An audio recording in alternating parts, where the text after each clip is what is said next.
Bismillahirrahmanirrahim. Assalamualaikum warahmatullahi wabarakatuh. Alhamdulillahirabbil alamin. Wassalatu wassalamu ala asyrafil anbiya'i wal mursalin sayyidina Muhammad wa ala alihi wa ashabihi ajma'in, amma ba'd. Fa inna asdaqal hadithi kitabullahi ta'ala wa khairal hadi hadi sayyidina Muhammadin sallallahu alaihi wasallam wa syarral umuri muhdatsatuha wa kullu muhdatsatin bid'ah wa kullu bid'atin dhalalah wa kullu dhalalatin finnar. Qala al-musannif rahimahullahu ta'ala wa nafa'na bi ulumihi fid dharain amin. Pengajian kita pada malam hari ini adalah babul jam'i bainal khaufi war raja. Bab yang membicarakan tentang penggabungan antara khauf, yakni pesimis, war raja dan optimis, takut dan pengharapan. Bulan-bulan lalu kita sudah banyak membahas tentang al-khauf. Bagaimana pada setiap diri kita ini ada rasa takut kepada Allah. Tentunya kembali kepada ketakutan dengan ancaman atas kejahatan yang pernah kita lakukan atau dosa-dosa yang kemungkinan pernah kita lakukan. Tentu penjelasan dari berbagai hadis sungguh sangat menakutkan. Bagaimana api neraka sebagai ancaman siksa kepada orang yang melakukannya, dan sungguh-sungguh amat menakutkan kepada kita semuanya. Dan tidak sedikit orang berusaha memperbaiki perilakunya, ketaatannya, karena takutnya terhadap siksaan Allah Subhanahu wa Ta'ala itu. Kemudian di lain sisi kita juga diharapkan optimis, mengharap atas segala rahmat Allah Subhanahu wa Ta'ala. Oleh karena ternyata betul Allah Subhanahu wa Ta'ala memiliki sifat marah, tapi sifat marahnya itu dikalahkan oleh sifat rahmatnya Allah Subhanahu wa Ta'ala. Kalau ibarat genggaman, ya genggaman itu, maka marahnya Allah Subhanahu wa Ta'ala berada dalam genggaman. Maka tentu di luar genggaman itu sebagai bentuk rahmatnya Allah Subhanahu wa Ta'ala. Karena itu sepatutnya kita senantiasa optimis, berharap atas rahmat Allah, atas kebaikan Allah, menghindarkan diri dari siksaannya. Demikian juga kita berharap atas rahmat Allah Subhanahu wa Ta'ala. Jamaah maghrib yang saya muliakan, di dalam kitab ini dikatakan, a'lam, ketahuilah, annal mukhtar lil 'abdi fi hali sihhatihi, bahwasanya pilihan terbaik kepada seorang hamba dikala kondisi sehat, ayyakuna khaifan rajian, ya, yakni menjadikan seimbang rasa takut, ya, dari siksa Allah Subhanahu wa Ta'ala dengan mengharapkan rahmat Allah. Wa yakunu khaufuhu wa raja'uhu sawa'an, demikian juga ketakutan kepadanya dan harapan itu diharapkan betul-betul memiliki keseimbangan. Oleh karena manakala seseorang rasa takutnya yang lebih menonjol, maka dikhawatirkan itu karena dia manusia biasa yang kemungkinan pernah melakukan dosa ataukah berkali-kali melakukan dosa. Akhirnya apa? Merasa terlanjur takut. Akhirnya apa ya, muncul dalam dirinya, biarlah sekali begitu saja ya. Oleh karena dalam pikirannya itu seolah-olah bahwa kita ini sudah tidak ada lagi jalan selamat untuk kembali kepada Allah. bahasa Ugina lari sumange ya. Lari sumange ya. Karenanya perlu ada keseimbangan. Perlu juga kita optimis bahwa meskipun Allah Subhanahu wa taala itu memiliki sifat benci, sifat menyiksa dan sebagainya, tetapi kita juga harus optimis bahwasanya Allah itu memiliki sifat cinta, memiliki sifat kasih sayang, memiliki sifat kasih atau rahmah yang sangat tinggi kepada hambanya. Bahkan kita memahami bahwa Allah menciptakan hambanya itu sebetulnya didasari karena cinta, didasari karena kesenangannya. Samalah hanya seorang bapak ya tentu mengharapkan ada anak, sungguh pun dia tidak tahu bahwa anaknya nanti itu apakah dia nakal atau tidak. Yang pasti di dalam pikirannya itu berusaha memperoleh anak yang baik. Dia akan senang akan lahirnya anaknya itu ya. Tetapi cintanya Tuhan itu melebihi cinta orang tua kepada anaknya. Kalau orang tua bagaimanapun sayangnya, tapi masih saja didapati orang tua itu bersikap keras terhadap anaknya.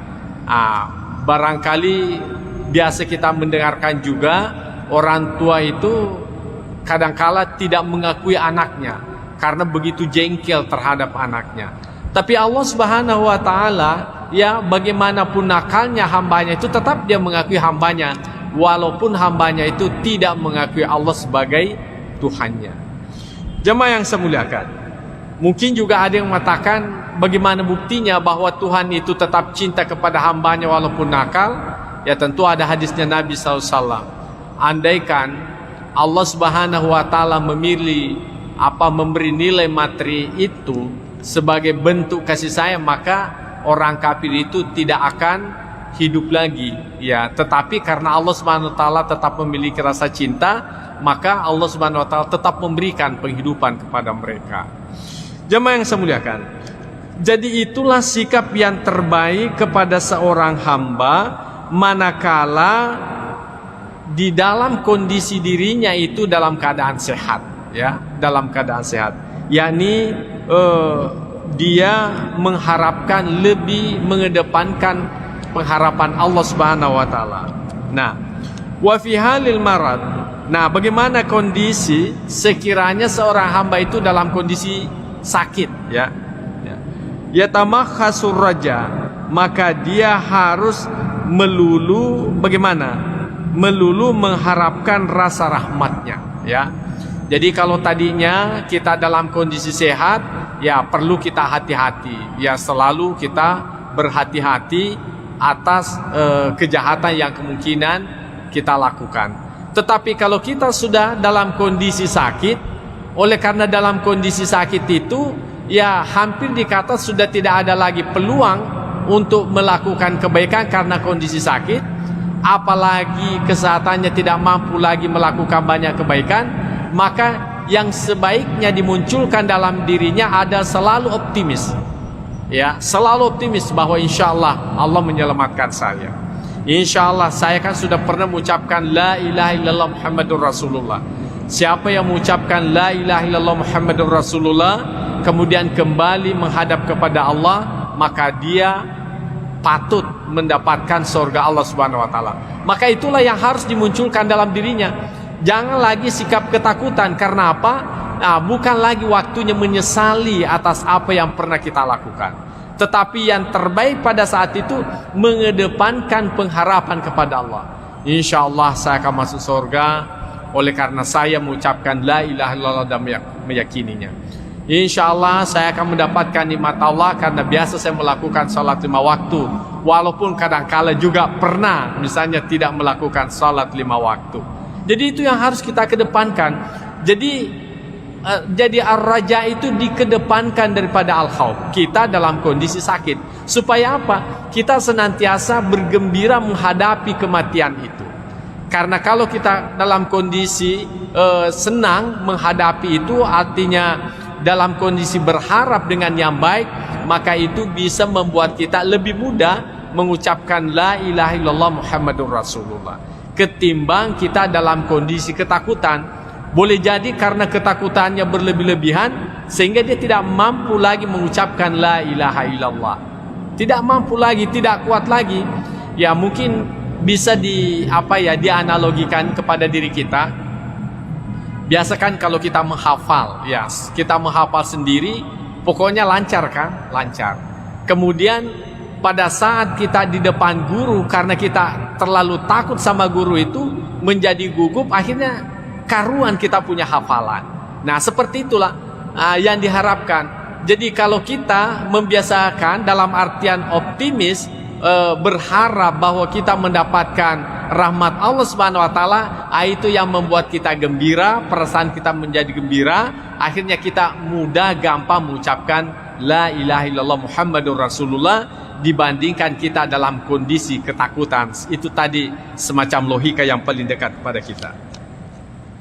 Kemudian wa qawaidus syar'i min nususil kitab was sunnah. Jadi ini sudah jelas dalam syariat sebagaimana dikemukakan di dalam kitab, artinya Al-Quran, demikian juga dikemukakan di dalam sunnah Nabi SAW wa ghaira zalik dan yang lainnya, mutazahiratun ala zalik, itu nampak jelas pada yang itu. Qala Allah Ta'ala, sebagaimana Allah Subhanahu wa taala berfirman, fala ya'manu makrallah illal qaumul khasirin. Ya, maka janganlah merasa tidak aman ya dari ujian Allah kecuali kepada kaum yang merugi. Jadi ayat ini memberikan penguatan kepada diri kita bahwa kalau kita dalam kondisi sakit, ya anggaplah misalnya menghadapi kematian, jangan kita terlalu takut ya. Jadi Allah Subhanahu wa taala mengatakan begini, jadi jangan kita merasa tidak aman. Jadi tanamkanlah diri kita bahwa insya Allah saya selamat, walaupun modal kita hanya itu la ilaha illallah. Mengapa? Sudah kan kita baca sebelumnya, siapa yang mengucapkan la ilaha illallah Muhammadur Rasulullah, ya, kemudian di akhir ucapannya dan meyakininya, maka niscaya orang itu masuk ke dalam surga Allah Subhanahu wa taala. Yang kemudian ada sahabat bertanya, wa in zana ya Rasulullah, walaupun dia berzina, kata Nabi SAW, iya walaupun dia melakukan zina. Kemudian wa in sarakat, walaupun dia mencuri ya Rasulullah, Nabi SAW mengatakan iya tetap masuk dalam surga walaupun dia mencuri. Artinya modal la ilaha illallah, andaikan ada orang hanya modalnya itu saja kemudian menghadapi kematian, maka dengan modal itu pun juga sepatutnya dia merasa aman menghadapi kematian itu sendiri. Ya, itu yang diharapkan. Jadi siapa yang orang-orang atau kelompok-kelompok yang ketakutan di dalam menghadapi kematian, walaupun pada prinsipnya semua orang pasti takut, apalagi kita sudah dalam kondisi kita merasa sakitnya itu sudah penyakit yang terakhir, ya tentu di situ kita berusaha semaksimal mungkin bagaimana memunculkan ruhillah ilal qaumul kafirin. Ya, jadi sesungguhnya janganlah berputus asa dari rahmat Allah. Ya, jangan kalian berputus asa dari rahmat Allah Subhanahu wa taala. Karena apa? Itu hak prerogatif Allah Subhanahu wa taala. Walaupun sekiranya kita hanya modalnya beriman, la ilaha illallah, Allah mau mengampuni karena pernah kita melakukan dosa, Allah mau mengampuni karena kita banyak melakukan pelanggaran, itu tidak ada yang bisa mencegah Allah Subhanahu wa taala melakukan itu. Ya. Ya, sekalipun misalnya kalau Allah Subhanahu wa taala mengedepankan sifat keadilannya, bagaimana sifat keadilan Allah? Orang yang melakukan kejahatan ya mestinya kan disiksa. Orang yang melakukan kebaikan yang diberikan pahala. Tapi kalau Allah Subhanahu wa taala tidak mau menyiksa orang yang melakukan kejahatan, itu hak prerogatif Tuhan. Tidak ada yang bisa mencegah Allah. Karena Allah menciptakan manusia, Allah menciptakan surganya. Karenanya kita juga tidak boleh berputus asa andaikan modal kita hanya la ilaha illallah Muhammadur Rasulullah. Itulah sebabnya Allah Subhanahu wa taala mengingatkan lagi kepada kita semuanya bahwa janganlah kalian berputus asa dari rahmat Allah illal qaumul kafirin, kecuali orang-orang yang kafir. Jadi orang kafir itu sudah tidak ada lagi peluang untuk mendapatkan surganya. Ya, mungkin ada yang mengatakan kan terserah Allah, tapi Allah Subhanahu Wa Taala memberikan juga batasan pada dirinya untuk melakukan keadilan dan menghindari namanya kezaliman. Ya, meskipun pada prinsipnya tidak ada perbuatan Tuhan itu disebut zalim. Ya, tetapi Allah Subhanahu Wa Taala sendiri yang sudah membatasi dirinya dan menyatakan bahwa illal qaumul kafirin. Jadi yang dikhawatirkan memiliki sifat ketakutan menghadapi itu hanyalah orang-orang yang kafir. Orang-orang yang beriman maka sepatutnya senantiasa optimis dengan apa yang dia miliki. Kemudian qala Allah Ta'ala, Allah Subhanahu Wa Ta'ala berfirman, yauma tabyaddu wujuh wa taswaddu wujuh. Ya, pada hari berseri-serinya muka orang yang beriman, wa taswaddu wujuh, dan kehitaman wajah orang-orang kafirin. Yang pasti kalau tidak bisa putih berseri-seri, putih bersih, yang penting ada putih-putihnya lah. Paling tidak seperti itu, ya, ada putihnya. Oleh karena semua orang yang beriman itu pasti ada kebaikannya, ya. Dengan kebaikan yang pernah dilakukannya itulah putihnya. Jadi nanti hari kemudian betul-betul ada orang berseri-seri wajahnya, ya, putih sekali karena kebaikan yang pernah dilakukannya. Meskipun mungkin ada kejahatan yang pernah dilakukan, tapi ditimpanya, distipnya, ditutupinya, akhirnya menjadilah putih. Tapi mungkin juga ada orang sulit tertutupi, maka bagaimana? Ya, mungkin belang-belang anggota tubuhnya, tapi yang pasti mereka itu masih memiliki putih-putih dalam wajahnya. Makanya masih tetap berpeluang untuk mendapatkan rahmat Allah Subhanahu Wa Taala. Tapi bagi orang yang kafir itu wataswadu wujuh, memang pada hari itu gelap gulita mukanya. Walaupun pada masa hidupnya putih berseri, ya, jadi screen apalagi namanya itu pemutih kulit itu sudah tidak berlaku lagi di mata Allah Subhanahu Wa Taala nanti dari kemudian. Ya, jadi kalau kita pingin putih, ya putihnya dunia itu baik, tapi yang lebih baik adalah putihnya akhirat. Karena tidak ada artinya putih wajah di dunia, tetapi nanti di hari kemudian justru hitamnya muka yang kita dapatkan. Wa na'udzubillah. Ya. Jemaah yang saya muliakan. Wa qala Allah Ta'ala dengan ayat maksud yang sama, inna rabbaka lasari'ul iqab wa innahu laghafurur rahim. Jadi sesungguhnya Tuhanmu itu sangat cepat, ya. Ya, sangat cepat siksaannya. Wa innahu laghafurur rahim, dan sesungguhnya Allah itu Maha Pengampun dan lagi Maha Penyayang. Jadi meskipun Allah itu memiliki sifat marah, bisa menyiksa hambanya, tetapi kita meyakini sesungguhnya maaf Allah Subhanahu Wa Taala itu jauh lebih tinggi dibandingkan dengan siksaannya. Jauh lebih tinggi siksaan, jauh lebih tinggi rahimnya dibandingkan siksaannya.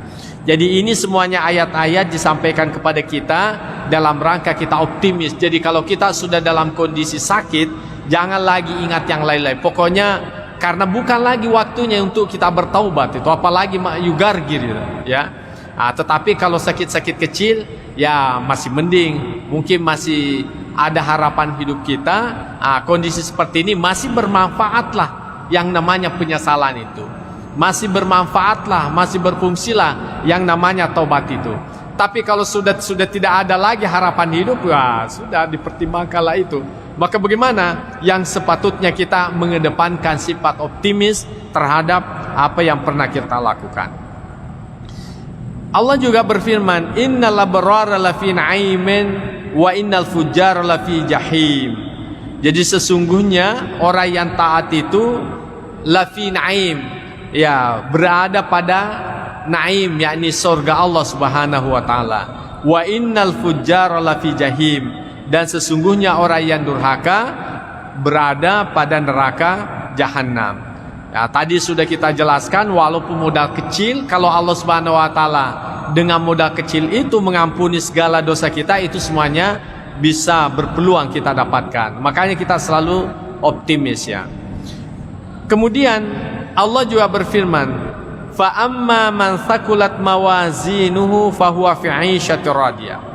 Jadi siapa saja ya timbangan kebaikannya itu lebih berat, fahuwa fi 'ishatir radiyah, maka dia dalam kehidupan yang memuaskan. Wa amma man haffat mawazinuhu fa ummuhu hawiyah. Tapi adapun orang yang lebih ringan timbangan kebaikannya, maka tempatnya adalah neraka hawiyah. Wa ma adraka ma hiya narun hamiyah.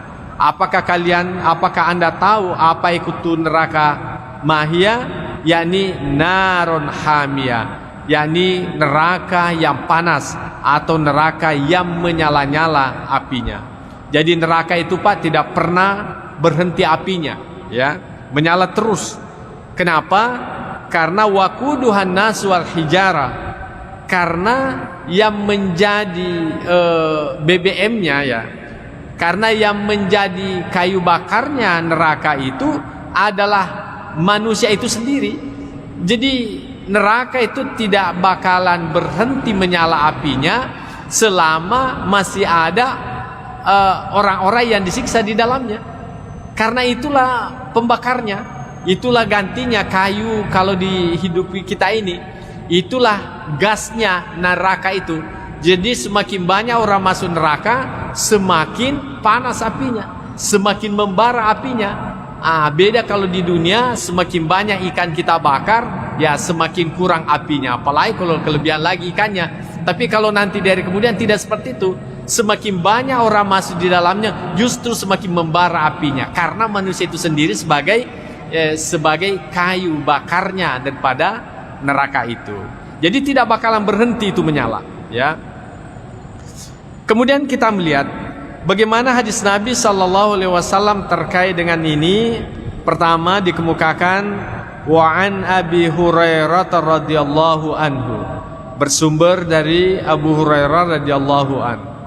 Anna Rasulullah sallallahu alaihi wasallam, bahwasanya Rasul sallallahu alaihi wasallam qala, bersabda, "Law ya'lamul mu'minu ma 'indallahi minal 'uqubati ma tami'a bi jannatihi ahadun." Ya. Sekiranya orang beriman itu mengetahui apa yang ada di sisi Allah dari siksaan yang ada di dalam nerakanya, maka bagaimana? Niscaya tidak ada seorang yang mengharapkan, ya, mengharapkan masuk surga. Ya. Walau ya'lamul kafiru ma indallahi minar rahmah, dan sekiranya orang kafir itu mengetahui apa yang ada di sisi Allah dari rahmanya, dari apa yang Allah Subhanahu wa taala siapkan di dalam kenikmatan surga itu, maka natamir rahmati ahadun, maka tidak ada orang kafir, niscaya tidak ada orang kafir yang putus asa dari rahmat Allah Subhanahu wa taala. Apa maksudnya daripada hadis Nabi SAW ini? Bahwasanya orang yang beriman itu kan dipastikan masuk ke dalam surga, dan dia melihat seperti apa siksaan dalam neraka itu. Nah, andaikan dia, bukan andaikan, karena dia mengetahui seperti apa yang ada dalam neraka, nah andaikan dia tidak masuk surga, maka dia berkata, cukuplah saya tidak masuk surga asal tidak masuk ke dalam neraka itu, ya. Jadi cukuplah saya tidak masuk dalam neraka, tidak masuk dalam surga asal tidak masuk dalam neraka. Begitu sangat menakutkan daripada siksaan api neraka itu, ya. Begitu rasa ketakutan yang kita munculkan dalam diri kita. Artinya andaikan kita ini orang beriman, Allah Subhanahu wa taala tidak menyiapkan surga, maka itu pun juga kita sudah bersyukur kepada Allah tidak masuk surga asal tidak masuk ke dalam neraka. Ya, asal tidak masuk dalam neraka. Begitu menakutkan api neraka itu. Sungguh-sungguh sangat menakutkan. Ya, andaikan seperti itu. Nah, tetapi bagaimana dengan sebaliknya?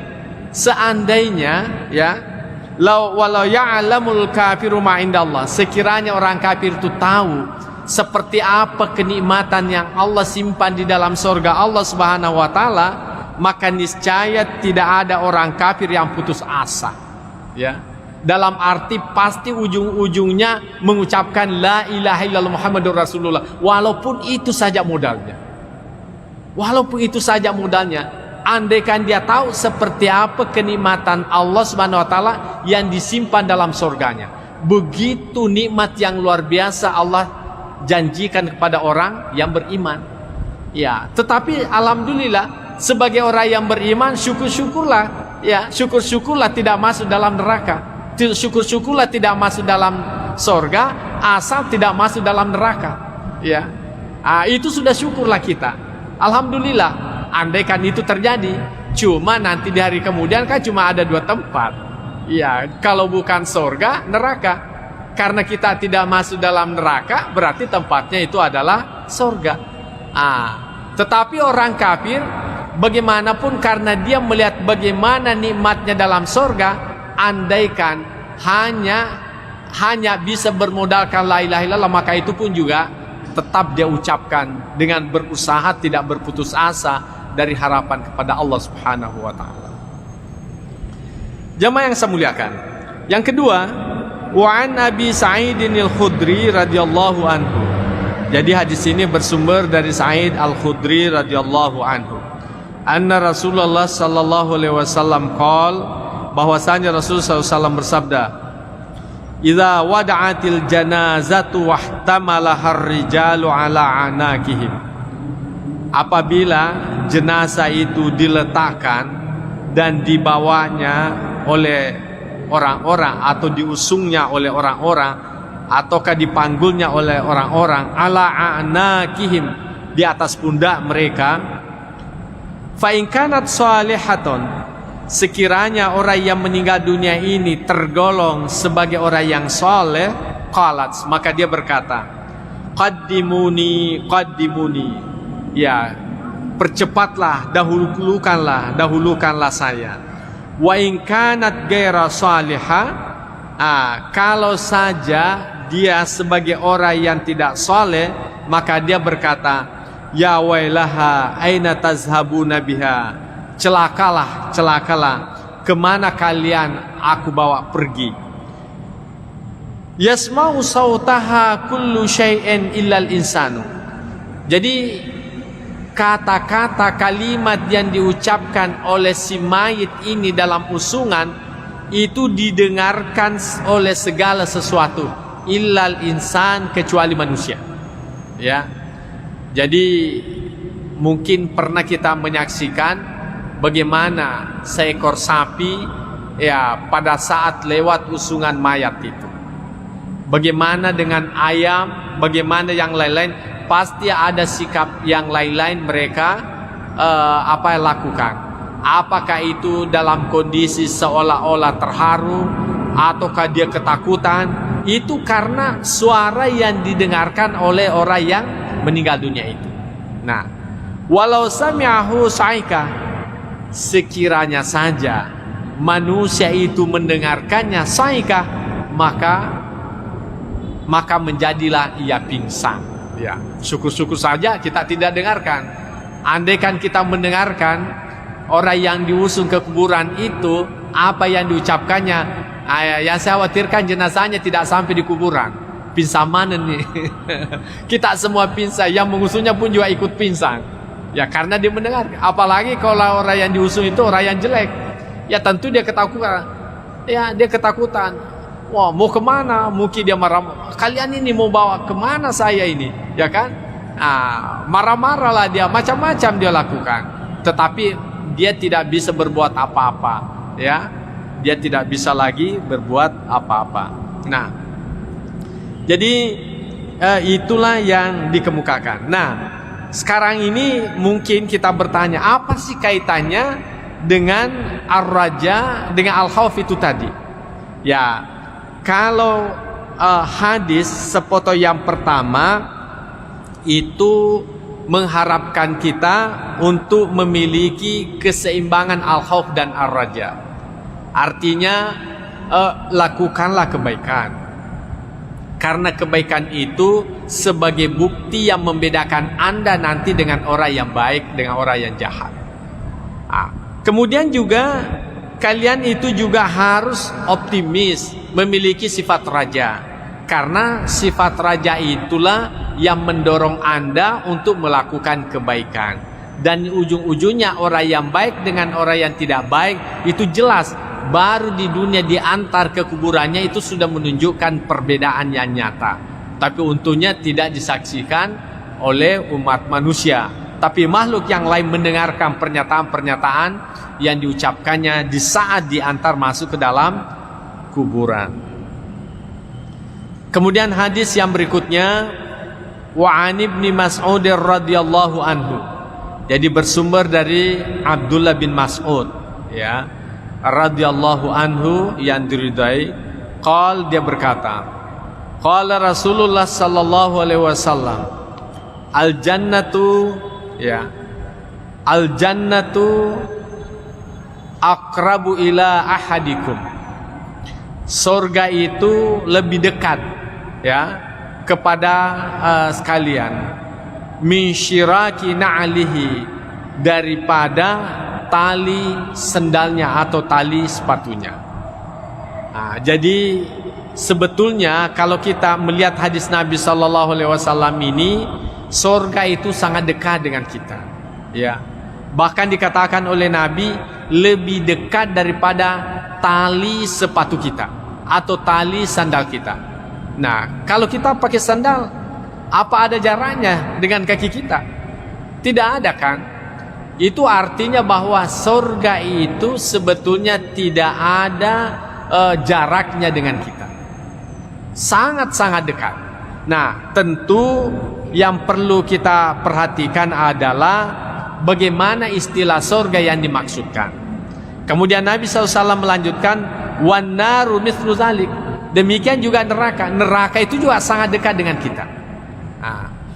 Makanya kaum muslimin, ini perlu dikaitkan ayat dengan hadis yang lain. Surga itu sebetulnya di mana sih adanya? Ya. Surga, neraka itu di mana sih ada sebetulnya? Kalau kita berbicara surga dalam artian tempat yang dibangunkan sebagai bentuk balasan orang yang beriman, itu tentu tempatnya masih jauh. Jauh, kita tidak tahu ya apakah sudah dicipta ataukah belum. Karena ini masuk juga perdebatan kaum teolog. Ada yang mengatakan surga itu sudah dicipta. Kemudian bertanyalah yang mengatakan surga itu belum dicipta. Dengan alasan apa? Kalau surga itu sudah diciptakan, berarti di mana adanya? Ya. Dijawablah orang yang mengatakan surga itu sudah dicipta dengan jawaban apa? Tidak semua yang ada itu bisa dilihat. Ya kan? Ya, emas saja dalam tanah itu kan ada, tapi Anda kan tidak lihat. Nah, bertanya lagi, kalau surga itu sudah dicipta, apa Tuhan itu tidak menciptakan sesuatu yang sia-sia? Maka dijawab oleh orang yang mengatakan sudah diciptakan bahwa bagi Allah Subhanahu wa taala itu tidak ada yang sia-sia. Yang sia-sia itu hanyalah pada manusia. Jadi sesuatu itu kalau tidak digunakan, tidak dimunsikan, namanya sia-sia. Tapi bagi Allah Subhanahu wa taala, karena Dia pemilik secara hakikat, maka tidak ada sia-sia baginya. Makanya Allah Subhanahu wa taala ciptakan itu bagian daripada keyakinannya, dan tidak ada urusan manusia untuk menyatakan sia-sia dan di mana tempatnya. Kemudian yang mengatakan itu bahwa neraka surga itu belum dicipta, karena apa? Neraka dan surga itu belum dicipta karena apa? Belum saatnya untuk ditempati. Ya, dan andaikan itu sudah ditempati, ya tentu menjadi persoalan di mana adanya. Ya, bukankah surga dan neraka itu ya tempatnya sangat luas, meliputi langit dan bumi. Nah, kalau begitu di mana ruang adanya? Jadi banyak istilahnya komunikasi teolog. Tetapi yang seperti ini tidak perlu kita risaukan. Yang pasti menurut kita surga itu ada. Itu sudah selesai, sudah cukup. Neraka pun juga itu ada. Sudah selesai. Nah, pertanyaannya, bagaimana dengan surga yang pernah ditempati Nabi Adam alaihissalam? Ini ada lagi pendapat yang berbeda. Ada yang mengatakan itu adalah surga. Surga dalam artian adalah tempat yang sangat menyenangkan. Makanya surga itu disebut dengan jannah. Dalam bahasa lain surga itu adalah adalah kebun, ya. Adalah kebun. Kenapa kebun itu disebut sebagai surga? Karena kebun itu kan menyenangkan. Ada buah-buahan di dalamnya, ada air di dalamnya. Pokoknya kebun itu sangat indah lah, sangat menyenangkan. Makanya disebut dengan jannah. Nah, orang yang mengatakan bahwa itu adalah bukan surga yang sesungguhnya seperti yang dijanjikan kepada kita. Kenapa?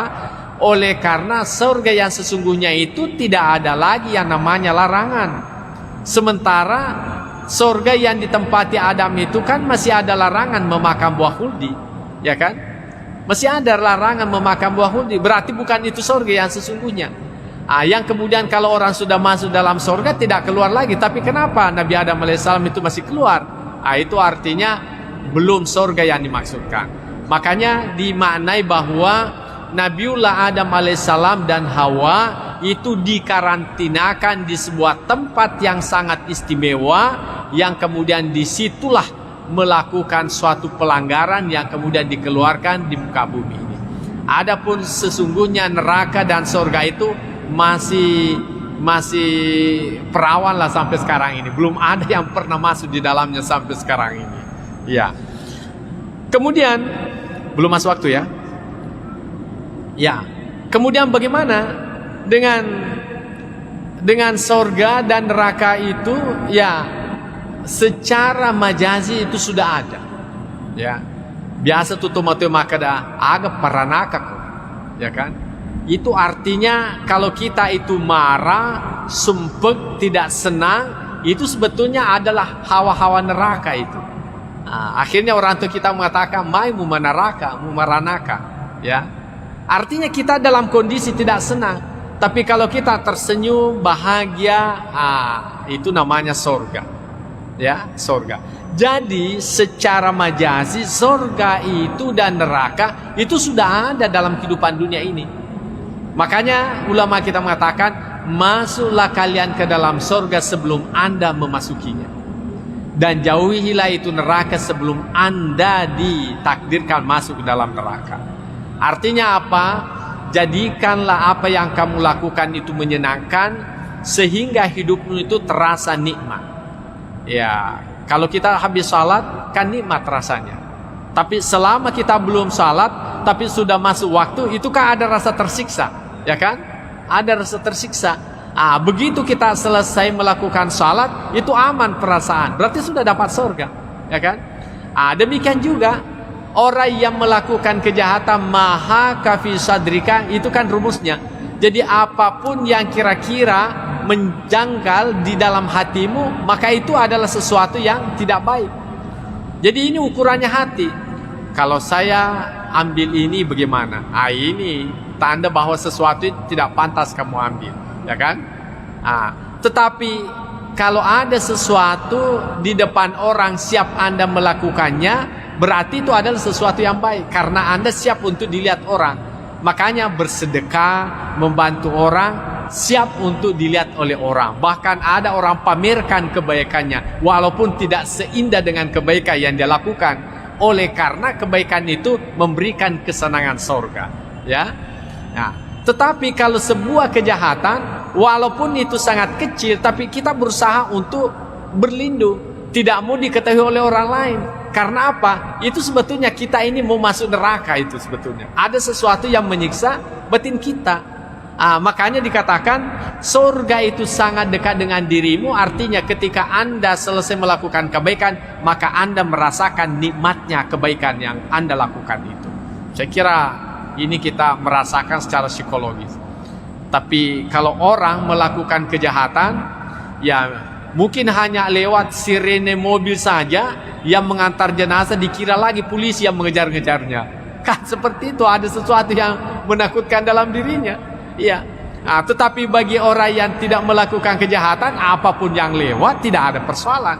Bahkan naik polisi sekalipun di rumahnya ketuk-ketuk juga tidak ada masalah, karena memang merasa yakin tidak ada kejahatan yang dilakukan.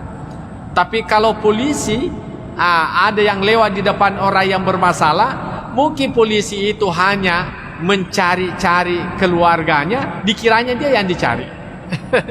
Ya selalu ada yang mengganggu dalam dirinya. Itu sudah masuk dalam neraka dalam dirinya. Jadi neraka itu sangat dekat dengan kehidupan kita. Sangat tergantung seperti apa kita melakukan kehidupan ini.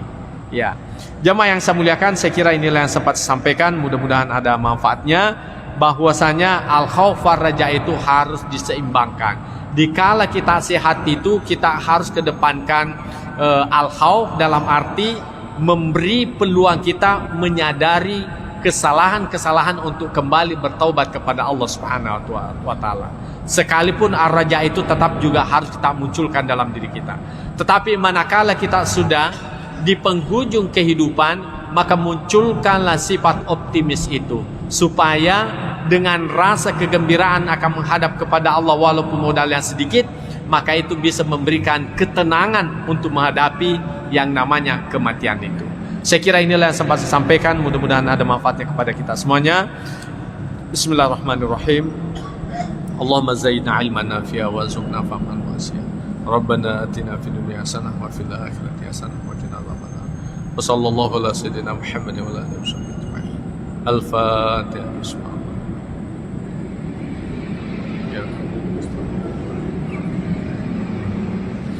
Wallahu muwaffiq ila aqwamit thariq. Wassalamualaikum warahmatullahi wabarakatuh.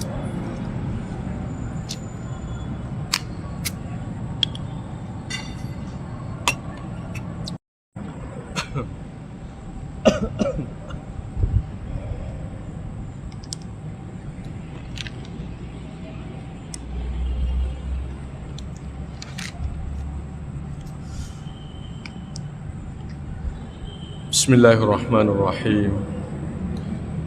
Assalamualaikum warahmatullahi wabarakatuh. Alhamdulillahirabbil alamin. Wassalatu wassalamu ala asyrafil anbiya'i wal mursalin sayyidina Muhammad wa ala alihi wa ashabihi ajma'in, amma ba'd.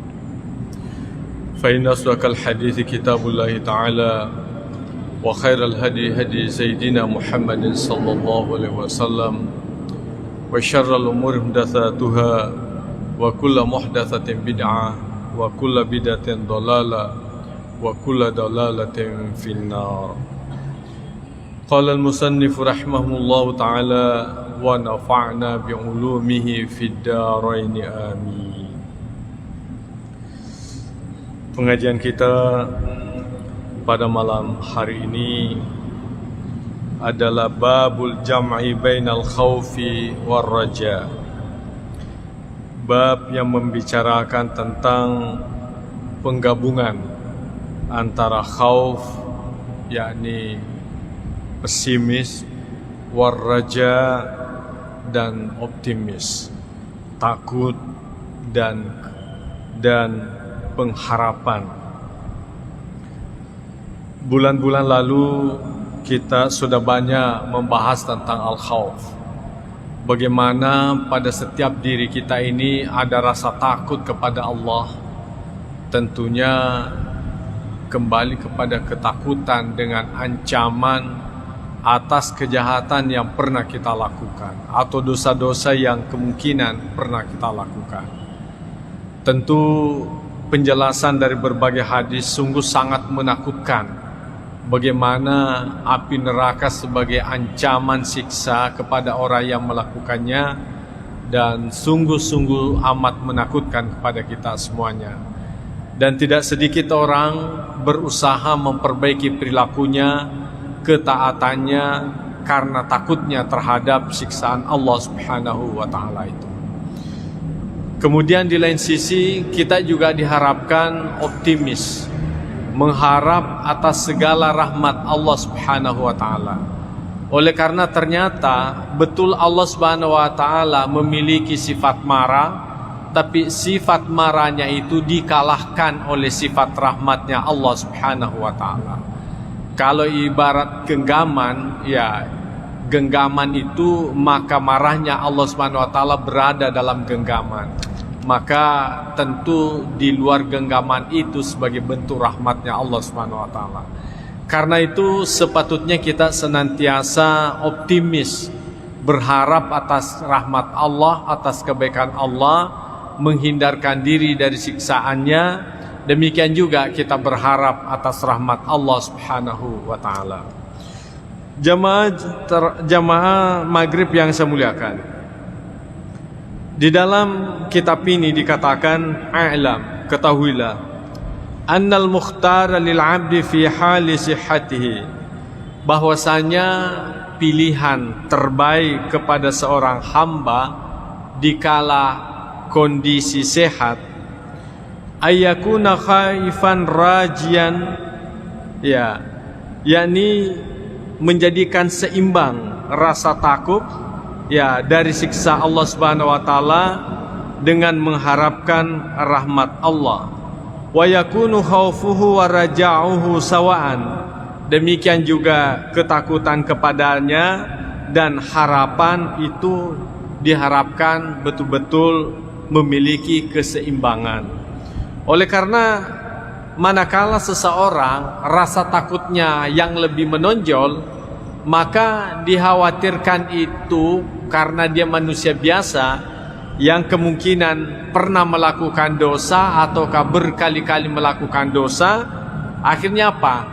Merasa terlanjur takut, akhirnya apa ya, muncul dalam dirinya, biarlah sekali begitu saja ya. Oleh karena dalam pikirannya itu seolah-olah bahwa kita ini sudah tidak ada lagi jalan selamat untuk kembali kepada Allah. Bahasa ugina lari sumange ya. Lari sumange ya.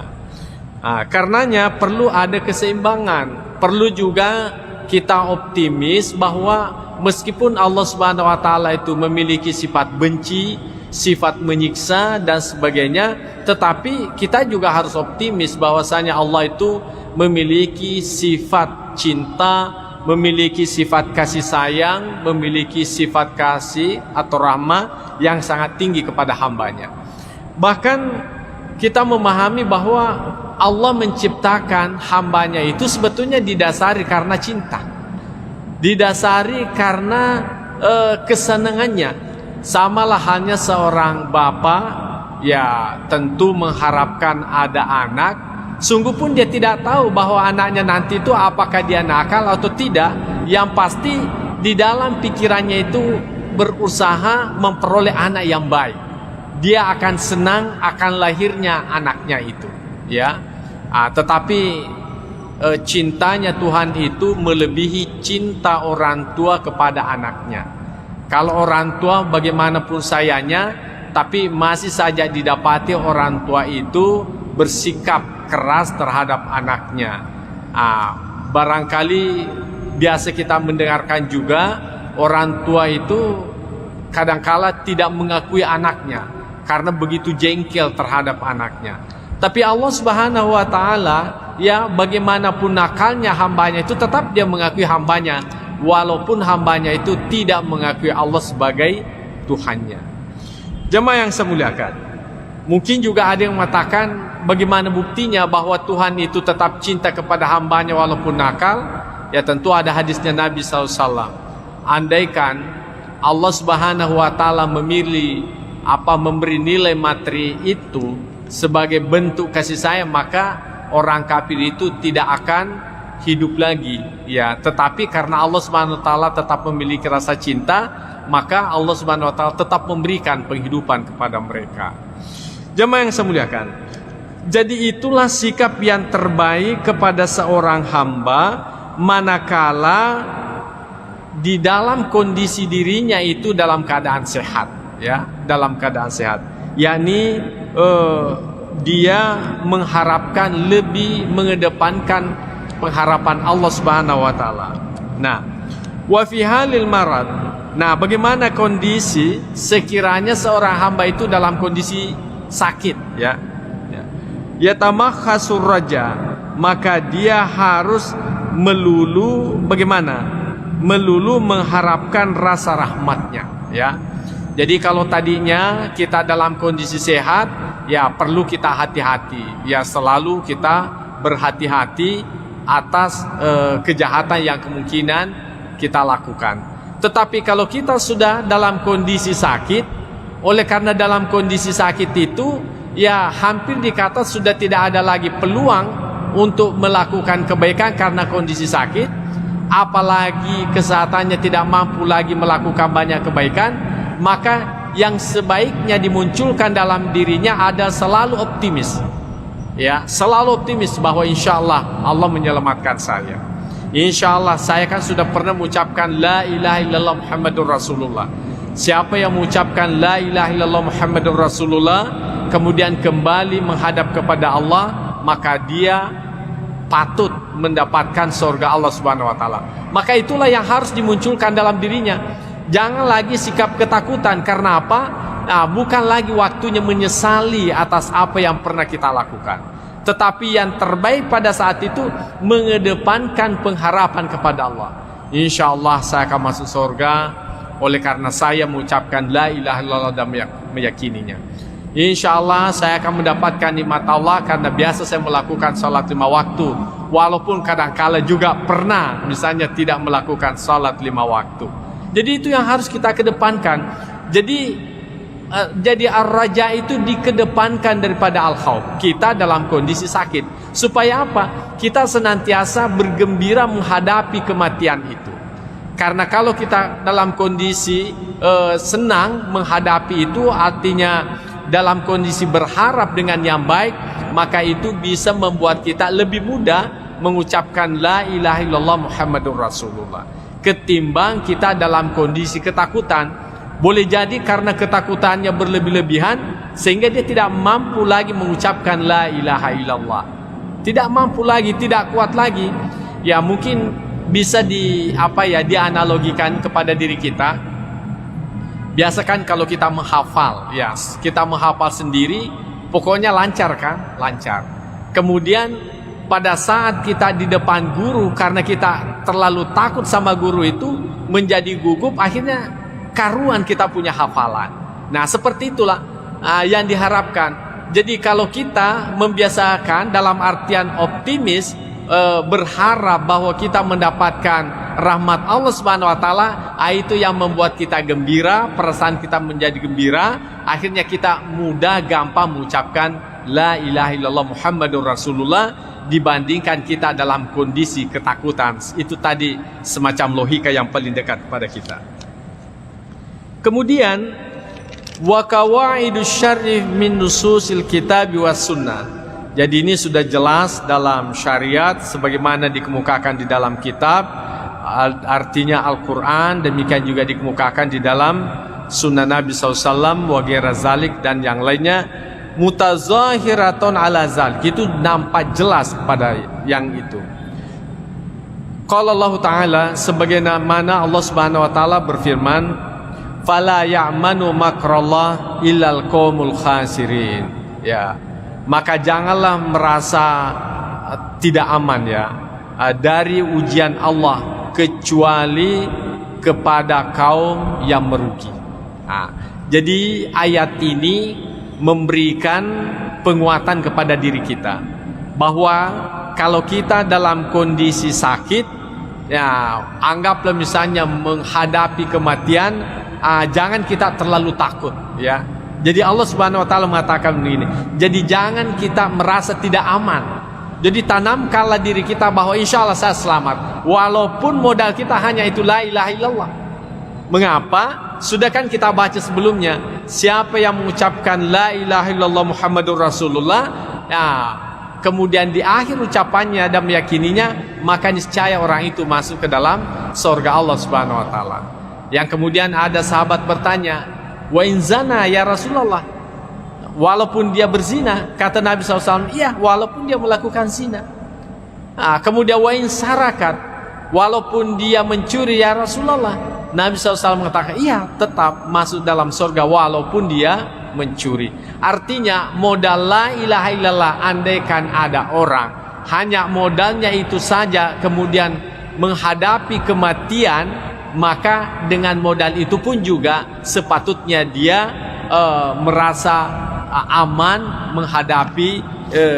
menghadapi kematian itu sendiri. Ya, itu yang diharapkan. Jadi siapa yang orang-orang atau kelompok-kelompok yang ketakutan di dalam menghadapi kematian, walaupun pada prinsipnya semua orang pasti takut, apalagi kita sudah dalam kondisi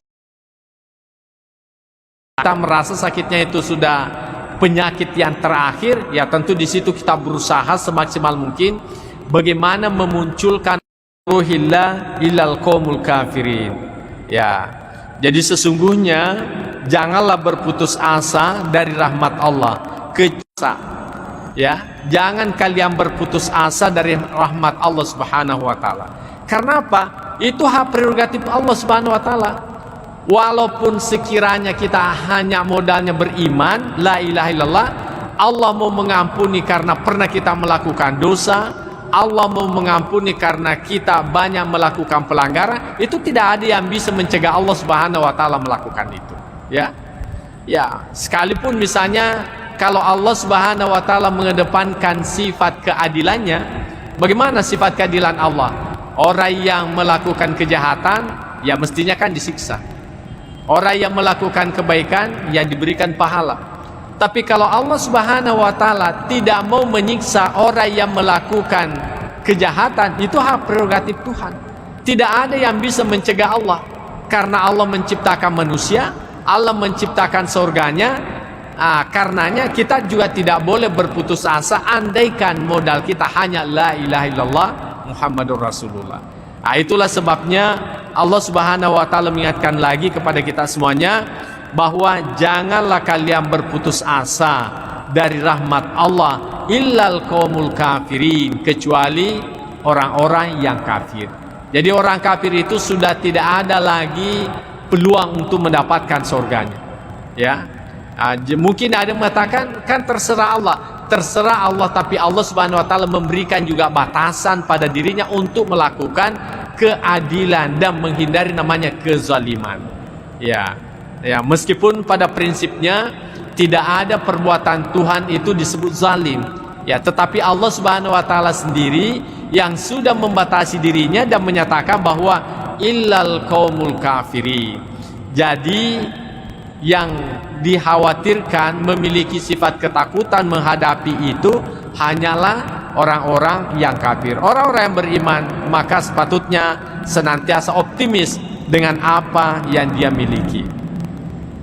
Kemudian qala Allah taala, Allah Subhanahu wa taala, yauma tabyaddu wujuh wa taswaddu wujuh. Ya, pada hari berseri-serinya muka orang yang beriman, wataswadu wujuh, dan kehitaman wajah orang-orang kafirin. Yang pasti kalau tidak bisa putih berseri-seri, putih bersih, yang penting ada putih-putihnya lah. Paling tidak seperti itu ya, ada putihnya. Oleh karena semua orang yang beriman itu pasti ada kebaikannya ya. Dengan kebaikan yang pernah dilakukannya itulah putihnya. Jadi nanti hari kemudian betul-betul ada orang berseri-seri wajahnya. Ya, putih sekali karena kebaikan yang pernah dilakukannya. Meskipun mungkin ada kejahatan yang pernah dilakukan, tapi ditimpanya, distipnya, ditutupinya, akhirnya menjadilah putih. Tapi mungkin juga ada orang sulit tertutupi, maka bagaimana? Ya, mungkin belang-belang anggota tubuhnya, tapi yang pasti mereka itu masih memiliki putih-putih dalam wajahnya, makanya masih tetap berpeluang untuk mendapatkan rahmat Allah Subhanahu wa taala. Tapi bagi orang yang kafir itu wataswadu wujuh, memang pada hari itu gelap gulita mukanya, walaupun pada masa hidupnya putih berseri, ya jadi screen apalagi namanya itu pemutih kulit itu sudah tidak berlaku lagi di mata Allah Subhanahu wa taala nanti dari kemudian. Ya. Jadi kalau kita pingin putih, ya putihnya dunia itu baik. Tapi yang lebih baik adalah putihnya akhirat. Karena tidak ada artinya putih wajah di dunia, tapi nanti di hari kemudian justru hitamnya muka yang kita dapatkan. Wa na'udzubillah. Ya. Jamaah yang saya muliakan, wa qala Allah Ta'ala dengan ayat maksudnya yang sama, inna rabbaka lasari'ul iqab wa innahu laghafurur rahim. Jadi sesungguhnya Tuhanmu itu sangat cepat, ya sangat cepat siksaannya. Wa innahu laghafurur rahim, dan sesungguhnya Allah itu Maha Pengampun dan lagi Maha Penyayang. Jadi meskipun Allah itu memiliki sifat marah, bisa menyiksa hambanya, tetapi kita meyakini sesungguhnya maaf Allah Subhanahu wa taala itu jauh lebih tinggi dibandingkan dengan siksaannya. Jauh lebih tinggi siksaan, jauh lebih tinggi rahimnya dibandingkan siksaannya. Jadi ini semuanya ayat-ayat disampaikan kepada kita dalam rangka kita optimis. Jadi kalau kita sudah dalam kondisi sakit, jangan lagi ingat yang lain-lain. Pokoknya karena bukan lagi waktunya untuk kita bertaubat itu, apalagi yugargir gitu, ya. Tetapi kalau sakit-sakit kecil, ya masih mending, mungkin masih ada harapan hidup kita. Kondisi seperti ini masih bermanfaatlah yang namanya penyesalan itu. Masih bermanfaatlah, masih berfungsilah yang namanya taubat itu. Tapi kalau sudah tidak ada lagi harapan hidup, ya sudah dipertimbangkanlah itu. Maka bagaimana? Yang sepatutnya kita mengedepankan sifat optimis terhadap apa yang pernah kita lakukan. Allah juga berfirman, innal abrara lafi na'imin wa innal fujjara lafi jahim. Jadi sesungguhnya orang yang taat itu lafi na'im, ya berada pada naim, yakni surga Allah Subhanahu wa taala. Wa innal fujjara lafi jahim, dan sesungguhnya orang yang durhaka berada pada neraka jahanam. Ya, tadi sudah kita jelaskan, walaupun modal kecil, kalau Allah Subhanahu wa taala dengan modal kecil itu mengampuni segala dosa kita, itu semuanya bisa berpeluang kita dapatkan. Makanya kita selalu optimis, ya. Kemudian Allah juga berfirman, fa amma man thaqulat mawazinuhu fahuwa fi 'ishatir radiyah. Jadi siapa saja ya timbangan kebaikannya itu lebih berat, fahuwa fi 'ishatir radiyah, maka dia dalam kehidupan yang memuaskan. Wa amma man haffat mawazinuhu fa ummuhu hawiyah. Tapi adapun orang yang lebih ringan timbangan kebaikannya, maka tempatnya adalah neraka hawiyah. Wa ma adraka ma hiya narun hamiyah. Apakah Anda tahu apa itu neraka mahiyah? Yakni narun hamiyah, yakni neraka yang panas atau neraka yang menyala-nyala apinya. Jadi neraka itu Pak tidak pernah berhenti apinya, ya, menyala terus. Kenapa? Karena waquduhan nas wal hijara, karena yang menjadi BBM-nya, ya, karena yang menjadi kayu bakarnya neraka itu adalah manusia itu sendiri. Jadi neraka itu tidak bakalan berhenti menyala apinya selama masih ada orang-orang yang disiksa di dalamnya. Karena itulah pembakarnya. Itulah gantinya kayu kalau di hidup kita ini. Itulah gasnya neraka itu. Jadi semakin banyak orang masuk neraka, semakin panas apinya, semakin membara apinya. Beda kalau di dunia, semakin banyak ikan kita bakar, ya semakin kurang apinya. Apalagi kalau kelebihan lagi ikannya. Tapi kalau nanti dari kemudian tidak seperti itu. Semakin banyak orang masuk di dalamnya, justru semakin membara apinya. Karena manusia itu sendiri sebagai kayu bakarnya daripada neraka itu. Jadi tidak bakalan berhenti itu menyala, ya. Kemudian kita melihat bagaimana hadis Nabi SAW terkait dengan ini. Pertama dikemukakan wa an Abi Hurairah radhiyallahu anhu, bersumber dari Abu Hurairah radhiyallahu anhu, anna Rasulullah SAW, bahwasanya Rasul sallallahu alaihi wasallam qal bersabda, "Law ya'lamul mu'minu ma 'indallahi minal 'uqubati ma tami'a bi jannatihi ahadun." Ya. Sekiranya orang beriman itu mengetahui apa yang ada di sisi Allah dari siksaan yang ada di dalam nerakanya, maka bagaimana? Niscaya tidak ada seorang yang mengharapkan mengharapkan masuk surga. Ya.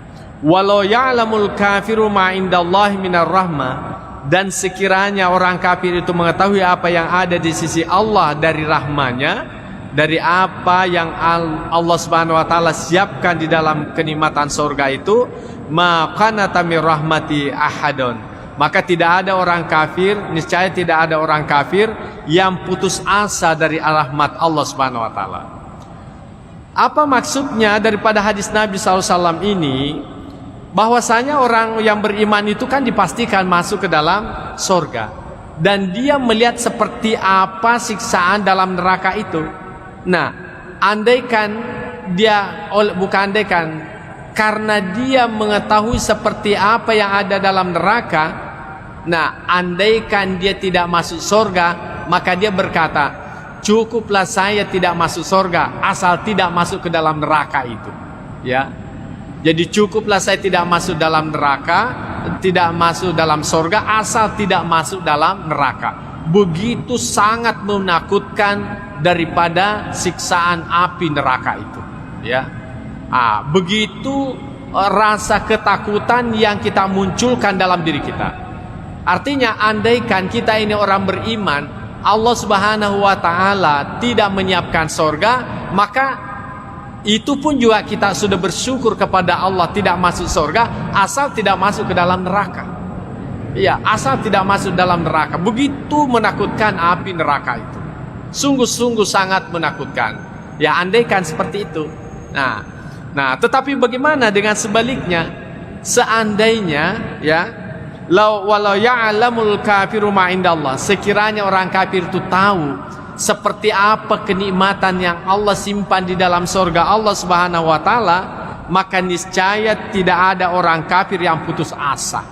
Ya. Dalam arti pasti ujung-ujungnya mengucapkan la ilaha illallah Muhammadur Rasulullah, walaupun itu saja modalnya. Walaupun itu saja modalnya. Andaikan dia tahu seperti apa kenikmatan Allah Subhanahu wa taala yang disimpan dalam surganya. Begitu nikmat yang luar biasa Allah janjikan kepada orang yang beriman. Ya, tetapi alhamdulillah sebagai orang yang beriman, syukur-syukurlah, ya, syukur-syukurlah tidak masuk dalam neraka. Syukur-syukurlah tidak masuk dalam surga asal tidak masuk dalam neraka. Ya. Itu sudah syukurlah kita. Alhamdulillah, andaikan itu terjadi. Cuma nanti di hari kemudian kan cuma ada dua tempat. Ya, kalau bukan surga, neraka. Karena kita tidak masuk dalam neraka, berarti tempatnya itu adalah surga. Tetapi orang kafir, bagaimanapun karena dia melihat bagaimana nikmatnya dalam surga, andaikan hanya bisa bermodalkan la ilaha illallah, maka itu pun juga tetap dia ucapkan dengan berusaha tidak berputus asa dari harapan kepada Allah Subhanahu wa taala. Jamaah yang saya muliakan. Yang kedua, wa an Abi Sa'idin al-Khudri radhiyallahu anhu. Jadi hadis ini bersumber dari Sa'id al-Khudri radhiyallahu anhu. Anna Rasulullah sallallahu alaihi wasallam qala, bahwasanya Rasulullah SAW, in kanat salihatun, sekiranya orang yang meninggal dunia ini tergolong sebagai orang yang saleh, qalat, maka dia berkata, qaddimuni, ya, percepatlah, dahulukanlah saya. Wa in kanat ghaira salihah, kalau saja dia sebagai orang yang tidak saleh, maka dia berkata, ya wailaha aina tazhabuna biha, celakalah, kemana kalian aku bawa pergi. Yasma'u sautaha kullu syai'in illal insanu. Jadi kata-kata kalimat yang diucapkan oleh si mayit ini dalam usungan itu didengarkan oleh segala sesuatu, illal insan, kecuali manusia. Ya. Jadi mungkin pernah kita menyaksikan bagaimana seekor sapi ya pada saat lewat usungan mayat itu. Bagaimana dengan ayam, bagaimana yang lain-lain, pasti ada sikap yang lain-lain mereka lakukan. Apakah itu dalam kondisi seolah-olah terharu ataukah dia ketakutan? Itu karena suara yang didengarkan oleh orang yang meninggal dunia itu. Nah, walau sami'ahu saika, sekiranya saja manusia itu mendengarkannya saika, maka menjadilah ia pingsan. Ya, syukur-syukur saja kita tidak dengarkan. Andaikan kita mendengarkan orang yang diusung ke kuburan itu, apa yang diucapkannya, yang saya khawatirkan jenazahnya tidak sampai di kuburan. Pingsan mana nih? Kita semua pingsan, yang mengusungnya pun juga ikut pingsan. Ya, karena dia mendengar. Apalagi kalau orang yang diusung itu orang yang jelek, ya tentu dia ketakutan. Ya, dia ketakutan. Wah, mau kemana? Mungkin dia marah. Kalian ini mau bawa kemana saya ini? Ya kan? Marah-marahlah dia, macam-macam dia lakukan. Tetapi dia tidak bisa berbuat apa-apa. Ya, dia tidak bisa lagi berbuat apa-apa. Nah, jadi itulah yang dikemukakan. Nah, sekarang ini mungkin kita bertanya, apa sih kaitannya dengan ar-raja, dengan al-khauf itu tadi? Ya, kalau hadis sepoto yang pertama itu mengharapkan kita untuk memiliki keseimbangan al-khauf dan ar-raja. Artinya lakukanlah kebaikan, karena kebaikan itu sebagai bukti yang membedakan Anda nanti dengan orang yang baik dengan orang yang jahat. Kemudian juga kalian itu juga harus optimis, memiliki sifat raja, karena sifat raja itulah yang mendorong Anda untuk melakukan kebaikan. Dan ujung-ujungnya orang yang baik dengan orang yang tidak baik itu jelas, baru di dunia diantar ke kuburannya itu sudah menunjukkan perbedaan yang nyata. Tapi untungnya tidak disaksikan oleh umat manusia, tapi makhluk yang lain mendengarkan pernyataan-pernyataan yang diucapkannya di saat diantar masuk ke dalam kuburan. Kemudian hadis yang berikutnya, wa an ibni Mas'ud radhiyallahu anhu. Jadi bersumber dari Abdullah bin Mas'ud, ya, radhiyallahu anhu, yang diridai. Dia berkata, qala Rasulullah sallallahu alaihi wasallam, al jannatu, ya, al jannatu aqrabu ila ahadikum. Surga itu lebih dekat, ya, kepada sekalian, min syiraki na'alihi, daripada tali sendalnya atau tali sepatunya. Jadi sebetulnya kalau kita melihat hadis Nabi Sallallahu Alaihi Wasallam ini, surga itu sangat dekat dengan kita, ya. Bahkan dikatakan oleh Nabi lebih dekat daripada tali sepatu kita atau tali sandal kita. Nah, kalau kita pakai sandal, apa ada jaraknya dengan kaki kita? Tidak ada, kan? Itu artinya bahwa surga itu sebetulnya tidak ada jaraknya dengan kita, sangat-sangat dekat. Nah, tentu yang perlu kita perhatikan adalah bagaimana istilah surga yang dimaksudkan. Kemudian Nabi SAW melanjutkan, wan naru mithlu zalik. Demikian juga neraka. Neraka itu juga sangat dekat dengan kita. Makanya kaum muslimin, ini perlu dikaitkan ayat dengan hadis yang lain. Surga itu sebetulnya di mana sih adanya? Ya. Surga, neraka itu di mana sih ada sebetulnya? Kalau kita berbicara surga dalam artian tempat yang dibangunkan sebagai bentuk balasan orang yang beriman, itu tentu tempatnya masih jauh. Jauh, kita tidak tahu ya apakah sudah dicipta ataukah belum. Karena ini masuk juga perdebatan kaum teolog. Ada yang mengatakan surga itu sudah dicipta. Kemudian bertanyalah yang mengatakan surga itu belum dicipta. Dengan alasan apa? Kalau surga itu sudah diciptakan, berarti di mana adanya? Ya, dijawablah orang yang mengatakan surga itu sudah dicipta dengan jawaban apa? tidak semua yang ada itu bisa dilihat, ya kan? Ya, emas saja dalam tanah itu kan ada, tapi Anda kan tidak lihat. Nah, bertanya lagi, kalau surga itu sudah dicipta, apa Tuhan itu tidak menciptakan sesuatu yang sia-sia? Maka dijawab oleh orang yang mengatakan sudah diciptakan bahwa bagi Allah Subhanahu wa taala itu tidak ada yang sia-sia. Yang sia-sia itu hanyalah pada manusia.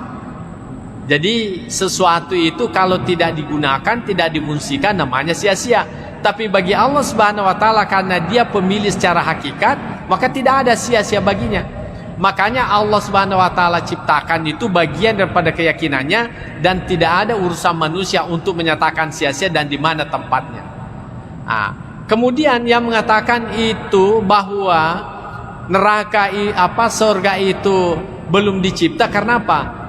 Neraka dan surga itu belum dicipta karena apa? Belum saatnya untuk ditempati. Ya, dan andaikan itu sudah ditempati, ya tentu menjadi persoalan di mana adanya. Ya, bukankah surga dan neraka itu ya tempatnya sangat luas, meliputi langit dan bumi. Nah, kalau begitu di mana ruang adanya? Jadi banyak istilahnya komunikasi teolog, tetapi yang seperti ini tidak perlu kita risaukan. Yang pasti menurut kita surga itu ada. Itu sudah selesai, sudah cukup. Neraka pun juga itu ada. Sudah selesai. Nah, pertanyaannya, bagaimana dengan surga yang pernah ditempati Nabi Adam alaihissalam? Ini ada lagi pendapat yang berbeda. Ada yang mengatakan itu adalah surga. Surga dalam artian adalah tempat yang sangat menyenangkan. Makanya surga itu disebut dengan jannah. Dalam bahasa lain surga itu adalah adalah kebun, ya. Adalah kebun. Kenapa kebun itu disebut sebagai surga? Karena kebun itu kan menyenangkan. Ada buah-buahan di dalamnya, ada air di dalamnya. Pokoknya kebun itu sangat indah lah, sangat menyenangkan. Makanya disebut dengan jannah. Nah, orang yang mengatakan bahwa itu adalah bukan surga yang sesungguhnya seperti yang dijanjikan kepada kita. Kenapa? Oleh karena surga yang sesungguhnya itu tidak ada lagi yang namanya larangan. Sementara surga yang ditempati Adam itu kan masih ada larangan memakan buah khuldi, ya kan? Masih ada larangan memakan buah khuldi. Berarti bukan itu surga yang sesungguhnya. Yang kemudian kalau orang sudah masuk dalam surga tidak keluar lagi. Tapi kenapa Nabi Adam alaihissalam itu masih keluar? Itu artinya belum surga yang dimaksudkan. Makanya dimaknai bahwa Nabiullah Adam alaihissalam dan Hawa itu dikarantinakan di sebuah tempat yang sangat istimewa, yang kemudian disitulah melakukan suatu pelanggaran yang kemudian dikeluarkan di muka bumi ini. Adapun sesungguhnya neraka dan surga itu masih perawan lah sampai sekarang ini. Belum ada yang pernah masuk di dalamnya sampai sekarang ini. Ya. Kemudian belum masuk waktu ya. Ya. Kemudian bagaimana dengan surga dan neraka itu? Ya, secara majazi itu sudah ada, ya. Biasa tuh tomato makada agak paranaka kok, ya kan? Itu artinya kalau kita itu marah, sumpek, tidak senang, itu sebetulnya adalah hawa-hawa neraka itu. Akhirnya orang tua kita mengatakan mai mumaranaka, ya. Artinya kita dalam kondisi tidak senang, tapi kalau kita tersenyum, bahagia, itu namanya surga. Ya, surga. Jadi secara majazi surga itu dan neraka itu sudah ada dalam kehidupan dunia ini. Makanya ulama kita mengatakan, masuklah kalian ke dalam surga sebelum Anda memasukinya, dan jauhilah itu neraka sebelum Anda ditakdirkan masuk ke dalam neraka. Artinya apa? Jadikanlah apa yang kamu lakukan itu menyenangkan, sehingga hidupmu itu terasa nikmat. Ya, kalau kita habis salat kan nikmat rasanya. Tapi selama kita belum salat, tapi sudah masuk waktu, itu kan ada rasa tersiksa, ya kan? Ada rasa tersiksa. Begitu kita selesai melakukan salat, itu aman perasaan. Berarti sudah dapat surga, ya kan? Demikian juga Orang yang melakukan kejahatan maha kafi sadrika, itu kan rumusnya.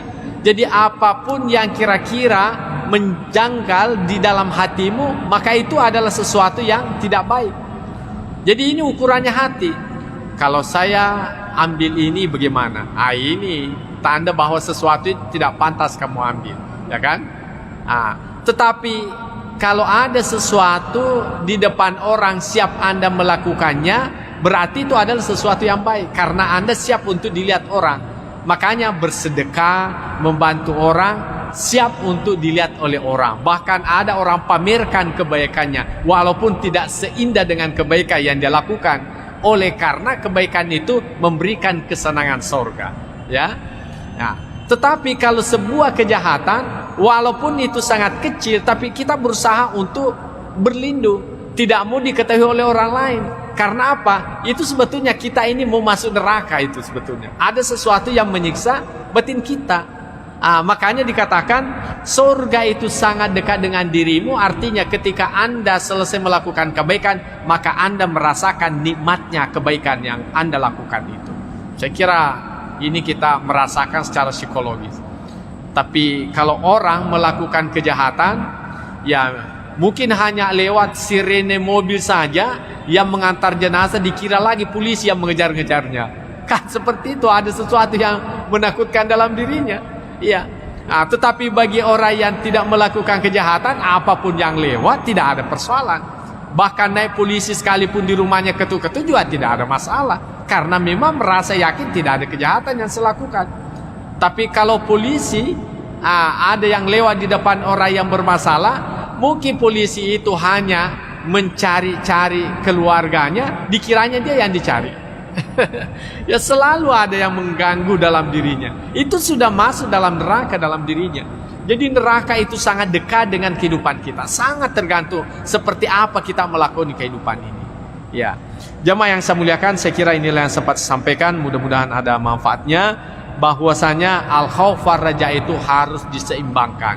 Dikala kita sehat itu, kita harus kedepankan al-khauf dalam arti memberi peluang kita menyadari kesalahan-kesalahan untuk kembali bertaubat kepada Allah Subhanahu wa taala. Sekalipun ar-raja itu tetap juga harus kita munculkan dalam diri kita. Tetapi manakala kita sudah di penghujung kehidupan, maka munculkanlah sifat optimis itu, supaya dengan rasa kegembiraan akan menghadap kepada Allah walaupun modal yang sedikit, maka itu bisa memberikan ketenangan untuk menghadapi yang namanya kematian itu. Saya kira inilah yang sempat saya sampaikan. Mudah-mudahan ada manfaatnya kepada kita semuanya. Bismillahirrahmanirrahim. Allahumma zaidna ilman nafi'a wa zukna fahman wasi'a. Rabbana atina fid dunya hasanah wa fil akhirati hasanah wa qina adzabannar. Wa sallallahu ala sayyidina Muhammad wa ala alihi wasallam ajma'in. Al-Fatihah. Bismillah.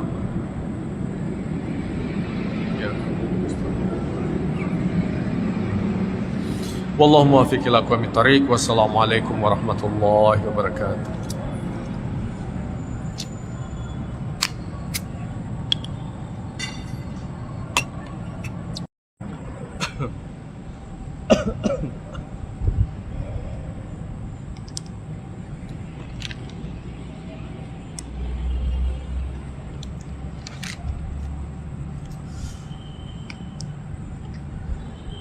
Bismillahirrahmanirrahim.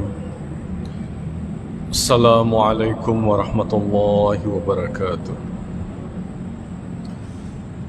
Alhamdulillahirabbil alamin. Wassalatu wassalamu ala asyrafil anbiya'i wal mursalin sayyidina Muhammad wa ala alihi wa ashabihi ajma'in, amma ba'd.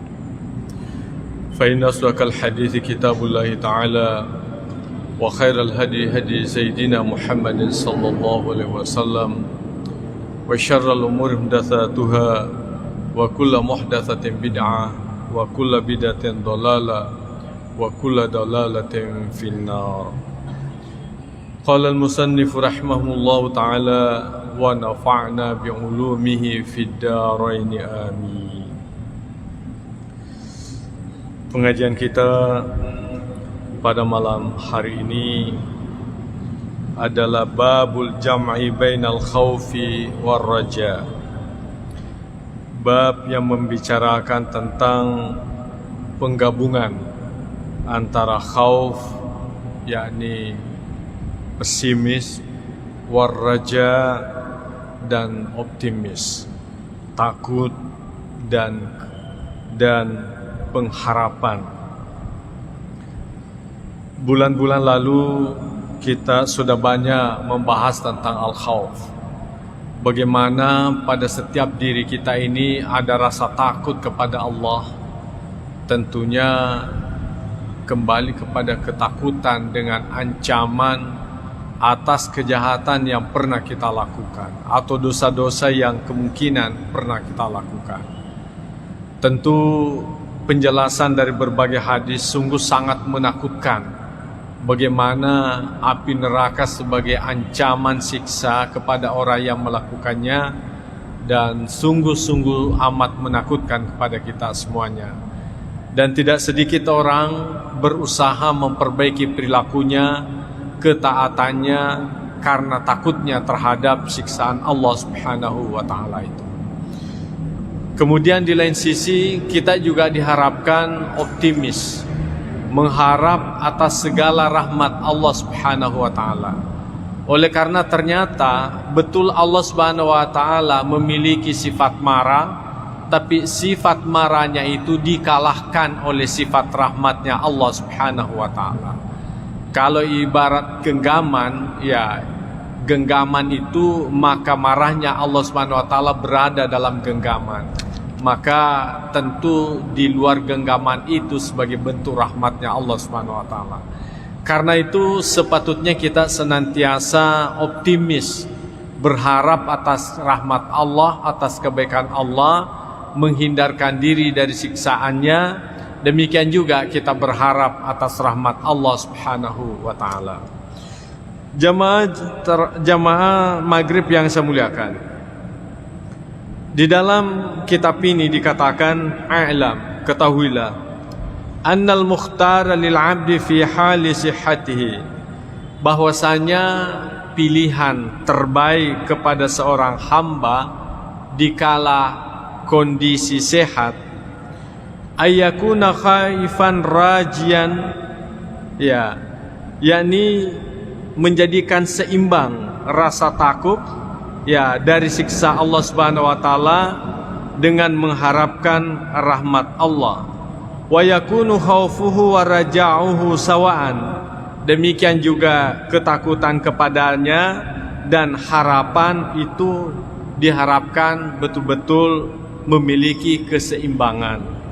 Oleh karena manakala seseorang rasa takutnya yang lebih menonjol, maka dikhawatirkan itu karena dia manusia biasa yang kemungkinan pernah melakukan dosa ataukah berkali-kali melakukan dosa.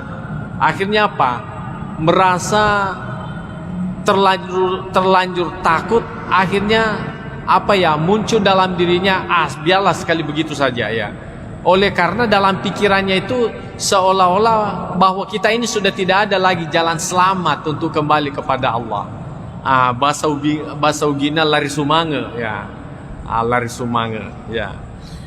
Karenanya perlu ada keseimbangan. Perlu juga kita optimis bahwa meskipun Allah Subhanahu wa Ta'ala itu memiliki sifat benci, sifat menyiksa dan sebagainya, tetapi kita juga harus optimis bahwasanya Allah itu memiliki sifat cinta, memiliki sifat kasih sayang, memiliki sifat kasih atau rahmah yang sangat tinggi kepada hambanya. Bahkan kita memahami bahwa Allah menciptakan hambanya itu sebetulnya didasari karena cinta, didasari karena kesenangannya. Samalah halnya seorang bapak, ya tentu mengharapkan ada anak. Sungguh pun dia tidak tahu bahwa anaknya nanti itu apakah dia nakal atau tidak. Yang pasti di dalam pikirannya itu berusaha memperoleh anak yang baik. Dia akan senang akan lahirnya anaknya itu, ya. Tetapi cintanya Tuhan itu melebihi cinta orang tua kepada anaknya. Kalau orang tua bagaimanapun sayangnya, tapi masih saja didapati orang tua itu bersikap keras terhadap anaknya. Barangkali biasa kita mendengarkan juga orang tua itu kadangkala tidak mengakui anaknya karena begitu jengkel terhadap anaknya. Tapi Allah Subhanahu wa taala, ya, bagaimanapun nakalnya hambanya itu tetap dia mengakui hambanya, walaupun hambanya itu tidak mengakui Allah sebagai Tuhannya. Jemaah yang saya muliakan, mungkin juga ada yang mengatakan bagaimana buktinya bahwa Tuhan itu tetap cinta kepada hambanya walaupun nakal? Ya tentu ada hadisnya Nabi SAW. Andaikan Allah Subhanahu wa taala memberi nilai materi itu sebagai bentuk kasih sayang, maka orang kafir itu tidak akan, ya, kita dalam kondisi sehat, ya perlu kita hati-hati, ya selalu kita berhati-hati atas kejahatan yang kemungkinan kita lakukan. Tetapi kalau kita sudah dalam kondisi sakit, oleh karena dalam kondisi sakit itu, ya hampir dikata sudah tidak ada lagi peluang untuk melakukan kebaikan karena kondisi sakit, apalagi kesehatannya tidak mampu lagi melakukan banyak kebaikan, maka yang sebaiknya dimunculkan dalam dirinya ada selalu optimis, ya, selalu optimis bahwa insya Allah Allah menyelamatkan saya. Insya Allah saya kan sudah pernah mengucapkan la ilaha illallah Muhammadur Rasulullah. Siapa yang mengucapkan la ilaha illallah Muhammadur Rasulullah kemudian kembali menghadap kepada Allah, maka dia patut mendapatkan surga Allah Subhanahu wa taala. Maka itulah yang harus dimunculkan dalam dirinya. Jangan lagi sikap ketakutan. Karena apa? Bukan lagi waktunya menyesali atas apa yang pernah kita lakukan, tetapi yang terbaik pada saat itu mengedepankan pengharapan kepada Allah. Insya Allah saya akan masuk surga oleh karena saya mengucapkan la ilaha illallah dan meyakininya. Insya Allah saya akan mendapatkan nikmat Allah karena biasa saya melakukan salat 5 waktu, walaupun kadangkala juga pernah misalnya tidak melakukan salat 5 waktu. Jadi itu yang harus kita kedepankan. Jadi ar-raja itu dikedepankan daripada al-khauf. Kita dalam kondisi sakit, supaya apa? Kita senantiasa bergembira menghadapi kematian itu. Karena kalau kita dalam kondisi senang menghadapi itu, artinya dalam kondisi berharap dengan yang baik, maka itu bisa membuat kita lebih mudah mengucapkan la ilaha illallah Muhammadur Rasulullah ketimbang kita dalam kondisi ketakutan. Boleh jadi karena ketakutannya berlebih-lebihan sehingga dia tidak mampu lagi mengucapkan la ilaha illallah, tidak mampu lagi, tidak kuat lagi. Ya mungkin bisa dianalogikan kepada diri kita. Biasa kan kalau kita menghafal, ya kita menghafal sendiri, pokoknya lancar kan, lancar. Kemudian pada saat kita di depan guru, karena kita terlalu takut sama guru itu, menjadi gugup, akhirnya karuan kita punya hafalan. Nah seperti itulah yang diharapkan. Jadi kalau kita membiasakan dalam artian optimis, berharap bahwa kita mendapatkan rahmat Allah Subhanahu wa taala, itu yang membuat kita gembira, perasaan kita menjadi gembira, akhirnya kita mudah gampang mengucapkan la ilaha illallah Muhammadur Rasulullah dibandingkan kita dalam kondisi ketakutan. Itu tadi semacam logika yang paling dekat kepada kita. Kemudian wa qawaidus syar'i min nususil kitab was sunnah. Jadi ini sudah jelas dalam syariat sebagaimana dikemukakan di dalam kitab, artinya Al-Quran, demikian juga dikemukakan di dalam sunnah Nabi SAW wa ghaira zalik dan yang lainnya, mutazahiratun ala zalik, itu nampak jelas pada yang itu. Qala Allah Ta'ala, sebagaimana Allah Subhanahu wa taala berfirman, fala ya'manu makrallah illal qaumul khasirin. Ya, maka janganlah merasa tidak aman ya dari ujian Allah kecuali kepada kaum yang merugi. Jadi ayat ini memberikan penguatan kepada diri kita bahwa kalau kita dalam kondisi sakit, ya anggaplah misalnya menghadapi kematian, jangan kita terlalu takut ya. Jadi Allah Subhanahu wa taala mengatakan begini, jadi jangan kita merasa tidak aman. Jadi tanamkanlah diri kita bahwa insya Allah saya selamat, walaupun modal kita hanya itu la ilaha illallah. Mengapa? Sudah kan kita baca sebelumnya, siapa yang mengucapkan la ilaha illallah Muhammadur Rasulullah, kemudian di akhir ucapannya dan meyakininya, maka niscaya orang itu masuk ke dalam surga Allah Subhanahu wa taala. Yang kemudian ada sahabat bertanya, wa in zana ya Rasulullah, walaupun dia berzina, kata Nabi SAW, iya walaupun dia melakukan zina. Kemudian wa in sarakat, walaupun dia mencuri ya Rasulullah, Nabi SAW mengatakan, iya tetapnya itu saja. Kemudian menghadapi kematian, maka dengan modal itu pun juga sepatutnya dia merasa aman menghadapi kematian itu sendiri. Ya, itu yang diharapkan. Jadi siapa yang orang-orang atau kelompok-kelompok yang ketakutan di dalam menghadapi kematian, walaupun pada prinsipnya semua orang pasti takut, apalagi kita sudah dalam kondisi kita merasa sakitnya itu sudah penyakit yang terakhir, ya tentu di situ kita berusaha semaksimal mungkin bagaimana memunculkan ruhillah ilal qaumul kafirin. Ya, jadi sesungguhnya janganlah berputus asa dari rahmat Allah. Ya, jangan kalian berputus asa dari rahmat Allah Subhanahu wa taala. Karena apa?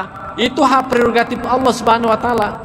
Walaupun sekiranya kita hanya modalnya beriman, la ilaha illallah, Allah mau mengampuni karena pernah kita melakukan dosa, Allah mau mengampuni karena kita banyak melakukan pelanggaran, itu tidak ada yang bisa mencegah Allah Subhanahu wa taala melakukan itu. Ya. Ya, sekalipun misalnya kalau Allah Subhanahu wa taala mengedepankan sifat keadilannya, bagaimana sifat keadilan Allah? Orang yang melakukan kejahatan ya mestinya kan disiksa. Orang yang melakukan kebaikan ya diberikan pahala. Tapi kalau Allah Subhanahu wa taala tidak mau menyiksa orang yang melakukan kejahatan, itu hak prerogatif Tuhan. Tidak ada yang bisa mencegah Allah. Karena Allah menciptakan manusia, Allah menciptakan surganya. Karenanya kita juga tidak boleh berputus asa andaikan modal kita hanya la ilaha illallah Muhammadur Rasulullah. Itulah sebabnya Allah Subhanahu wa taala mengingatkan lagi kepada kita semuanya bahwa janganlah kalian berputus asa dari rahmat Allah illal qaumul kafirin, kecuali orang-orang yang kafir. Jadi orang kafir itu sudah tidak ada lagi peluang untuk mendapatkan surganya. Ya.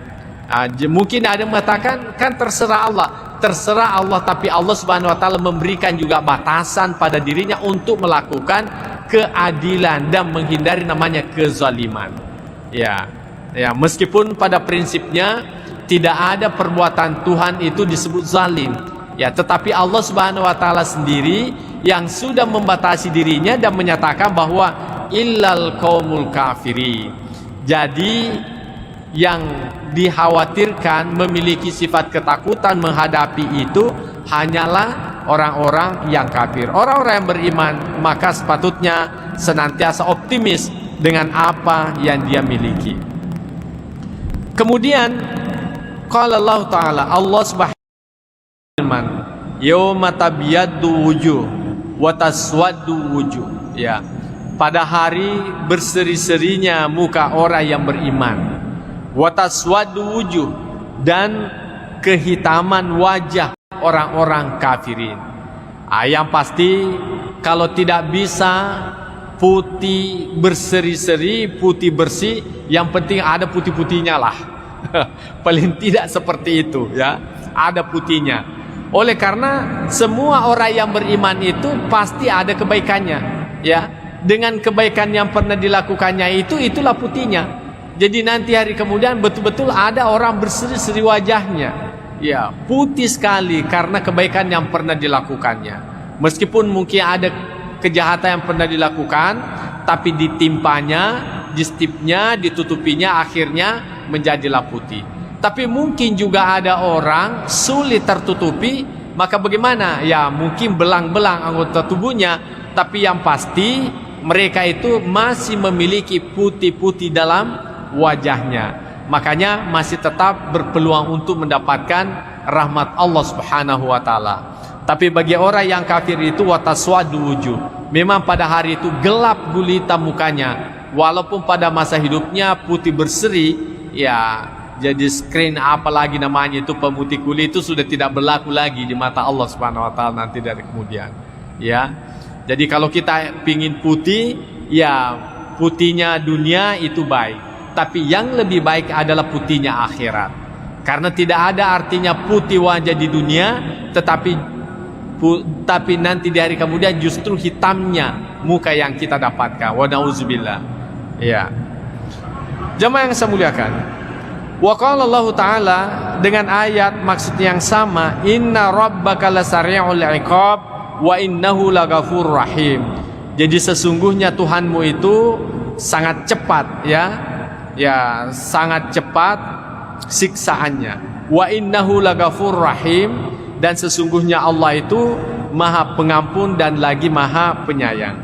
Jadi meskipun Allah itu memiliki sifat marah, bisa menyiksa hambanya, tetapi kita meyakini sesungguhnya maaf Allah Subhanahu wa taala itu jauh lebih tinggi dibandingkan dengan siksaannya. Jauh lebih tinggi siksaan, jauh lebih tinggi rahimnya dibandingkan siksaannya. Jadi ini semuanya ayat-ayat disampaikan kepada kita dalam rangka kita optimis. Jadi kalau kita sudah dalam kondisi sakit, jangan lagi ingat yang lain-lain. Pokoknya karena bukan lagi waktunya untuk kita bertaubat itu, apalagi yugargir gitu, ya. Nah, tetapi kalau sakit-sakit kecil, ya masih mending, mungkin masih ada harapan hidup kita. Nah, kondisi seperti ini masih bermanfaatlah yang namanya penyesalan itu. Masih bermanfaatlah, masih berfungsilah yang namanya taubat itu. Tapi kalau sudah tidak ada lagi harapan hidup, ya sudah dipertimbangkanlah itu. Maka bagaimana? Yang sepatutnya kita mengedepankan sifat optimis terhadap apa yang pernah kita lakukan. Allah juga berfirman, innal abrara lafi na'imin wa innal fujjara lafi jahim. Jadi sesungguhnya orang yang taat itu lafi na'im, ya berada pada naim, yakni surga Allah Subhanahu wa taala. Wa innal fujjara lafi jahim, dan sesungguhnya orang yang durhaka berada pada neraka jahanam. Ya, tadi sudah kita jelaskan, walaupun modal kecil, kalau Allah Subhanahu wa taala dengan modal kecil itu mengampuni segala dosa kita, itu semuanya bisa berpeluang kita dapatkan. Makanya kita selalu optimis, ya. Kemudian Allah juga berfirman, fa amma man thaqulat mawazinuhu fahuwa fi 'ishatir radiyah. Jadi siapa saja ya timbangan kebaikannya itu lebih berat, fahuwa fi 'ishatir radiyah, maka dia dalam kehidupan yang memuaskan. Wa amma man haffat mawazinuhu fa ummuhu hawiyah. Tapi adapun orang yang lebih ringan timbangan kebaikannya, maka tempatnya adalah neraka hawiyah. Wa ma adraka ma hiya narun hamiyah. Apakah Anda tahu apa itu neraka mahiyah? Yakni narun hamiyah, yakni neraka yang panas atau neraka yang menyala-nyala apinya. Jadi neraka itu Pak tidak pernah berhenti apinya, ya, menyala terus. Kenapa? Karena waquduhan nas wal hijara, karena yang menjadi BBM-nya, ya, karena yang menjadi kayu bakarnya neraka itu adalah manusia itu sendiri. Jadi neraka itu tidak bakalan berhenti menyala apinya selama masih ada orang-orang yang disiksa di dalamnya. Karena itulah pembakarnya. Itulah gantinya kayu kalau di hidup kita ini. Itulah gasnya neraka itu. Jadi semakin banyak orang masuk neraka, semakin panas apinya, semakin membara apinya. Beda kalau di dunia, semakin banyak ikan kita bakar, ya semakin kurang apinya. Apalagi kalau kelebihan lagi ikannya. Tapi kalau nanti dari kemudian tidak seperti itu. Semakin banyak orang masuk di dalamnya, justru semakin membara apinya. Karena manusia itu sendiri sebagai kayu bakarnya daripada neraka itu. Jadi tidak bakalan berhenti itu menyala, ya. Kemudian kita melihat bagaimana hadis Nabi SAW terkait dengan ini. Pertama dikemukakan wa an Abi Hurairah radhiyallahu anhu, bersumber dari Abu Hurairah radhiyallahu anhu, anna Rasulullah sallallahu alaihi wasallam, bahwasanya Rasul sallallahu alaihi wasallam qala, bersabda, law ya'lamul mu'minu ma indallahi minal uqubati ma tami'a bi jannatihi ahadun. Ya, sekiranya orang beriman itu mengetahui apa yang ada di sisi Allah dari siksaan yang ada di dalam nerakanya, maka bagaimana? Niscaya tidak ada seorang yang mengharapkan, ya, mengharapkan masuk surga. Ya, walau ya'lamul kafiru ma indallahi minar rahmah, dan sekiranya orang kafir itu mengetahui apa yang ada di sisi Allah dari rahmanya, dari apa yang Allah Subhanahu wa taala siapkan di dalam kenikmatan surga itu, maka natamir rahmati ahadun, maka tidak ada orang kafir, niscaya tidak ada orang kafir yang putus asa dari rahmat Allah Subhanahu wa taala. Apa maksudnya daripada hadis Nabi SAW ini?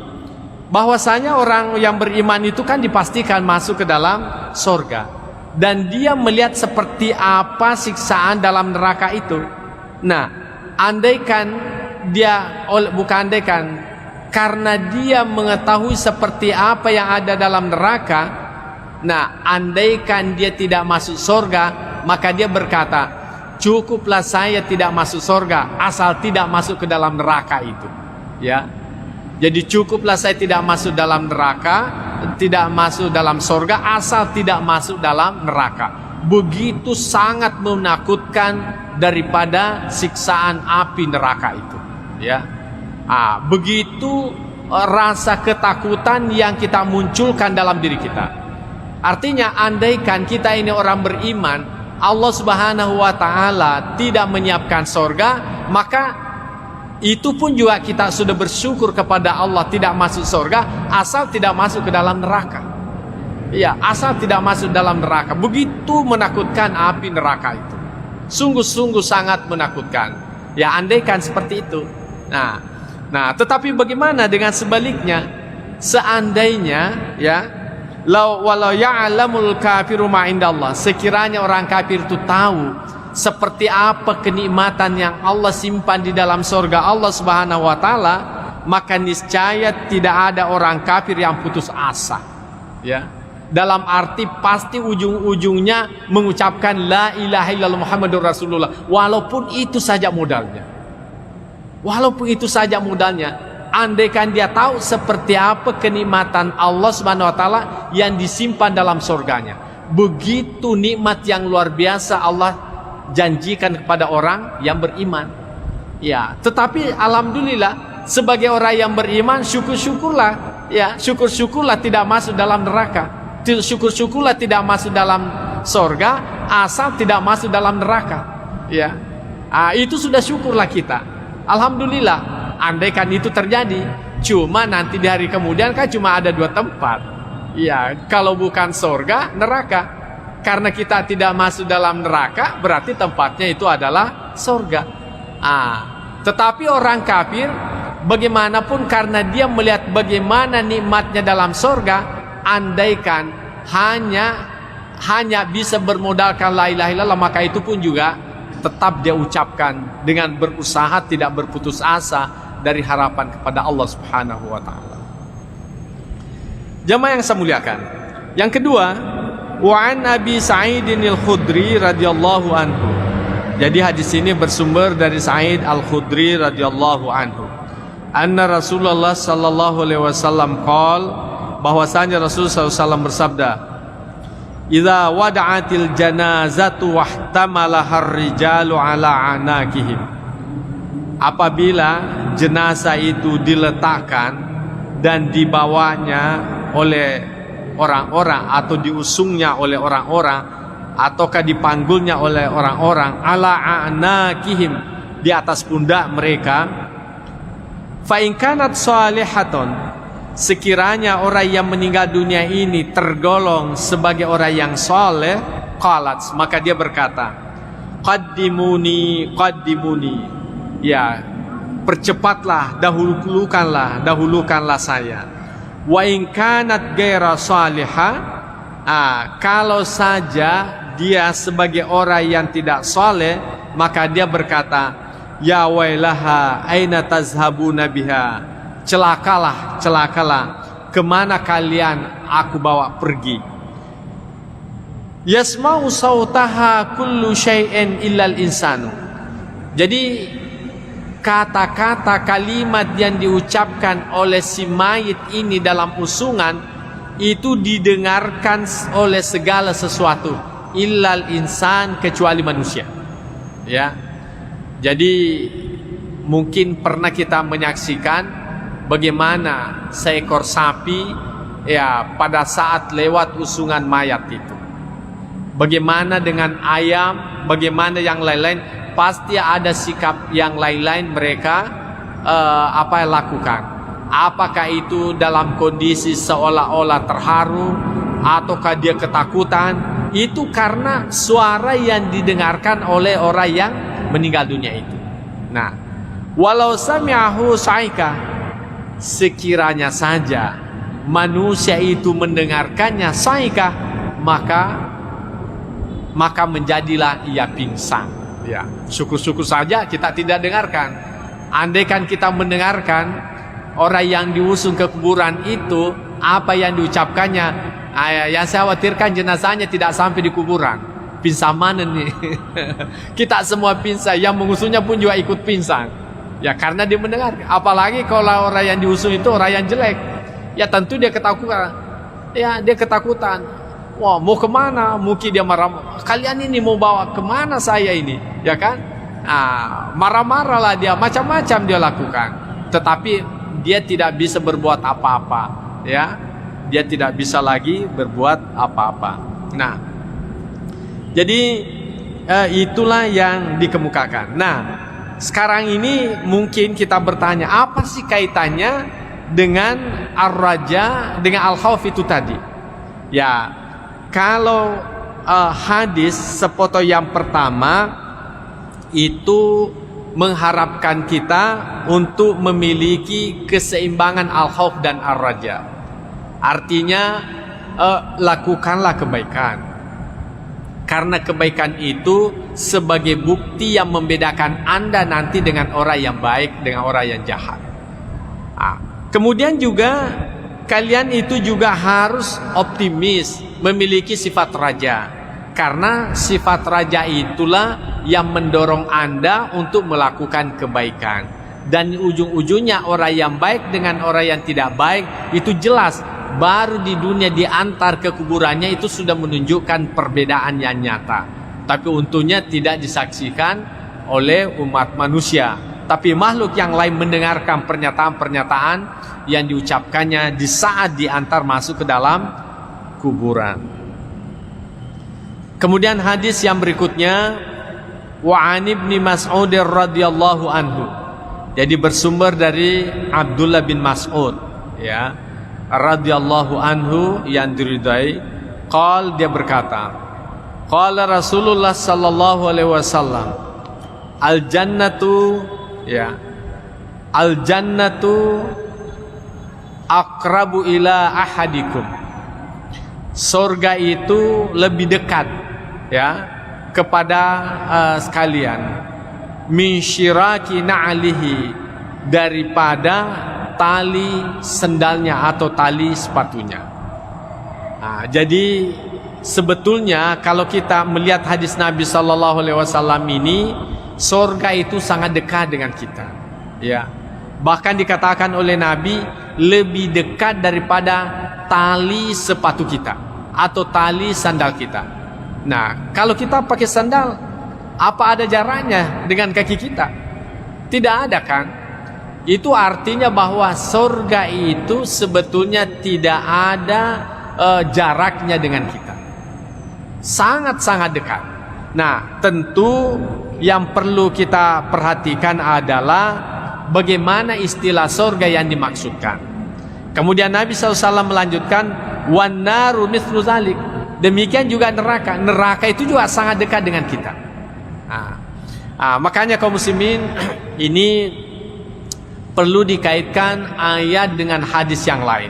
Surga itu sebetulnya di mana sih adanya? Ya. Surga, neraka itu di mana sih ada sebetulnya? Kalau kita berbicara surga dalam artian tempat yang dibangunkan sebagai bentuk balasan orang yang beriman, itu tentu tempatnya masih jauh. Jauh, kita tidak tahu ya apakah sudah dicipta ataukah belum. Karena ini masuk juga perdebatan kaum teolog. Ada yang mengatakan surga itu sudah dicipta. Kemudian bertanyalah yang mengatakan surga itu belum dicipta. Dengan alasan apa? Kalau surga itu sudah diciptakan, berarti di mana adanya? Ya, dijawablah orang yang mengatakan surga itu sudah dicipta dengan jawaban apa?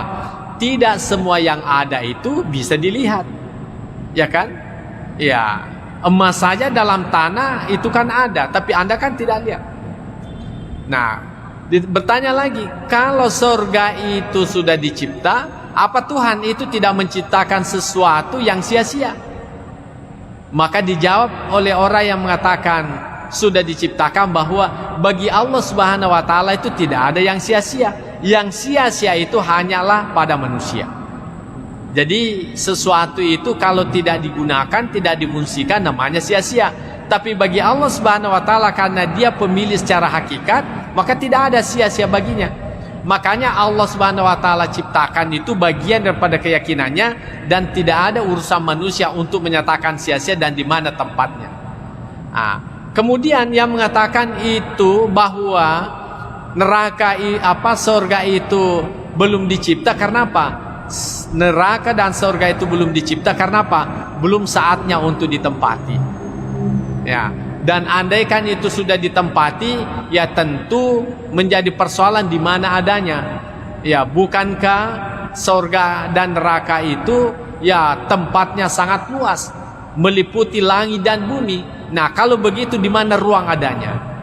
Jadi banyak istilahnya komunikasi teolog, tetapi yang seperti ini tidak perlu kita risaukan.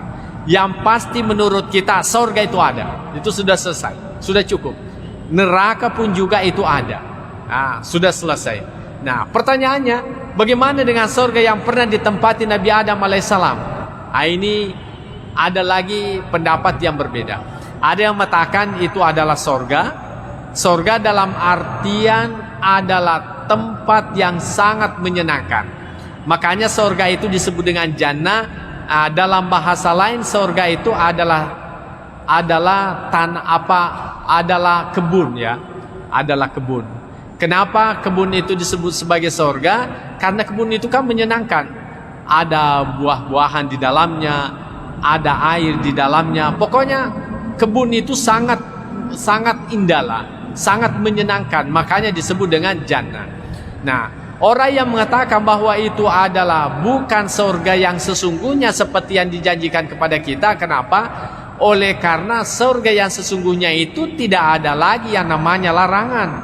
Sementara surga yang ditempati Adam itu kan masih ada larangan memakan buah khuldi, ya kan? Masih ada larangan memakan buah khuldi. Berarti bukan itu surga yang sesungguhnya. Yang kemudian kalau orang sudah masuk dalam surga tidak keluar lagi. Tapi kenapa Nabi Adam alaihissalam itu masih keluar? Itu artinya belum surga yang dimaksudkan. Makanya dimaknai bahwa Nabiullah Adam alaihissalam dan Hawa itu dikarantinakan di sebuah tempat yang sangat istimewa, yang kemudian disitulah melakukan suatu pelanggaran yang kemudian dikeluarkan di muka bumi ini. Adapun sesungguhnya neraka dan surga itu masih perawan lah sampai sekarang ini. Belum ada yang pernah masuk di dalamnya sampai sekarang ini. Ya. Kemudian belum masuk waktu ya. Ya. Kemudian bagaimana dengan surga dan neraka itu? Ya, secara majazi itu sudah ada. Ya. Biasa tuh tomato makada agak paranaka kok. Ya kan? Itu artinya kalau kita itu marah, sumpek, tidak senang, itu sebetulnya adalah hawa-hawa neraka itu. Akhirnya orang tua kita mengatakan mai mumanaraka, mumaranaka, ya. Artinya kita dalam kondisi tidak senang. Tapi kalau kita tersenyum, bahagia, itu namanya surga. Ya, surga. Jadi secara majazi surga itu dan neraka itu sudah ada dalam kehidupan dunia ini. Makanya ulama kita mengatakan, masuklah kalian ke dalam surga sebelum Anda memasukinya, dan jauhilah itu neraka sebelum Anda ditakdirkan masuk ke dalam neraka. Artinya apa? Jadikanlah apa yang kamu lakukan itu menyenangkan, sehingga hidupmu itu terasa nikmat. Ya, kalau kita habis salat kan nikmat rasanya. Tapi selama kita belum salat tapi sudah masuk waktu, itu kan ada rasa tersiksa, ya kan? Ada rasa tersiksa. Begitu kita selesai melakukan salat, itu aman perasaan. Berarti sudah dapat surga, ya kan?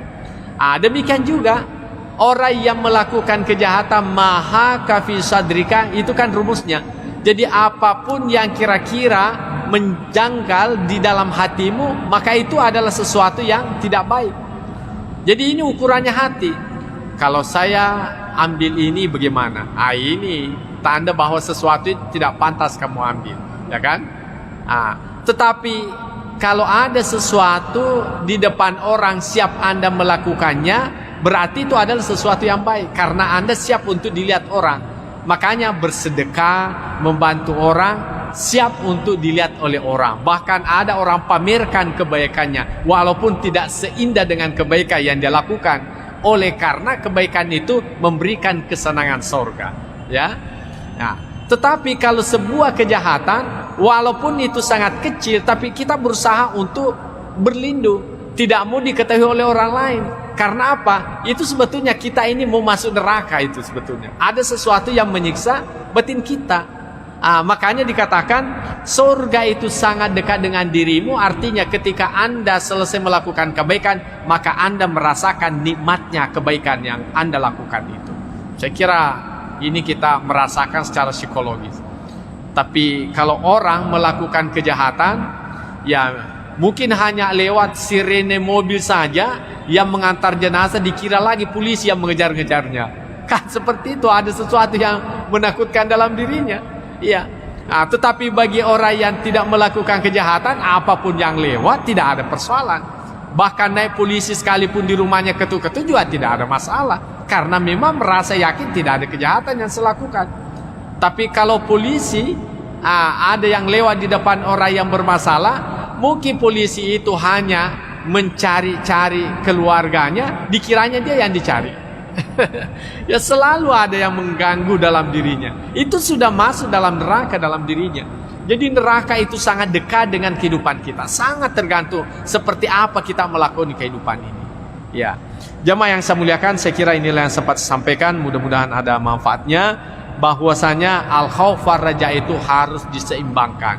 Dikala kita sehat itu, kita harus kedepankan al-khauf dalam arti memberi peluang kita menyadari kesalahan-kesalahan untuk kembali bertaubat kepada Allah Subhanahu wa taala.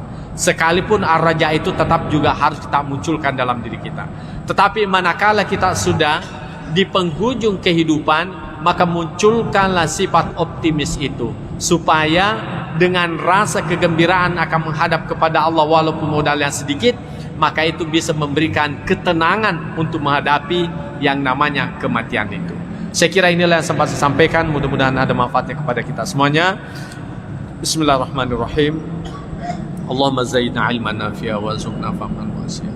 Rabbana atina fid dunya hasanah wa fil akhirati hasanah wa qina adzabannar. Wa sallallahu ala sayyidina Muhammad wa ala alihi wasallam ajma'in. Al-Fatihah. Bismillah.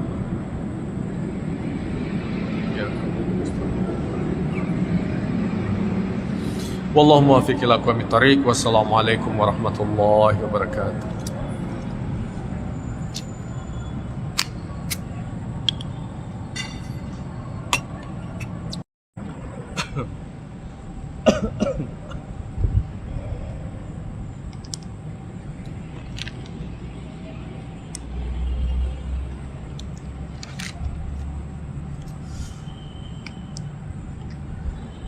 Bismillahirrahmanirrahim.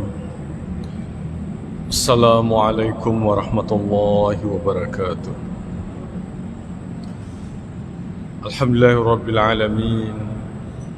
والصلاة والسلام على أشرف الأنبياء والمرسلين سيدنا محمد وعلى آله وأصحابه أجمعين أما بعد فإن أصدق الحديث كتاب الله تعالى وخير الهدي هدي سيدنا محمد صلى الله عليه وسلم وشر الأمور محدثاتها وكل محدثة بدعة وكل بدعة ضلالة وكل ضلالة في النار.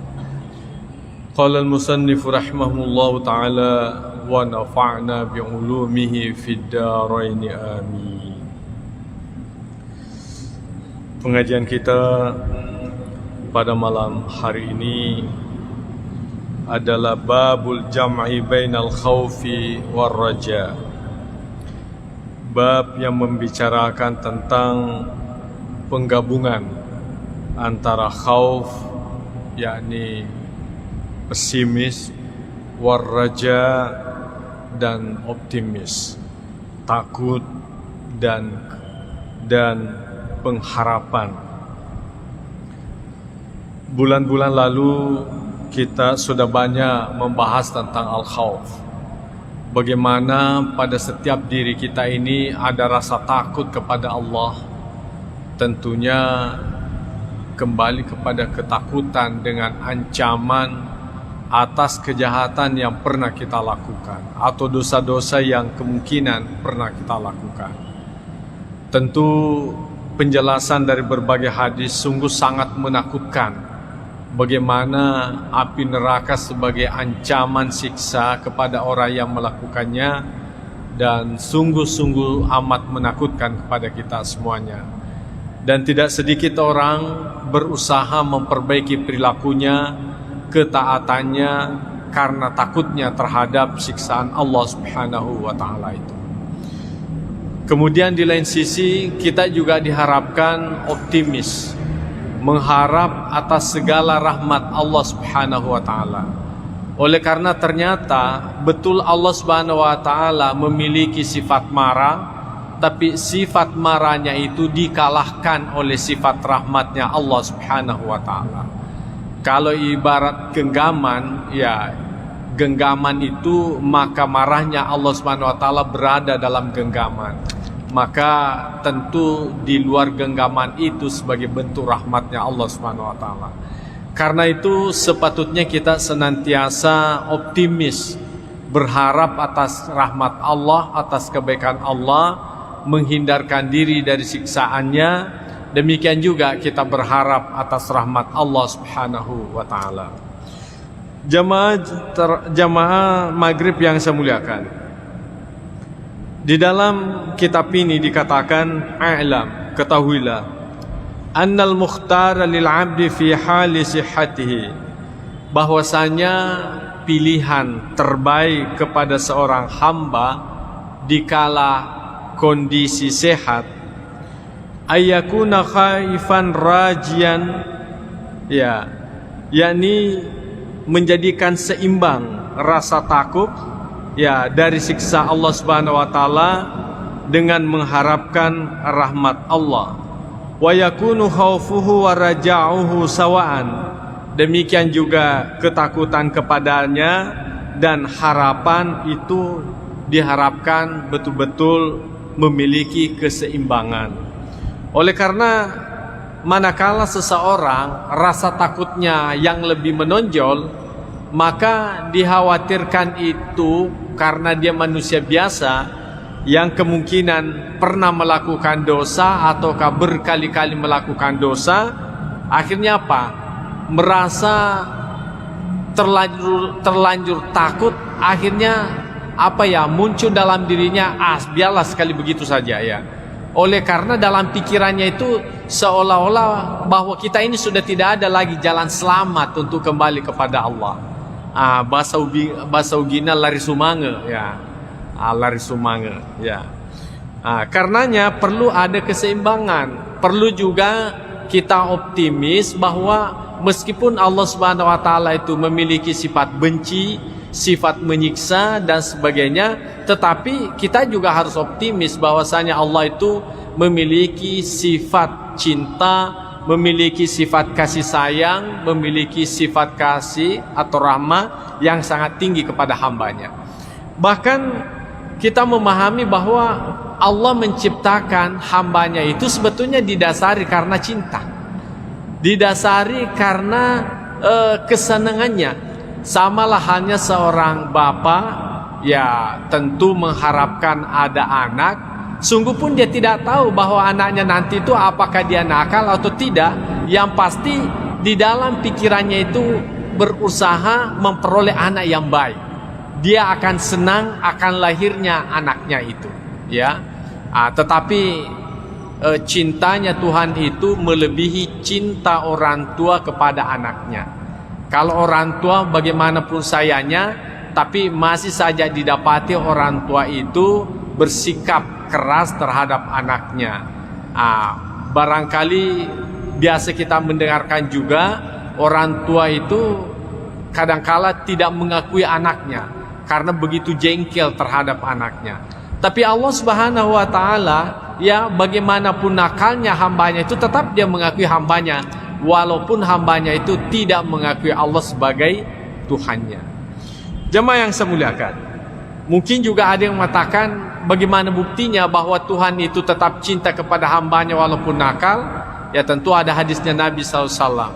Andaikan Allah Subhanahu wa taala memberi nilai materi itu sebagai bentuk kasih sayang, maka orang kafir itu tidak akan hidup lagi, ya. Tetapi karena Allah Subhanahu wa taala tetap memiliki rasa cinta, maka Allah Subhanahu wa taala tetap memberikan penghidupan kepada mereka.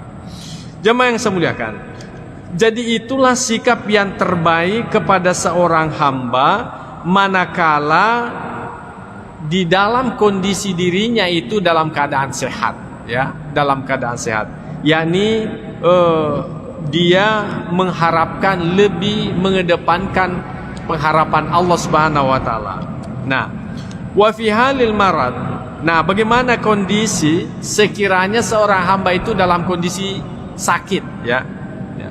Yatamakhasur raja, maka dia harus melulu bagaimana?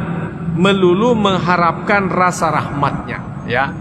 Jadi kalau tadinya kita dalam kondisi sehat, ya perlu kita hati-hati, ya selalu kita berhati-hati atas kejahatan yang kemungkinan kita lakukan. Tetapi kalau kita sudah dalam kondisi sakit, oleh karena dalam kondisi sakit itu, ya hampir dikata sudah tidak ada lagi peluang untuk melakukan kebaikan karena kondisi sakit, apalagi kesehatannya tidak mampu lagi melakukan banyak kebaikan, maka yang sebaiknya dimunculkan dalam dirinya ada selalu optimis. Ya, selalu optimis bahwa insya Allah Allah menyelamatkan saya. Insya Allah saya kan sudah pernah mengucapkan la ilaha illallah Muhammadur Rasulullah. Siapa yang mengucapkan la ilaha illallah Muhammadur Rasulullah kemudian kembali menghadap kepada Allah, maka dia patut mendapatkan surga Allah Subhanahu wa taala. Maka itulah yang harus dimunculkan dalam dirinya. Jangan lagi sikap ketakutan. Karena apa? Nah, bukan lagi waktunya menyesali atas apa yang pernah kita lakukan, tetapi yang terbaik pada saat itu mengedepankan pengharapan kepada Allah. Insya Allah saya akan masuk surga oleh karena saya mengucapkan la ilaha illallah dan meyakininya. Insya Allah saya akan mendapatkan nikmat Allah karena biasa saya melakukan salat 5 waktu, walaupun kadangkala juga pernah misalnya tidak melakukan salat 5 waktu. Jadi itu yang harus kita kedepankan. Jadi ar-raja itu dikedepankan daripada al-khauf. Kita dalam kondisi sakit, supaya apa? Kita senantiasa bergembira menghadapi kematian itu. Karena kalau kita dalam kondisi senang menghadapi itu, artinya dalam kondisi berharap dengan yang baik, maka itu bisa membuat kita lebih mudah mengucapkan la ilaha illallah Muhammadur Rasulullah ketimbang kita dalam kondisi ketakutan. Boleh jadi karena ketakutannya berlebih-lebihan sehingga dia tidak mampu lagi mengucapkan la ilaha illallah. Tidak mampu lagi, tidak kuat lagi. Ya mungkin bisa dianalogikan kepada diri kita. Biasa kan kalau kita menghafal, ya kita menghafal sendiri, pokoknya lancar kan? Lancar. Kemudian pada saat kita di depan guru karena kita terlalu takut sama guru itu menjadi gugup, akhirnya karuan kita punya hafalan. Nah, seperti itulah yang diharapkan. Jadi kalau kita membiasakan dalam artian optimis, berharap bahwa kita mendapatkan rahmat Allah Subhanahu wa taala, itu yang membuat kita gembira, perasaan kita menjadi gembira, akhirnya kita mudah gampang mengucapkan la ilaha illallah Muhammadur Rasulullah dibandingkan kita dalam kondisi ketakutan. Itu tadi semacam logika yang paling dekat kepada kita. Kemudian wa qawaidus syar'i min nususil kitab was sunnah. Jadi ini sudah jelas dalam syariat sebagaimana dikemukakan di dalam kitab, artinya Al-Quran, demikian juga dikemukakan di dalam sunnah Nabi SAW wa ghaira zalik dan yang lainnya, mutazahiratun ala zalik, itu nampak jelas pada yang itu. Qala Allah Ta'ala, sebagaimana Allah Subhanahu wa taala berfirman, fala ya'manu makrallah illal qaumul khasirin. Ya, maka janganlah merasa tidak aman ya dari ujian Allah kecuali kepada kaum yang merugi. Jadi ayat ini memberikan penguatan kepada diri kita bahwa kalau kita dalam kondisi sakit, ya anggaplah misalnya menghadapi kematian, jangan kita terlalu takut ya. Jadi Allah Subhanahu wa taala mengatakan begini, jadi jangan kita merasa tidak aman. Jadi tanamkanlah diri kita bahwa insya Allah saya selamat, walaupun modal kita hanya itu la ilaha illallah. Mengapa? Sudah kan kita baca sebelumnya, siapa yang mengucapkan la ilaha illallah Muhammadur Rasulullah, ya, kemudian di akhir ucapannya dan meyakininya, maka niscaya orang itu masuk ke dalam surga Allah Subhanahu wa taala. Yang kemudian ada sahabat bertanya, wa in zana ya Rasulullah, walaupun dia berzina, kata Nabi SAW, iya walaupun dia melakukan zina. Kemudian wa in sarakat, walaupun dia mencuri ya Rasulullah, Nabi SAW mengatakan iya tetap masuk dalam surga walaupun dia mencuri. Artinya modal la ilaha illallah, andaikan ada orang hanya modalnya itu saja kemudian menghadapi kematian, maka dengan modal itu pun juga sepatutnya dia merasa aman menghadapi kematian itu sendiri. Ya, itu yang diharapkan. Jadi siapa yang orang-orang atau kelompok-kelompok yang ketakutan di dalam menghadapi kematian, walaupun pada prinsipnya semua orang pasti takut, apalagi kita sudah dalam kondisi kita merasa sakitnya itu sudah penyakit yang terakhir, ya tentu di situ kita berusaha semaksimal mungkin bagaimana memunculkan ruhillah ilal qaumul kafirin. Ya, jadi sesungguhnya janganlah berputus asa dari rahmat Allah. Ya, jangan kalian berputus asa dari rahmat Allah Subhanahu wa taala. Karena apa? Itu hak prerogatif Allah Subhanahu wa taala. Walaupun sekiranya kita hanya modalnya beriman, la ilaha illallah, Allah mau mengampuni karena pernah kita melakukan dosa, Allah mau mengampuni karena kita banyak melakukan pelanggaran, itu tidak ada yang bisa mencegah Allah Subhanahu wa taala melakukan itu. Ya. Ya, sekalipun misalnya kalau Allah Subhanahu wa taala mengedepankan sifat keadilannya, bagaimana sifat keadilan Allah? Orang yang melakukan kejahatan ya mestinya kan disiksa. Orang yang melakukan kebaikan yang diberikan pahala.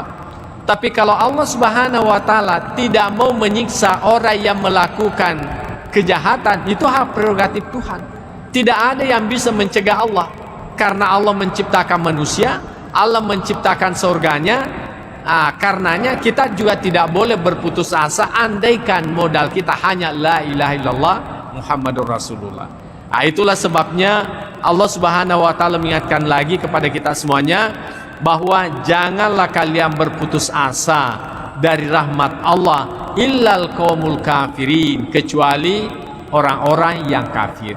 Jadi orang kafir itu sudah tidak ada lagi peluang untuk mendapatkan surganya. Ya. Mungkin ada yang mengatakan kan terserah Allah, tapi Allah Subhanahu wa taala memberikan juga batasan pada dirinya untuk melakukan keadilan dan menghindari namanya kezaliman. Ya, meskipun pada prinsipnya tidak ada perbuatan Tuhan itu disebut zalim. Ya, tetapi Allah Subhanahu wa taala sendiri yang sudah membatasi dirinya dan menyatakan bahwa illal qaumul kafirin. Jadi yang dikhawatirkan memiliki sifat ketakutan menghadapi itu hanyalah orang-orang yang kafir. Orang-orang yang beriman maka sepatutnya senantiasa optimis dengan apa yang dia miliki. Kemudian qala Allah Ta'ala, Allah subhanahu yauma tabyaddu wujuh wa taswaddu wujuh. Ya, pada hari berseri-serinya muka orang yang beriman, wa taswaddu wujuh, dan kehitaman wajah orang-orang kafirin. Yang pasti kalau tidak bisa putih berseri-seri, putih bersih, yang penting ada putih-putihnya lah. Paling tidak seperti itu, ya, ada putihnya. Oleh karena semua orang yang beriman itu pasti ada kebaikannya, ya. Dengan kebaikan yang pernah dilakukannya itulah putihnya. Jadi nanti hari kemudian betul-betul ada orang berseri-seri wajahnya, ya, putih sekali karena kebaikan yang pernah dilakukannya. Meskipun mungkin ada kejahatan yang pernah dilakukan, tapi ditimpanya, distipnya, ditutupinya, akhirnya menjadilah putih. Tapi mungkin juga ada orang sulit tertutupi, maka bagaimana? Ya, mungkin belang-belang anggota tubuhnya, tapi yang pasti mereka itu masih memiliki putih-putih dalam wajahnya. Makanya masih tetap berpeluang untuk mendapatkan rahmat Allah Subhanahu wa taala. Tapi bagi orang yang kafir itu wataswadu wujuh, memang pada hari itu gelap gulita mukanya. Walaupun pada masa hidupnya putih berseri, ya, jadi screen apalagi namanya itu pemutih kulit itu sudah tidak berlaku lagi di mata Allah Subhanahu wa taala nanti dari kemudian. Ya. Jadi kalau kita pingin putih, ya putihnya dunia itu baik, tapi yang lebih baik adalah putihnya akhirat. Karena tidak ada artinya putih wajah di dunia, tapi nanti di hari kemudian justru hitamnya muka yang kita dapatkan. Wa nauzubillah. Ya. Jamaah yang saya muliakan. Wa qala Allah Ta'ala dengan ayat maksud yang sama, inna rabbaka lasari'ul iqab wa innahu laghafurur rahim. Jadi sesungguhnya Tuhanmu itu sangat cepat, ya. Ya, sangat cepat siksaannya. Wa innahu laghafurur rahim, dan sesungguhnya Allah itu Maha Pengampun dan lagi Maha Penyayang. Jadi meskipun Allah itu memiliki sifat marah, bisa menyiksa hambanya, tetapi kita meyakini sesungguhnya maaf Allah Subhanahu wa taala itu jauh lebih tinggi dibandingkan dengan siksaannya. Jauh lebih tinggi siksaan, jauh lebih tinggi rahimnya dibandingkan siksaannya. Jadi ini semuanya ayat-ayat disampaikan kepada kita dalam rangka kita optimis. Jadi kalau kita sudah dalam kondisi sakit, jangan lagi ingat yang lain-lain. Pokoknya karena bukan lagi waktunya untuk kita bertaubat itu, apalagi yugargir gitu, ya. Tetapi kalau sakit-sakit kecil, ya masih mending, mungkin masih ada harapan hidup kita. Kondisi seperti ini masih bermanfaatlah yang namanya penyesalan itu. Masih bermanfaatlah, masih berfungsilah yang namanya taubat itu. Tapi kalau sudah tidak ada lagi harapan hidup, ya sudah dipertimbangkanlah itu. Maka bagaimana? Yang sepatutnya kita mengedepankan sifat optimis terhadap apa yang pernah kita lakukan. Allah juga berfirman, innal abrara lafi na'imin wa innal fujjara lafi jahim.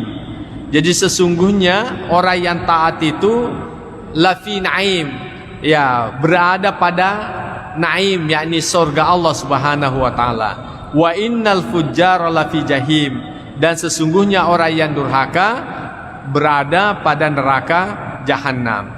Ya, tadi sudah kita jelaskan, walaupun modal kecil, kalau Allah Subhanahu wa taala dengan modal kecil itu mengampuni segala dosa kita, itu semuanya bisa berpeluang kita dapatkan. Makanya kita selalu optimis, ya. Kemudian Allah juga berfirman, fa amma man thaqulat mawazinuhu fahuwa fi 'ishatir radiyah. Jadi siapa saja ya timbangan kebaikannya itu lebih berat, fahuwa fi 'isyatir radiyah, maka dia dalam kehidupan yang memuaskan. Wa amma man haffat mawazinuhu fa ummuhu hawiyah. Tapi adapun orang yang lebih ringan timbangan kebaikannya, maka tempatnya adalah neraka hawiyah. Wa ma adraka ma hiya narun hamiyah. Apakah Anda tahu apa itu neraka mahia? Yakni narun hamia, yakni neraka yang panas atau neraka yang menyala-nyala apinya. Jadi neraka itu Pak tidak pernah berhenti apinya, ya, menyala terus. Kenapa? Karena waquduhan nas wal hijara. Karena yang menjadi BBM-nya ya, karena yang menjadi kayu bakarnya neraka itu adalah manusia itu sendiri. Jadi neraka itu tidak bakalan berhenti menyala apinya selama masih ada orang-orang yang disiksa di dalamnya. Karena itulah pembakarnya, itulah gantinya kayu kalau di hidup kita ini. Itulah gasnya neraka itu. Jadi semakin banyak orang masuk neraka, semakin panas apinya, semakin membara apinya. Beda kalau di dunia, semakin banyak ikan kita bakar, ya semakin kurang apinya. Apalagi kalau kelebihan lagi ikannya. Tapi kalau nanti dari kemudian tidak seperti itu, semakin banyak orang masuk di dalamnya, justru semakin membara apinya. Karena manusia itu sendiri sebagai kayu bakarnya daripada neraka itu. Jadi tidak bakalan berhenti itu menyala, ya. Kemudian kita melihat bagaimana hadis Nabi sallallahu alaihi wasallam terkait dengan ini. Pertama dikemukakan wa an Abi Hurairah radhiyallahu anhu, bersumber dari Abu Hurairah radhiyallahu an. Anna Rasulullah sallallahu alaihi wasallam, bahwasanya Rasul sallallahu alaihi wasallam bersabda, "Law ya'lamul mu'minu ma 'indallahi minal 'uqubati ma tami'a bi jannatihi ahadun." Ya. Sekiranya orang beriman itu mengetahui apa yang ada di sisi Allah dari siksaan yang ada di dalam nerakanya, maka bagaimana? Niscaya tidak ada seorang yang mengharapkan, ya, mengharapkan masuk surga. Ya. Walau ya'lamul kafiru ma indallahi minar rahmah, dan sekiranya orang kafir itu mengetahui apa yang ada di sisi Allah dari rahmanya, dari apa yang Allah Subhanahu wa taala siapkan di dalam kenikmatan surga itu, maka natamir rahmati ahadun, maka tidak ada orang kafir, niscaya tidak ada orang kafir yang putus asa dari rahmat Allah Subhanahu wa taala. Apa maksudnya daripada hadis Nabi SAW ini? Bahwasanya orang yang beriman itu kan dipastikan masuk ke dalam surga, dan dia melihat seperti apa siksaan dalam neraka itu. Nah, andaikan dia, bukan andaikan, karena dia mengetahui seperti apa yang ada dalam neraka, nah andaikan dia tidak masuk surga, maka dia berkata, cukuplah saya tidak masuk surga asal tidak masuk ke dalam neraka itu, ya. Jadi cukuplah saya tidak masuk dalam neraka, tidak masuk dalam surga asal tidak masuk dalam neraka. Begitu sangat menakutkan daripada siksaan api neraka itu, ya. Begitu rasa ketakutan yang kita munculkan dalam diri kita. Artinya andaikan kita ini orang beriman, Allah Subhanahu wa taala tidak menyiapkan surga, maka itu pun juga kita sudah bersyukur kepada Allah tidak masuk surga asal tidak masuk ke dalam neraka. Ya, asal tidak masuk dalam neraka. Begitu menakutkan api neraka itu. Sungguh-sungguh sangat menakutkan. Ya, andaikan seperti itu. Nah, tetapi bagaimana dengan sebaliknya? Seandainya, ya, walau ya'lamul kafiru ma indallah, sekiranya orang kafir itu tahu seperti apa kenikmatan yang Allah simpan di dalam surga Allah Subhanahu wa taala, maka niscaya tidak ada orang kafir yang putus asa, ya. Dalam arti pasti ujung-ujungnya mengucapkan la ilaha illallah Muhammadur Rasulullah, walaupun itu saja modalnya. Walaupun itu saja modalnya. andaikan dia tahu seperti apa kenikmatan Allah Subhanahu wa taala yang disimpan dalam surganya. Begitu nikmat yang luar biasa Allah janjikan kepada orang yang beriman. Ya, tetapi alhamdulillah sebagai orang yang beriman, syukur-syukurlah, ya, syukur-syukurlah tidak masuk dalam neraka. Syukur-syukurlah tidak masuk dalam surga, asal tidak masuk dalam neraka. Ya. Itu sudah syukurlah kita. Alhamdulillah. Andaikan itu terjadi, cuma nanti di hari kemudian kan cuma ada 2 tempat. Ya, kalau bukan surga, neraka. Karena kita tidak masuk dalam neraka, berarti tempatnya itu adalah surga.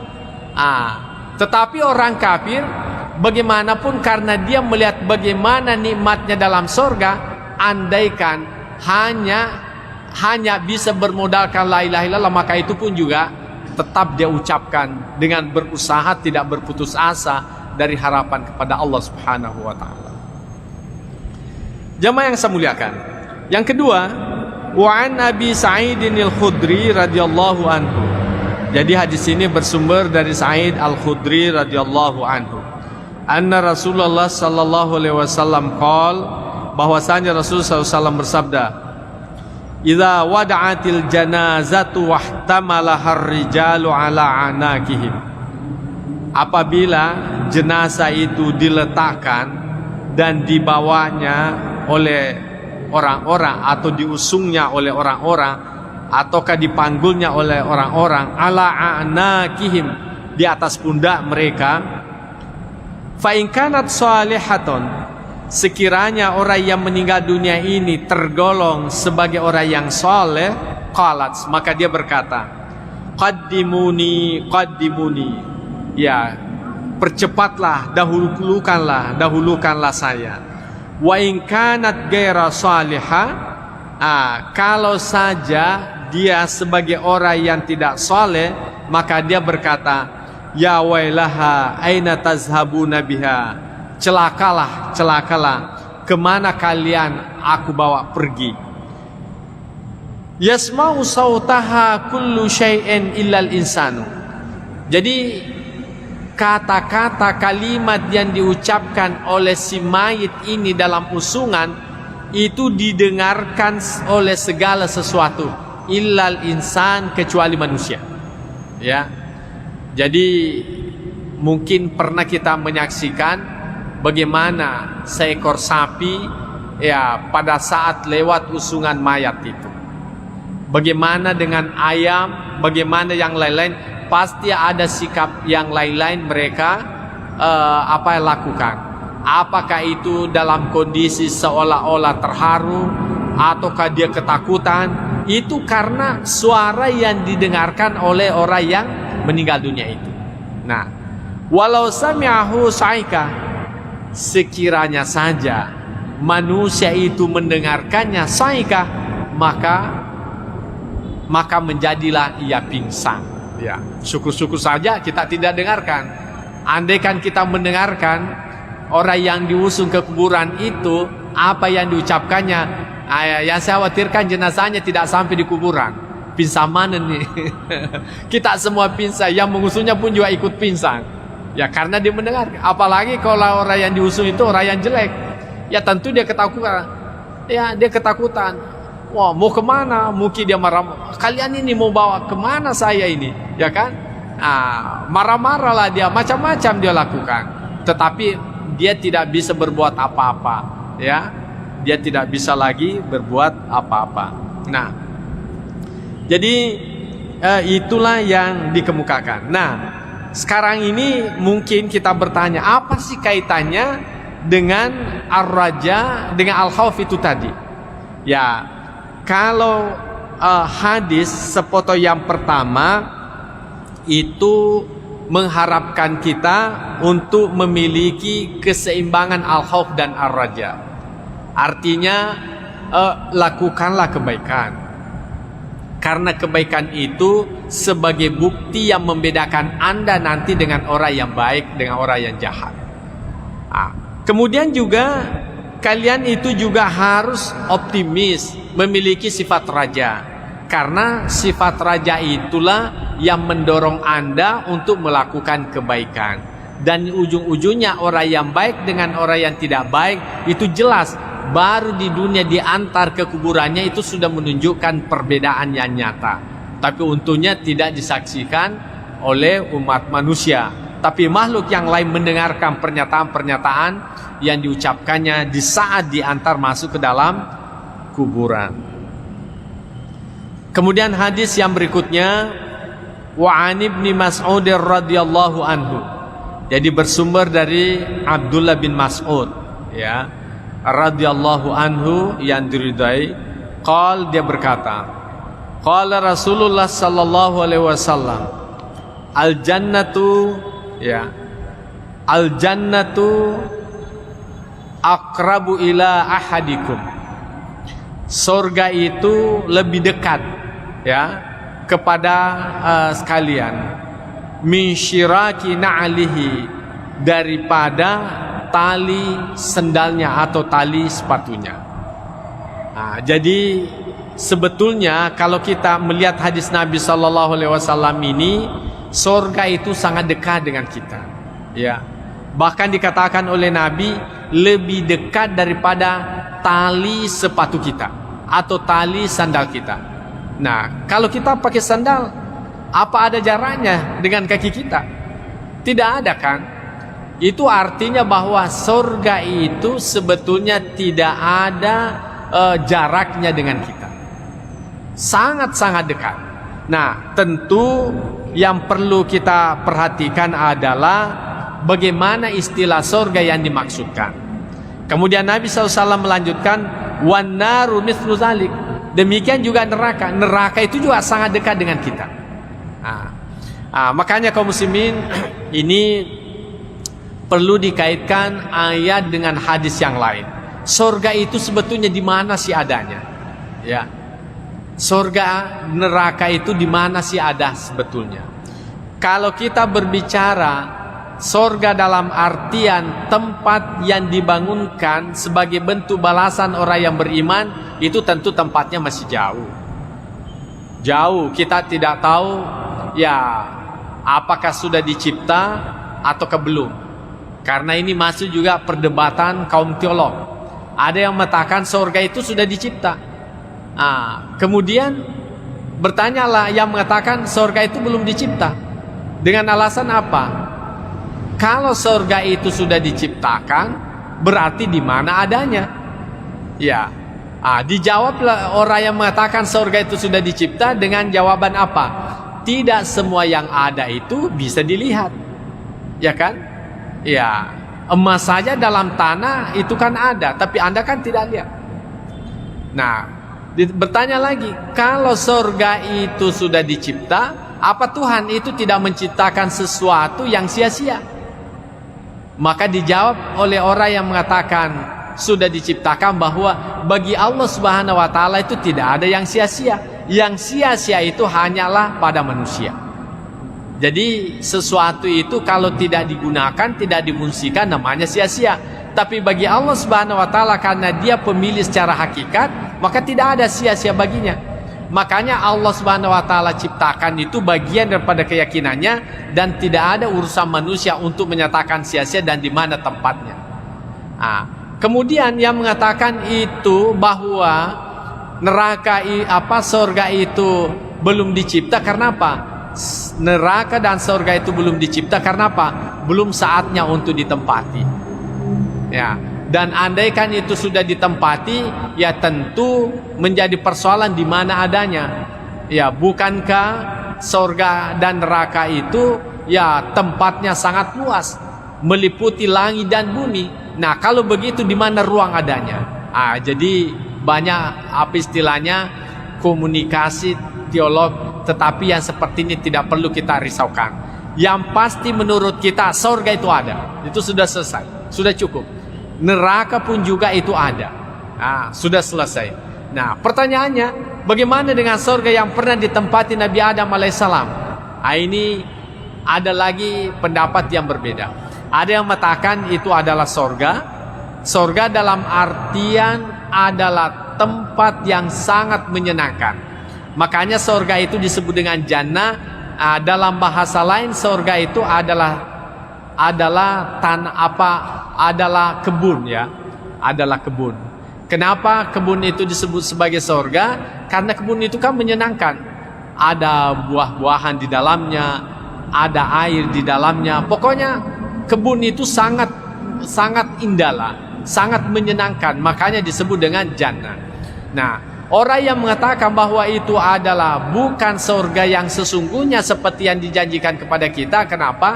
Oleh karena surga yang sesungguhnya itu tidak ada lagi yang namanya larangan. Sementara surga yang ditempati Adam itu kan masih ada larangan memakan buah khuldi, ya kan? Masih ada larangan memakan buah khuldi. Berarti bukan itu surga yang sesungguhnya. Yang kemudian kalau orang sudah masuk dalam surga tidak keluar lagi. Tapi kenapa Nabi Adam alaihissalam itu masih keluar? Itu artinya belum surga yang dimaksudkan. Makanya dimaknai bahwa Nabiullah Adam alaihissalam dan Hawa itu dikarantinakan di sebuah tempat yang sangat istimewa, yang kemudian disitulah melakukan suatu pelanggaran yang kemudian dikeluarkan di muka bumi ini. Adapun sesungguhnya neraka dan surga itu masih perawan lah sampai sekarang ini. Belum ada yang pernah masuk di dalamnya sampai sekarang ini. Ya. Kemudian belum masuk waktu ya. Ya. Kemudian bagaimana dengan surga dan neraka itu? Ya, secara majazi itu sudah ada. Ya. Biasa tuh tomateo makada agak paranaka kok. Ya kan? Itu artinya kalau kita itu marah, sumpek, tidak senang, itu sebetulnya adalah hawa-hawa neraka itu.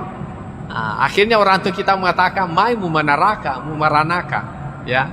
Artinya kita dalam kondisi tidak senang. Tapi kalau kita tersenyum, bahagia, itu namanya surga. Ya, surga. Jadi secara majazi surga itu dan neraka itu sudah ada dalam kehidupan dunia ini. Makanya ulama kita mengatakan, masuklah kalian ke dalam surga sebelum Anda memasukinya.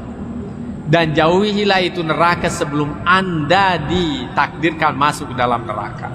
Artinya apa?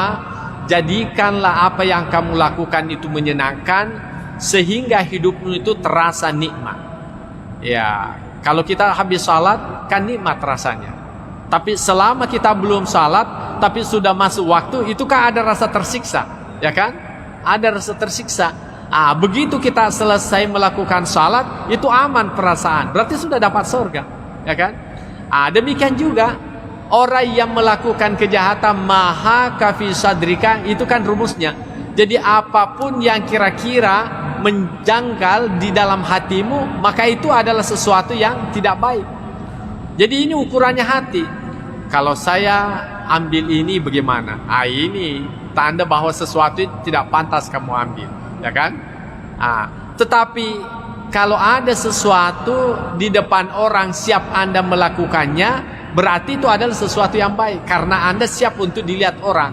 Makanya bersedekah, membantu orang, siap untuk dilihat oleh orang. Bahkan ada orang pamerkan kebaikannya, walaupun tidak seindah dengan kebaikan yang dia lakukan. Oleh karena kebaikan itu memberikan kesenangan surga, ya.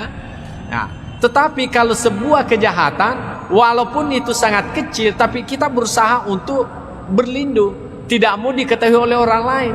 Karena apa? Itu sebetulnya kita ini mau masuk neraka itu sebetulnya. Ada sesuatu yang menyiksa batin kita. Makanya dikatakan surga itu sangat dekat dengan dirimu. Artinya ketika Anda selesai melakukan kebaikan, maka Anda merasakan nikmatnya kebaikan yang Anda lakukan itu. Saya kira ini kita merasakan secara psikologis. Tapi kalau orang melakukan kejahatan, ya mungkin hanya lewat sirene mobil saja yang mengantar jenazah, dikira lagi polisi yang mengejar-ngejarnya. Kan seperti itu, ada sesuatu yang menakutkan dalam dirinya. Iya. Tetapi bagi orang yang tidak melakukan kejahatan, apapun yang lewat tidak ada persoalan. Bahkan naik polisi sekalipun di rumahnya ketuk-ketuk juga tidak ada masalah, karena memang merasa yakin tidak ada kejahatan yang saya lakukan. Tapi kalau polisi ada yang lewat di depan orang yang bermasalah, mungkin polisi itu hanya mencari-cari keluarganya, dikiranya dia yang dicari. Ya selalu ada yang mengganggu dalam dirinya. Itu sudah masuk dalam neraka dalam dirinya. Jadi neraka itu sangat dekat dengan kehidupan kita. Sangat tergantung seperti apa kita melakukan kehidupan ini. Ya, jamaah yang saya muliakan, saya kira inilah yang sempat saya sampaikan. Mudah-mudahan ada manfaatnya. Bahwasanya al-khauf war raja itu harus diseimbangkan. Dikala kita sehat itu kita harus kedepankan al-khauf dalam arti memberi peluang kita menyadari kesalahan-kesalahan untuk kembali bertaubat kepada Allah Subhanahu wa taala. Sekalipun ar-raja itu tetap juga harus kita munculkan dalam diri kita. Tetapi manakala kita sudah di penghujung kehidupan, maka munculkanlah sifat optimis itu, supaya dengan rasa kegembiraan akan menghadap kepada Allah walaupun modal yang sedikit, maka itu bisa memberikan ketenangan untuk menghadapi yang namanya kematian itu. Saya kira inilah yang sempat saya sampaikan. Mudah-mudahan ada manfaatnya kepada kita semuanya. Bismillahirrahmanirrahim. Allahumma zaidna ilman nafi'a wa zuqna fahman wasi'a. Rabbana atina fid dunya hasanah wa fil akhirati hasanah wa qina adzabannar. Wa sallallahu ala sayyidina Muhammad wa ala alihi wasallam ajma'in. Al-Fatihah. Bismillah.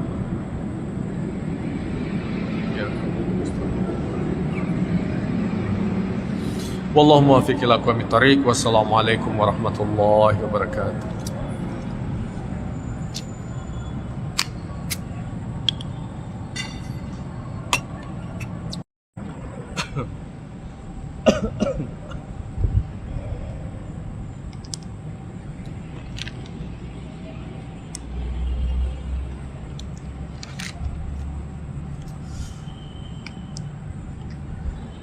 Bismillahirrahmanirrahim.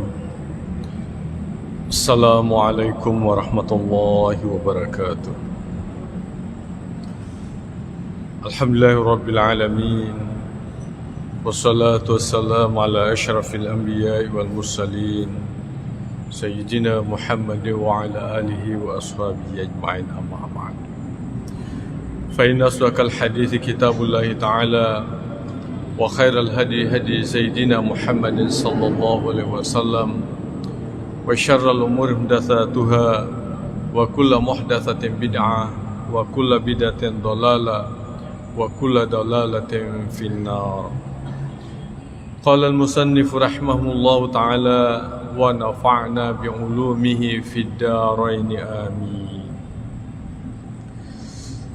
Pengajian kita pada malam hari ini adalah babul jam'i bainal khaufi war raja. Bab yang membicarakan tentang penggabungan antara khauf, yakni pesimis, war raja dan optimis, takut dan pengharapan. Bulan-bulan lalu kita sudah banyak membahas tentang al-khauf. Bagaimana pada setiap diri kita ini ada rasa takut kepada Allah. Tentunya kembali kepada ketakutan dengan ancaman atas kejahatan yang pernah kita lakukan atau dosa-dosa yang kemungkinan pernah kita lakukan. Tentu penjelasan dari berbagai hadis sungguh sangat menakutkan. Bagaimana api neraka sebagai ancaman siksa kepada orang yang melakukannya, dan sungguh-sungguh amat menakutkan kepada kita semuanya. Dan tidak sedikit orang berusaha memperbaiki perilakunya, ketaatannya, karena takutnya terhadap siksaan Allah Subhanahu wa ta'ala itu. Kemudian di lain sisi kita juga diharapkan optimis, mengharap atas segala rahmat Allah Subhanahu wa ta'ala. Oleh karena ternyata betul Allah Subhanahu wa ta'ala memiliki sifat marah, tapi sifat marahnya itu dikalahkan oleh sifat rahmatnya Allah Subhanahu wa ta'ala.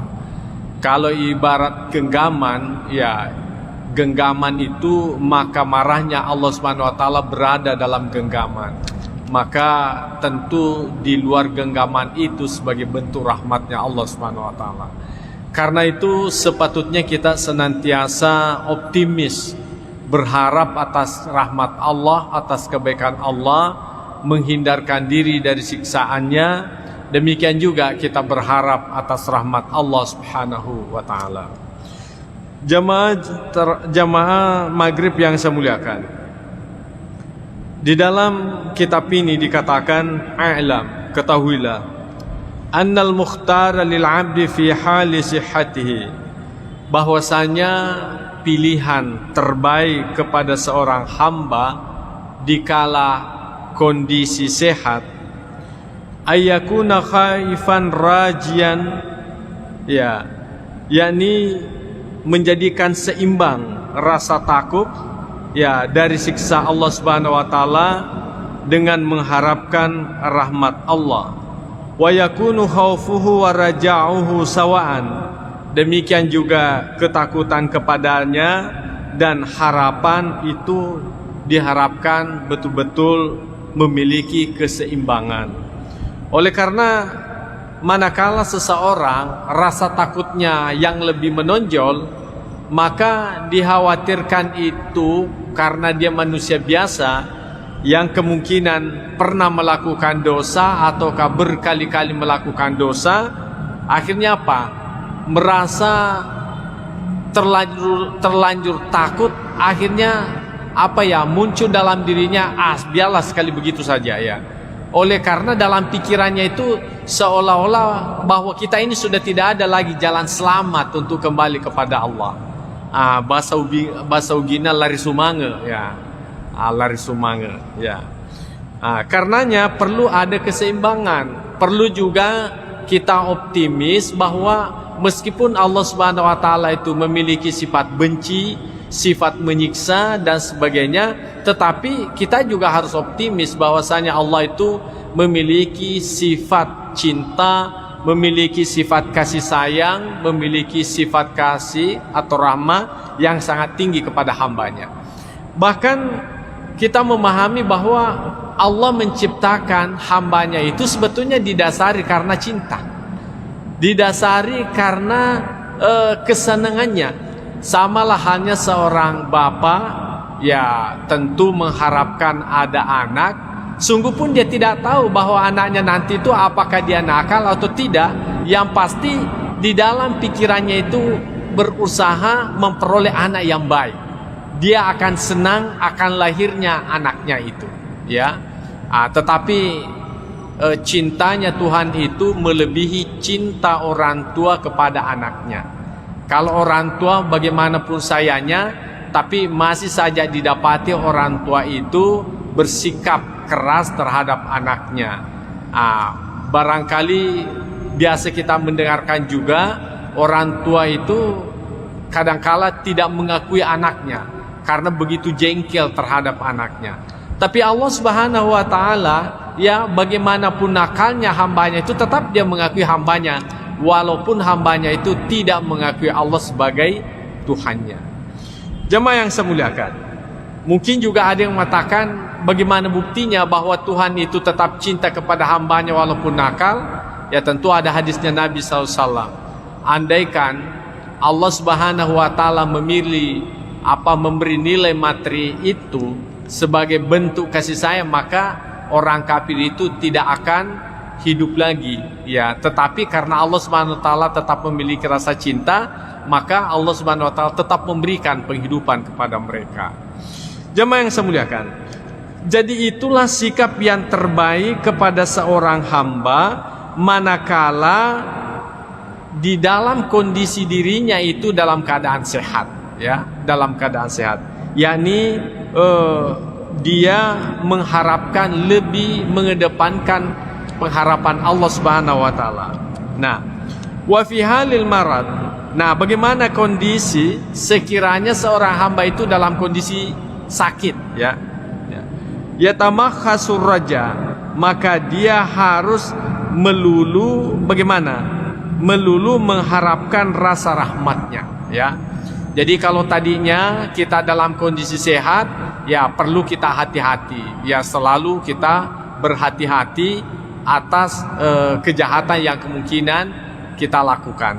Tetapi kalau kita sudah dalam kondisi sakit, oleh karena dalam kondisi sakit itu ya kesehatannya tidak mampu lagi melakukan banyak kebaikan, maka yang sebaiknya dimunculkan dalam dirinya ada selalu optimis. Ya, selalu optimis bahwa insya Allah Allah menyelamatkan saya. Insya Allah saya kan sudah pernah mengucapkan la ilaha illallah Muhammadur Rasulullah. Siapa yang mengucapkan la ilaha illallah Muhammadur Rasulullah kemudian kembali menghadap kepada Allah, maka dia patut mendapatkan surga Allah Subhanahu wa taala. Maka itulah yang harus dimunculkan dalam dirinya. Jangan lagi sikap ketakutan. Karena apa? Nah, bukan lagi waktunya menyesali atas apa yang pernah kita lakukan, tetapi yang terbaik pada saat itu mengedepankan pengharapan kepada Allah. Insya Allah saya akan masuk surga oleh karena saya mengucapkan la ilaha illallah dan meyakininya. Insya Allah saya akan mendapatkan nikmat Allah karena biasa saya melakukan salat 5 waktu, walaupun kadang-kala juga pernah misalnya tidak melakukan salat 5 waktu. Jadi itu yang harus kita kedepankan. Jadi ar-raja itu dikedepankan daripada al-khauf. Kita dalam kondisi sakit, supaya apa? Kita senantiasa bergembira menghadapi kematian itu. Karena kalau kita dalam kondisi senang menghadapi itu, artinya dalam kondisi berharap dengan yang baik, maka itu bisa membuat kita lebih mudah mengucapkan la ilaha illallah Muhammadur Rasulullah ketimbang kita dalam kondisi ketakutan. Boleh jadi karena ketakutannya berlebih-lebihan sehingga dia tidak mampu lagi mengucapkan la ilaha illallah. Tidak mampu lagi, tidak kuat lagi. Ya mungkin bisa dianalogikan kepada diri kita. Biasakan kalau kita menghafal, ya, kita menghafal sendiri, pokoknya lancar kan? Lancar. Kemudian pada saat kita di depan guru, karena kita terlalu takut sama guru itu, menjadi gugup, akhirnya karuan kita punya hafalan. Nah seperti itulah yang diharapkan. Jadi kalau kita membiasakan dalam artian optimis, berharap bahwa kita mendapatkan rahmat Allah Subhanahu wa taala, itu yang membuat kita gembira, perasaan kita menjadi gembira, akhirnya kita mudah gampang mengucapkan la ilaha illallah Muhammadur Rasulullah dibandingkan kita dalam kondisi ketakutan. Itu tadi semacam logika yang paling dekat kepada kita. Kemudian wa qawaidus syar'i min nususil kitab was sunnah. Jadi ini sudah jelas dalam syariat sebagaimana dikemukakan di dalam kitab, artinya Al-Qur'an, demikian juga dikemukakan di dalam sunnah Nabi SAW wa ghaira zalik dan yang lainnya, mutazahiratun ala zalik, itu nampak jelas pada yang itu. Qala Allah Ta'ala, sebagaimana Allah Subhanahu wa taala berfirman, fala ya'manu makrallah illal qaumul khasirin.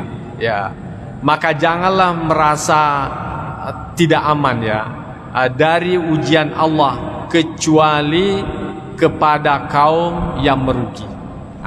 Jadi ayat ini memberikan penguatan kepada diri kita bahwa kalau kita dalam kondisi sakit, ya anggaplah misalnya menghadapi kematian, jangan kita terlalu takut ya. Jadi Allah Subhanahu wa taala mengatakan begini. Jadi jangan kita merasa tidak aman. Jadi tanamkanlah diri kita bahwa insya Allah saya selamat, walaupun modal kita hanya itu la ilaha illallah. Mengapa? Sudah kan kita baca sebelumnya, siapa yang mengucapkan la ilaha illallah Muhammadur Rasulullah, kemudian di akhir ucapannya dan meyakininya, maka niscaya orang itu masuk ke dalam surga Allah Subhanahu wa taala. Yang kemudian ada sahabat bertanya, wa in zana ya Rasulullah, walaupun dia berzina, kata Nabi SAW, iya walaupun dia melakukan zina. Kemudian wa in sarakat, walaupun dia mencuri ya Rasulullah, Nabi SAW mengatakan, iya tetap masuk dalam surga walaupun dia mencuri. Artinya modal la ilaha illallah, andaikan ada orang hanya modalnya itu saja kemudian menghadapi kematian, maka dengan modal itu pun juga sepatutnya dia merasa aman menghadapi kematian itu sendiri. Ya, itu yang diharapkan. Jadi siapa yang orang-orang atau kelompok-kelompok yang ketakutan di dalam menghadapi kematian, walaupun pada prinsipnya semua orang pasti takut, apalagi kita sudah dalam kondisi kita merasa sakitnya itu sudah penyakit yang terakhir, ya tentu di situ kita berusaha semaksimal mungkin bagaimana memunculkan ruhillah ilal qaumul kafirin. Ya, jadi sesungguhnya janganlah berputus asa dari rahmat Allah. Ya, jangan kalian berputus asa dari rahmat Allah Subhanahu wa taala. Karena apa? Itu hak prerogatif Allah Subhanahu wa taala. Walaupun sekiranya kita hanya modalnya beriman, la ilaha illallah, Allah mau mengampuni karena pernah kita melakukan dosa, Allah mau mengampuni karena kita banyak melakukan pelanggaran, itu tidak ada yang bisa mencegah Allah Subhanahu wa taala melakukan itu. Ya. Ya, sekalipun misalnya kalau Allah Subhanahu wa taala mengedepankan sifat keadilannya, bagaimana sifat keadilan Allah? Orang yang melakukan kejahatan ya mestinya kan disiksa. Orang yang melakukan kebaikan ya diberikan pahala. Tapi kalau Allah Subhanahu wa taala tidak mau menyiksa orang yang melakukan kejahatan, itu hak prerogatif Tuhan. Tidak ada yang bisa mencegah Allah. Karena Allah menciptakan manusia, Allah menciptakan surganya. Karenanya kita juga tidak boleh berputus asa andaikan modal kita hanya la ilaha illallah Muhammadur Rasulullah.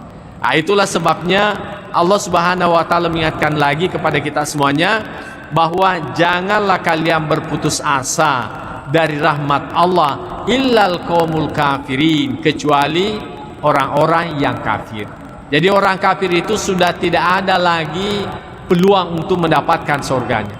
Ya. Mungkin ada yang mengatakan kan terserah Allah, tapi Allah Subhanahu wa taala memberikan juga batasan pada dirinya untuk melakukan keadilan dan menghindari namanya kezaliman. Ya, meskipun pada prinsipnya tidak ada perbuatan Tuhan itu disebut zalim. Ya, tetapi Allah Subhanahu wa taala sendiri yang sudah membatasi dirinya dan menyatakan bahwa illal qaumul kafirin. Jadi yang dikhawatirkan memiliki sifat ketakutan menghadapi itu hanyalah orang-orang yang kafir. Orang-orang yang beriman maka sepatutnya senantiasa optimis dengan apa yang dia miliki. Kemudian qala Allah taala, Allah Subhanahu wa taala, yauma tabyaddu wujuh wa taswaddu wujuh. Ya, pada hari berseri-serinya muka orang yang beriman, wataswadu wujuh, dan kehitaman wajah orang-orang kafirin. Yang pasti kalau tidak bisa putih berseri-seri, putih bersih, yang penting ada putih-putihnya lah. Paling tidak seperti itu ya, ada putihnya. Oleh karena semua orang yang beriman itu pasti ada kebaikannya ya. Dengan kebaikan yang pernah dilakukannya itulah putihnya. Jadi nanti hari kemudian betul-betul ada orang berseri-seri wajahnya, ya putih sekali karena kebaikan yang pernah dilakukannya. Meskipun mungkin ada kejahatan yang pernah dilakukan, tapi ditimpanya, distipnya, ditutupinya, akhirnya menjadilah putih. Tapi mungkin juga ada orang sulit tertutupi, maka bagaimana? Ya mungkin belang-belang anggota tubuhnya, tapi yang pasti mereka itu masih memiliki putih-putih dalam wajahnya, makanya masih tetap berpeluang untuk mendapatkan rahmat Allah Subhanahu wa taala. Tapi bagi orang yang kafir itu wataswadu wujuh, memang pada hari itu gelap gulita mukanya, walaupun pada masa hidupnya putih berseri, ya jadi screen apalagi namanya itu pemutih kulit itu sudah tidak berlaku lagi di mata Allah Subhanahu wa taala nanti dari kemudian. Ya. Jadi kalau kita pingin putih, ya putihnya dunia itu baik. Tapi yang lebih baik adalah putihnya akhirat. Karena tidak ada artinya putih wajah di dunia, tetapi nanti di hari kemudian justru hitamnya muka yang kita dapatkan. Wa na'udzubillah. Ya. Jemaah yang saya muliakan. Wa qala Allah taala dengan ayat maksud yang sama, inna rabbaka lasari'ul iqab wa innahu laghafurur rahim. Jadi sesungguhnya Tuhanmu itu sangat cepat ya sangat cepat siksaannya. Wa innahu laghafurur rahim, dan sesungguhnya Allah itu Maha Pengampun dan lagi Maha Penyayang. Jadi meskipun Allah itu memiliki sifat marah, bisa menyiksa hambanya, tetapi kita meyakini sesungguhnya maaf Allah Subhanahu wa taala itu jauh lebih tinggi dibandingkan dengan siksaannya. Jauh lebih tinggi siksaan, jauh lebih tinggi rahimnya dibandingkan siksaannya. Jadi ini semuanya ayat-ayat disampaikan kepada kita dalam rangka kita optimis. Jadi kalau kita sudah dalam kondisi sakit, jangan lagi ingat yang lain-lain. Pokoknya karena bukan lagi waktunya untuk kita bertaubat itu, apalagi yugargir gitu, ya. Tetapi kalau sakit-sakit kecil ya masih mending, mungkin masih ada harapan hidup kita. Kondisi seperti ini masih bermanfaatlah yang namanya penyesalan itu. Masih bermanfaatlah, masih berfungsilah yang namanya taubat itu. Tapi kalau sudah tidak ada lagi harapan hidup, ya sudah dipertimbangkanlah itu. Maka bagaimana? Yang sepatutnya kita mengedepankan sifat optimis terhadap apa yang pernah kita lakukan. Allah juga berfirman, innal abrara lafi na'imin wa innal fujjara lafi jahim. Jadi sesungguhnya orang yang taat itu lafi na'im, ya berada pada naim, yakni surga Allah Subhanahu wa taala. Wa innal fujjara lafi jahim, dan sesungguhnya orang yang durhaka berada pada neraka jahanam. Ya, tadi sudah kita jelaskan, walaupun modal kecil, kalau Allah Subhanahu wa taala dengan modal kecil itu mengampuni segala dosa kita, itu semuanya bisa berpeluang kita dapatkan. Makanya kita selalu optimis, ya. Kemudian Allah juga berfirman, fa amma man thaqulat mawazinuhu fahuwa fi 'ishatir radiyah. Jadi siapa saja ya timbangan kebaikannya itu lebih berat, fahuwa fi 'ishatir radiyah, maka dia dalam kehidupan yang memuaskan. Wa amma man haffat mawazinuhu fa ummuhu hawiyah. Tapi adapun orang yang lebih ringan timbangan kebaikannya, maka tempatnya adalah neraka hawiyah. Wa ma adraka ma hiya narun hamiyah. Apakah Anda tahu apa itu neraka mahiyah? Yakni narun hamiyah, yakni neraka yang panas atau neraka yang menyala-nyala apinya. Jadi neraka itu Pak tidak pernah berhenti apinya, ya, menyala terus. Kenapa? Karena waquduhan nas wal hijara, karena yang menjadi BBM-nya, ya, karena yang menjadi kayu bakarnya neraka itu adalah manusia itu sendiri. Jadi neraka itu tidak bakalan berhenti menyala apinya selama masih ada orang-orang yang disiksa di dalamnya. Karena itulah pembakarnya, itulah gantinya kayu kalau di hidup kita ini. Itulah gasnya neraka itu.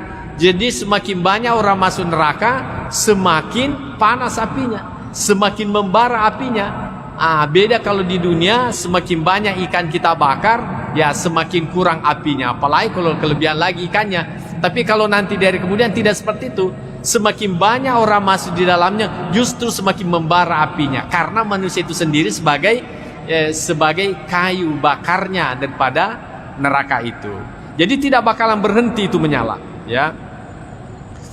Kemudian kita melihat bagaimana hadis Nabi sallallahu alaihi wasallam terkait dengan ini. Pertama dikemukakan wa an Abi Hurairah radhiyallahu anhu, bersumber dari Abu Hurairah radhiyallahu anhu. Anna Rasulullah sallallahu alaihi wasallam, bahwasanya Rasul sallallahu alaihi wasallam qala, bersabda, "Law ya'lamul mu'minu ma 'indallahi minal 'uqubati ma tami'a bi jannatihi ahadun." Ya. Sekiranya orang beriman itu mengetahui apa yang ada di sisi Allah dari siksaan yang ada di dalam nerakanya, maka bagaimana? Niscaya tidak ada seorang yang mengharapkan, ya, mengharapkan masuk surga. Ya. Walau ya'lamul kafiru ma indallahi minar rahmah, dan sekiranya orang kafir itu mengetahui apa yang ada di sisi Allah dari rahmanya, dari apa yang Allah Subhanahu wa taala siapkan di dalam kenikmatan surga itu, maka natamir rahmati ahadun, Maka tidak ada orang kafir, niscaya tidak ada orang kafir yang putus asa dari rahmat Allah Subhanahu wa taala. Apa maksudnya daripada hadis Nabi SAW ini?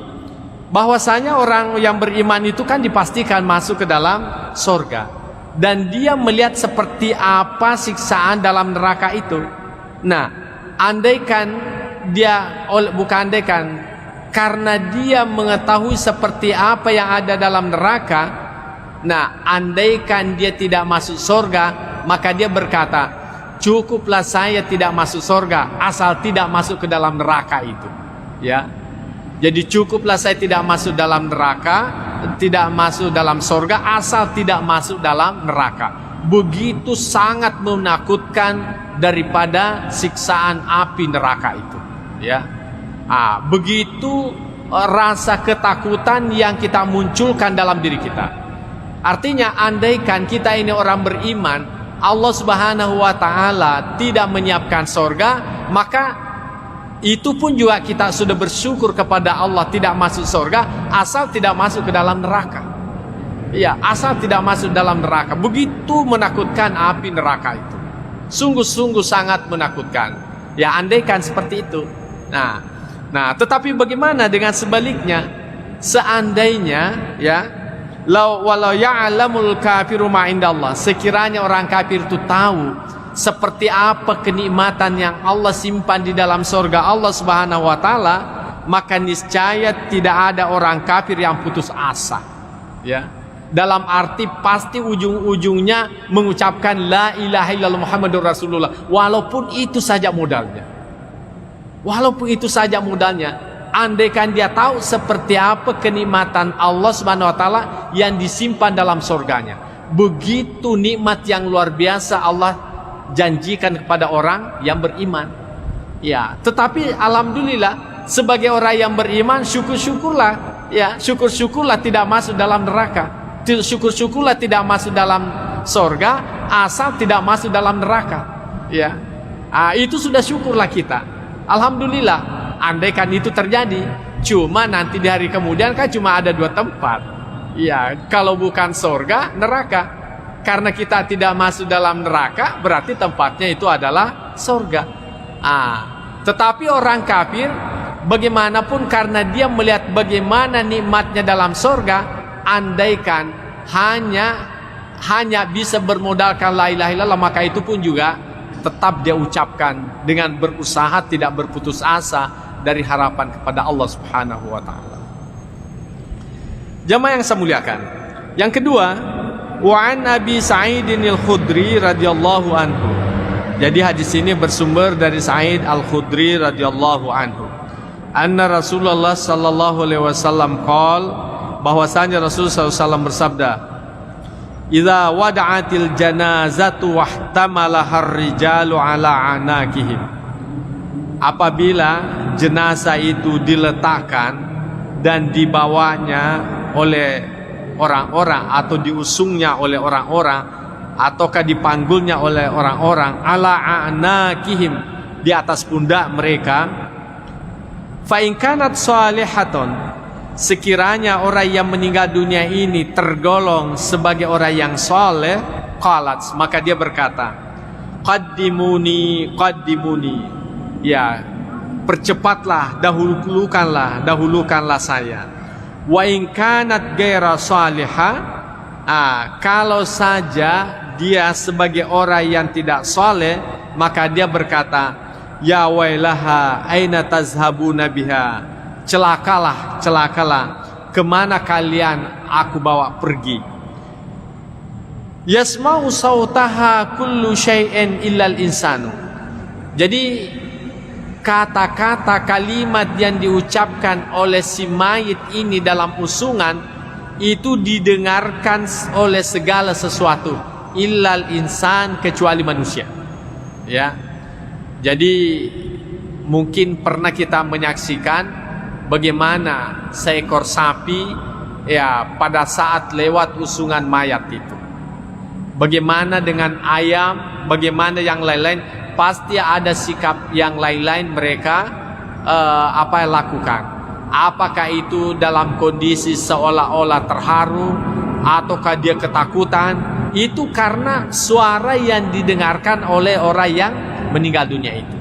Nah, walau sami'ahu saika, sekiranya saja manusia itu mendengarkannya saika, maka menjadilah ia pingsan. Ya, syukur-syukur saja kita tidak dengarkan. Andaikan kita mendengarkan orang yang diusung ke kuburan itu, apa yang diucapkannya, yang saya khawatirkan jenazahnya tidak sampai di kuburan. Pingsan mana nih? Kita semua pingsan, yang mengusungnya pun juga ikut pingsan. Ya, karena dia mendengar. Apalagi kalau orang yang diusung itu orang yang jelek, ya tentu dia ketakutan. Ya, dia ketakutan. Wah, mau kemana? Mungkin dia marah. Kalian ini mau bawa kemana saya ini? Ya kan? Marah-marahlah dia, macam-macam dia lakukan. Tetapi dia tidak bisa berbuat apa-apa. Ya, dia tidak bisa lagi berbuat apa-apa. Nah, kaitannya dengan ar-raja, dengan al-khauf itu tadi. Ya, kalau hadis sepoto yang pertama itu mengharapkan kita untuk memiliki keseimbangan al-khauf dan ar-raja. Artinya lakukanlah kebaikan, karena kebaikan itu sebagai bukti yang membedakan Anda nanti dengan orang yang baik dengan orang yang jahat. Kemudian juga kalian itu juga harus optimis, memiliki sifat raja, karena sifat raja itulah yang mendorong Anda untuk melakukan kebaikan. Dan ujung-ujungnya orang yang baik dengan orang yang tidak baik itu jelas, baru di dunia diantar ke kuburannya itu sudah menunjukkan perbedaan yang nyata. Tapi untungnya tidak disaksikan oleh umat manusia, tapi makhluk yang lain mendengarkan pernyataan-pernyataan yang diucapkannya di saat diantar masuk ke dalam kuburan. Kemudian hadis yang berikutnya, wa an ibni Mas'ud radhiyallahu anhu. Jadi bersumber dari Abdullah bin Mas'ud, ya, radhiyallahu anhu, yang diridai. Dia berkata, qala Rasulullah sallallahu alaihi wasallam, al jannatu, ya, al jannatu aqrabu ila ahadikum. Surga itu lebih dekat, ya, kepada sekalian, min syiraki na'alihi, daripada tali sendalnya atau tali sepatunya. Jadi sebetulnya kalau kita melihat hadis Nabi Sallallahu Alaihi Wasallam ini, surga itu sangat dekat dengan kita, ya. Bahkan dikatakan oleh Nabi lebih dekat daripada tali sepatu kita atau tali sandal kita. Nah, kalau kita pakai sandal, apa ada jaraknya dengan kaki kita? Tidak ada, kan?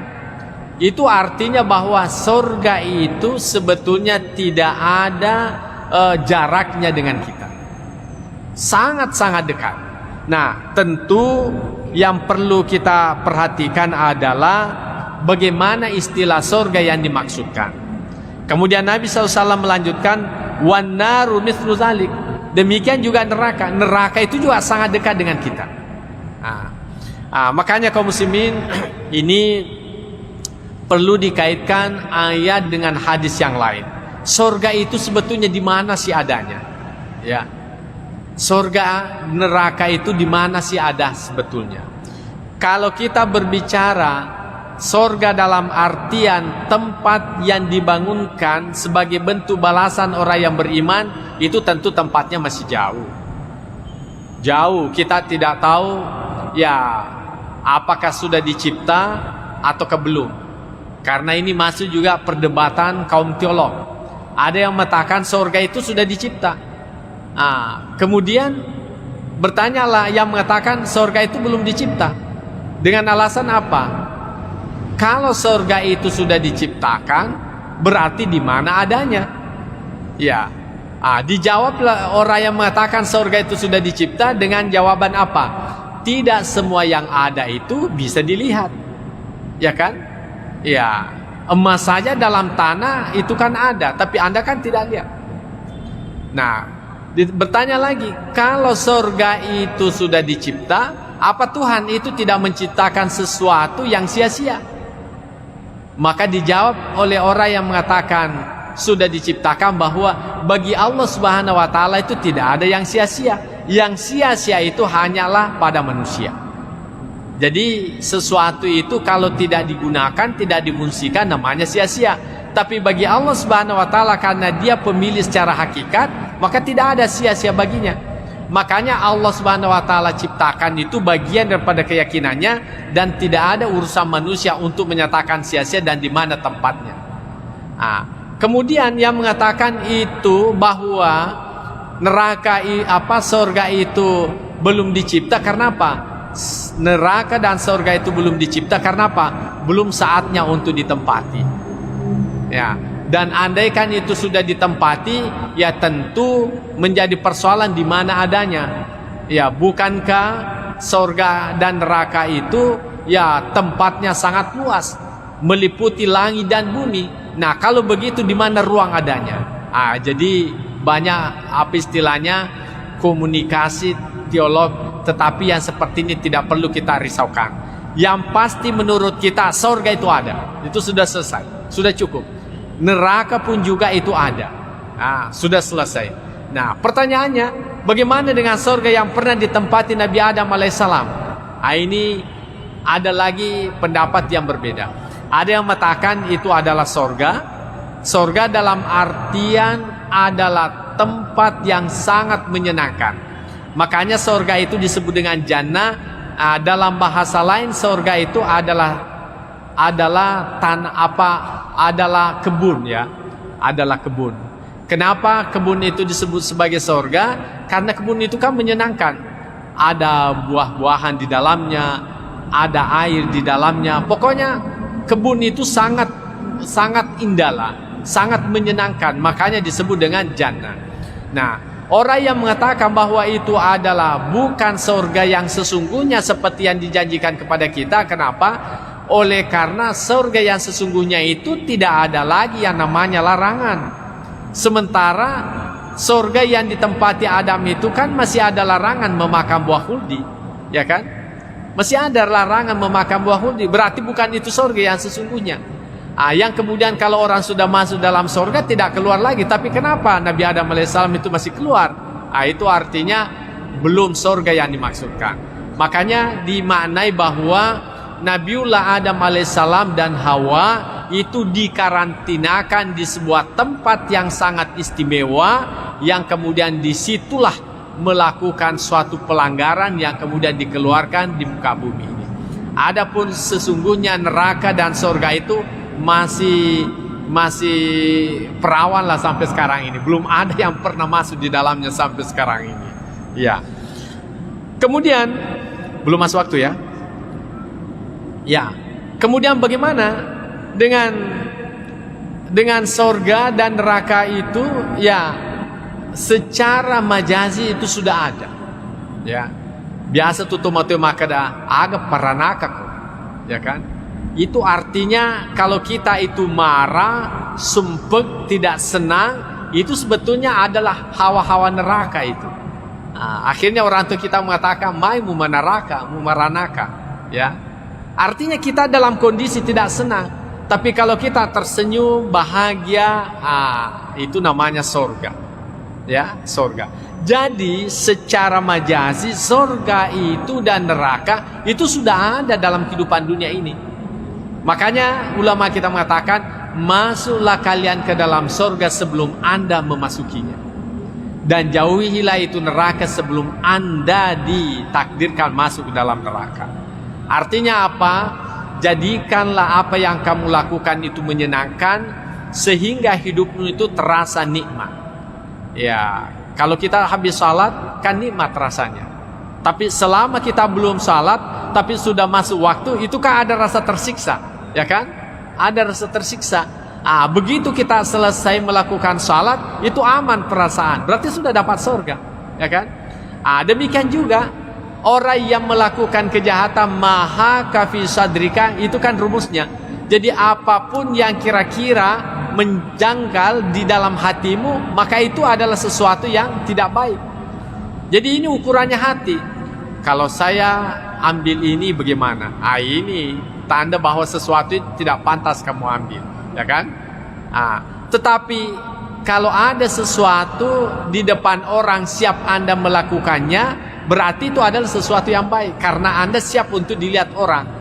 Makanya bersedekah, membantu orang, siap untuk dilihat oleh orang. Bahkan ada orang pamerkan kebaikannya walaupun tidak seindah dengan kebaikan yang dia lakukan, oleh karena kebaikan itu memberikan kesenangan surga, ya.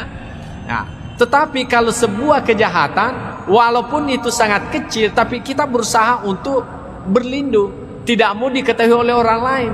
Karena apa? Itu sebetulnya kita ini mau masuk neraka itu sebetulnya. Ada sesuatu yang menyiksa batin kita. Makanya dikatakan surga itu sangat dekat dengan dirimu. Artinya ketika Anda selesai melakukan kebaikan, maka Anda merasakan nikmatnya kebaikan yang Anda lakukan itu. Saya kira ini kita merasakan secara psikologis. Tapi kalau orang melakukan kejahatan, ya mungkin hanya lewat sirene mobil saja yang mengantar jenazah, dikira lagi polisi yang mengejar-ngejarnya. Kan seperti itu, ada sesuatu yang menakutkan dalam dirinya. Iya. Tetapi bagi orang yang tidak melakukan kejahatan, apapun yang lewat tidak ada persoalan. Bahkan naik polisi sekalipun di rumahnya ketuk-ketuk juga tidak ada masalah. Karena memang merasa yakin tidak ada kejahatan yang saya lakukan. Tapi kalau polisi ada yang lewat di depan orang yang bermasalah, mungkin polisi itu hanya mencari-cari keluarganya, dikiranya dia yang dicari. Ya selalu ada yang mengganggu dalam dirinya. Itu sudah masuk dalam neraka dalam dirinya. Jadi neraka itu sangat dekat dengan kehidupan kita. Sangat tergantung seperti apa kita melakukan kehidupan ini. Ya, jamaah yang saya muliakan, saya kira inilah yang sempat saya sampaikan. Mudah-mudahan ada manfaatnya. Bahwasanya al-khauf war raja itu harus diseimbangkan. Dikala kita sehat itu, kita harus kedepankan al-khauf dalam arti memberi peluang kita menyadari kesalahan-kesalahan untuk kembali bertaubat kepada Allah Subhanahu wa taala. Sekalipun ar-raja itu tetap juga harus kita munculkan dalam diri kita. Tetapi manakala kita sudah di penghujung kehidupan, maka munculkanlah sifat optimis itu, supaya dengan rasa kegembiraan akan menghadap kepada Allah walaupun modal yang sedikit, maka itu bisa memberikan ketenangan untuk menghadapi yang namanya kematian itu. Saya kira inilah yang sempat saya sampaikan. Mudah-mudahan ada manfaatnya kepada kita semuanya. Bismillahirrahmanirrahim. Allahumma zaidna ilman nafi'a wa zukna fahman wasi'a. Rabbana atina fid dunya hasanah wa fil akhirati hasanah wa qina adzabannar. Wa sallallahu ala sayyidina Muhammad wa ala alihi wasallam ajma'in. Al-Fatihah. Bismillah.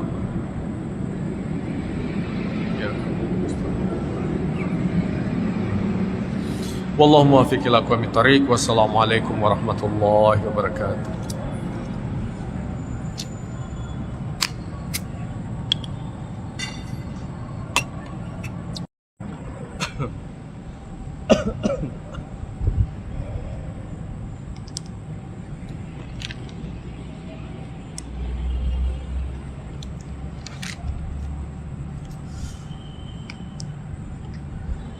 Bismillahirrahmanirrahim. Assalamualaikum warahmatullahi wabarakatuh. Alhamdulillahirabbil alamin. Wassalatu wassalamu ala asyrafil anbiya'i wal mursalin sayyidina Muhammad wa ala alihi wa ashabihi ajma'in, amma ba'd. Fa inna asdaqal hadithi kitabullahi ta'ala wa khairal hadi hadi sayyidina Muhammadin sallallahu alaihi wasallam wa syarral umuri muhdatsatuha wa kullu muhdatsatin bid'ah wa kullu bid'atin dhalalah wa kullu dhalalatin finnar. Qala al-musannif rahimahullahu ta'ala wa nafa'na bi ulumihi fid dharain amin. Pengajian kita pada malam hari ini adalah babul jam'i bainal khaufi war raja. Bab yang membicarakan tentang penggabungan antara khauf, yakni pesimis, war raja dan optimis, takut dan pengharapan. Bulan-bulan lalu kita sudah banyak membahas tentang al-khawf. Bagaimana pada setiap diri kita ini ada rasa takut kepada Allah. Tentunya kembali kepada ketakutan dengan ancaman atas kejahatan yang pernah kita lakukan atau dosa-dosa yang kemungkinan pernah kita lakukan. Tentu penjelasan dari berbagai hadis sungguh sangat menakutkan. Bagaimana api neraka sebagai ancaman siksa kepada orang yang melakukannya, dan sungguh-sungguh amat menakutkan kepada kita semuanya. Dan tidak sedikit orang berusaha memperbaiki perilakunya, ketaatannya, karena takutnya terhadap siksaan Allah Subhanahu wa Ta'ala itu. Kemudian di lain sisi kita juga diharapkan optimis, mengharap atas segala rahmat Allah Subhanahu wa Ta'ala. Oleh karena ternyata betul Allah Subhanahu wa Ta'ala memiliki sifat marah, tapi sifat marahnya itu dikalahkan oleh sifat rahmatnya Allah Subhanahu wa Ta'ala. Kalau ibarat genggaman, ya genggaman itu maka marahnya Allah Subhanahu wa Ta'ala berada dalam genggaman. Maka tentu di luar genggaman itu sebagai bentuk rahmatnya Allah Subhanahu wa Ta'ala. Karena itu sepatutnya kita senantiasa optimis, berharap atas rahmat Allah, atas kebaikan Allah, menghindarkan diri dari siksaannya. Demikian juga kita berharap atas rahmat Allah Subhanahu wa Ta'ala. Jamaah maghrib yang saya muliakan, di dalam kitab ini dikatakan, a'lam, ketahuilah, annal mukhtara lil 'abdi fi hali sihhatihi, bahwasanya pilihan terbaik kepada seorang hamba dikala kondisi sehat, ayyakuna khaifan rajian, ya, yakni menjadikan seimbang rasa takut, ya, dari siksa Allah Subhanahu wa Ta'ala dengan mengharapkan rahmat Allah.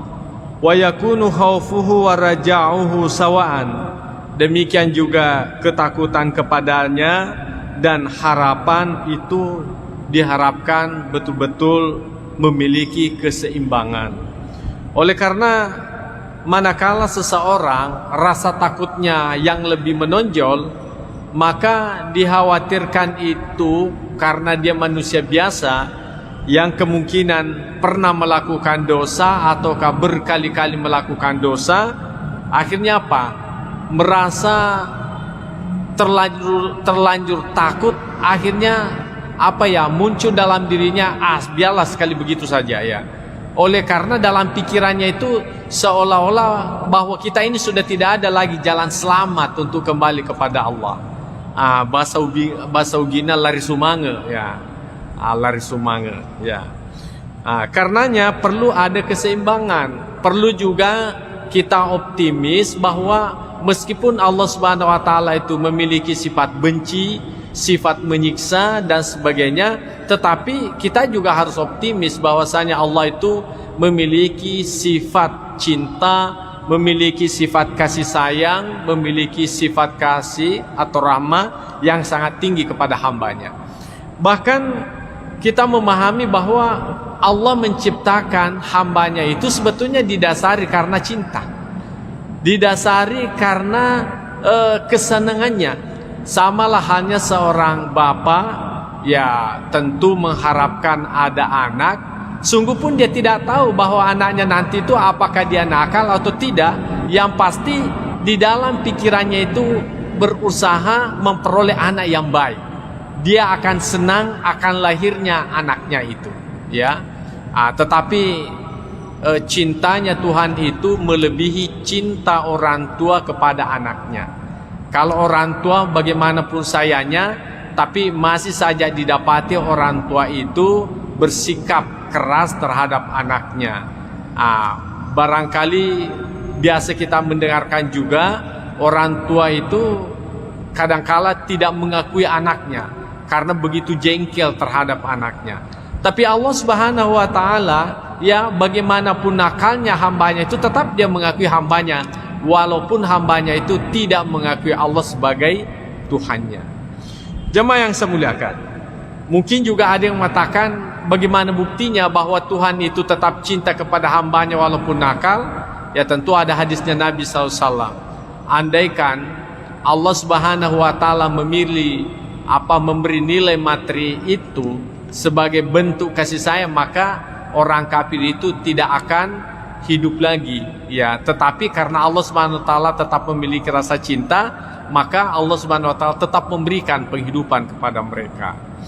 Jemaah yang saya muliakan, jadi itulah sikap yang terbaik kepada seorang hamba manakala di dalam kondisi dirinya itu dalam keadaan sehat, ya, dalam keadaan sehat, yakni dia mengharapkan, lebih mengedepankan pengharapan Allah Subhanahu wa Ta'ala.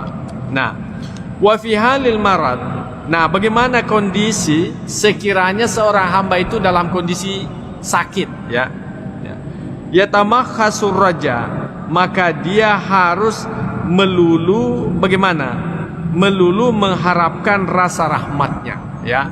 Jadi kalau tadinya kita dalam kondisi sehat, ya perlu kita hati-hati, ya selalu kita berhati-hati atas kejahatan yang kemungkinan kita lakukan.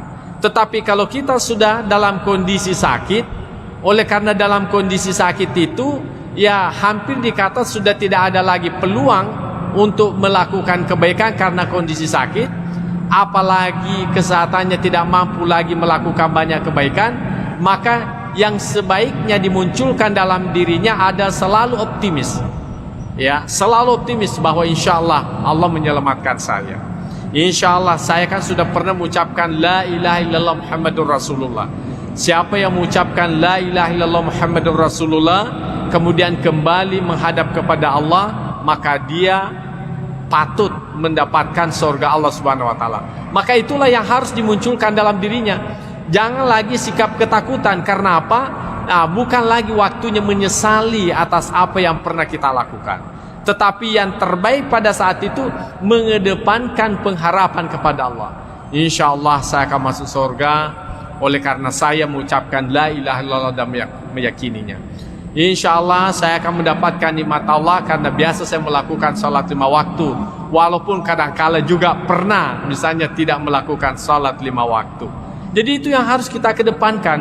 Jadi ar-raja itu dikedepankan daripada al-khauf. Kita dalam kondisi sakit, supaya apa? Kita senantiasa bergembira menghadapi kematian itu. Karena kalau kita dalam kondisi senang menghadapi itu, artinya dalam kondisi berharap dengan yang baik, maka itu bisa membuat kita lebih mudah mengucapkan la ilaha illallah Muhammadur Rasulullah ketimbang kita dalam kondisi ketakutan. Boleh jadi karena ketakutannya berlebih-lebihan sehingga dia tidak mampu lagi mengucapkan la ilaha illallah, tidak mampu lagi, tidak kuat lagi. Ya mungkin bisa dianalogikan kepada diri kita. Biasa kan kalau kita menghafal, ya kita menghafal sendiri, pokoknya lancar kan, lancar. Kemudian pada saat kita di depan guru, karena kita terlalu takut sama guru itu, menjadi gugup, akhirnya karuan kita punya hafalan. Nah seperti itulah yang diharapkan. Jadi kalau kita membiasakan dalam artian optimis, berharap bahwa kita mendapatkan rahmat Allah Subhanahu wa Ta'ala, itu yang membuat kita gembira, perasaan kita menjadi gembira, akhirnya kita mudah gampang mengucapkan la ilaha illallah Muhammadur Rasulullah dibandingkan kita dalam kondisi ketakutan. Itu tadi semacam logika yang paling dekat kepada kita. Kemudian wa qawaidus syar'i min nususil kitab was sunnah. Jadi ini sudah jelas dalam syariat sebagaimana dikemukakan di dalam kitab, artinya Al-Quran, demikian juga dikemukakan di dalam sunnah Nabi SAW wa ghaira zalik dan yang lainnya, mutazahiratun ala zalik, itu nampak jelas pada yang itu. Qala Allah Ta'ala, sebagaimana Allah Subhanahu wa Ta'ala berfirman, fala ya'manu makrallah illal qaumul khasirin, ya, maka janganlah merasa tidak aman, ya, dari ujian Allah, kecuali kepada kaum yang merugi. Jadi ayat ini memberikan penguatan kepada diri kita bahwa kalau kita dalam kondisi sakit, ya anggaplah misalnya menghadapi kematian, jangan kita terlalu takut, ya. Jadi Allah Subhanahu wa taala mengatakan begini, jadi jangan kita merasa tidak aman. Jadi tanamkanlah diri kita bahwa insya Allah saya selamat, walaupun modal kita hanya itu la ilaha illallah. Mengapa? Sudah kan kita baca sebelumnya, siapa yang mengucapkan la ilaha illallah Muhammadur Rasulullah, ya, kemudian di akhir ucapannya dan meyakininya, maka niscaya orang itu masuk ke dalam surga Allah Subhanahu wa taala. Yang kemudian ada sahabat bertanya, wa in zana ya Rasulullah, walaupun dia berzina, kata Nabi SAW, iya walaupun dia melakukan zina.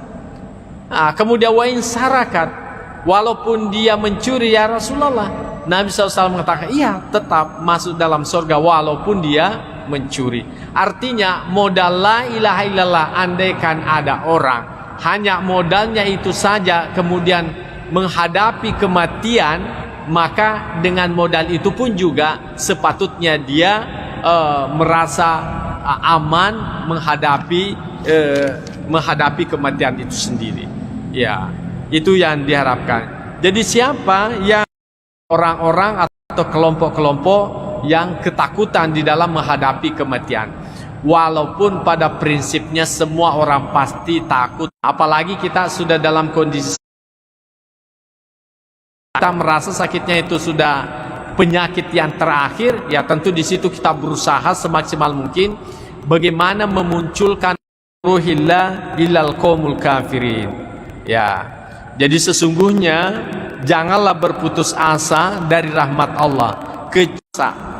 Ya, jangan kalian berputus asa dari rahmat Allah Subhanahu wa taala. Karena apa? Itu hak prerogatif Allah Subhanahu wa taala. Walaupun sekiranya kita hanya modalnya beriman, la ilaha illallah, Allah mau mengampuni karena pernah kita melakukan dosa, Allah mau mengampuni karena kita banyak melakukan pelanggaran, itu tidak ada yang bisa mencegah Allah Subhanahu wa taala melakukan itu. Ya. Ya, sekalipun misalnya kalau Allah Subhanahu wa taala mengedepankan sifat keadilannya, bagaimana sifat keadilan Allah? Orang yang melakukan kejahatan ya mestinya kan disiksa. Orang yang melakukan kebaikan ya diberikan pahala. Tapi kalau Allah Subhanahu wa taala tidak mau menyiksa orang yang melakukan kejahatan, itu hak prerogatif Tuhan. Tidak ada yang bisa mencegah Allah. Karena Allah menciptakan manusia, Allah menciptakan surganya. Karenanya kita juga tidak boleh berputus asa andaikan modal kita hanya la ilaha illallah Muhammadur Rasulullah. Itulah sebabnya Allah Subhanahu wa taala mengingatkan lagi kepada kita semuanya bahwa janganlah kalian berputus asa dari rahmat Allah illal qaumul kafirin, kecuali orang-orang yang kafir. Jadi orang kafir itu sudah tidak ada lagi peluang untuk mendapatkan surganya. Ya. Mungkin ada yang mengatakan kan terserah Allah, tapi Allah Subhanahu wa taala memberikan juga batasan pada dirinya untuk melakukan keadilan dan menghindari namanya kezaliman. Ya, meskipun pada prinsipnya tidak ada perbuatan Tuhan itu disebut zalim. Ya, tetapi Allah Subhanahu wa taala sendiri yang sudah membatasi dirinya dan menyatakan bahwa illal qaumul kafirin. Jadi yang dikhawatirkan memiliki sifat ketakutan menghadapi itu hanyalah orang-orang yang kafir. Orang-orang yang beriman maka sepatutnya senantiasa optimis dengan apa yang dia miliki. Kemudian qala Allah taala, Allah Subhanahu wa taala, yauma tabyaddu wujuh wa taswaddu wujuh. Ya, pada hari berseri-serinya muka orang yang beriman, wataswadu wujuh, dan kehitaman wajah orang-orang kafirin. Yang pasti kalau tidak bisa putih berseri-seri, putih bersih, yang penting ada putih-putihnya lah. Paling tidak seperti itu, ya, ada putihnya. Oleh karena semua orang yang beriman itu pasti ada kebaikannya, ya. Dengan kebaikan yang pernah dilakukannya itulah putihnya. Jadi nanti hari kemudian betul-betul ada orang berseri-seri wajahnya, ya, putih sekali karena kebaikan yang pernah dilakukannya. Meskipun mungkin ada kejahatan yang pernah dilakukan, tapi ditimpanya, distipnya, ditutupinya, akhirnya menjadilah putih. Tapi mungkin juga ada orang sulit tertutupi, maka bagaimana? Ya mungkin belang-belang anggota tubuhnya, tapi yang pasti mereka itu masih memiliki putih-putih dalam wajahnya. Makanya masih tetap berpeluang untuk mendapatkan rahmat Allah Subhanahu wa taala.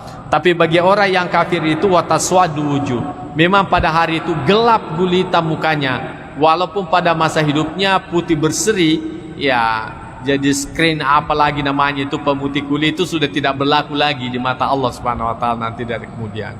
Ya. Jadi kalau kita pingin putih, ya putihnya dunia itu baik. Tapi yang lebih baik adalah putihnya akhirat.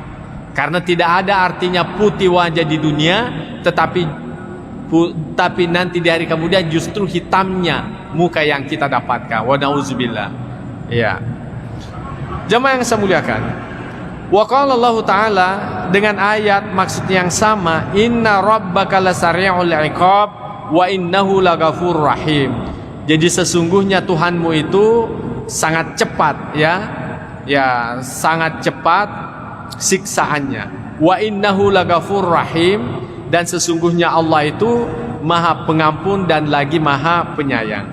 Jadi meskipun Allah itu memiliki sifat marah, bisa menyiksa hambanya, tetapi kita meyakini sesungguhnya maaf Allah Subhanahu wa taala itu jauh lebih tinggi dibandingkan dengan siksaannya.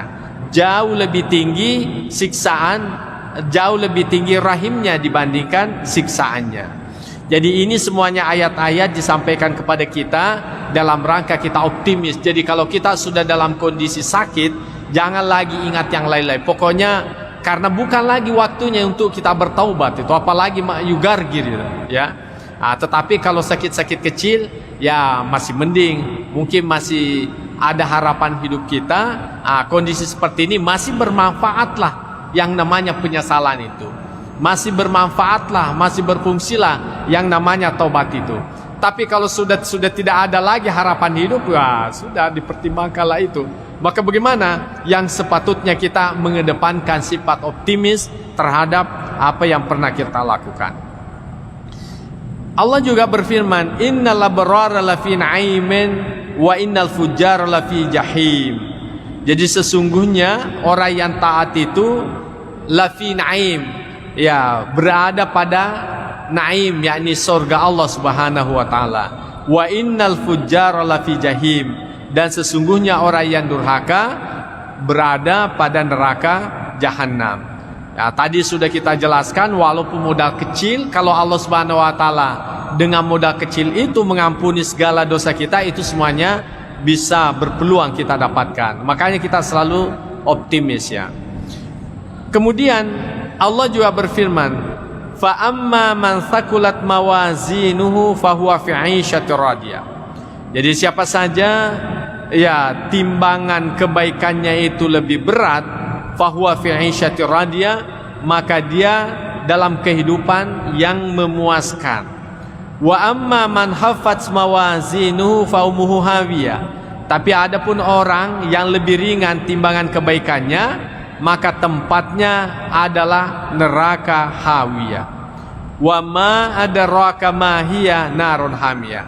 Apakah Anda tahu apa itu neraka mahiyah? Yakni narun hamiyah, yakni neraka yang panas atau neraka yang menyala-nyala apinya. Jadi neraka itu Pak tidak pernah berhenti apinya, ya, menyala terus. Kenapa? Karena waquduhan nas wal hijara. Karena yang menjadi BBM-nya, ya, karena yang menjadi kayu bakarnya neraka itu adalah manusia itu sendiri. Jadi neraka itu tidak bakalan berhenti menyala apinya selama masih ada orang-orang yang disiksa di dalamnya. Karena itulah pembakarnya, itulah gantinya kayu kalau di hidup kita ini. Itulah gasnya neraka itu. Jadi semakin banyak orang masuk neraka, semakin panas apinya, semakin membara apinya. Beda kalau di dunia, semakin banyak ikan kita bakar, ya semakin kurang apinya. Apalagi kalau kelebihan lagi ikannya. Tapi kalau nanti dari kemudian tidak seperti itu, semakin banyak orang masuk di dalamnya, justru semakin membara apinya. Karena manusia itu sendiri sebagai kayu bakarnya daripada neraka itu. Jadi tidak bakalan berhenti itu menyala, ya. Kemudian kita melihat bagaimana hadis Nabi sallallahu alaihi wasallam terkait dengan ini. Pertama dikemukakan wa an Abi Hurairah radhiyallahu anhu, bersumber dari Abu Hurairah radhiyallahu anhu. Anna Rasulullah sallallahu alaihi wasallam, bahwasanya Rasul sallallahu alaihi wasallam qol bersabda, "Law ya'lamul mu'minu ma 'indallahi minal 'uqubati ma tami'a bi jannatihi ahadun." Ya. Sekiranya orang beriman itu mengetahui apa yang ada di sisi Allah dari siksaan yang ada di dalam nerakanya, maka bagaimana? Niscaya tidak ada seorang yang mengharapkan, ya, mengharapkan masuk surga. Ya. Walau ya'lamul kafiru ma indallahi minar rahmah, dan sekiranya orang kafir itu mengetahui apa yang ada di sisi Allah dari rahmanya, dari apa yang Allah Subhanahu wa taala siapkan di dalam kenikmatan surga itu, maka natamir rahmati ahadun, maka tidak ada orang kafir, niscaya tidak ada orang kafir yang putus asa dari rahmat Allah Subhanahu wa taala. Apa maksudnya daripada hadis Nabi SAW ini? Bahwasanya orang yang beriman itu kan dipastikan masuk ke dalam surga, dan dia melihat seperti apa siksaan dalam neraka itu. Nah, andaikan dia, bukan andaikan, karena dia mengetahui seperti apa yang ada dalam neraka, nah andaikan dia tidak masuk surga, maka dia berkata, cukuplah saya tidak masuk surga asal tidak masuk ke dalam neraka itu, ya. Jadi cukuplah saya tidak masuk dalam neraka, tidak masuk dalam surga asal tidak masuk dalam neraka. Begitu sangat menakutkan daripada siksaan api neraka itu, ya. Begitu rasa ketakutan yang kita munculkan dalam diri kita. Artinya andaikan kita ini orang beriman, Allah Subhanahu wa taala tidak menyiapkan surga, maka itu pun juga kita sudah bersyukur kepada Allah tidak masuk surga asal tidak masuk ke dalam neraka. Ya, asal tidak masuk dalam neraka. Begitu menakutkan api neraka itu. Sungguh-sungguh sangat menakutkan. Ya, andaikan seperti itu. Nah, tetapi bagaimana dengan sebaliknya? Seandainya, ya, walau ya'lamul kafiru ma indallah, sekiranya orang kafir itu tahu seperti apa kenikmatan yang Allah simpan di dalam surga Allah Subhanahu wa taala, maka niscaya tidak ada orang kafir yang putus asa. Ya. Dalam arti pasti ujung-ujungnya mengucapkan la ilaha illallah Muhammadur Rasulullah, walaupun itu saja modalnya. Walaupun itu saja modalnya. Andaikan dia tahu seperti apa kenikmatan Allah Subhanahu wa taala yang disimpan dalam surganya. Begitu nikmat yang luar biasa Allah janjikan kepada orang yang beriman. Ya, tetapi alhamdulillah sebagai orang yang beriman, syukur-syukurlah, ya, syukur-syukurlah tidak masuk dalam neraka. Syukur-syukurlah tidak masuk dalam surga asal tidak masuk dalam neraka, ya. Itu sudah syukurlah kita. Alhamdulillah. Andaikan itu terjadi, cuma nanti di hari kemudian kan cuma ada dua tempat. Ya, kalau bukan surga, neraka. Karena kita tidak masuk dalam neraka, berarti tempatnya itu adalah surga. Tetapi orang kafir bagaimanapun, karena dia melihat bagaimana nikmatnya dalam surga, andaikan hanya bisa bermodalkan la ilaha illallah, maka itu pun juga tetap dia ucapkan dengan berusaha tidak berputus asa dari harapan kepada Allah Subhanahu wa taala. Jamaah yang saya muliakan. Yang kedua, wa an Abi Sa'id al-Khudri radhiyallahu anhu. Jadi hadis ini bersumber dari Sa'id al-Khudri radhiyallahu anhu. Anna Rasulullah sallallahu alaihi wasallam qol, bahwasanya Rasul sallallahu alaihi wasallam bersabda, idza wada'atil janazatu wahtamalaha ar-rijalu ala anakihim. Apabila jenazah itu diletakkan dan dibawanya oleh orang-orang atau diusungnya oleh orang-orang ataukah dipanggulnya oleh orang-orang ala anakihim, di atas pundak mereka, fa in kanat salihatun, sekiranya orang yang meninggal dunia ini tergolong sebagai orang yang saleh, qalat, maka dia berkata, qaddimuni ya, percepatlah, dahulukanlah saya.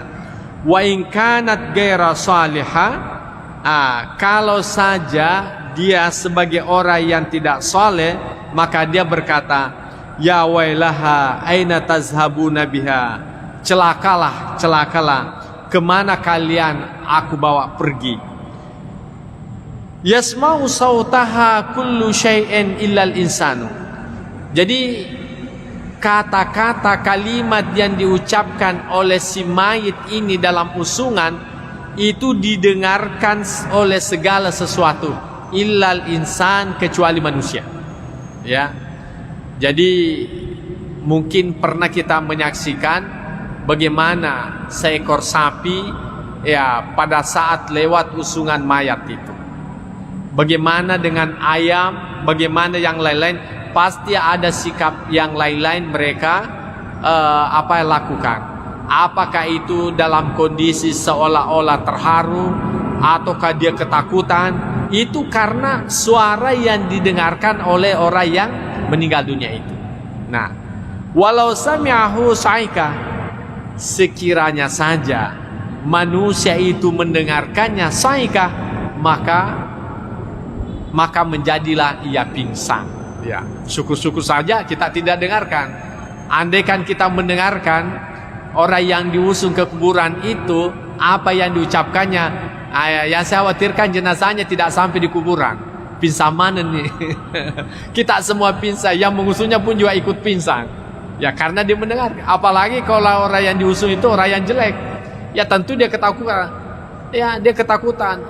Wah, mau kemana? Mungkin dia marah. Kalian ini mau bawa kemana saya ini? Ya kan?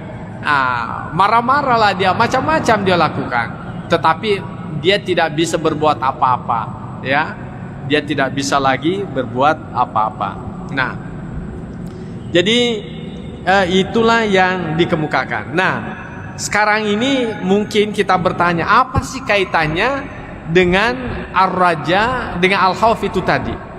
Ya, kalau hadis sepoto yang pertama itu mengharapkan kita untuk memiliki keseimbangan al-khauf dan ar-raja.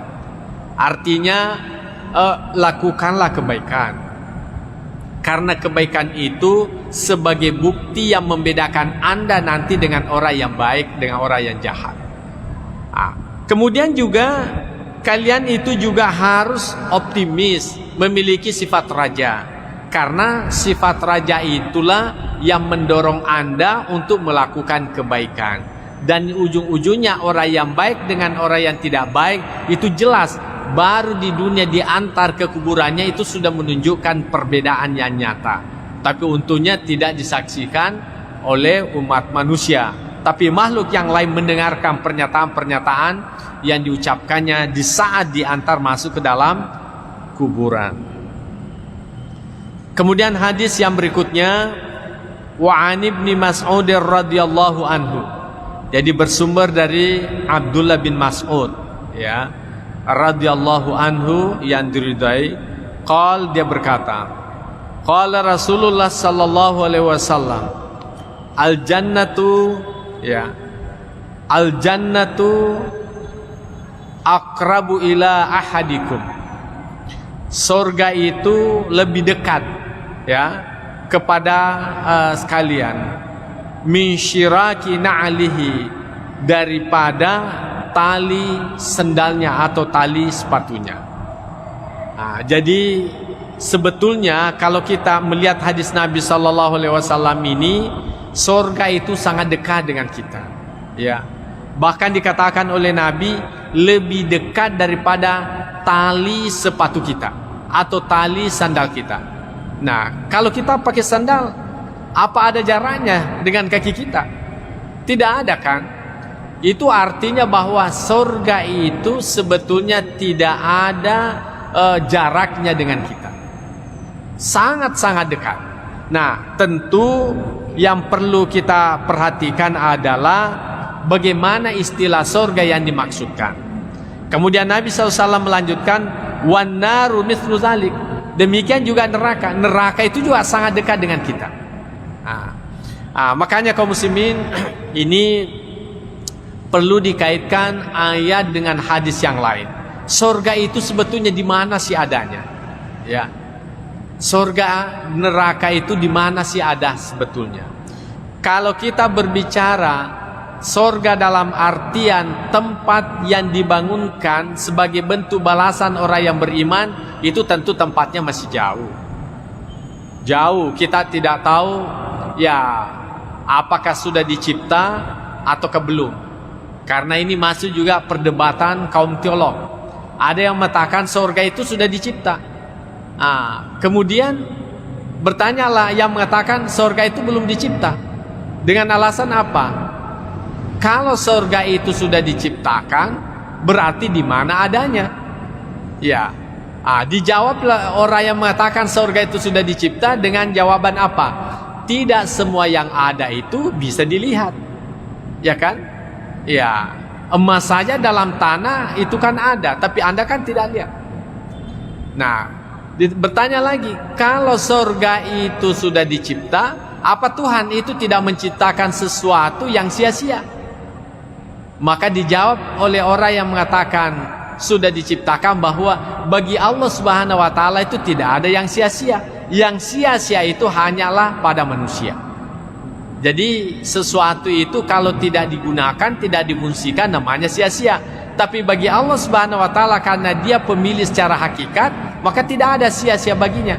Makanya Allah Subhanahu wa taala ciptakan itu bagian daripada keyakinannya, dan tidak ada urusan manusia untuk menyatakan sia-sia dan di mana tempatnya. Kemudian yang mengatakan itu bahwa neraka surga itu belum dicipta karena apa? Neraka dan surga itu belum dicipta karena apa? Belum saatnya untuk ditempati. Ya. Dan andaikan itu sudah ditempati, ya tentu menjadi persoalan di mana adanya. Ya, bukankah surga dan neraka itu ya tempatnya sangat luas, meliputi langit dan bumi. Nah, kalau begitu di mana ruang adanya? Jadi banyak istilahnya komunikasi teolog, tetapi yang seperti ini tidak perlu kita risaukan. Yang pasti menurut kita surga itu ada. Itu sudah selesai, sudah cukup. Neraka pun juga itu ada. Sudah selesai. Nah, pertanyaannya, bagaimana dengan surga yang pernah ditempati Nabi Adam alaihissalam? Ini ada lagi pendapat yang berbeda. Ada yang mengatakan itu adalah surga. Surga dalam artian adalah tempat yang sangat menyenangkan. Makanya surga itu disebut dengan jannah. Dalam bahasa lain surga itu adalah adalah kebun, ya, adalah kebun. Kenapa kebun itu disebut sebagai surga? Karena kebun itu kan menyenangkan. Ada buah-buahan di dalamnya, ada air di dalamnya. Pokoknya kebun itu sangat indah lah, sangat menyenangkan. Makanya disebut dengan jannah. Nah, orang yang mengatakan bahwa itu adalah bukan surga yang sesungguhnya seperti yang dijanjikan kepada kita. Kenapa? Oleh karena surga yang sesungguhnya itu tidak ada lagi yang namanya larangan. Sementara surga yang ditempati Adam itu kan masih ada larangan memakan buah khuldi, ya kan? Masih ada larangan memakan buah khuldi. Berarti bukan itu surga yang sesungguhnya. Yang kemudian kalau orang sudah masuk dalam surga tidak keluar lagi. Tapi kenapa Nabi Adam alaihissalam itu masih keluar? Itu artinya belum surga yang dimaksudkan. Makanya dimaknai bahwa Nabiullah Adam alaihissalam dan Hawa itu dikarantinakan di sebuah tempat yang sangat istimewa, yang kemudian disitulah melakukan suatu pelanggaran yang kemudian dikeluarkan di muka bumi ini.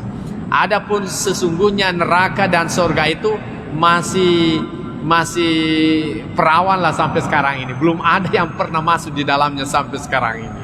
Ya. Kemudian belum masuk waktu ya. Ya. Kemudian bagaimana dengan sorga dan neraka itu? Ya, secara majazi itu sudah ada. Ya. Biasa tuh tomateo makada aga paranaka kok. Ya kan? Itu artinya kalau kita itu marah, sumpek, tidak senang, itu sebetulnya adalah hawa-hawa neraka itu. Nah, akhirnya orang tua kita mengatakan mai mumanaraka, mumaranaka, ya. Artinya kita dalam kondisi tidak senang, tapi kalau kita tersenyum, bahagia, itu namanya sorga. Ya, sorga. Jadi secara majazi sorga itu dan neraka itu sudah ada dalam kehidupan dunia ini. Makanya ulama kita mengatakan, masuklah kalian ke dalam sorga sebelum Anda memasukinya, dan jauhilah itu neraka sebelum Anda ditakdirkan masuk ke dalam neraka. Artinya apa? Jadikanlah apa yang kamu lakukan itu menyenangkan, sehingga hidupmu itu terasa nikmat. Ya, kalau kita habis salat kan nikmat rasanya. Tapi selama kita belum salat, tapi sudah masuk waktu, itu kan ada rasa tersiksa. Ya kan? Ada rasa tersiksa. Begitu kita selesai melakukan salat, itu aman perasaan. Berarti sudah dapat surga. Ya kan? Demikian juga orang yang melakukan kejahatan, maha kafi sadrika, itu kan rumusnya. Jadi apapun yang kira-kira menjangkal di dalam hatimu, maka itu adalah sesuatu yang tidak baik. Jadi ini ukurannya hati. Kalau saya ambil ini bagaimana? Ini tanda bahwa sesuatu tidak pantas kamu ambil, ya kan? Tetapi kalau ada sesuatu di depan orang siap Anda melakukannya, berarti itu adalah sesuatu yang baik, karena Anda siap untuk dilihat orang. Makanya bersedekah, membantu orang, siap untuk dilihat oleh orang. Bahkan ada orang pamerkan kebaikannya, walaupun tidak seindah dengan kebaikan yang dia lakukan, oleh karena kebaikan itu memberikan kesenangan surga, ya. Nah, tetapi kalau sebuah kejahatan, walaupun itu sangat kecil, tapi kita berusaha untuk berlindung, tidak mau diketahui oleh orang lain. Karena apa? Itu sebetulnya kita ini mau masuk neraka itu sebetulnya. Ada sesuatu yang menyiksa batin kita. Makanya dikatakan surga itu sangat dekat dengan dirimu. Artinya ketika Anda selesai melakukan kebaikan, maka Anda merasakan nikmatnya kebaikan yang Anda lakukan itu. Saya kira ini kita merasakan secara psikologis. Tapi kalau orang melakukan kejahatan, ya mungkin hanya lewat sirene mobil saja yang mengantar jenazah, dikira lagi polisi yang mengejar-ngejarnya. Kan seperti itu, ada sesuatu yang menakutkan dalam dirinya. Iya. Tetapi bagi orang yang tidak melakukan kejahatan, apapun yang lewat tidak ada persoalan. Bahkan naik polisi sekalipun di rumahnya ketuk-ketuk juga tidak ada masalah, karena memang merasa yakin tidak ada kejahatan yang saya lakukan. Tapi kalau polisi ada yang lewat di depan orang yang bermasalah, mungkin polisi itu hanya mencari-cari keluarganya, dikiranya dia yang dicari. Ya selalu ada yang mengganggu dalam dirinya. Itu sudah masuk dalam neraka dalam dirinya. Jadi neraka itu sangat dekat dengan kehidupan kita, sangat tergantung seperti apa kita melakukan kehidupan ini. Ya, jamaah yang saya muliakan, saya kira inilah yang sempat saya sampaikan. Mudah-mudahan ada manfaatnya. Bahwasanya al-khauf war-raja itu harus diseimbangkan. Dikala kita sehat itu, kita harus kedepankan al-khauf dalam arti memberi peluang kita menyadari kesalahan-kesalahan untuk kembali bertaubat kepada Allah Subhanahu wa taala. Sekalipun ar-raja itu tetap juga harus kita munculkan dalam diri kita. Tetapi manakala kita sudah di penghujung kehidupan, maka munculkanlah sifat optimis itu, supaya dengan rasa kegembiraan akan menghadap kepada Allah walaupun modal yang sedikit, maka itu bisa memberikan ketenangan untuk menghadapi yang namanya kematian itu. Saya kira inilah yang sempat saya sampaikan. Mudah-mudahan ada manfaatnya kepada kita semuanya. Bismillahirrahmanirrahim. Allahumma zaidna ilman nafi'a wa zuqna fahman wasi'a. Rabbana atina fid dunya hasanah wa fil akhirati hasanah wa qina adzabannar. Wa sallallahu ala sayyidina Muhammad wa ala alihi wasallam ajma'in. Al-Fatihah. Bismillah. Ya. Wallahu muwaffiq ila aqwamit thoriq. Wassalamualaikum warahmatullahi wabarakatuh.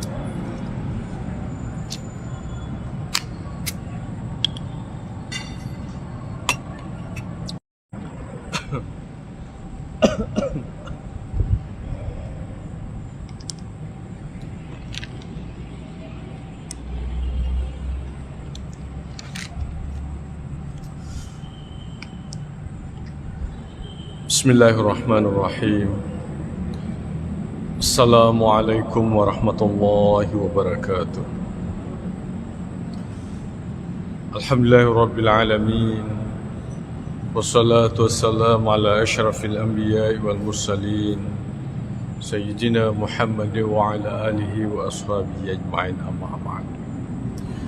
Fa inna asdaqal hadithi kitabullahi ta'ala wa khairal hadi hadi sayyidina Muhammadin sallallahu alaihi wasallam wa syarral umuri muhdatsatuha wa kullu muhdatsatin bid'ah wa kullu bid'atin dhalalah wa kullu dhalalatin finnar. Qala al-musannif rahimahullahu ta'ala wa nafa'na bi'ulumihi fid dharain amin. Pengajian kita pada malam hari ini adalah babul jam'i bainal khaufi war raja. Bab yang membicarakan tentang penggabungan antara khauf yakni pesimis, war raja dan optimis, takut dan pengharapan.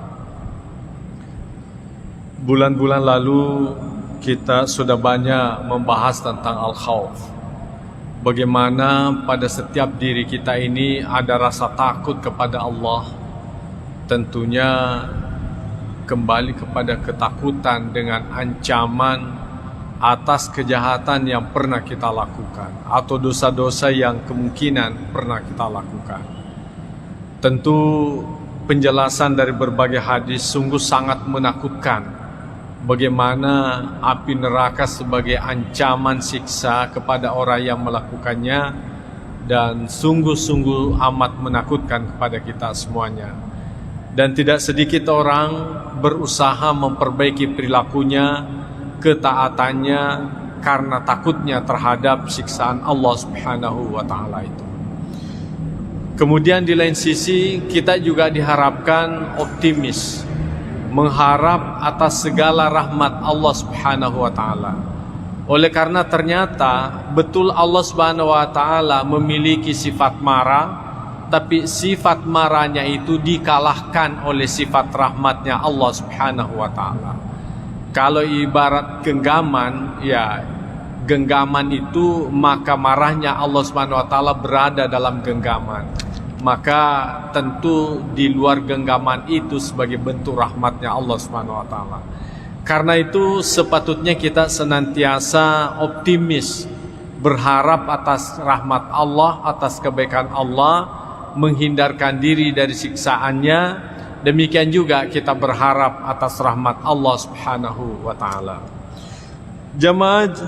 Jamaah maghrib yang saya muliakan, di dalam kitab ini dikatakan, a'lam, ketahuilah, annal mukhtara lil 'abdi fi hali sihhatihi, bahwasanya pilihan terbaik kepada seorang hamba dikala kondisi sehat, ayyakuna khaifan rajian, ya, yakni menjadikan seimbang rasa takut, ya, dari siksa Allah Subhanahu wa Ta'ala dengan mengharapkan rahmat Allah. Wa yakunu khaufuhu wa raja'uhu sawa'an, demikian juga ketakutan kepadanya dan harapan itu diharapkan betul-betul memiliki keseimbangan. Oleh karena manakala seseorang rasa takutnya yang lebih menonjol, maka dikhawatirkan itu karena dia manusia biasa yang kemungkinan pernah melakukan dosa ataukah berkali-kali melakukan dosa. Akhirnya apa? Merasa terlanjur takut, akhirnya muncul dalam dirinya, biarlah sekali begitu saja ya. Oleh karena dalam pikirannya itu seolah-olah bahwa kita ini sudah tidak ada lagi jalan selamat untuk kembali kepada Allah. Bahasa ugina lari sumange ya. Lari sumange ya. Karenanya perlu ada keseimbangan. Perlu juga kita optimis bahwa meskipun Allah Subhanahu wa taala itu memiliki sifat benci, sifat menyiksa dan sebagainya, tetapi kita juga harus optimis bahwasanya Allah itu memiliki sifat cinta, memiliki sifat kasih sayang, memiliki sifat kasih atau rahmah yang sangat tinggi kepada hambanya. Bahkan kita memahami bahwa Allah menciptakan hambanya itu sebetulnya didasari karena cinta, didasari karena kesenangannya. Samalah halnya seorang bapak ya tentu mengharapkan ada anak, sungguh pun dia tidak tahu bahwa anaknya nanti itu apakah dia nakal atau tidak. Yang pasti di dalam pikirannya itu berusaha memperoleh anak yang baik. Dia akan senang akan lahirnya anaknya itu ya. Tetapi cintanya Tuhan itu melebihi cinta orang tua kepada anaknya. Kalau orang tua bagaimanapun sayangnya, tapi masih saja didapati orang tua itu bersikap keras terhadap anaknya. Barangkali biasa kita mendengarkan juga orang tua itu kadangkala tidak mengakui anaknya karena begitu jengkel terhadap anaknya. Tapi Allah Subhanahu wa taala ya bagaimanapun nakalnya hambanya itu tetap dia mengakui hambanya, walaupun hambanya itu tidak mengakui Allah sebagai Tuhannya. Jemaah yang saya muliakan, mungkin juga ada yang mengatakan bagaimana buktinya bahwa Tuhan itu tetap cinta kepada hambanya walaupun nakal. Ya tentu ada hadisnya Nabi SAW.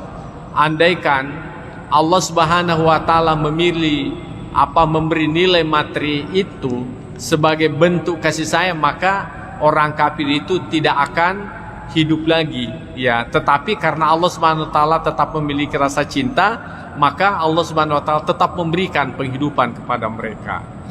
Jemaah yang saya muliakan, jadi itulah sikap yang terbaik kepada seorang hamba manakala di dalam kondisi dirinya itu dalam keadaan sehat ya, dalam keadaan sehat, yakni dia mengharapkan, lebih mengedepankan pengharapan Allah Subhanahu wa taala. Nah, wa fi halil marad. Nah, bagaimana kondisi sekiranya seorang hamba itu dalam kondisi sakit ya? Yatamakhasur raja, maka dia harus melulu bagaimana? Melulu mengharapkan rasa rahmatnya ya. Jadi kalau tadinya kita dalam kondisi sehat, ya perlu kita hati-hati. Ya selalu kita berhati-hati atas kejahatan yang kemungkinan kita lakukan. Tetapi kalau kita sudah dalam kondisi sakit, oleh karena dalam kondisi sakit itu ya hampir dikata sudah tidak ada lagi peluang untuk melakukan kebaikan karena kondisi sakit, apalagi kesehatannya tidak mampu lagi melakukan banyak kebaikan, maka yang sebaiknya dimunculkan dalam dirinya ada selalu optimis. Ya, selalu optimis bahwa insya Allah Allah menyelamatkan saya. Insya Allah saya kan sudah pernah mengucapkan la ilaha illallah Muhammadur Rasulullah. Siapa yang mengucapkan la ilaha illallah Muhammadur Rasulullah kemudian kembali menghadap kepada Allah, maka dia patut mendapatkan surga Allah Subhanahu wa taala. Maka itulah yang harus dimunculkan dalam dirinya. Jangan lagi sikap ketakutan. Karena apa? Nah, bukan lagi waktunya menyesali atas apa yang pernah kita lakukan. Tetapi yang terbaik pada saat itu mengedepankan pengharapan kepada Allah. Insya Allah saya akan masuk surga oleh karena saya mengucapkan la ilaha illallah dan meyakininya. Insya Allah saya akan mendapatkan nikmat Allah karena biasa saya melakukan salat 5 waktu. Walaupun kadang-kala juga pernah misalnya tidak melakukan salat 5 waktu. Jadi itu yang harus kita kedepankan. Jadi ar-raja itu dikedepankan daripada al-khauf. Kita dalam kondisi sakit. Supaya apa? Kita senantiasa bergembira menghadapi kematian itu. Karena kalau kita dalam kondisi senang menghadapi itu, artinya dalam kondisi berharap dengan yang dalam kondisi ketakutan, boleh jadi karena ketakutannya berlebih-lebihan sehingga dia tidak mampu lagi mengucapkan la ilaha illallah, tidak mampu lagi, tidak kuat lagi. Ya mungkin bisa dianalogikan kepada diri kita. Biasakan kalau kita menghafal, ya kita menghafal sendiri, pokoknya lancar kan, lancar. Kemudian pada saat kita di depan guru, karena kita terlalu takut sama guru itu, menjadi gugup, akhirnya karuan kita punya hafalan. Nah seperti itulah yang diharapkan. Jadi kalau kita membiasakan dalam artian optimis, berharap bahwa kita mendapatkan rahmat Allah Subhanahu wa taala, itu yang membuat kita gembira, perasaan kita menjadi gembira, akhirnya kita mudah gampang mengucapkan la ilaha illallah Muhammadur Rasulullah dibandingkan kita dalam kondisi ketakutan. Itu tadi semacam logika yang paling dekat kepada kita. Kemudian wa qawaidus syar'i min nususil kitab was sunnah. Jadi ini sudah jelas dalam syariat sebagaimana dikemukakan di dalam kitab, artinya Al-Quran, demikian juga dikemukakan di dalam sunnah Nabi SAW wa ghaira zalik dan yang lainnya, mutazahiraton ala zalik, itu nampak jelas pada yang itu. Qala Allah Ta'ala, sebagaimana Allah Subhanahu wa taala berfirman, fala ya'manu makrallah illal qaumul khasirin.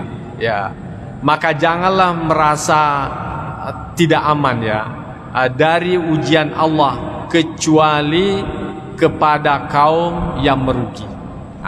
Jadi ayat ini memberikan penguatan kepada diri kita bahwa kalau kita dalam kondisi sakit, ya anggaplah misalnya menghadapi kematian, jangan kita terlalu takut ya. Jadi Allah Subhanahu wa taala mengatakan begini, jadi jangan kita merasa tidak aman. Jadi tanamkanlah diri kita bahwa insya Allah saya selamat, walaupun modal kita hanya itu la ilaha illallah. Mengapa? Sudah kan kita baca sebelumnya, siapa yang mengucapkan la ilaha illallah Muhammadur Rasulullah, kemudian di akhir ucapannya dan meyakininya, maka niscaya orang itu masuk ke dalam surga Allah Subhanahu wa taala. Yang kemudian ada sahabat bertanya, wa in zana ya Rasulullah, walaupun dia berzina, kata Nabi SAW, iya walaupun dia melakukan zina. Kemudian wa in sarakat, walaupun dia mencuri ya Rasulullah, Nabi SAW mengatakan iya tetap masuk dalam surga walaupun dia mencuri. Artinya modal la ilaha illallah, andaikan ada orang hanya modalnya itu saja kemudian menghadapi kematian, maka dengan modal itu pun juga sepatutnya dia merasa aman menghadapi kematian itu sendiri. Ya, itu yang diharapkan. Jadi siapa yang orang-orang atau kelompok-kelompok yang ketakutan di dalam menghadapi kematian, walaupun pada prinsipnya semua orang pasti takut, apalagi kita sudah dalam kondisi kita merasa sakitnya itu sudah penyakit yang terakhir, ya tentu di situ kita berusaha semaksimal mungkin bagaimana memunculkan ruhillah ilal qaumul kafirin. Ya, jadi sesungguhnya janganlah berputus asa dari rahmat Allah. Ya, jangan kalian berputus asa dari rahmat Allah Subhanahu wa taala. Karena apa? Itu hak prerogatif Allah Subhanahu wa taala. Walaupun sekiranya kita hanya modalnya beriman, la ilaha illallah, Allah mau mengampuni karena pernah kita melakukan dosa, Allah mau mengampuni karena kita banyak melakukan pelanggaran, itu tidak ada yang bisa mencegah Allah Subhanahu wa taala melakukan itu. Ya. Ya, sekalipun misalnya kalau Allah Subhanahu wa taala mengedepankan sifat keadilannya, bagaimana sifat keadilan Allah? Orang yang melakukan kejahatan ya mestinya kan disiksa. Orang yang melakukan kebaikan ya diberikan pahala.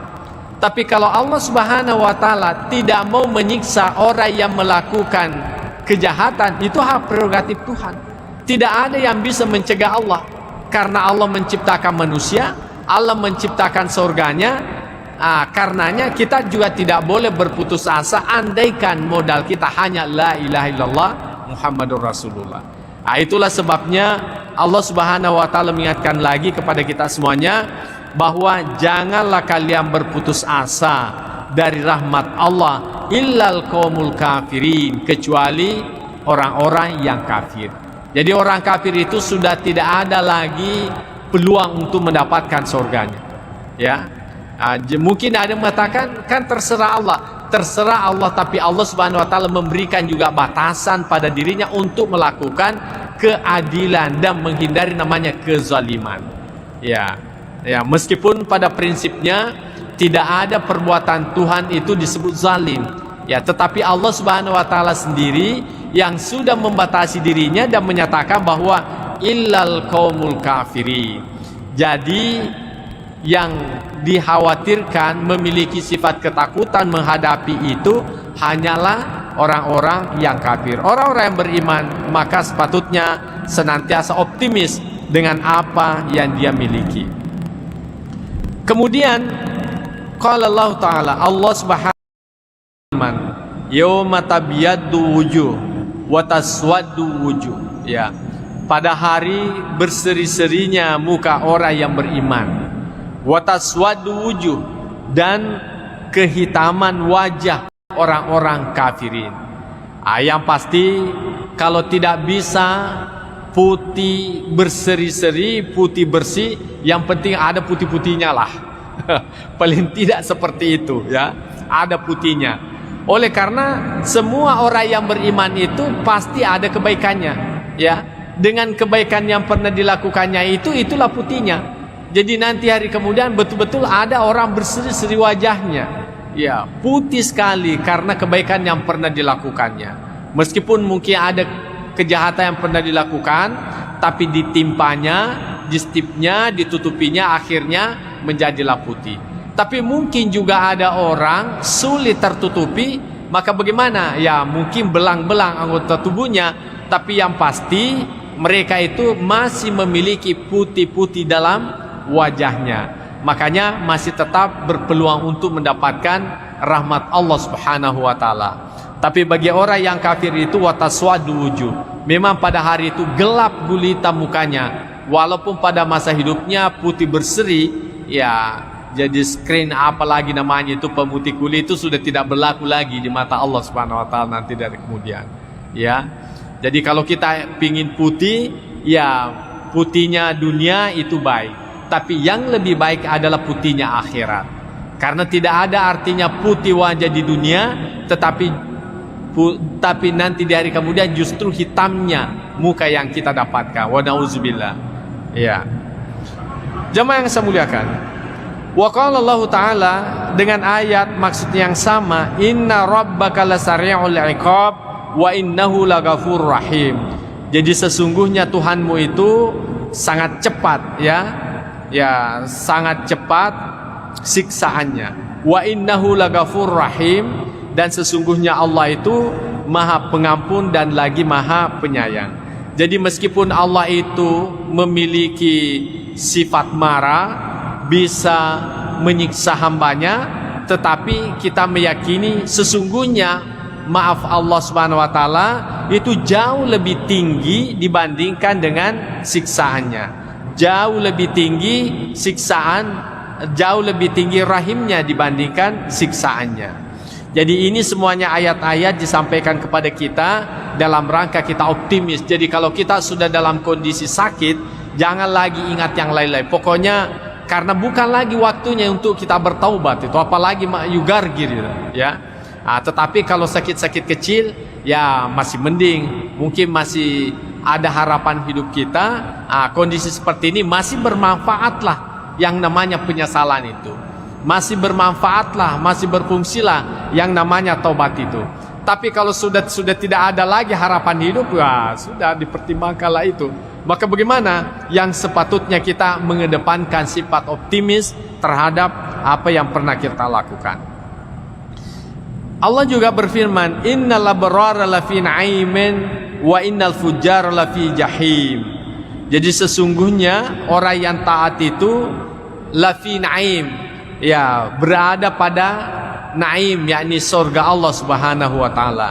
Wa innal fujjara lafi jahim, dan sesungguhnya orang yang durhaka berada pada neraka jahanam. Ya, tadi sudah kita jelaskan, walaupun modal kecil, kalau Allah Subhanahu wa taala dengan modal kecil itu mengampuni segala dosa kita, itu semuanya bisa berpeluang kita dapatkan. Makanya kita selalu optimis ya. Kemudian Allah juga berfirman, fa amma man thaqulat mawazinuhu fahuwa fi 'ishatir radiyah. Jadi siapa saja ya timbangan kebaikannya itu lebih berat, fahuwa fi 'ishatir radiyah, maka dia dalam kehidupan yang memuaskan. Wa amma man haffat mawazinuhu fa ummuhu hawiyah. Tapi adapun orang yang lebih ringan timbangan kebaikannya, maka tempatnya adalah neraka hawiyah. Wa ma adraka ma hiya narun hamiyah. Apakah Anda tahu apa itu neraka mahiyah? Yakni narun hamiyah, yakni neraka yang panas atau neraka yang menyala-nyala apinya. Jadi neraka itu Pak tidak pernah berhenti apinya, ya, menyala terus. Kenapa? Karena waquduhan nas wal hijara, karena yang menjadi BBM-nya ya, karena yang menjadi kayu bakarnya neraka itu adalah manusia itu sendiri. Jadi neraka itu tidak bakalan berhenti menyala apinya selama masih ada orang-orang yang disiksa di dalamnya. Karena itulah pembakarnya, itulah gantinya kayu kalau di hidup kita ini, itulah gasnya neraka itu.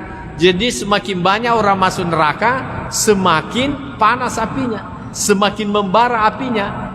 Beda kalau di dunia, semakin banyak ikan kita bakar, ya semakin kurang apinya. Apalagi kalau kelebihan lagi ikannya. Tapi kalau nanti dari kemudian tidak seperti itu, semakin banyak orang masuk di dalamnya, justru semakin membara apinya. Karena manusia itu sendiri sebagai kayu bakarnya daripada neraka itu. Jadi tidak bakalan berhenti itu menyala, ya. Kemudian kita melihat bagaimana hadis Nabi Sallallahu Alaihi Wasallam terkait dengan ini.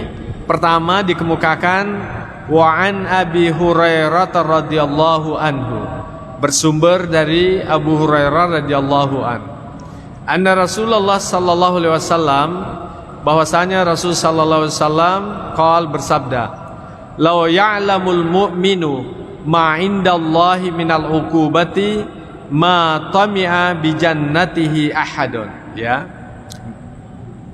Sekiranya orang beriman itu mengetahui apa yang ada di sisi Allah dari siksaan yang ada di dalam nerakanya, maka bagaimana? Niscaya tidak ada seorang yang mengharapkan, ya, mengharapkan masuk surga, ya. Walau ya'lamul kafiru ma indallahi minar rahmah, dan sekiranya orang kafir itu mengetahui apa yang ada di sisi Allah dari rahmanya, dari apa yang Allah Subhanahu wa taala siapkan di dalam kenikmatan surga itu, maka natamir rahmati ahadun, maka tidak ada orang kafir, niscaya tidak ada orang kafir yang putus asa dari rahmat Allah Subhanahu wa taala. Apa maksudnya daripada hadis Nabi SAW ini? Bahwasanya orang yang beriman itu kan dipastikan masuk ke dalam surga, dan dia melihat seperti apa siksaan dalam neraka itu. Nah, andaikan dia, bukan andaikan, karena dia mengetahui seperti apa yang ada dalam neraka, nah andaikan dia tidak masuk surga, maka dia berkata, cukuplah saya tidak masuk surga asal tidak masuk ke dalam neraka itu, ya. Jadi cukuplah saya tidak masuk dalam neraka, tidak masuk dalam surga asal tidak masuk dalam neraka. Begitu sangat menakutkan daripada siksaan api neraka itu, ya. Begitu rasa ketakutan yang kita munculkan dalam diri kita.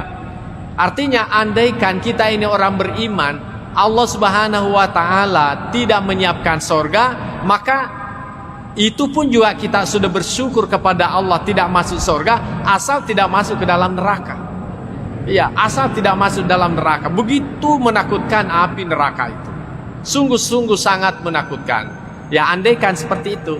Nah, tetapi bagaimana dengan sebaliknya? Seandainya walau ya'lamul kafiru ma indallah, sekiranya orang kafir itu tahu seperti apa kenikmatan yang Allah simpan di dalam surga Allah Subhanahu wa taala, maka niscaya tidak ada orang kafir yang putus asa.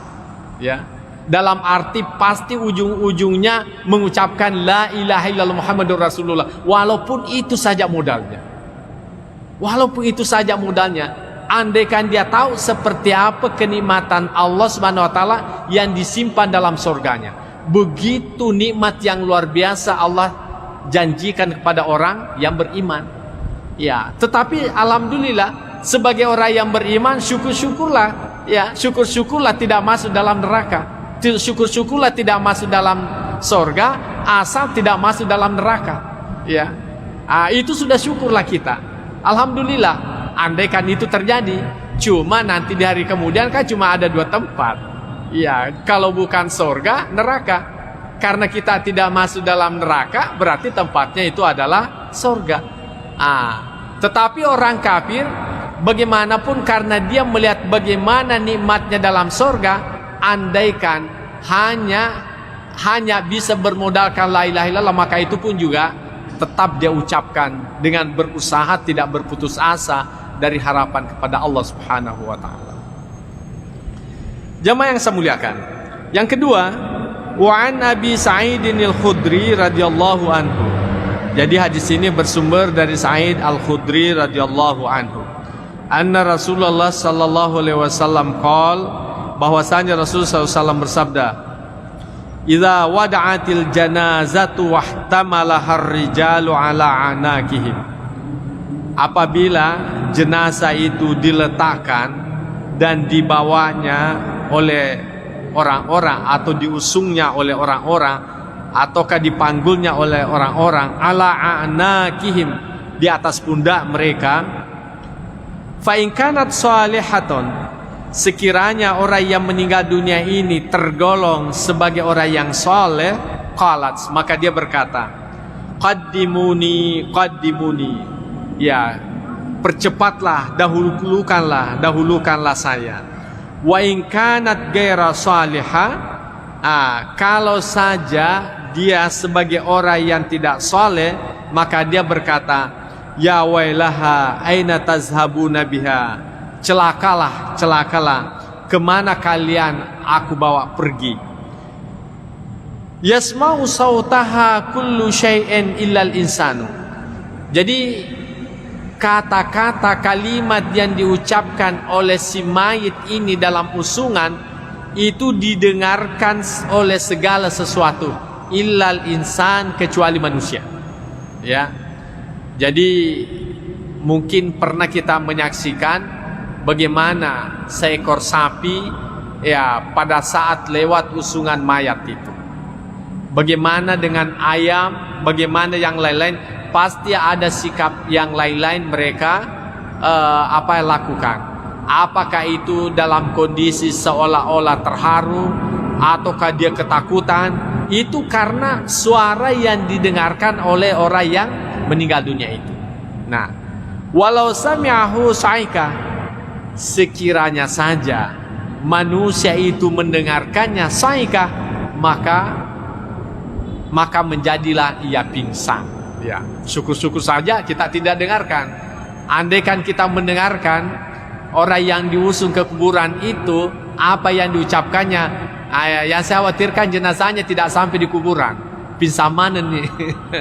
Kita semua pingsan, yang mengusungnya pun juga ikut pingsan. Karena dia mendengarkan. Apalagi kalau orang yang diusung itu orang yang jelek, tentu dia ketakutan. Dia ketakutan. Wah, mau kemana? Mungkin dia marah. Kalian ini mau bawa kemana saya ini? Marah-marahlah dia, macam-macam dia lakukan.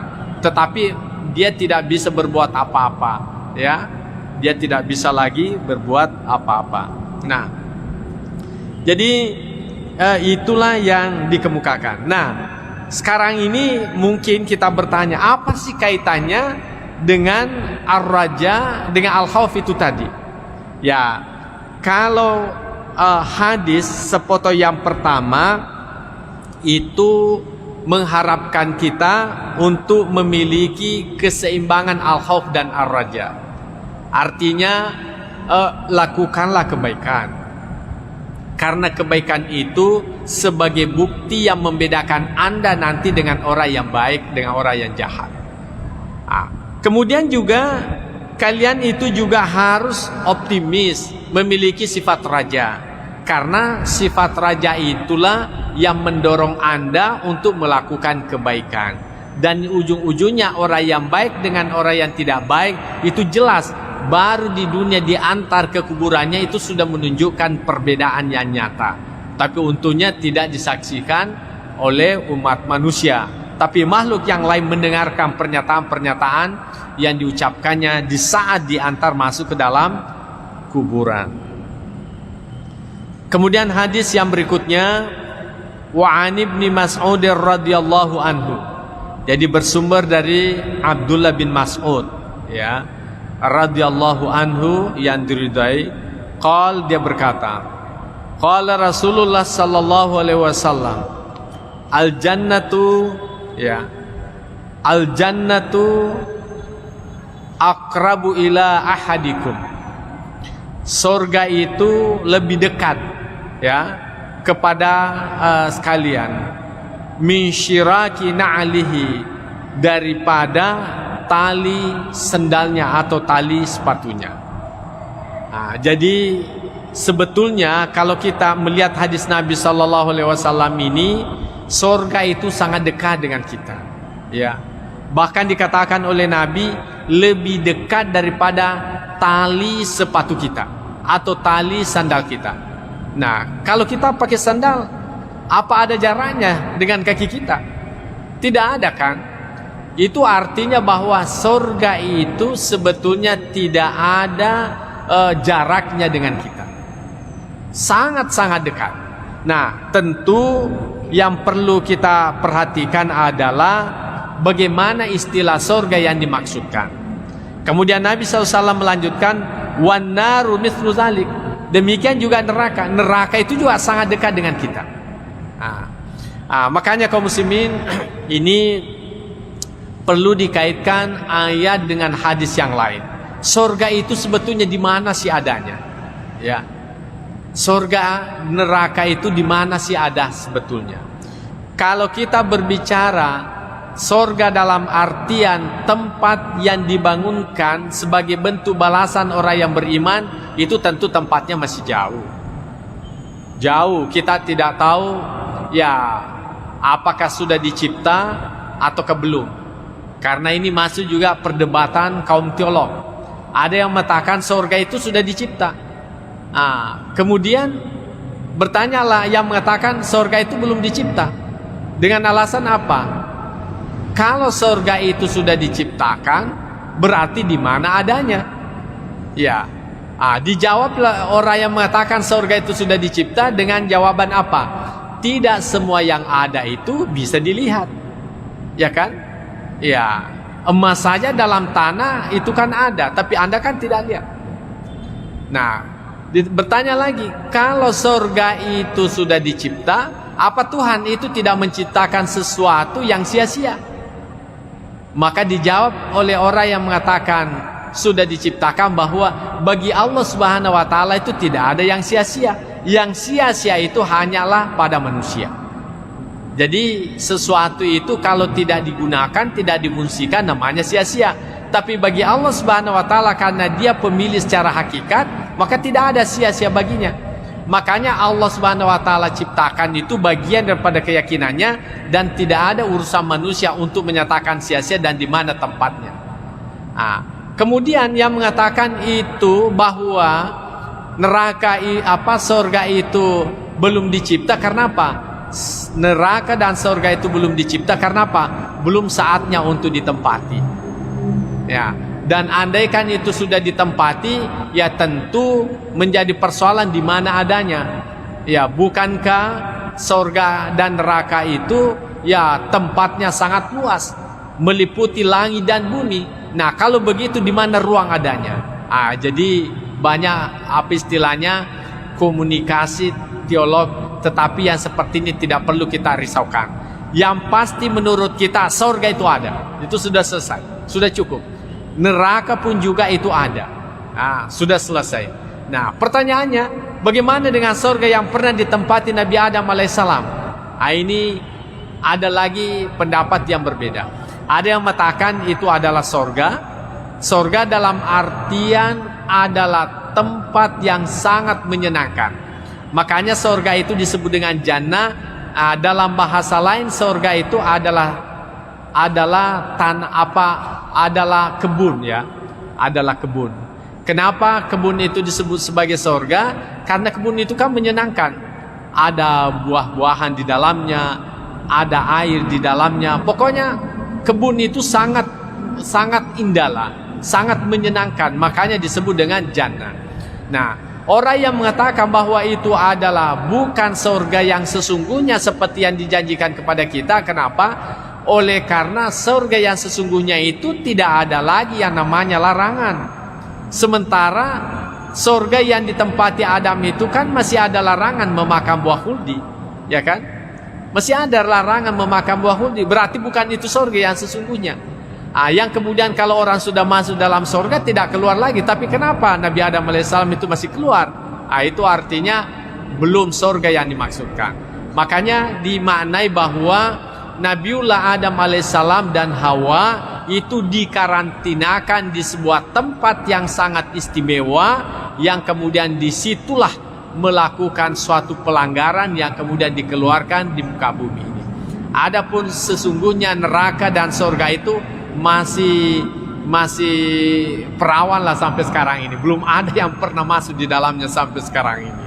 Ya. Kemudian belum masuk waktu ya. Ya. Kemudian bagaimana dengan surga dan neraka itu? Ya, secara majazi itu sudah ada. Ya. Biasa tutup-tutup makada agak paranaka kok. Ya kan? Itu artinya kalau kita itu marah, sumpek, tidak senang, itu sebetulnya adalah hawa-hawa neraka itu. Akhirnya orang tua kita mengatakan mai mumanaraka, mumaranaka, ya. Artinya kita dalam kondisi tidak senang, tapi kalau kita tersenyum, bahagia, itu namanya surga. Ya, surga. Jadi secara majazi surga itu dan neraka itu sudah ada dalam kehidupan dunia ini. Makanya ulama kita mengatakan, masuklah kalian ke dalam surga sebelum Anda memasukinya, dan jauhilah itu neraka sebelum Anda ditakdirkan masuk ke dalam neraka. Artinya apa? Jadikanlah apa yang kamu lakukan itu menyenangkan, sehingga hidupmu itu terasa nikmat. Ya, kalau kita habis salat kan nikmat rasanya. Tapi selama kita belum salat, tapi sudah masuk waktu, itu kan ada rasa tersiksa, ya kan? Ada rasa tersiksa. Begitu kita selesai melakukan salat, itu aman perasaan, berarti sudah dapat surga, ya kan? Demikian juga orang yang melakukan kejahatan, maha kafi sadrika, itu kan rumusnya. Jadi apapun yang kira-kira menjangkal di dalam hatimu, maka itu adalah sesuatu yang tidak baik. Jadi ini ukurannya hati. Kalau saya ambil ini bagaimana? Ini tanda bahwa sesuatu tidak pantas kamu ambil, ya kan? Tetapi kalau ada sesuatu di depan orang siap Anda melakukannya, berarti itu adalah sesuatu yang baik, karena Anda siap untuk dilihat orang. Makanya bersedekah, membantu orang, siap untuk dilihat oleh orang. Bahkan ada orang pamerkan kebaikannya, walaupun tidak seindah dengan kebaikan yang dia lakukan, oleh karena kebaikan itu memberikan kesenangan surga, ya. Nah, tetapi kalau sebuah kejahatan, walaupun itu sangat kecil, tapi kita berusaha untuk berlindung, tidak mau diketahui oleh orang lain. Karena apa? Itu sebetulnya kita ini mau masuk neraka. Itu sebetulnya ada sesuatu yang menyiksa batin kita. Makanya dikatakan surga itu sangat dekat dengan dirimu. Artinya ketika Anda selesai melakukan kebaikan, maka Anda merasakan nikmatnya kebaikan yang Anda lakukan itu. Saya kira ini kita merasakan secara psikologis. Tapi kalau orang melakukan kejahatan, ya mungkin hanya lewat sirene mobil saja yang mengantar jenazah, dikira lagi polisi yang mengejar-ngejarnya. Kan seperti itu, ada sesuatu yang menakutkan dalam dirinya. Iya. Nah, tetapi bagi orang yang tidak melakukan kejahatan, apapun yang lewat tidak ada persoalan. Bahkan naik polisi sekalipun di rumahnya ketuk-ketuk juga tidak ada masalah, karena memang merasa yakin tidak ada kejahatan yang saya lakukan. Tapi kalau polisi ada yang lewat di depan orang yang bermasalah, mungkin polisi itu hanya mencari-cari keluarganya, dikiranya dia yang dicari. Ya selalu ada yang mengganggu dalam dirinya. Itu sudah masuk dalam neraka dalam dirinya. Jadi neraka itu sangat dekat dengan kehidupan kita. Sangat tergantung seperti apa kita melakukan kehidupan ini. Ya, jamaah yang saya muliakan, saya kira inilah yang sempat saya sampaikan. Mudah-mudahan ada manfaatnya. Bahwasanya al-khauf war raja itu harus diseimbangkan. Dikala kita sehat itu, kita harus kedepankan al-khauf dalam arti memberi peluang kita menyadari kesalahan-kesalahan untuk kembali bertaubat kepada Allah Subhanahu wa taala. Sekalipun ar-raja itu tetap juga harus kita munculkan dalam diri kita. Tetapi manakala kita sudah di penghujung kehidupan, maka munculkanlah sifat optimis itu, supaya dengan rasa kegembiraan akan menghadap kepada Allah walaupun modal yang sedikit, maka itu bisa memberikan ketenangan untuk menghadapi yang namanya kematian itu. Saya kira inilah yang sempat saya sampaikan. Mudah-mudahan ada manfaatnya kepada kita semuanya. Bismillahirrahmanirrahim. Allahumma zaidna ilman nafi'a wa zukna fahman wasi'a. Rabbana atina fid dunya hasanah wa fil akhirati hasanah wa qina adzabannar. Wa sallallahu ala sayyidina Muhammad wa ala alihi wasallam. Al-Fatihah. Bismillah.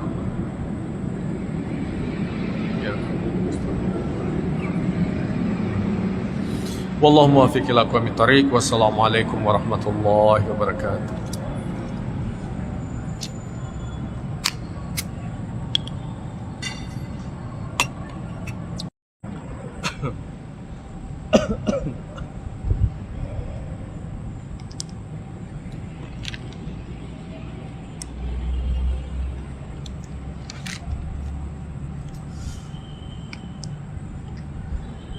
Bismillahirrahmanirrahim. Assalamualaikum warahmatullahi wabarakatuh. Alhamdulillahirabbil alamin. Wassalatu wassalamu ala asyrafil anbiya'i wal mursalin sayyidina Muhammad wa ala alihi wa ashabihi ajma'in, amma ba'd. Fa inna asdaqal hadithi kitabullahi ta'ala wa khairal hadi hadi sayyidina Muhammadin sallallahu alaihi wasallam wa syarrul umuri muhdatsatuha wa kullu muhdatsatin bid'ah wa kullu bid'atin dhalalah wa kullu dhalalatin finnar. Qala al-musannif rahimahullahu ta'ala wa nafa'na bi ulumihi fid dharain amin. Pengajian kita pada malam hari ini adalah babul jam'i bainal khaufi war raja. Bab yang membicarakan tentang penggabungan antara khauf, yakni pesimis, war raja dan optimis, takut dan pengharapan. Bulan-bulan lalu kita sudah banyak membahas tentang al-khauf. Bagaimana pada setiap diri kita ini ada rasa takut kepada Allah. Tentunya kembali kepada ketakutan dengan ancaman atas kejahatan yang pernah kita lakukan atau dosa-dosa yang kemungkinan pernah kita lakukan. Tentu penjelasan dari berbagai hadis sungguh sangat menakutkan. Bagaimana api neraka sebagai ancaman siksa kepada orang yang melakukannya, dan sungguh-sungguh amat menakutkan kepada kita semuanya.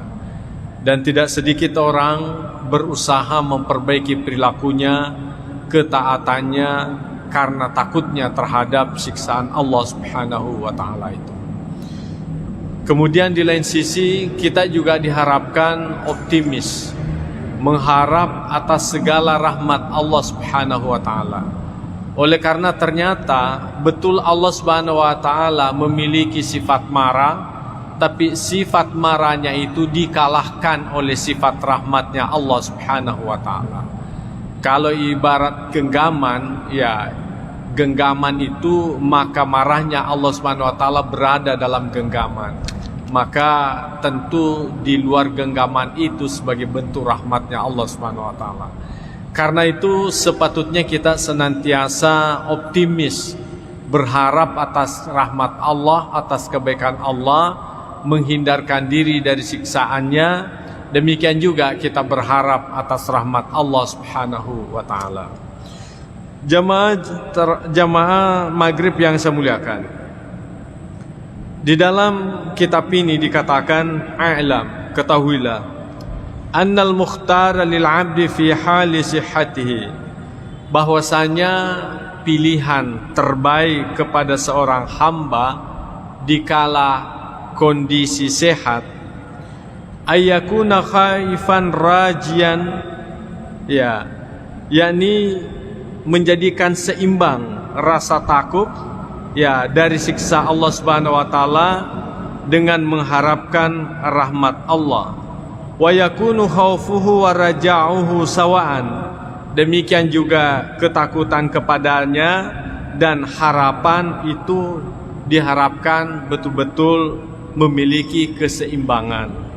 Oleh karena manakala seseorang rasa takutnya yang lebih menonjol, maka dikhawatirkan itu karena dia manusia biasa yang kemungkinan pernah melakukan dosa ataukah berkali-kali melakukan dosa. Akhirnya apa? Merasa terlanjur takut, akhirnya apa ya, muncul dalam dirinya, biarlah sekali begitu saja ya.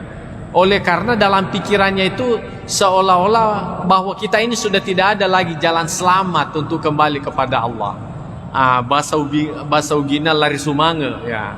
Lari sumange ya.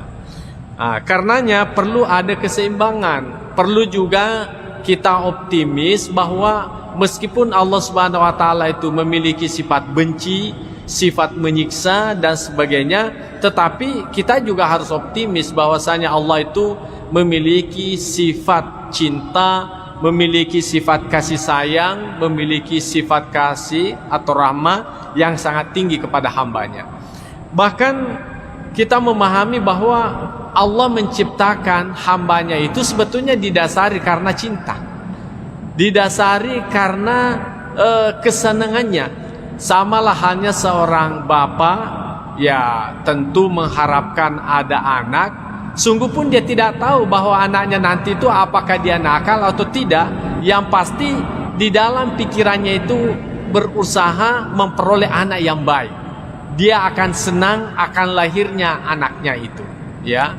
Tetapi cintanya Tuhan itu melebihi cinta orang tua kepada anaknya. Kalau orang tua bagaimanapun sayangnya, tapi masih saja didapati orang tua itu bersikap keras terhadap anaknya. Barangkali biasa kita mendengarkan juga orang tua itu kadangkala tidak mengakui anaknya karena begitu jengkel terhadap anaknya. Tapi Allah Subhanahu wa taala, ya bagaimanapun nakalnya hambanya itu tetap dia mengakui hambanya, walaupun hambanya itu tidak mengakui Allah sebagai Tuhannya. Jemaah yang saya muliakan, mungkin juga ada yang mengatakan bagaimana buktinya bahwa Tuhan itu tetap cinta kepada hambanya walaupun nakal. Ya tentu ada hadisnya Nabi SAW.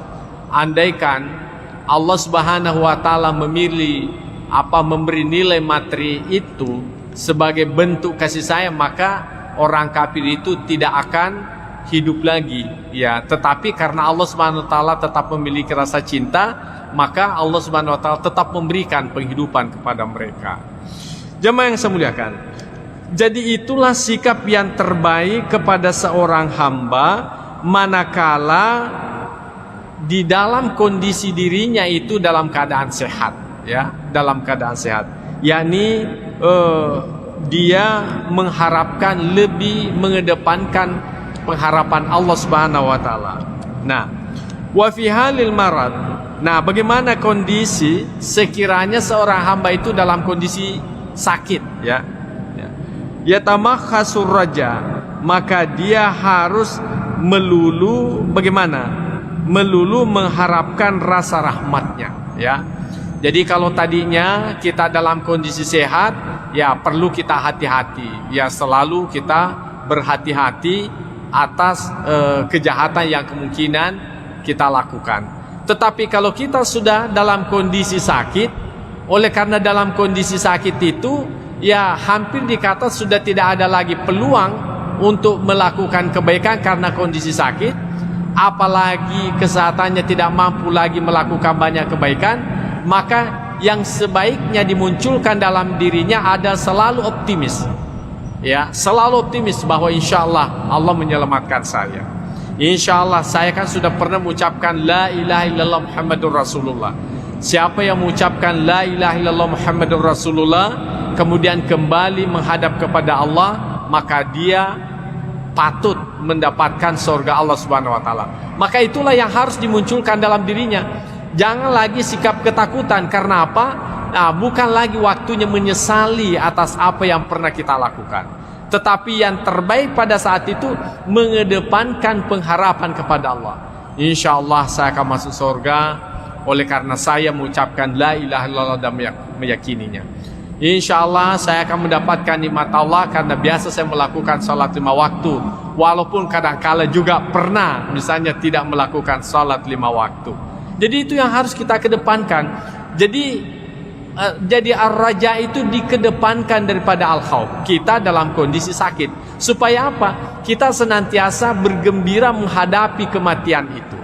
Karena kalau kita dalam kondisi senang menghadapi itu, artinya dalam kondisi berharap dengan yang baik, maka itu bisa membuat kita lebih mudah mengucapkan la ilaha illallah Muhammadur Rasulullah. Ketimbang kita dalam kondisi ketakutan. Boleh jadi karena ketakutannya berlebih-lebihan sehingga dia tidak mampu lagi mengucapkan la ilaha illallah. Tidak mampu lagi, tidak kuat lagi. Ya mungkin bisa dianalogikan kepada diri kita. Biasakan kalau kita menghafal, ya kita menghafal sendiri, pokoknya lancar kan? Lancar. Kemudian pada saat kita di depan guru karena kita terlalu takut sama guru itu menjadi gugup, akhirnya karuan kita punya hafalan. Nah seperti itulah yang diharapkan. Jadi kalau kita membiasakan dalam artian optimis, berharap bahwa kita mendapatkan rahmat Allah Subhanahu wa taala, itu yang membuat kita gembira, perasaan kita menjadi gembira, akhirnya kita mudah gampang mengucapkan la ilaha illallah Muhammadur Rasulullah dibandingkan kita dalam kondisi ketakutan. Itu tadi semacam logika yang paling dekat kepada kita. Kemudian wa qawaidus syar'i min nususil kitab was sunnah. Jadi ini sudah jelas dalam syariat sebagaimana dikemukakan di dalam kitab, artinya Al-Qur'an, demikian juga dikemukakan di dalam sunnah Nabi SAW wa ghaira zalik dan yang lainnya, mutazahiratun ala zalik. Itu nampak jelas pada yang itu. Qala Allah Ta'ala, sebagaimana Allah Subhanahu wa taala berfirman, fala ya'manu makrallah illal qaumul khasirin. Ya, maka janganlah merasa tidak aman ya dari ujian Allah kecuali kepada kaum yang merugi. Jadi ayat ini memberikan penguatan kepada diri kita bahwa kalau kita dalam kondisi sakit, ya anggaplah misalnya menghadapi kematian, jangan kita terlalu takut ya. Jadi Allah Subhanahu wa taala mengatakan begini. Jadi jangan kita merasa tidak aman. Jadi tanamkanlah diri kita bahwa insya Allah saya selamat. Walaupun modal kita hanya itu la ilaha illallah. Mengapa? Sudah kan kita baca sebelumnya. Siapa yang mengucapkan la ilaha illallah Muhammadur Rasulullah, ya, kemudian di akhir ucapannya dan meyakininya, maka niscaya orang itu masuk ke dalam surga Allah Subhanahu wa taala. Yang kemudian ada sahabat bertanya, wa in zana ya Rasulullah, walaupun dia berzina, kata Nabi SAW, iya walaupun dia melakukan zina. Kemudian wa in sarakat, walaupun dia mencuri ya Rasulullah, Nabi SAW mengatakan, iya tetap masuk dalam surga walaupun dia mencuri. Artinya modal la ilaha illallah, andaikan ada orang hanya modalnya itu saja kemudian menghadapi kematian, maka dengan modal itu pun juga sepatutnya dia merasa aman menghadapi kematian itu sendiri. Ya, itu yang diharapkan. Jadi siapa yang orang-orang atau kelompok-kelompok yang ketakutan di dalam menghadapi kematian, walaupun pada prinsipnya semua orang pasti takut, apalagi kita sudah dalam kondisi kita merasa sakitnya itu sudah penyakit yang terakhir, ya tentu di situ kita berusaha semaksimal mungkin bagaimana memunculkan ruhillah ilal qaumul kafirin. Ya, jadi sesungguhnya janganlah berputus asa dari rahmat Allah. Ya, jangan kalian berputus asa dari rahmat Allah Subhanahu wa taala. Karena apa? Itu hak prerogatif Allah Subhanahu wa taala. Walaupun sekiranya kita hanya modalnya beriman, la ilaha illallah, Allah mau mengampuni karena pernah kita melakukan dosa, Allah mau mengampuni karena kita banyak melakukan pelanggaran, itu tidak ada yang bisa mencegah Allah Subhanahu wa taala melakukan itu. Ya. Ya, sekalipun misalnya kalau Allah Subhanahu wa taala mengedepankan sifat keadilannya, bagaimana sifat keadilan Allah? Orang yang melakukan kejahatan ya mestinya kan disiksa. Orang yang melakukan kebaikan yang diberikan pahala. Tapi kalau Allah Subhanahu wa taala tidak mau menyiksa orang yang melakukan kejahatan, itu hak prerogatif Tuhan. Tidak ada yang bisa mencegah Allah. Karena Allah menciptakan manusia, Allah menciptakan surganya. Karenanya kita juga tidak boleh berputus asa andaikan modal kita hanya la ilaha illallah Muhammadur Rasulullah. Itulah sebabnya Allah Subhanahu wa taala mengingatkan lagi kepada kita semuanya bahwa janganlah kalian berputus asa dari rahmat Allah illal qaumul kafirin, kecuali orang-orang yang kafir. Jadi orang kafir itu sudah tidak ada lagi peluang untuk mendapatkan surganya. Ya. Mungkin ada yang mengatakan kan terserah Allah, tapi Allah Subhanahu wa taala memberikan juga batasan pada dirinya untuk melakukan keadilan dan menghindari namanya kezaliman. Ya, meskipun pada prinsipnya tidak ada perbuatan Tuhan itu disebut zalim. Ya, tetapi Allah Subhanahu wa taala sendiri yang sudah membatasi dirinya dan menyatakan bahwa illal qaumul kafirin. Jadi yang dikhawatirkan memiliki sifat ketakutan menghadapi itu hanyalah orang-orang yang kafir. Orang-orang yang beriman maka sepatutnya senantiasa optimis dengan apa yang dia miliki. Kemudian qala Allah taala, Allah Subhanahu wa taala, yauma tabyaddu wujuh wa taswaddu wujuh. Ya, pada hari berseri-serinya muka orang yang beriman, wataswadu wujuh, dan kehitaman wajah orang-orang kafirin. Yang pasti kalau tidak bisa putih berseri-seri, putih bersih, yang penting ada putih-putihnya lah. Paling tidak seperti itu ya, ada putihnya. Oleh karena semua orang yang beriman itu pasti ada kebaikannya ya. Dengan kebaikan yang pernah dilakukannya itulah putihnya. Jadi nanti hari kemudian betul-betul ada orang berseri-seri wajahnya.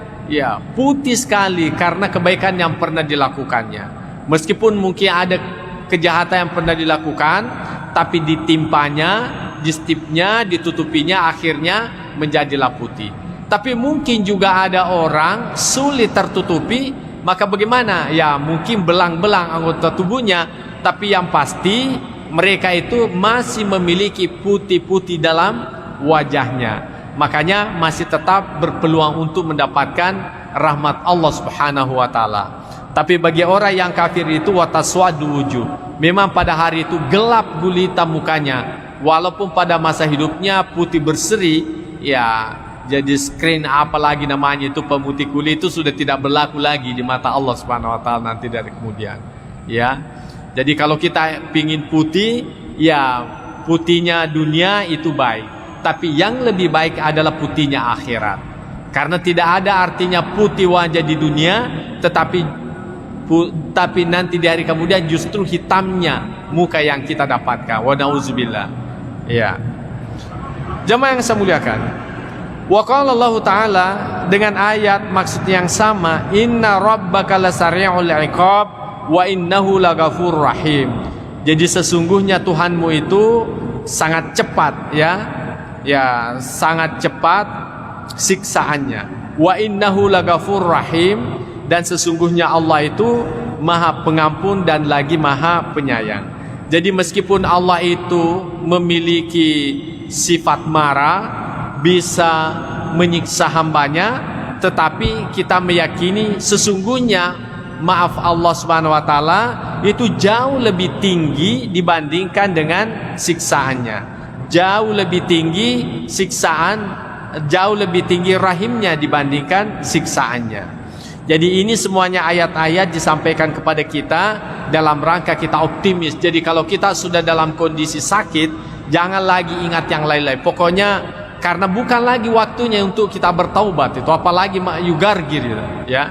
Tetapi kalau sakit-sakit kecil, ya masih mending, mungkin masih ada harapan hidup kita. Kondisi seperti ini masih bermanfaatlah yang namanya penyesalan itu. Masih bermanfaatlah, masih berfungsilah yang namanya taubat itu. Tapi kalau sudah tidak ada lagi harapan hidup, ya sudah dipertimbangkanlah itu. Maka bagaimana? Yang sepatutnya kita mengedepankan sifat optimis terhadap apa yang pernah kita lakukan. Allah juga berfirman, innal abrara lafi na'imin wa innal fujjara lafi jahim. Jadi sesungguhnya orang yang taat itu lafi na'im, ya berada pada naim, yakni surga Allah Subhanahu wa taala. Wa innal fujjara lafi jahim, dan sesungguhnya orang yang durhaka berada pada neraka jahanam. Ya, tadi sudah kita jelaskan, walaupun modal kecil, kalau Allah Subhanahu wa taala dengan modal kecil itu mengampuni segala dosa kita, itu semuanya bisa berpeluang kita dapatkan. Makanya kita selalu optimis, ya. Kemudian Allah juga berfirman, fa amma man thaqulat mawazinuhu fahuwa fi 'ishatir radiyah. Jadi siapa saja ya timbangan kebaikannya itu lebih berat, fahuwa fi 'ishatir radiyah, maka dia dalam kehidupan yang memuaskan. Wa amma man haffat mawazinuhu fa ummuhu hawiyah. Tapi adapun orang yang lebih ringan timbangan kebaikannya, maka tempatnya adalah neraka hawiyah. Wa ma adraka ma hiya narun hamiyah. Apakah Anda tahu apa itu neraka mahiyah? Yakni narun hamiyah, yakni neraka yang panas atau neraka yang menyala-nyala apinya. Jadi neraka itu Pak tidak pernah berhenti apinya, ya, menyala terus. Kenapa? Karena waquduhan nas wal hijara, karena yang menjadi BBM-nya, ya, karena yang menjadi kayu bakarnya neraka itu adalah manusia itu sendiri. Jadi neraka itu tidak bakalan berhenti menyala apinya selama masih ada orang-orang yang disiksa di dalamnya. Karena itulah pembakarnya, itulah gantinya kayu kalau di hidup kita ini. Itulah gasnya neraka itu. Jadi semakin banyak orang masuk neraka, semakin panas apinya, semakin membara apinya. Beda kalau di dunia, semakin banyak ikan kita bakar, ya semakin kurang apinya. Apalagi kalau kelebihan lagi ikannya. Tapi kalau nanti dari kemudian tidak seperti itu, semakin banyak orang masuk di dalamnya, justru semakin membara apinya. Karena manusia itu sendiri sebagai kayu bakarnya daripada neraka itu. Jadi tidak bakalan berhenti itu menyala, ya. Kemudian kita melihat bagaimana hadis Nabi Sallallahu Alaihi Wasallam terkait dengan ini. Pertama dikemukakan wa an Abi Hurairah radhiyallahu anhu, bersumber dari Abu Hurairah radhiyallahu an. Anna Rasulullah Sallallahu Alaihi Wasallam, bahwasanya Rasul Sallallahu Alaihi Wasallam qal bersabda, "Lau ya'lamul mu'minu ma 'indallahi minal 'uqubati ma tami'a bi jannatihi ahadun." Ya. Sekiranya orang beriman itu mengetahui apa yang ada di sisi Allah dari siksaan yang ada di dalam nerakanya, maka bagaimana? Niscaya tidak ada seorang yang mengharapkan mengharapkan masuk surga. Ya. Walau ya'lamul kafiru ma indallahi minar rahmah, dan sekiranya orang kafir itu mengetahui apa yang ada di sisi Allah dari rahmanya, dari apa yang Allah Subhanahu wa taala siapkan di dalam kenikmatan surga itu, maka natamir rahmati ahadun, maka tidak ada orang kafir, niscaya tidak ada orang kafir yang putus asa dari rahmat Allah Subhanahu wa taala. Apa maksudnya daripada hadis Nabi SAW ini? Bahwasanya orang yang beriman itu kan dipastikan masuk ke dalam surga, dan dia melihat seperti apa siksaan dalam neraka itu. Nah, andaikan dia, bukan andaikan, karena dia mengetahui seperti apa yang ada dalam neraka, nah, andaikan dia tidak masuk surga, maka dia berkata, cukuplah saya tidak masuk surga asal tidak masuk ke dalam neraka itu. Ya, jadi cukuplah saya tidak masuk dalam neraka, tidak masuk dalam surga asal tidak masuk dalam neraka. Begitu sangat menakutkan daripada siksaan api neraka itu, ya. Begitu rasa ketakutan yang kita munculkan dalam diri kita. Artinya andaikan kita ini orang beriman, Allah Subhanahu wa taala tidak menyiapkan surga, maka itu pun juga kita sudah bersyukur kepada Allah tidak masuk surga asal tidak masuk ke dalam neraka. Ya, asal tidak masuk dalam neraka. Begitu menakutkan api neraka itu. Sungguh-sungguh sangat menakutkan. Ya, andaikan seperti itu. Nah, tetapi bagaimana dengan sebaliknya? Seandainya, ya, walau ya'lamul kafiru ma indallah, sekiranya orang kafir itu tahu seperti apa kenikmatan yang Allah simpan di dalam surga Allah Subhanahu wa taala, maka niscaya tidak ada orang kafir yang putus asa. Ya. Dalam arti pasti ujung-ujungnya mengucapkan la ilaha illallah Muhammadur Rasulullah, walaupun itu saja modalnya. Walaupun itu saja modalnya. Andaikan dia tahu seperti apa kenikmatan Allah Subhanahu wa taala yang disimpan dalam surganya. Begitu nikmat yang luar biasa Allah janjikan kepada orang yang beriman. Ya, tetapi alhamdulillah sebagai orang yang beriman, syukur-syukurlah, ya, syukur-syukurlah tidak masuk dalam neraka. Syukur-syukurlah tidak masuk dalam surga asal tidak masuk dalam neraka. Ya, itu sudah syukurlah kita. Alhamdulillah. Andaikan itu terjadi, cuma nanti di hari kemudian kan cuma ada dua tempat. Ya, kalau bukan surga, neraka. Karena kita tidak masuk dalam neraka, berarti tempatnya itu adalah surga.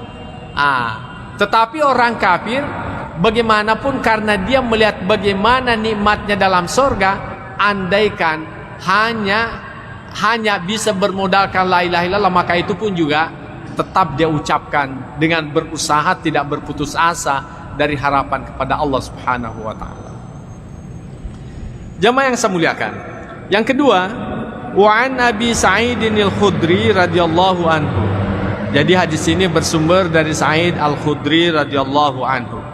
Anna Rasulullah sallallahu alaihi wasallam qala, bahwasanya Rasulullah SAW bersabda, idza wada'atil janazatu wahtamalaha ar-rijalu ala anakihim, apabila jenazah itu diletakkan dan dibawanya oleh orang-orang atau diusungnya oleh orang-orang ataukah dipanggulnya oleh orang-orang, ala anakihim, di atas pundak mereka, fa in kanat salihatun, sekiranya orang yang meninggal dunia ini tergolong sebagai orang yang soleh, qalat, maka dia berkata, qaddimuni, ya, percepatlah, dahulukanlah saya.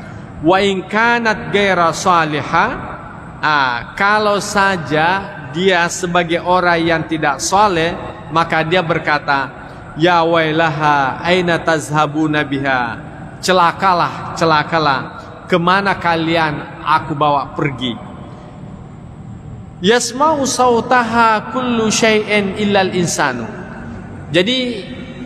kata-kata kalimat yang diucapkan oleh si mayit ini dalam usungan itu didengarkan oleh segala sesuatu, illal insan, kecuali manusia. Ya. Jadi mungkin pernah kita menyaksikan bagaimana seekor sapi ya pada saat lewat usungan mayat itu. Bagaimana dengan ayam, bagaimana yang lain-lain, pasti ada sikap yang lain-lain mereka lakukan. Apakah itu dalam kondisi seolah-olah terharu ataukah dia ketakutan? Itu karena suara yang didengarkan oleh orang yang meninggal dunia itu. Nah, walau sami'ahu saika, sekiranya saja manusia itu mendengarkannya saika, maka menjadilah ia pingsan. Ya, syukur-syukur saja kita tidak dengarkan. Andaikan kita mendengarkan orang yang diusung ke kuburan itu, apa yang diucapkannya, yang saya khawatirkan jenazahnya tidak sampai di kuburan. Pingsan mana nih? Kita semua pingsan, yang mengusungnya pun juga ikut pingsan. Ya karena dia mendengar. Apalagi kalau orang yang diusung itu orang yang jelek, ya tentu dia ketakutan. Ya dia ketakutan. Wah, mau kemana? Mungkin dia marah. Kalian ini mau bawa kemana saya ini? Ya kan? Marah-marahlah dia, macam-macam dia lakukan. Tetapi dia tidak bisa berbuat apa-apa. Ya, dia tidak bisa lagi berbuat apa-apa.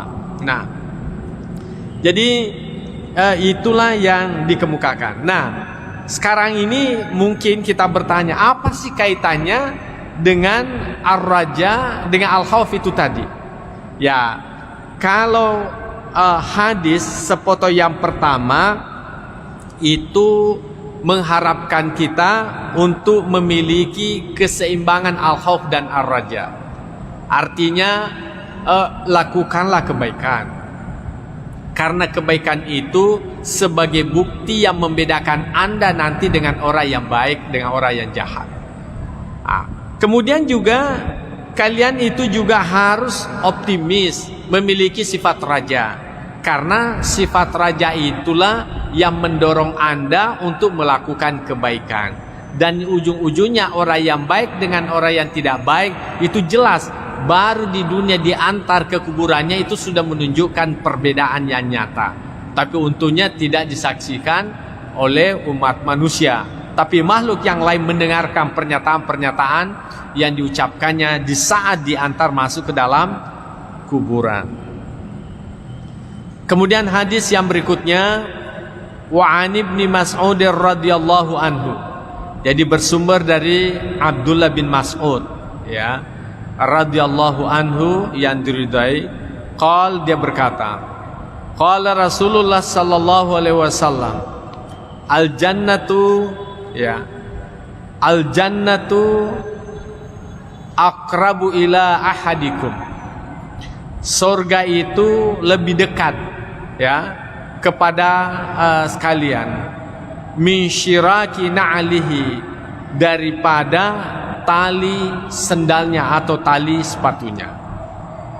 Jadi sebetulnya kalau kita melihat hadis Nabi sallallahu alaihi wasallam ini, surga itu sangat dekat dengan kita, ya. Bahkan dikatakan oleh Nabi lebih dekat daripada tali sepatu kita atau tali sandal kita. Nah, kalau kita pakai sandal, apa ada jaraknya dengan kaki kita? Tidak ada kan? Itu artinya bahwa surga itu sebetulnya tidak ada jaraknya dengan kita. Sangat-sangat dekat. Nah, tentu yang perlu kita perhatikan adalah bagaimana istilah surga yang dimaksudkan. Kemudian Nabi SAW melanjutkan, wan naru mithlu zalik. Demikian juga neraka. Neraka itu juga sangat dekat dengan kita. Makanya kaum muslimin, ini perlu dikaitkan ayat dengan hadis yang lain. Surga itu sebetulnya di mana sih adanya? Ya. Surga, neraka itu di mana sih ada sebetulnya? Kalau kita berbicara surga dalam artian tempat yang dibangunkan sebagai bentuk balasan orang yang beriman, itu tentu tempatnya masih jauh.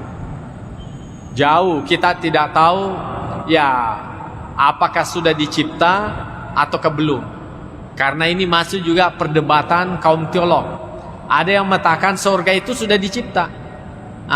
Kemudian bertanyalah yang mengatakan surga itu belum dicipta. Dengan alasan apa? Kalau surga itu sudah diciptakan, berarti di mana adanya? Ya, dijawablah orang yang mengatakan surga itu sudah dicipta dengan jawaban apa? Tidak semua yang ada itu bisa dilihat, ya kan? Ya, emas saja dalam tanah itu kan ada, tapi Anda kan tidak lihat. Nah, bertanya lagi, kalau surga itu sudah dicipta, apa Tuhan itu tidak menciptakan sesuatu yang sia-sia? Maka dijawab oleh orang yang mengatakan sudah diciptakan bahwa bagi Allah Subhanahu wa taala itu tidak ada yang sia-sia. Yang sia-sia itu hanyalah pada manusia. Jadi sesuatu itu kalau tidak digunakan, tidak difungsikan, namanya sia-sia. Tapi bagi Allah Subhanahu wa taala, karena Dia pemilik secara hakikat, maka tidak ada sia-sia baginya. Makanya Allah Subhanahu wa taala ciptakan itu bagian daripada keyakinannya, dan tidak ada urusan manusia untuk menyatakan sia-sia dan di mana tempatnya. Kemudian yang mengatakan itu bahwa neraka surga itu belum dicipta karena apa? Neraka dan surga itu belum dicipta karena apa? Belum saatnya untuk ditempati. Ya, dan andaikan itu sudah ditempati, ya tentu menjadi persoalan di mana adanya. Ya, bukankah surga dan neraka itu ya tempatnya sangat luas, meliputi langit dan bumi. Nah, kalau begitu di mana ruang adanya? Jadi banyak istilahnya komunikasi teolog, tetapi yang seperti ini tidak perlu kita risaukan. Yang pasti menurut kita surga itu ada, itu sudah selesai, sudah cukup. Neraka pun juga itu ada, sudah selesai. Nah, pertanyaannya, bagaimana dengan surga yang pernah ditempati Nabi Adam alaihissalam? Ini ada lagi pendapat yang berbeda. Ada yang mengatakan itu adalah surga. Surga dalam artian adalah tempat yang sangat menyenangkan. Makanya surga itu disebut dengan jannah. Dalam bahasa lain surga itu adalah tanah adalah kebun, ya. Adalah kebun. Kenapa kebun itu disebut sebagai surga? Karena kebun itu kan menyenangkan.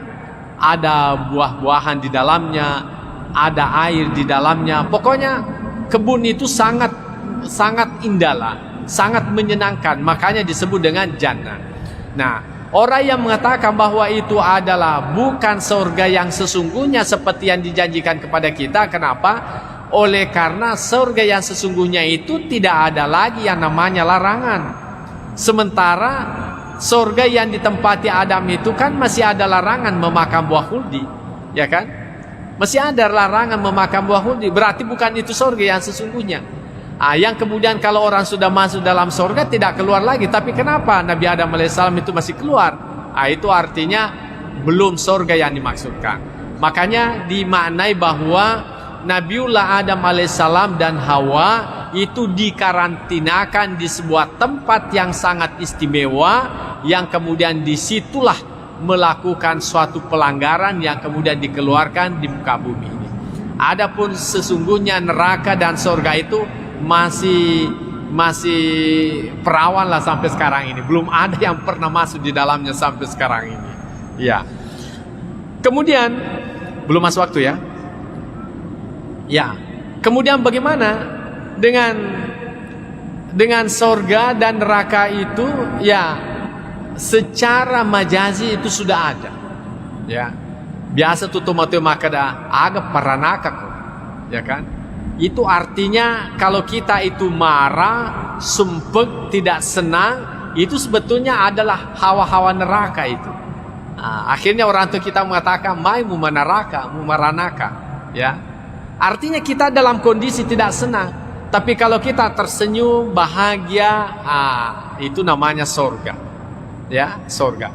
Jadi secara majazi surga itu dan neraka itu sudah ada dalam kehidupan dunia ini. Makanya ulama kita mengatakan, masuklah kalian ke dalam surga sebelum Anda memasukinya, dan jauhilah itu neraka sebelum Anda ditakdirkan masuk ke dalam neraka. Artinya apa? jadikanlah apa yang kamu lakukan itu menyenangkan sehingga hidupmu itu terasa nikmat. Ya, kalau kita habis salat kan nikmat rasanya. Tapi selama kita belum salat tapi sudah masuk waktu, itu kan ada rasa tersiksa, ya kan? Ada rasa tersiksa. Begitu kita selesai melakukan salat, itu aman perasaan. Berarti sudah dapat surga, ya kan? Demikian juga orang yang melakukan kejahatan maha kafi sadrika, itu kan rumusnya. Jadi apapun yang kira-kira menjanggal di dalam hatimu, maka itu adalah sesuatu yang tidak baik. Jadi ini ukurannya hati. Kalau saya ambil ini bagaimana? Ini tanda bahwa sesuatu tidak pantas kamu ambil, ya kan? Tetapi kalau ada sesuatu di depan orang siap Anda melakukannya, berarti itu adalah sesuatu yang baik, karena Anda siap untuk dilihat orang. Makanya bersedekah, membantu orang, siap untuk dilihat oleh orang. Bahkan ada orang pamerkan kebaikannya walaupun tidak seindah dengan kebaikan yang dia lakukan, oleh karena kebaikan itu memberikan kesenangan surga, ya. Tetapi kalau sebuah kejahatan walaupun itu sangat kecil, tapi kita berusaha untuk berlindung, tidak mau diketahui oleh orang lain. Karena apa? Itu sebetulnya kita ini mau masuk neraka. Itu sebetulnya ada sesuatu yang menyiksa batin kita. Makanya dikatakan surga itu sangat dekat dengan dirimu. Artinya ketika Anda selesai melakukan kebaikan, maka Anda merasakan nikmatnya kebaikan yang Anda lakukan itu. Saya kira ini kita merasakan secara psikologis. Tapi kalau orang melakukan kejahatan, ya mungkin hanya lewat sirene mobil saja yang mengantar jenazah, dikira lagi polisi yang mengejar-ngejarnya. Kan seperti itu, ada sesuatu yang menakutkan dalam dirinya. Iya. Tetapi bagi orang yang tidak melakukan kejahatan, apapun yang lewat tidak ada persoalan. Bahkan naik polisi sekalipun di rumahnya ketuk-ketuk juga tidak ada masalah, karena memang merasa yakin tidak ada kejahatan yang saya lakukan. Tapi kalau polisi ada yang lewat di depan orang yang bermasalah, mungkin polisi itu hanya mencari-cari keluarganya, dikiranya dia yang dicari. Ya selalu ada yang mengganggu dalam dirinya. Itu sudah masuk dalam neraka dalam dirinya. Jadi neraka itu sangat dekat dengan kehidupan kita. Sangat tergantung seperti apa kita melakukan kehidupan ini. Ya, jamaah yang saya muliakan, saya kira inilah yang sempat saya sampaikan. Mudah-mudahan ada manfaatnya. Bahwasanya al-khauf war raja itu harus diseimbangkan. Dikala kita sehat itu, kita harus kedepankan al-khauf dalam arti memberi peluang kita menyadari kesalahan-kesalahan untuk kembali bertaubat kepada Allah Subhanahu wa taala. Sekalipun ar-raja itu tetap juga harus kita munculkan dalam diri kita. Tetapi manakala kita sudah di penghujung kehidupan, maka munculkanlah sifat optimis itu, supaya dengan rasa kegembiraan akan menghadap kepada Allah walaupun modal yang sedikit, maka itu bisa memberikan ketenangan untuk menghadapi yang namanya kematian itu. Saya kira inilah yang sempat saya sampaikan. Mudah-mudahan ada manfaatnya kepada kita semuanya. Bismillahirrahmanirrahim. Allahumma zaidna ilman nafi'a wa zuqna fahman wasi'a. Rabbana atina fid dunya hasanah wa fil akhirati hasanah wa qina adzabannar. Wa sallallahu ala sayyidina Muhammad wa ala alihi wasallam ajma'in. Al-Fatihah. Bismillah.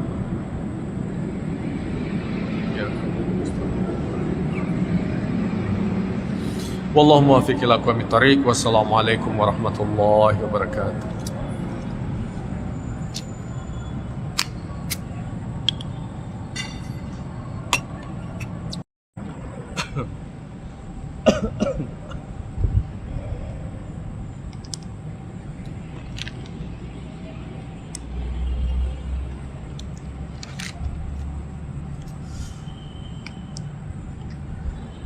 Bismillahirrahmanirrahim. Assalamualaikum warahmatullahi wabarakatuh. Alhamdulillahirabbil alamin. Wassalatu wassalamu ala asyrafil anbiya'i wal mursalin sayyidina Muhammad wa ala alihi wa ashabihi ajma'in, amma ba'd. Fa inna asdaqal hadithi kitabullahi ta'ala wa khairal hadi hadi sayyidina Muhammadin sallallahu alaihi wasallam wa syarral umuri muhdatsatuha wa kullu muhdatsatin bid'ah wa kullu bid'atin dhalalah وكل ضلالة في النار.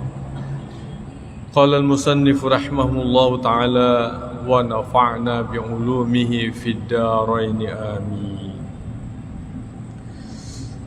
Pengajian kita pada malam hari ini adalah babul jam'i bainal khaufi war raja. Bab yang membicarakan tentang penggabungan antara khauf yakni pesimis, war raja dan optimis, takut dan pengharapan. Bulan-bulan lalu kita sudah banyak membahas tentang al-khauf. Bagaimana pada setiap diri kita ini ada rasa takut kepada Allah. Tentunya kembali kepada ketakutan dengan ancaman atas kejahatan yang pernah kita lakukan atau dosa-dosa yang kemungkinan pernah kita lakukan.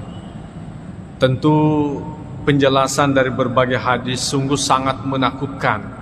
Bagaimana api neraka sebagai ancaman siksa kepada orang yang melakukannya, dan sungguh-sungguh amat menakutkan kepada kita semuanya. Dan tidak sedikit orang berusaha memperbaiki perilakunya, ketaatannya karena takutnya terhadap siksaan Allah Subhanahu wa taala itu. Kemudian di lain sisi kita juga diharapkan optimis, mengharap atas segala rahmat Allah Subhanahu wa taala. Oleh karena ternyata betul Allah Subhanahu wa taala memiliki sifat marah, tapi sifat marahnya itu dikalahkan oleh sifat rahmatnya Allah Subhanahu wa taala. Kalau ibarat genggaman, ya genggaman itu maka marahnya Allah Subhanahu wa taala berada dalam genggaman. Maka tentu di luar genggaman itu sebagai bentuk rahmatnya Allah Subhanahu wa taala. Karena itu sepatutnya kita senantiasa optimis, berharap atas rahmat Allah, atas kebaikan Allah, menghindarkan diri dari siksaannya. Demikian juga kita berharap atas rahmat Allah Subhanahu wa taala.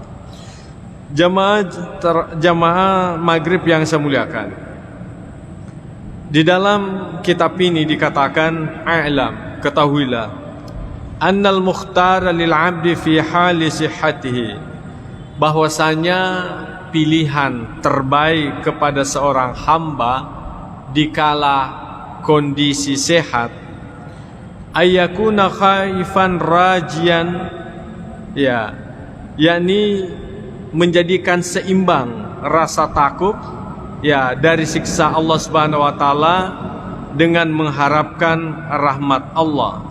Wa yakunu khaufuhu wa raja'uhu sawa'an.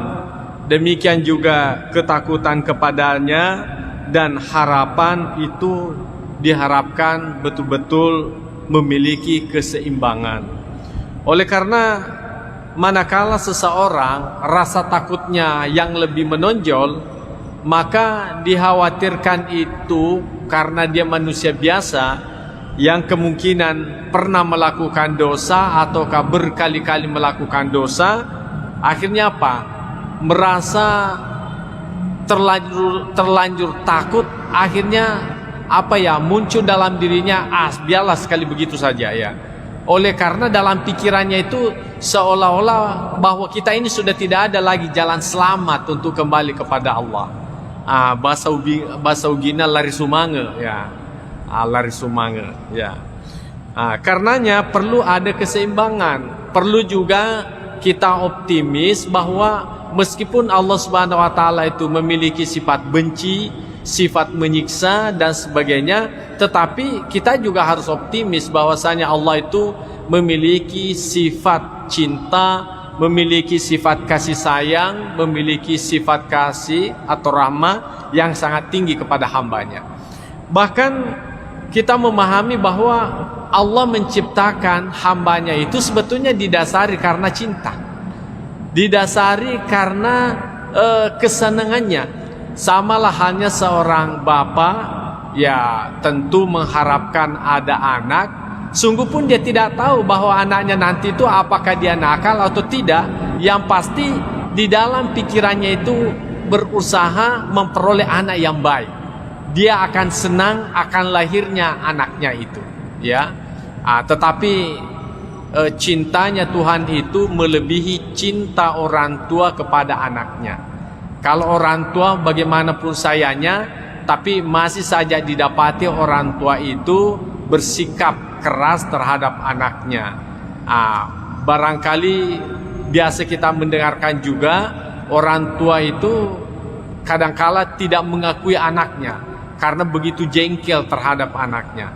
Tapi Allah Subhanahu wa taala, ya, bagaimanapun nakalnya hambanya itu tetap dia mengakui hambanya, walaupun hambanya itu tidak mengakui Allah sebagai Tuhannya. Jemaah yang saya muliakan, mungkin juga ada yang mengatakan bagaimana buktinya bahwa Tuhan itu tetap cinta kepada hambanya walaupun nakal. Ya tentu ada hadisnya Nabi SAW. Andaikan Allah Subhanahu wa taala memberi nilai materi itu sebagai bentuk kasih sayang, maka orang kafir itu tidak akan hidup lagi, ya. Tetapi karena Allah Subhanahu wa taala tetap memiliki rasa cinta, maka Allah Subhanahu wa taala tetap memberikan penghidupan kepada mereka. Jemaah yang saya muliakan, jadi itulah sikap yang terbaik kepada seorang hamba manakala di dalam kondisi dirinya itu dalam keadaan sehat, ya, dalam keadaan sehat, yakni dia mengharapkan, lebih mengedepankan pengharapan Allah Subhanahu wa taala. Nah, wa fi halil marad. Nah, bagaimana kondisi sekiranya seorang hamba itu dalam kondisi sakit, ya. Yatamakhasur raja, maka dia harus melulu bagaimana? Melulu mengharapkan rasa rahmatnya, ya. Jadi kalau tadinya kita dalam kondisi sehat, ya perlu kita hati-hati, ya selalu kita berhati-hati atas kejahatan yang kemungkinan kita lakukan. Tetapi kalau kita sudah dalam kondisi sakit, oleh karena dalam kondisi sakit itu, ya hampir dikata sudah tidak ada lagi peluang untuk melakukan kebaikan karena kondisi sakit, apalagi kesehatannya tidak mampu lagi melakukan banyak kebaikan.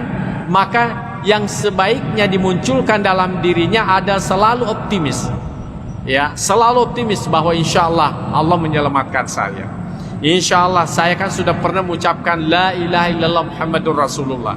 Siapa yang mengucapkan la ilaha illallah Muhammadur Rasulullah kemudian kembali menghadap kepada Allah, maka dia patut mendapatkan surga Allah Subhanahu wa taala. Maka itulah yang harus dimunculkan dalam dirinya. Jangan lagi sikap ketakutan. Karena apa? Nah, bukan lagi waktunya menyesali atas apa yang pernah kita lakukan. Tetapi yang terbaik pada saat itu mengedepankan pengharapan kepada Allah. Insya Allah saya akan masuk surga oleh karena saya mengucapkan la ilaha illallah dan meyakininya. Insya Allah saya akan mendapatkan nikmat Allah karena biasa saya melakukan salat 5 waktu. Walaupun kadangkala juga pernah misalnya tidak melakukan salat 5 waktu. Jadi itu yang harus kita kedepankan.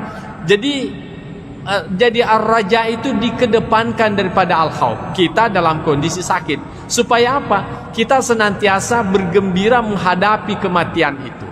Karena kalau kita dalam kondisi senang menghadapi itu, artinya dalam kondisi berharap dengan yang baik, maka itu bisa membuat kita lebih mudah mengucapkan la ilaha illallah Muhammadur Rasulullah ketimbang kita dalam kondisi ketakutan. Boleh jadi karena ketakutannya berlebih-lebihan sehingga dia tidak mampu lagi mengucapkan la ilaha illallah, tidak mampu lagi, tidak kuat lagi. Ya mungkin bisa dianalogikan kepada diri kita. Biasa kan kalau kita menghafal, ya kita menghafal sendiri, pokoknya lancar kan, lancar. Kemudian pada saat kita di depan guru, karena kita terlalu takut sama guru itu, menjadi gugup, akhirnya karuan kita punya hafalan. Nah seperti itulah yang diharapkan. Jadi kalau kita membiasakan dalam artian optimis, berharap bahwa kita mendapatkan rahmat Allah Subhanahu wa taala, itu yang membuat kita gembira, perasaan kita menjadi gembira, akhirnya kita mudah gampang mengucapkan la ilaha illallah Muhammadur Rasulullah dibandingkan kita dalam kondisi ketakutan. Itu tadi semacam logika yang paling dekat kepada kita. Kemudian wa qawaidus syar'i min nususil kitab was sunnah. Jadi ini sudah jelas dalam syariat sebagaimana dikemukakan di dalam kitab, artinya Al-Quran, demikian juga dikemukakan di dalam sunnah Nabi SAW wa ghaira zalik dan yang lainnya, mutazahiratun ala zalik, itu nampak jelas pada yang itu. Qala Allah Ta'ala, sebagaimana Allah Subhanahu Wa Ta'ala berfirman, fala ya'manu makrallah illal qaumul khasirin. Ya, maka janganlah merasa tidak aman ya dari ujian Allah kecuali kepada kaum yang merugi. Jadi ayat ini memberikan penguatan kepada diri kita bahwa kalau kita dalam kondisi sakit, ya anggaplah misalnya menghadapi kematian, jangan kita terlalu takut ya. Jadi Allah Subhanahu Wa Ta'ala mengatakan begini, jadi jangan kita merasa tidak aman. Jadi tanamkanlah diri kita bahwa insya Allah saya selamat, walaupun modal kita hanya itu la ilaha illallah. Mengapa? Sudah kan kita baca sebelumnya, siapa yang mengucapkan la ilaha illallah Muhammadur Rasulullah, ya, kemudian di akhir ucapannya dan meyakininya, maka niscaya orang itu masuk ke dalam surga Allah Subhanahu Wa Ta'ala. Yang kemudian ada sahabat bertanya, wa in zana ya Rasulullah, walaupun dia berzina, kata Nabi SAW, iya walaupun dia melakukan zina. Kemudian wa in sarakat, walaupun dia mencuri ya Rasulullah, Nabi SAW mengatakan iya tetap masuk dalam surga walaupun dia mencuri.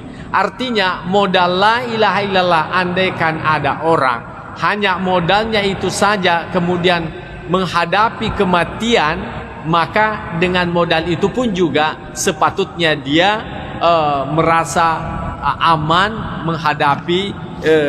menghadapi kematian itu sendiri. Ya, itu yang diharapkan. Jadi siapa yang orang-orang atau kelompok-kelompok yang ketakutan di dalam menghadapi kematian, walaupun pada prinsipnya semua orang pasti takut, apalagi kita sudah dalam kondisi kita merasa sakitnya itu sudah penyakit yang terakhir, ya tentu di situ kita berusaha semaksimal mungkin bagaimana memunculkan ruhillah ilal qaumul kafirin. Ya, jadi sesungguhnya janganlah berputus asa dari rahmat Allah. Ya, jangan kalian berputus asa dari rahmat Allah Subhanahu Wa Ta'ala. Karena apa? Itu hak prerogatif Allah Subhanahu Wa Ta'ala. Walaupun sekiranya kita hanya modalnya beriman, la ilaha illallah, Allah mau mengampuni karena pernah kita melakukan dosa, Allah mau mengampuni karena kita banyak melakukan pelanggaran, itu tidak ada yang bisa mencegah Allah Subhanahu Wa Ta'ala melakukan itu. Ya, sekalipun misalnya kalau Allah Subhanahu Wa Ta'ala mengedepankan sifat keadilannya, bagaimana sifat keadilan Allah? Orang yang melakukan kejahatan, ya mestinya kan disiksa. Orang yang melakukan kebaikan, ya diberikan pahala. Tapi kalau Allah Subhanahu Wa Ta'ala tidak mau menyiksa orang yang melakukan kejahatan, itu hak prerogatif Tuhan. Tidak ada yang bisa mencegah Allah, karena Allah menciptakan manusia, Allah menciptakan surganya. Karenanya kita juga tidak boleh berputus asa andaikan modal kita hanya la ilaha illallah Muhammadur Rasulullah.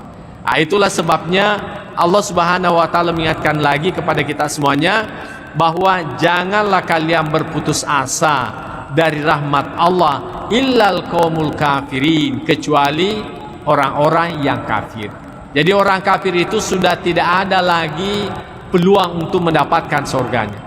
Ya, mungkin ada yang mengatakan kan terserah Allah, tapi Allah Subhanahu Wa Ta'ala memberikan juga batasan pada dirinya untuk melakukan keadilan dan menghindari namanya kezaliman.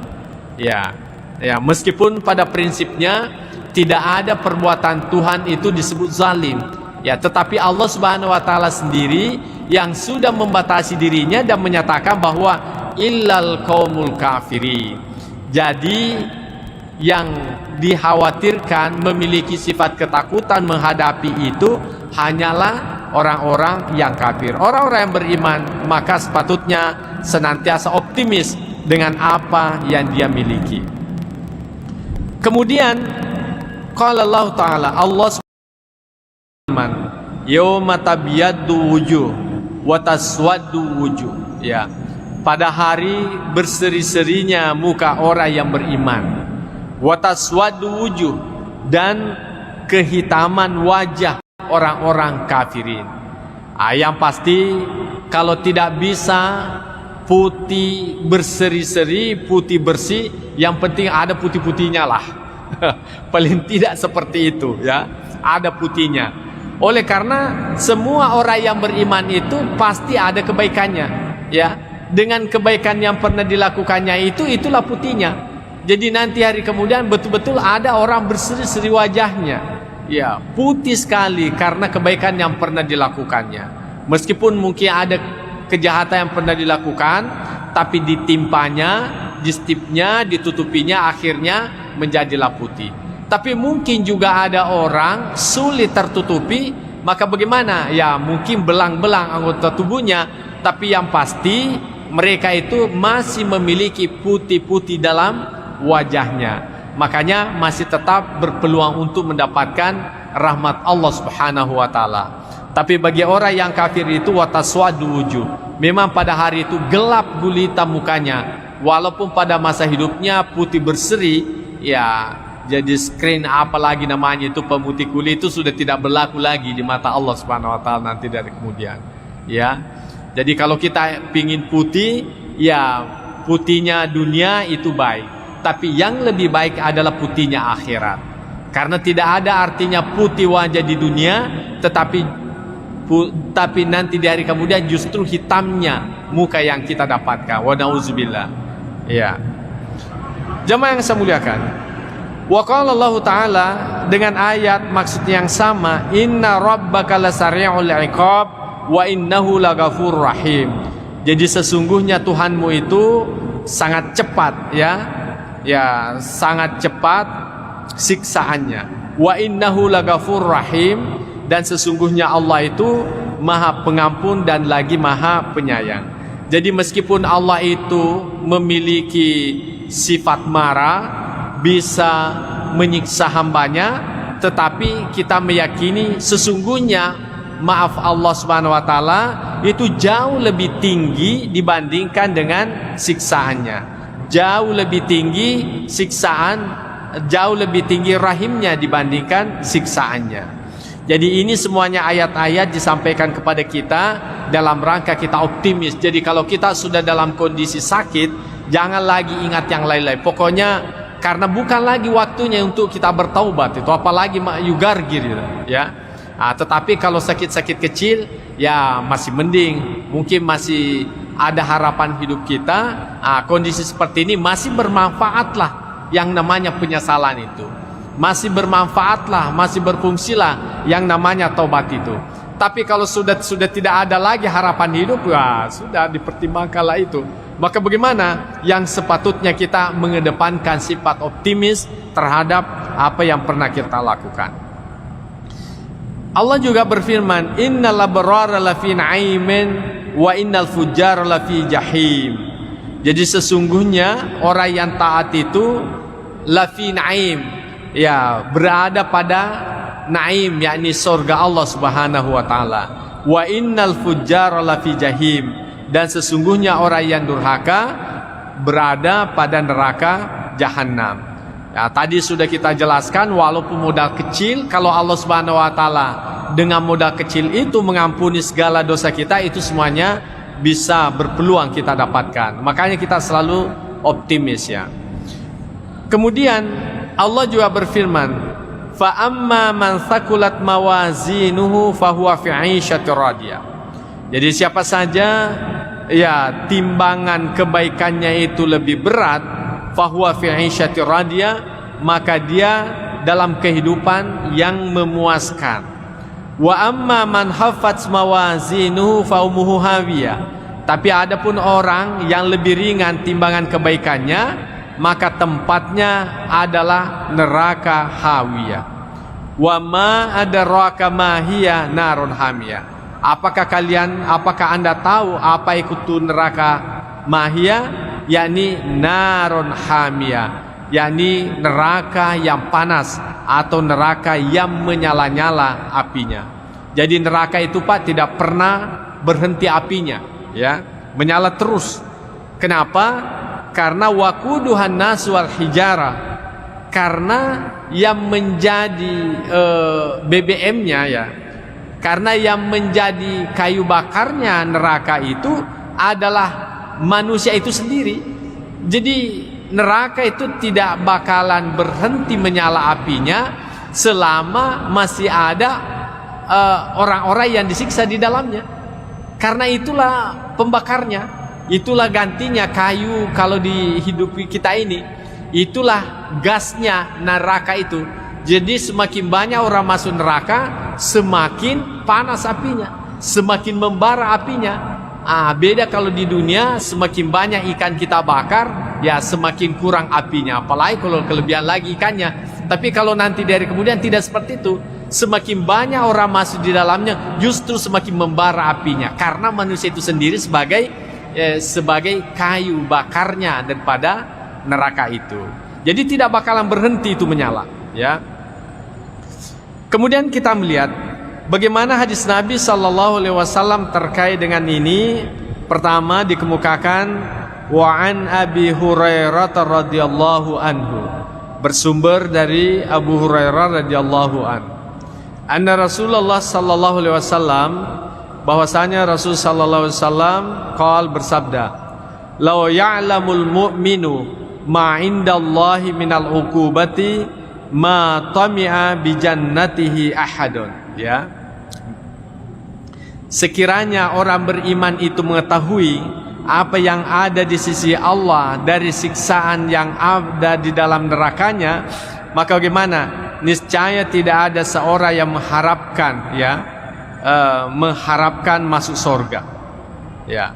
Walau ya'lamul kafiru ma indallahi minar rahmah, dan sekiranya orang kafir itu mengetahui apa yang ada di sisi Allah dari rahmanya, dari apa yang Allah Subhanahu wa taala siapkan di dalam kenikmatan surga itu, maka natamir rahmati ahadun, maka tidak ada orang kafir, niscaya tidak ada orang kafir yang putus asa dari rahmat Allah Subhanahu wa taala. Apa maksudnya daripada hadis Nabi SAW ini? Bahwasanya orang yang beriman itu kan dipastikan masuk ke dalam surga, dan dia melihat seperti apa siksaan dalam neraka itu. Nah, andaikan dia, bukan andaikan, karena dia mengetahui seperti apa yang ada dalam neraka, nah andaikan dia tidak masuk surga, maka dia berkata, cukuplah saya tidak masuk surga asal tidak masuk ke dalam neraka itu, ya. Jadi cukuplah saya tidak masuk dalam neraka, tidak masuk dalam surga asal tidak masuk dalam neraka. Begitu sangat menakutkan daripada siksaan api neraka itu, ya. Begitu rasa ketakutan yang kita munculkan dalam diri kita. Artinya andaikan kita ini orang beriman, Allah Subhanahu wa taala tidak menyiapkan surga, maka itu pun juga kita sudah bersyukur kepada Allah tidak masuk surga asal tidak masuk ke dalam neraka. Ya, asal tidak masuk dalam neraka. Begitu menakutkan api neraka itu. Sungguh-sungguh sangat menakutkan. Ya, andaikan seperti itu. Nah, tetapi bagaimana dengan sebaliknya?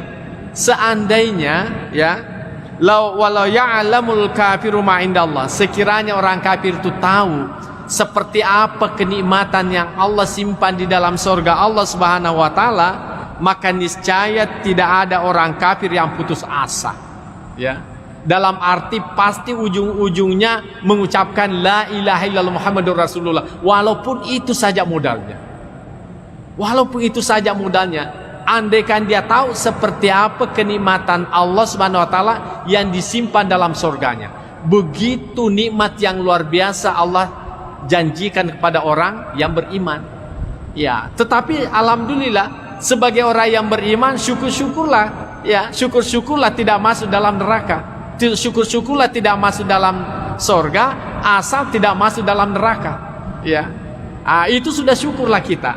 Alhamdulillah, andaikan itu terjadi. Cuma nanti di hari kemudian kan cuma ada 2 tempat. Ya, kalau bukan surga, neraka.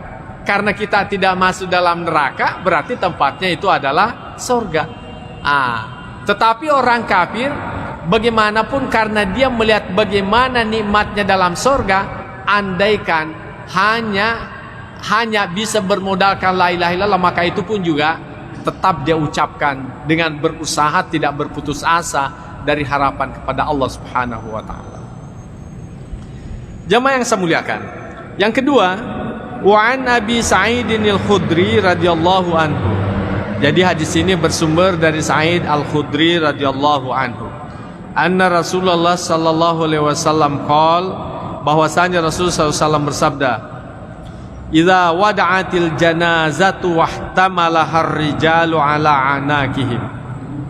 Apabila jenazah itu diletakkan dan dibawanya oleh orang-orang atau diusungnya oleh orang-orang ataukah dipanggulnya oleh orang-orang ala anakihim, di atas pundak mereka, fa in kanat salihatun, sekiranya orang yang meninggal dunia ini tergolong sebagai orang yang saleh, qalat, maka dia berkata, qaddimuni, ya, percepatlah, dahulukanlah saya.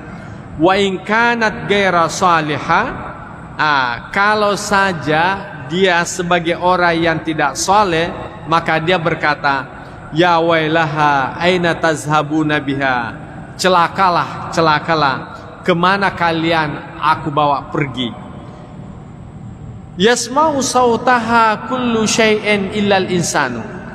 Jadi kata-kata kalimat yang diucapkan oleh si mayit ini dalam usungan itu didengarkan oleh segala sesuatu, illal insan, kecuali manusia.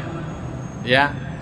Jadi mungkin pernah kita menyaksikan bagaimana seekor sapi ya pada saat lewat usungan mayat itu.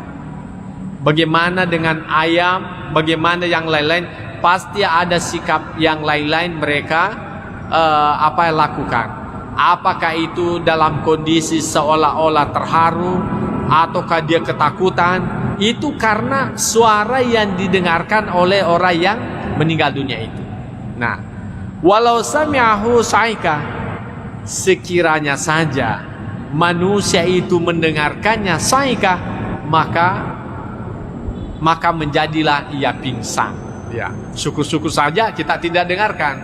Andaikan kita mendengarkan orang yang diusung ke kuburan itu, apa yang diucapkannya, yang saya khawatirkan jenazahnya tidak sampai di kuburan. Pingsan mana nih? Kita semua pingsan, yang mengusungnya pun juga ikut pingsan. Ya karena dia mendengar. Apalagi kalau orang yang diusung itu orang yang jelek, ya tentu dia ketakutan. Ya dia ketakutan. Wah, mau kemana? Mungkin dia marah. Kalian ini mau bawa kemana saya ini? Ya kan? Marah-marahlah dia, macam-macam dia lakukan. Tetapi dia tidak bisa berbuat apa-apa. Ya, dia tidak bisa lagi berbuat apa-apa. Nah, jadi itulah yang dikemukakan. Nah, sekarang ini mungkin kita bertanya, apa sih kaitannya dengan ar-raja, dengan al-khauf itu tadi?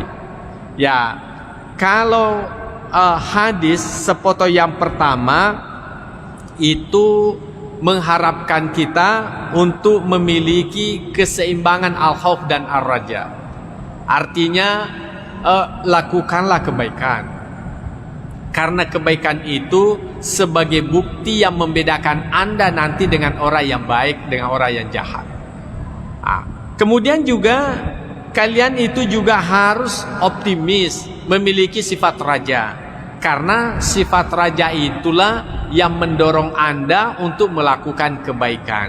Dan ujung-ujungnya orang yang baik dengan orang yang tidak baik itu jelas, baru di dunia diantar ke kuburannya itu sudah menunjukkan perbedaan yang nyata. Tapi untungnya tidak disaksikan oleh umat manusia, tapi makhluk yang lain mendengarkan pernyataan-pernyataan yang diucapkannya di saat diantar masuk ke dalam kuburan. Kemudian hadis yang berikutnya, wa an ibni Mas'ud radhiyallahu anhu, Jadi bersumber dari Abdullah bin Mas'ud, ya, radhiyallahu anhu yang diridai.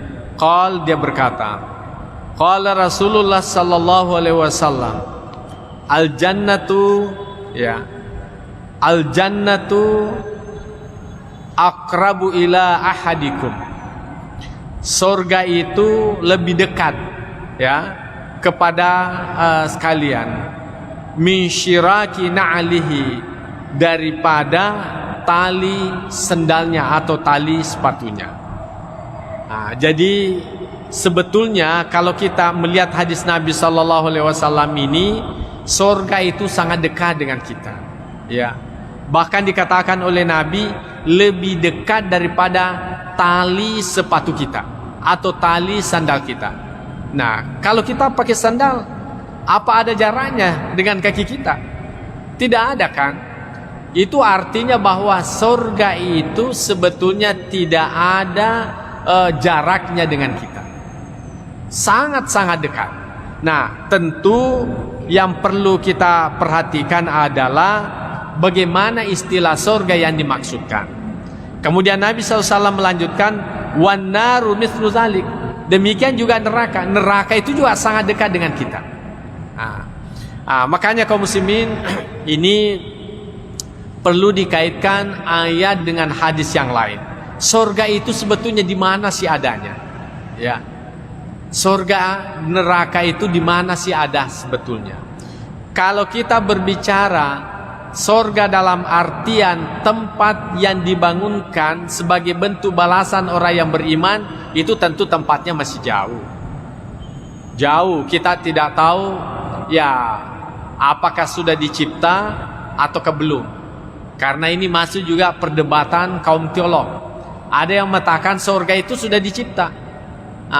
Kemudian bertanyalah yang mengatakan surga itu belum dicipta. Dengan alasan apa? Kalau surga itu sudah diciptakan, berarti di mana adanya? Ya, dijawablah orang yang mengatakan surga itu sudah dicipta dengan jawaban apa? Tidak semua yang ada itu bisa dilihat, ya kan? Ya, emas saja dalam tanah itu kan ada, tapi Anda kan tidak lihat. Nah, bertanya lagi, kalau surga itu sudah dicipta, apa Tuhan itu tidak menciptakan sesuatu yang sia-sia? Maka dijawab oleh orang yang mengatakan sudah diciptakan bahwa bagi Allah Subhanahu wa taala itu tidak ada yang sia-sia. Yang sia-sia itu hanyalah pada manusia. Jadi sesuatu itu kalau tidak digunakan, tidak difungsikan, namanya sia-sia. Tapi bagi Allah Subhanahu wa taala, karena Dia pemilik secara hakikat, maka tidak ada sia-sia baginya. Makanya Allah Subhanahu wa taala ciptakan itu bagian daripada keyakinannya, dan tidak ada urusan manusia untuk menyatakan sia-sia dan di mana tempatnya. Kemudian yang mengatakan itu bahwa neraka surga itu belum dicipta karena apa? Neraka dan surga itu belum dicipta karena apa? Belum saatnya untuk ditempati. Ya. Dan andaikan itu sudah ditempati, ya tentu menjadi persoalan di mana adanya. Ya, bukankah surga dan neraka itu ya tempatnya sangat luas, meliputi langit dan bumi. Nah, kalau begitu di mana ruang adanya? Jadi banyak istilahnya komunikasi teolog, tetapi yang seperti ini tidak perlu kita risaukan. Yang pasti menurut kita surga itu ada. Itu sudah selesai, sudah cukup. Neraka pun juga itu ada. Sudah selesai. Nah, pertanyaannya, bagaimana dengan surga yang pernah ditempati Nabi Adam alaihissalam? Ini ada lagi pendapat yang berbeda. Ada yang mengatakan itu adalah surga. Surga dalam artian adalah tempat yang sangat menyenangkan. Makanya surga itu disebut dengan jannah. Dalam bahasa lain surga itu adalah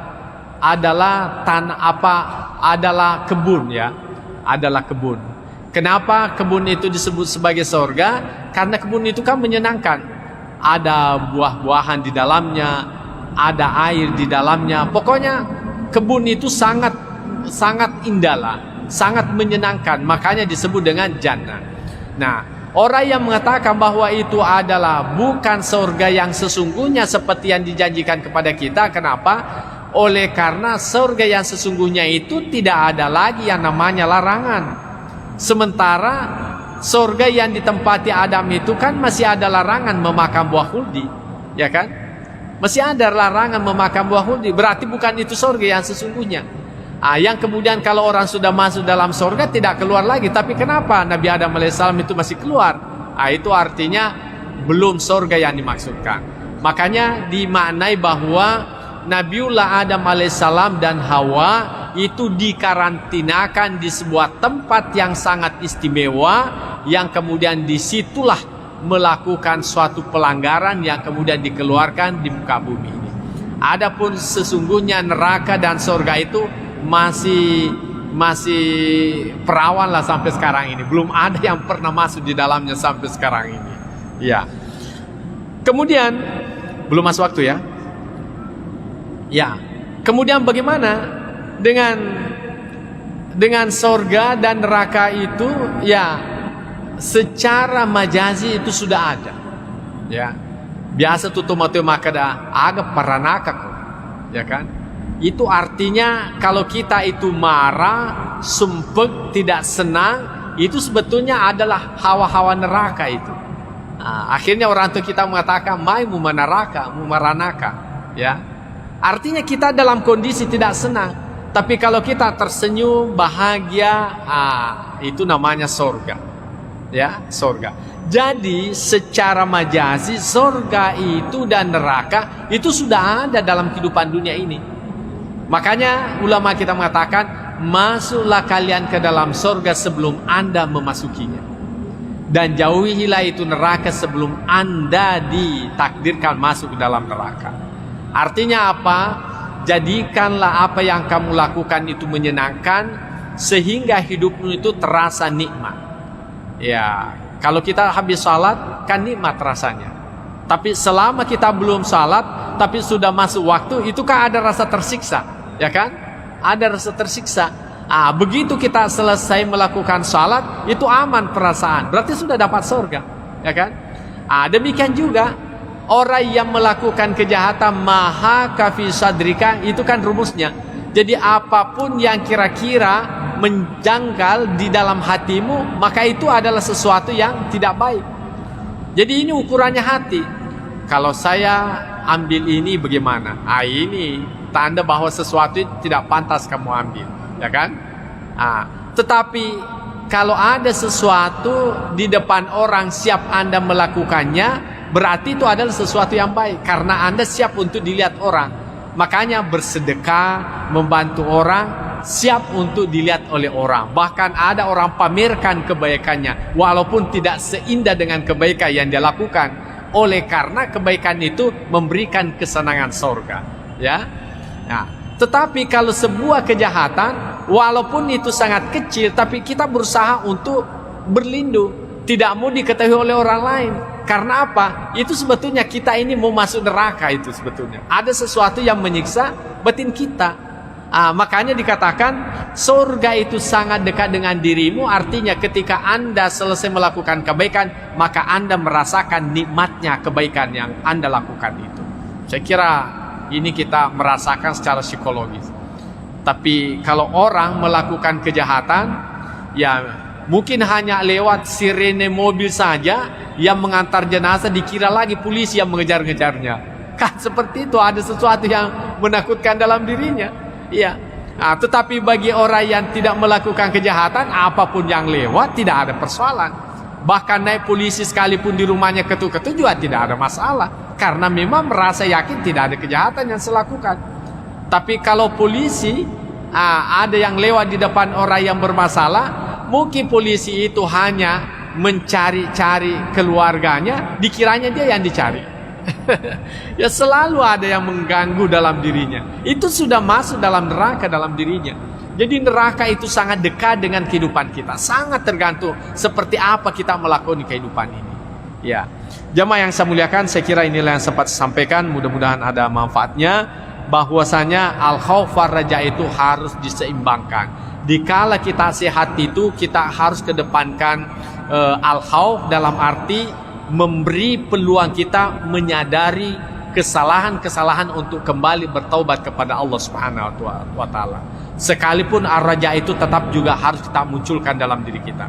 Tetapi manakala kita sudah di penghujung kehidupan, maka munculkanlah sifat optimis itu, supaya dengan rasa kegembiraan akan menghadap kepada Allah walaupun modal yang sedikit, maka itu bisa memberikan ketenangan untuk menghadapi yang namanya kematian itu. Saya kira inilah yang sempat saya sampaikan, mudah-mudahan ada manfaatnya kepada kita semuanya. Bismillahirrahmanirrahim. Allahumma zaidna ilman nafi'a wa zuqna fahman wasi'a. Rabbana atina fid dunya hasanah wa fil akhirati hasanah wa qina adzabannar. Wa sallallahu ala sayyidina Muhammad wa ala alihi wasallam ajma'in. Al-Fatihah. Bismillah.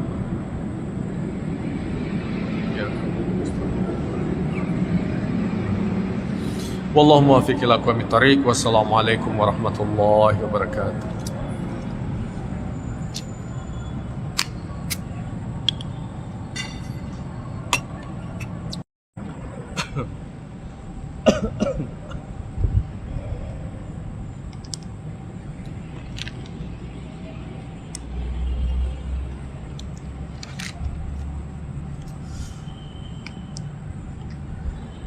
Bismillahirrahmanirrahim.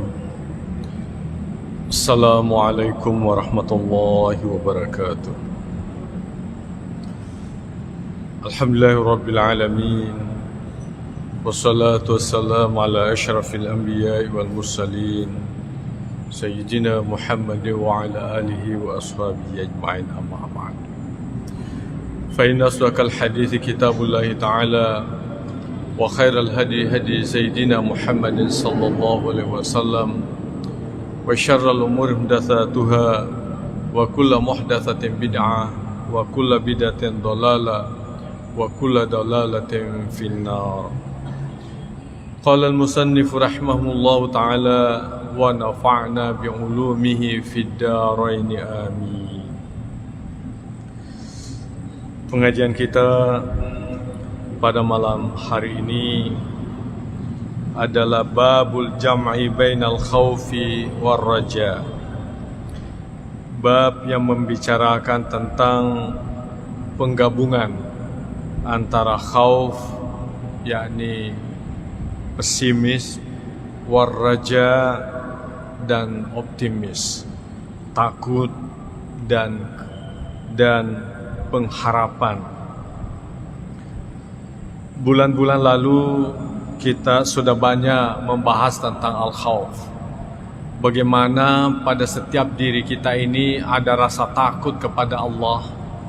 Tentunya kembali kepada ketakutan dengan ancaman atas kejahatan yang pernah kita lakukan atau dosa-dosa yang kemungkinan pernah kita lakukan. Tentu penjelasan dari berbagai hadis sungguh sangat menakutkan. Bagaimana api neraka sebagai ancaman siksa kepada orang yang melakukannya, dan sungguh-sungguh amat menakutkan kepada kita semuanya. Dan tidak sedikit orang berusaha memperbaiki perilakunya, ketaatannya, karena takutnya terhadap siksaan Allah Subhanahu wa ta'ala itu. Kemudian di lain sisi kita juga diharapkan optimis, mengharap atas segala rahmat Allah Subhanahu wa ta'ala. Oleh karena ternyata betul Allah Subhanahu wa ta'ala memiliki sifat marah, tapi sifat marahnya itu dikalahkan oleh sifat rahmatnya Allah Subhanahu wa ta'ala. Kalau ibarat genggaman, ya genggaman itu, maka marahnya Allah Subhanahu wa ta'ala berada dalam genggaman. Maka tentu di luar genggaman itu sebagai bentuk rahmatnya Allah Subhanahu wa ta'ala. Karena itu sepatutnya kita senantiasa optimis, berharap atas rahmat Allah, atas kebaikan Allah, menghindarkan diri dari siksaannya. Demikian juga kita berharap atas rahmat Allah Subhanahu wa ta'ala.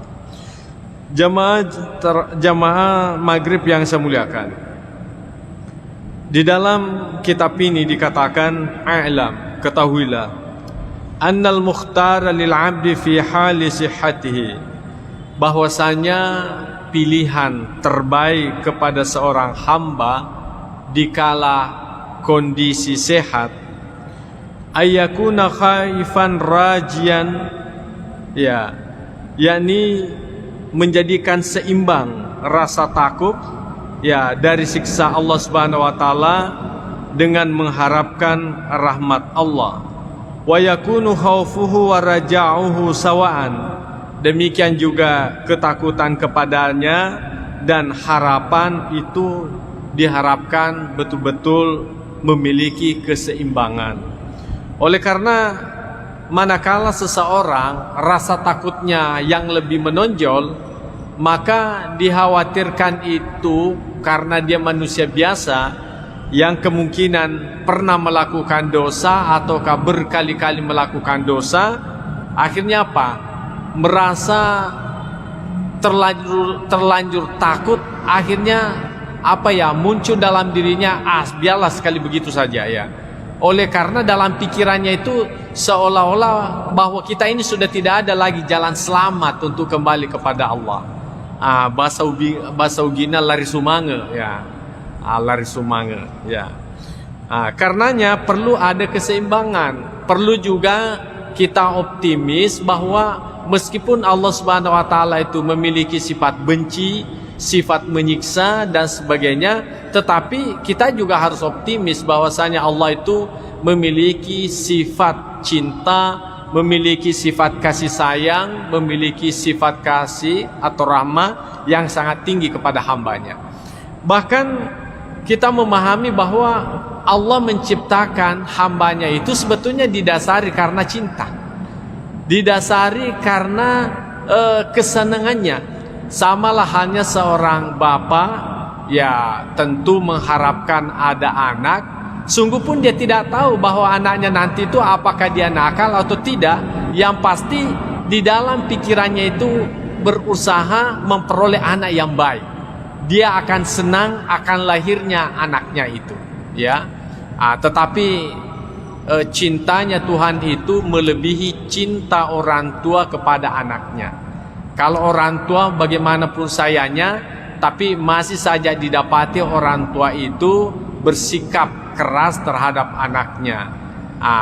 Barangkali biasa kita mendengarkan juga orang tua itu kadangkala tidak mengakui anaknya karena begitu jengkel terhadap anaknya. Tapi Allah Subhanahu wa taala, ya, bagaimanapun nakalnya hambanya itu tetap dia mengakui hambanya, walaupun hambanya itu tidak mengakui Allah sebagai Tuhannya. Jemaah yang saya muliakan, mungkin juga ada yang mengatakan bagaimana buktinya bahwa Tuhan itu tetap cinta kepada hambanya walaupun nakal. Ya tentu ada hadisnya Nabi SAW. Andaikan Allah Subhanahu wa taala memberi nilai materi itu sebagai bentuk kasih sayang, maka orang kafir itu tidak akan hidup lagi, ya. Tetapi karena Allah Subhanahu wa taala tetap memiliki rasa cinta, maka Allah Subhanahu wa taala tetap memberikan penghidupan kepada mereka. Jemaah yang saya muliakan, jadi itulah sikap yang terbaik kepada seorang hamba manakala di dalam kondisi dirinya itu dalam keadaan sehat, ya, dalam keadaan sehat, yakni dia mengharapkan, lebih mengedepankan pengharapan Allah Subhanahu wa taala. Nah, wa fi halil marad. Nah, bagaimana kondisi sekiranya seorang hamba itu dalam kondisi sakit, ya. Yatamakhasur raja, maka dia harus melulu bagaimana? Melulu mengharapkan rasa rahmatnya, ya. Jadi kalau tadinya kita dalam kondisi sehat, ya perlu kita hati-hati, ya selalu kita berhati-hati atas kejahatan yang kemungkinan kita lakukan. Tetapi kalau kita sudah dalam kondisi sakit, oleh karena dalam kondisi sakit itu, ya hampir dikata sudah tidak ada lagi peluang untuk melakukan kebaikan karena kondisi sakit, apalagi kesehatannya tidak mampu lagi melakukan banyak kebaikan. Maka yang sebaiknya dimunculkan dalam dirinya ada selalu optimis, ya, selalu optimis bahwa insya Allah Allah menyelamatkan saya. Insya Allah saya kan sudah pernah mengucapkan la ilaha illallah Muhammadur Rasulullah. Siapa yang mengucapkan la ilaha illallah Muhammadur Rasulullah kemudian kembali menghadap kepada Allah, maka dia patut mendapatkan surga Allah Subhanahu wa taala. Maka itulah yang harus dimunculkan dalam dirinya. Jangan lagi sikap ketakutan. Karena apa? Nah, bukan lagi waktunya menyesali atas apa yang pernah kita lakukan. Tetapi yang terbaik pada saat itu mengedepankan pengharapan kepada Allah. Insya Allah saya akan masuk surga oleh karena saya mengucapkan la ilaha illallah dan meyakininya. Insya Allah saya akan mendapatkan nikmat Allah karena biasa saya melakukan salat 5 waktu. Walaupun kadang-kala juga pernah misalnya tidak melakukan salat 5 waktu. Jadi itu yang harus kita kedepankan. Jadi ar-raja itu dikedepankan daripada al-khauf. Kita dalam kondisi sakit. Supaya apa? Kita senantiasa bergembira menghadapi kematian itu. Karena kalau kita dalam kondisi senang menghadapi itu, artinya dalam kondisi berharap dengan yang baik, maka itu bisa membuat kita lebih mudah mengucapkan la ilaha illallah Muhammadur Rasulullah ketimbang kita dalam kondisi ketakutan. Boleh jadi karena ketakutannya berlebih-lebihan sehingga dia tidak mampu lagi mengucapkan la ilaha illallah. Tidak mampu lagi, tidak kuat lagi. Ya mungkin bisa dianalogikan kepada diri kita. Biasa kan kalau kita menghafal, ya kita menghafal sendiri, pokoknya lancar kan? Lancar. Kemudian pada saat kita di depan guru karena kita terlalu takut sama guru itu menjadi gugup, akhirnya karuan kita punya hafalan. Nah seperti itulah yang diharapkan.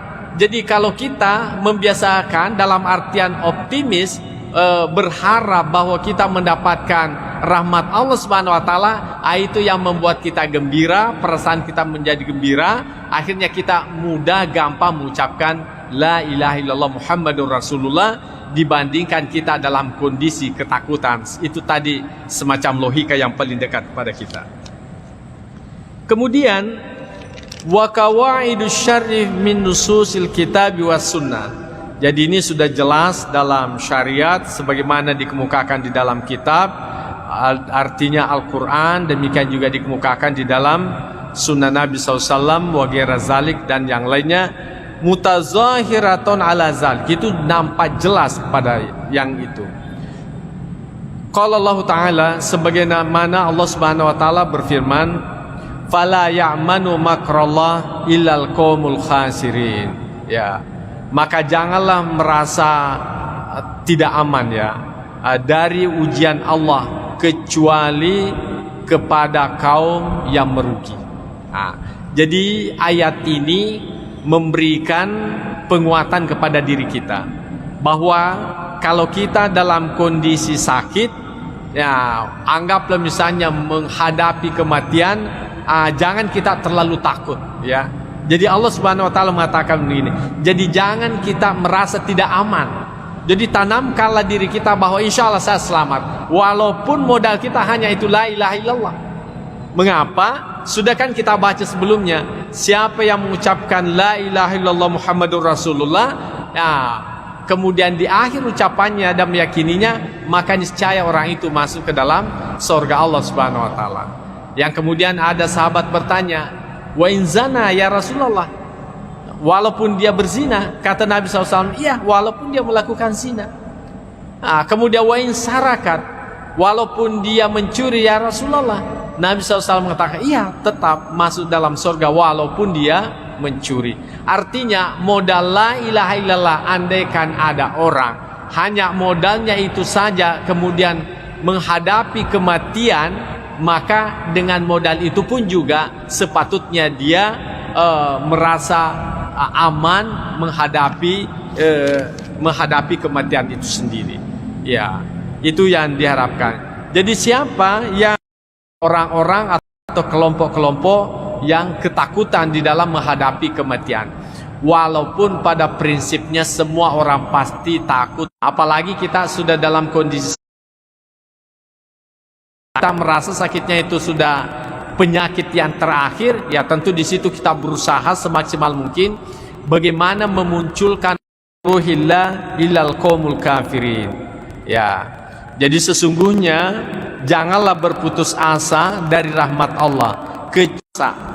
Ya, jangan kalian berputus asa dari rahmat Allah Subhanahu wa taala.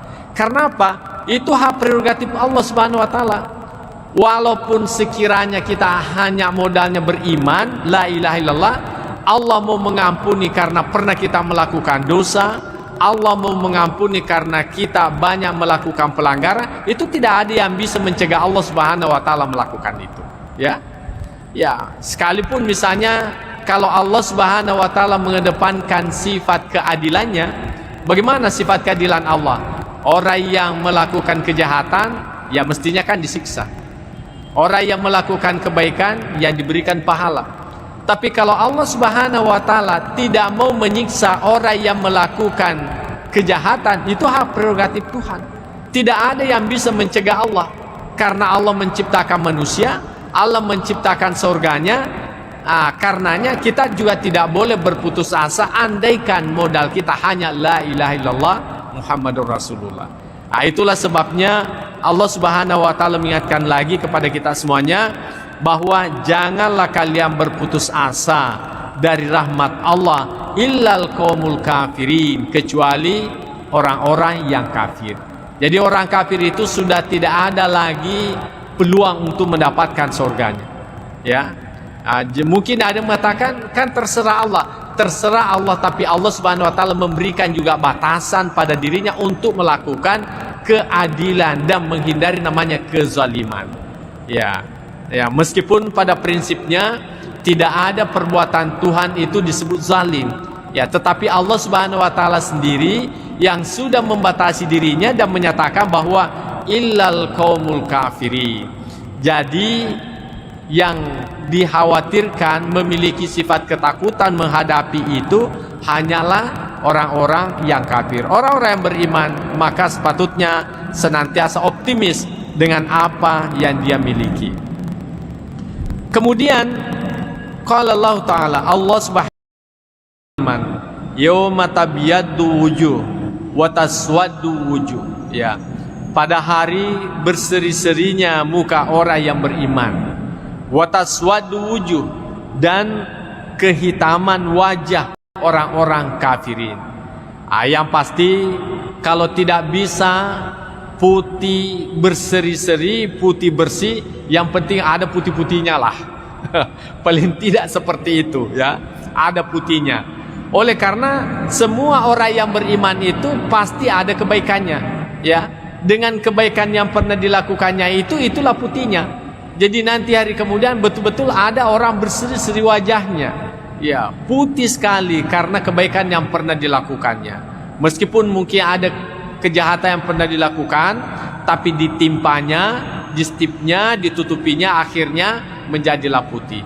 Tapi mungkin juga ada orang sulit tertutupi, maka bagaimana? Ya, mungkin belang-belang anggota tubuhnya, tapi yang pasti mereka itu masih memiliki putih-putih dalam wajahnya, makanya masih tetap berpeluang untuk mendapatkan rahmat Allah Subhanahu wa taala. Tapi bagi orang yang kafir itu wataswadu wujuh, memang pada hari itu gelap gulita mukanya, walaupun pada masa hidupnya putih berseri. Ya, jadi screen apalagi namanya itu pemutih kulit itu sudah tidak berlaku lagi di mata Allah Subhanahu wa taala nanti dari kemudian. Ya, jadi kalau kita pingin putih, ya putihnya dunia itu baik, tapi yang lebih baik adalah putihnya akhirat. Karena tidak ada artinya putih wajah di dunia, tapi nanti di hari kemudian justru hitamnya muka yang kita dapatkan. Wa nauzubillah. Ya. Jamaah yang saya muliakan. Wa qala Allah taala dengan ayat maksud yang sama, inna rabbaka lasari'ul iqab wa innahu laghafurur rahim. Jadi sesungguhnya Tuhanmu itu sangat cepat ya sangat cepat siksaannya. Wa innahu laghafurur rahim, dan sesungguhnya Allah itu Maha Pengampun dan lagi Maha Penyayang. Jadi meskipun Allah itu memiliki sifat marah, bisa menyiksa hambanya, tetapi kita meyakini sesungguhnya maaf Allah Subhanahu wa taala itu jauh lebih tinggi dibandingkan dengan siksaannya. Jauh lebih tinggi siksaan, jauh lebih tinggi rahimnya dibandingkan siksaannya. Jadi ini semuanya ayat-ayat disampaikan kepada kita dalam rangka kita optimis. Jadi kalau kita sudah dalam kondisi sakit, jangan lagi ingat yang lain-lain. Pokoknya karena bukan lagi waktunya untuk kita bertaubat itu, apalagi yugargir gitu, ya. Tetapi kalau sakit-sakit kecil, ya masih mending, mungkin masih ada harapan hidup kita. Kondisi seperti ini masih bermanfaatlah yang namanya penyesalan itu. Masih bermanfaatlah, masih berfungsilah yang namanya taubat itu. Tapi kalau sudah tidak ada lagi harapan hidup, ya sudah dipertimbangkanlah itu. Maka bagaimana? Yang sepatutnya kita mengedepankan sifat optimis terhadap apa yang pernah kita lakukan. Allah juga berfirman, innal abrara lafi na'imin wa innal fujjara lafi jahim. Jadi sesungguhnya orang yang taat itu lafi na'im, ya berada pada naim, yakni surga Allah Subhanahu wa taala. Wa innal fujjara lafi jahim, dan sesungguhnya orang yang durhaka berada pada neraka jahanam. Ya, tadi sudah kita jelaskan, walaupun modal kecil, kalau Allah Subhanahu wa taala dengan modal kecil itu mengampuni segala dosa kita, itu semuanya bisa berpeluang kita dapatkan. Makanya kita selalu optimis, ya. Kemudian Allah juga berfirman, fa amma man thaqulat mawazinuhu fahuwa fi 'ishatir radiyah. Jadi siapa saja ya timbangan kebaikannya itu lebih berat, fahuwa fi 'ishatir radiyah, maka dia dalam kehidupan yang memuaskan. Wa amma man haffat mawazinuhu fa ummuhu hawiyah. Tapi adapun orang yang lebih ringan timbangan kebaikannya, maka tempatnya adalah neraka hawiyah. Wa ma adraka ma hiya narun hamiyah. Apakah Anda tahu apa itu neraka mahiyah? Yakni narun hamiyah, yakni neraka yang panas atau neraka yang menyala-nyala apinya. Jadi neraka itu Pak tidak pernah berhenti apinya, ya, menyala terus. Kenapa? Karena waquduhan nas wal hijara. Karena yang menjadi BBM-nya, ya, karena yang menjadi kayu bakarnya neraka itu adalah manusia itu sendiri. Jadi neraka itu tidak bakalan berhenti menyala apinya selama masih ada orang-orang yang disiksa di dalamnya. Karena itulah pembakarnya, itulah gantinya kayu kalau di hidup kita ini. Itulah gasnya neraka itu. Jadi semakin banyak orang masuk neraka, semakin panas apinya, semakin membara apinya. Beda kalau di dunia, semakin banyak ikan kita bakar, ya semakin kurang apinya. Apalagi kalau kelebihan lagi ikannya. Tapi kalau nanti dari kemudian tidak seperti itu. Semakin banyak orang masuk di dalamnya, justru semakin membara apinya. Karena manusia itu sendiri sebagai kayu bakarnya daripada neraka itu. Jadi tidak bakalan berhenti itu menyala, ya. Kemudian kita melihat bagaimana hadis Nabi Sallallahu Alaihi Wasallam terkait dengan ini. Pertama dikemukakan wa an Abi Hurairah radhiyallahu anhu, bersumber dari Abu Hurairah radhiyallahu anhu, anna Rasulullah Sallallahu Alaihi Wasallam, bahwasanya Rasul Sallallahu Alaihi Wasallam qal bersabda, law ya'lamul mu'minu ma indallahi minal uqubati ma tami'a bi jannatihi ahadun, ya. Sekiranya orang beriman itu mengetahui apa yang ada di sisi Allah dari siksaan yang ada di dalam nerakanya, maka bagaimana? Niscaya tidak ada seorang yang mengharapkan, ya, mengharapkan masuk surga, ya. Walau ya'lamul kafiru ma indallahi minar rahmah, dan sekiranya orang kafir itu mengetahui apa yang ada di sisi Allah dari rahmanya, dari apa yang Allah Subhanahu wa taala siapkan di dalam kenikmatan surga itu, maka natamir rahmati ahadun, maka tidak ada orang kafir, niscaya tidak ada orang kafir yang putus asa dari rahmat Allah Subhanahu wa taala. Apa maksudnya daripada hadis Nabi SAW ini? Bahwasanya orang yang beriman itu kan dipastikan masuk ke dalam surga, dan dia melihat seperti apa siksaan dalam neraka itu. Nah,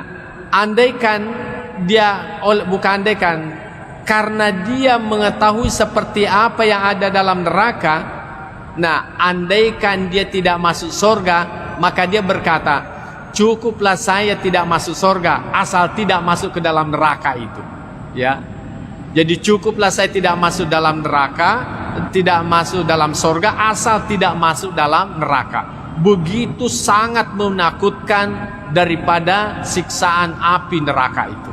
Ya, begitu rasa ketakutan yang kita munculkan dalam diri kita. Artinya, andaikan kita ini orang beriman, Allah Subhanahu wa Ta'ala tidak menyiapkan surga, maka itu pun juga kita sudah bersyukur kepada Allah tidak masuk surga asal tidak masuk ke dalam neraka. Ya, asal tidak masuk dalam neraka. Begitu menakutkan api neraka itu. Sungguh-sungguh sangat menakutkan. Ya, andaikan seperti itu. Nah, tetapi bagaimana dengan sebaliknya? Seandainya, ya, walau ya'lamul kafiru ma indallah, sekiranya orang kafir itu tahu seperti apa kenikmatan yang Allah simpan di dalam surga Allah Subhanahu wa Ta'ala, maka niscaya tidak ada orang kafir yang putus asa. Ya, dalam arti pasti ujung-ujungnya mengucapkan la ilaha illallah Muhammadur Rasulullah, walaupun itu saja modalnya. Walaupun itu saja modalnya. Andaikan dia tahu seperti apa kenikmatan Allah Subhanahu wa Ta'ala yang disimpan dalam surganya. Begitu nikmat yang luar biasa Allah janjikan kepada orang yang beriman. Ya, tetapi alhamdulillah sebagai orang yang beriman, syukur-syukurlah, ya, syukur-syukurlah tidak masuk dalam neraka. Syukur-syukurlah tidak masuk dalam surga asal tidak masuk dalam neraka. Ya. Itu sudah syukurlah kita. Alhamdulillah, andaikan itu terjadi. Cuma nanti di hari kemudian kan cuma ada 2 tempat. Ya, kalau bukan surga, neraka.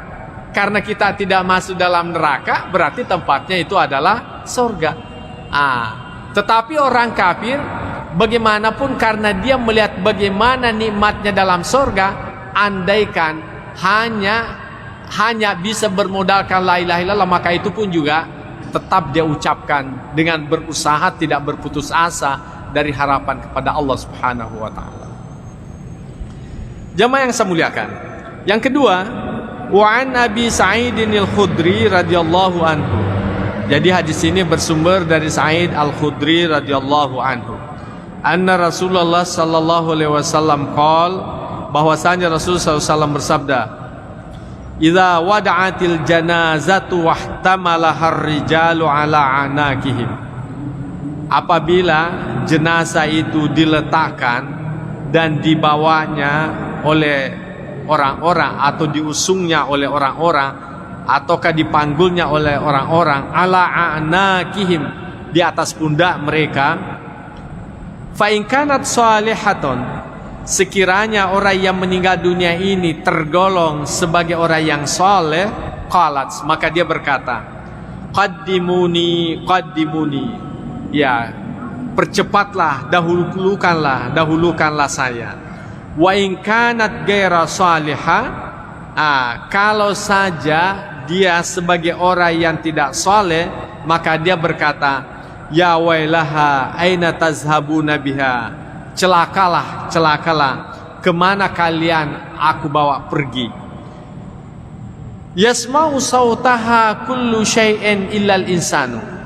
Jadi kata-kata kalimat yang diucapkan oleh si mayit ini dalam usungan itu didengarkan oleh segala sesuatu, illal insan, kecuali manusia. Ya. Jadi mungkin pernah kita menyaksikan bagaimana seekor sapi, ya, pada saat lewat usungan mayat itu. Bagaimana dengan ayam, bagaimana yang lain-lain, pasti ada sikap yang lain-lain mereka lakukan. Apakah itu dalam kondisi seolah-olah terharu ataukah dia ketakutan?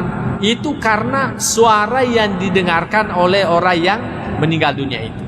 Nah, walau sami'ahu sa'ika, sekiranya saja manusia itu mendengarkannya sa'ika,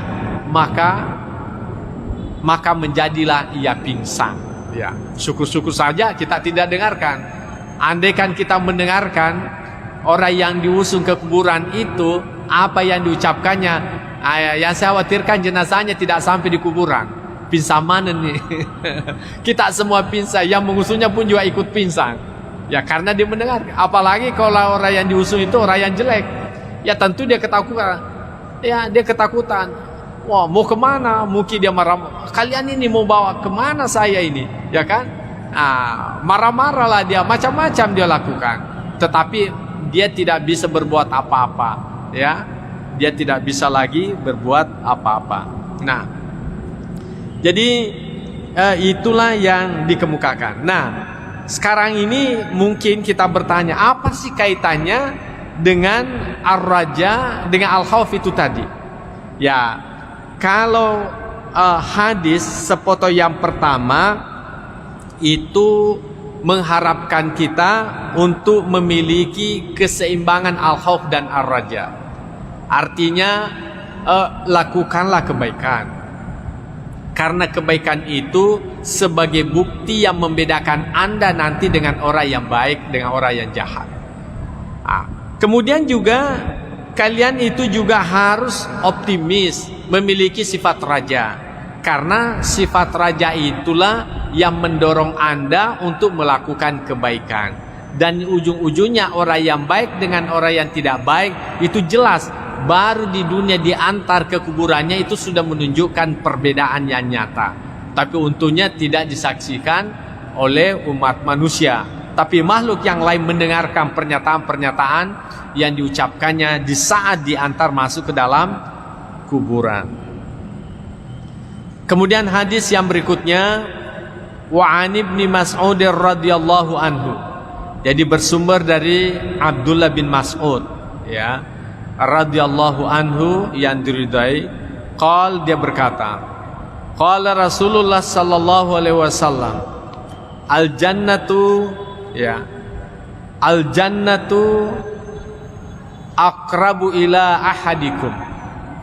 Surga itu lebih dekat, ya, kepada sekalian, min syiraki na'alihi, daripada tali sendalnya atau tali sepatunya. Jadi sebetulnya kalau kita melihat hadis Nabi Sallallahu Alaihi Wasallam ini, surga itu sangat dekat dengan kita, ya. Bahkan dikatakan oleh Nabi lebih dekat daripada tali sepatu kita atau tali sandal kita. Nah, kalau kita pakai sandal, apa ada jaraknya dengan kaki kita? Tidak ada, kan? Itu artinya bahwa surga itu sebetulnya tidak ada jaraknya dengan kita, sangat-sangat dekat. Nah, tentu yang perlu kita perhatikan adalah bagaimana istilah surga yang dimaksudkan. Kemudian Nabi SAW melanjutkan, wan naru mithlu zalik. Demikian juga neraka. Neraka itu juga sangat dekat dengan kita. Makanya kaum muslimin, ini perlu dikaitkan ayat dengan hadis yang lain. Surga itu sebetulnya di mana sih adanya? Ya. Surga, neraka itu di mana sih ada sebetulnya? Kalau kita berbicara surga dalam artian tempat yang dibangunkan sebagai bentuk balasan orang yang beriman, itu tentu tempatnya masih jauh. Jauh, kita tidak tahu ya apakah sudah dicipta ataukah belum. Karena ini masuk juga perdebatan kaum teolog. Ada yang mengatakan surga itu sudah dicipta. Kemudian bertanyalah yang mengatakan surga itu belum dicipta. Dengan alasan apa? Kalau surga itu sudah diciptakan, berarti di mana adanya? Ya, dijawablah orang yang mengatakan surga itu sudah dicipta dengan jawaban apa? Tidak semua yang ada itu bisa dilihat, ya kan? Ya, emas saja dalam tanah itu kan ada, tapi Anda kan tidak lihat. Nah, bertanya lagi, kalau surga itu sudah dicipta, apa Tuhan itu tidak menciptakan sesuatu yang sia-sia? Maka dijawab oleh orang yang mengatakan sudah diciptakan bahwa bagi Allah Subhanahu wa taala itu tidak ada yang sia-sia. Yang sia-sia itu hanyalah pada manusia. Jadi sesuatu itu kalau tidak digunakan, tidak difungsikan, namanya sia-sia. Tapi bagi Allah Subhanahu wa taala, karena Dia pemilih secara hakikat, maka tidak ada sia-sia baginya. Makanya Allah Subhanahu wa taala ciptakan itu bagian daripada keyakinannya, dan tidak ada urusan manusia untuk menyatakan sia-sia dan di mana tempatnya. Kemudian yang mengatakan itu bahwa neraka surga itu belum dicipta karena apa? Neraka dan surga itu belum dicipta karena apa? Belum saatnya untuk ditempati. Ya, dan andaikan itu sudah ditempati, ya tentu menjadi persoalan di mana adanya. Ya, bukankah surga dan neraka itu ya tempatnya sangat luas, meliputi langit dan bumi. Nah, kalau begitu di mana ruang adanya? Jadi banyak istilahnya komunikasi teolog, tetapi yang seperti ini tidak perlu kita risaukan. Yang pasti menurut kita surga itu ada, itu sudah selesai, sudah cukup. Neraka pun juga itu ada, sudah selesai. Nah, pertanyaannya, bagaimana dengan surga yang pernah ditempati Nabi Adam alaihissalam? Ini ada lagi pendapat yang berbeda. Ada yang mengatakan itu adalah surga. Surga dalam artian adalah tempat yang sangat menyenangkan. Makanya surga itu disebut dengan jannah. Dalam bahasa lain surga itu adalah tanah adalah kebun, ya. Adalah kebun. Kenapa kebun itu disebut sebagai surga? Karena kebun itu kan menyenangkan. Ada buah-buahan di dalamnya, ada air di dalamnya. Pokoknya kebun itu sangat indah lah, sangat menyenangkan. Makanya disebut dengan jannah. Nah, orang yang mengatakan bahwa itu adalah bukan surga yang sesungguhnya seperti yang dijanjikan kepada kita. Kenapa? Oleh karena surga yang sesungguhnya itu tidak ada lagi yang namanya larangan. Sementara surga yang ditempati Adam itu kan masih ada larangan memakan buah khuldi, ya kan? Masih ada larangan memakan buah khuldi. Berarti bukan itu surga yang sesungguhnya. Yang kemudian kalau orang sudah masuk dalam surga tidak keluar lagi. Tapi kenapa Nabi Adam alaihissalam itu masih keluar? Itu artinya belum surga yang dimaksudkan. Makanya dimaknai bahwa Nabiullah Adam alaihissalam dan Hawa itu dikarantinakan di sebuah tempat yang sangat istimewa, yang kemudian disitulah melakukan suatu pelanggaran yang kemudian dikeluarkan di muka bumi ini. Adapun sesungguhnya neraka dan surga itu masih perawan lah sampai sekarang ini. Belum ada yang pernah masuk di dalamnya sampai sekarang ini. Ya. Kemudian belum masuk waktu ya. Ya. Kemudian bagaimana dengan surga dan neraka itu? Ya, secara majazi itu sudah ada. Ya. Biasa tuh tomato makada agak paranaka kok. Ya kan? Itu artinya kalau kita itu marah, sumpek, tidak senang, itu sebetulnya adalah hawa-hawa neraka itu. Akhirnya orang tua kita mengatakan mai mumanaraka, mumaranaka, ya. Artinya kita dalam kondisi tidak senang. Tapi kalau kita tersenyum, bahagia, itu namanya surga. Ya, surga. Jadi secara majazi surga itu dan neraka itu sudah ada dalam kehidupan dunia ini. Makanya ulama kita mengatakan, masuklah kalian ke dalam surga sebelum Anda memasukinya, dan jauhilah itu neraka sebelum Anda ditakdirkan masuk ke dalam neraka. Artinya apa? Jadikanlah apa yang kamu lakukan itu menyenangkan, sehingga hidupmu itu terasa nikmat. Ya, kalau kita habis salat kan nikmat rasanya. Tapi selama kita belum salat, tapi sudah masuk waktu, itu kan ada rasa tersiksa, ya kan? Ada rasa tersiksa. Begitu kita selesai melakukan salat, itu aman perasaan. Berarti sudah dapat surga, ya kan? Demikian juga orang yang melakukan kejahatan, maha kafi sadrika, itu kan rumusnya. Jadi apapun yang kira-kira menjangkal di dalam hatimu, maka itu adalah sesuatu yang tidak baik. Jadi ini ukurannya hati. Kalau saya ambil ini bagaimana? Ini tanda bahwa sesuatu tidak pantas kamu ambil, ya kan? Tetapi kalau ada sesuatu di depan orang siap Anda melakukannya, berarti itu adalah sesuatu yang baik karena Anda siap untuk dilihat orang. Makanya bersedekah, membantu orang, siap untuk dilihat oleh orang. Bahkan ada orang pamerkan kebaikannya walaupun tidak seindah dengan kebaikan yang dia lakukan, oleh karena kebaikan itu memberikan kesenangan surga, ya. Nah, tetapi kalau sebuah kejahatan walaupun itu sangat kecil tapi kita berusaha untuk berlindung, tidak mau diketahui oleh orang lain. Karena apa? Itu sebetulnya kita ini mau masuk neraka. Itu sebetulnya ada sesuatu yang menyiksa batin kita. Makanya dikatakan surga itu sangat dekat dengan dirimu. Artinya ketika Anda selesai melakukan kebaikan, maka Anda merasakan nikmatnya kebaikan yang Anda lakukan itu. Saya kira ini kita merasakan secara psikologis. Tapi kalau orang melakukan kejahatan, ya mungkin hanya lewat sirene mobil saja yang mengantar jenazah, dikira lagi polisi yang mengejar-ngejarnya. Kan seperti itu, ada sesuatu yang menakutkan dalam dirinya. Iya. Nah, tetapi bagi orang yang tidak melakukan kejahatan, apapun yang lewat tidak ada persoalan. Bahkan naik polisi sekalipun di rumahnya ketuk-ketuk juga tidak ada masalah, karena memang merasa yakin tidak ada kejahatan yang saya lakukan. Tapi kalau polisi ada yang lewat di depan orang yang bermasalah, mungkin polisi itu hanya mencari-cari keluarganya, dikiranya dia yang dicari. Ya selalu ada yang mengganggu dalam dirinya. Itu sudah masuk dalam neraka dalam dirinya. Jadi neraka itu sangat dekat dengan kehidupan kita. Sangat tergantung seperti apa kita melakukan kehidupan ini. Ya, jamaah yang saya muliakan, saya kira inilah yang sempat saya sampaikan. Mudah-mudahan ada manfaatnya. Bahwasanya al-khauf war raja itu harus diseimbangkan. Dikala kita sehat itu kita harus kedepankan al-khauf dalam arti memberi peluang kita menyadari kesalahan-kesalahan untuk kembali bertaubat kepada Allah Subhanahu wa taala. Sekalipun ar-raja itu tetap juga harus kita munculkan dalam diri kita.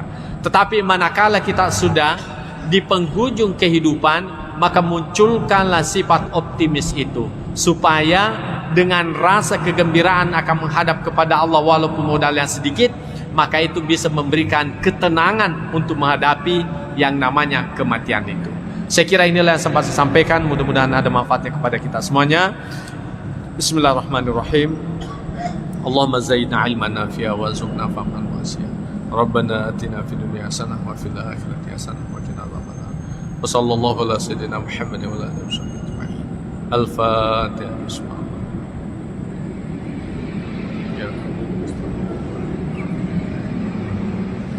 Wallahu muwaffiq ila aqwamit thariq. Wassalamualaikum warahmatullahi wabarakatuh.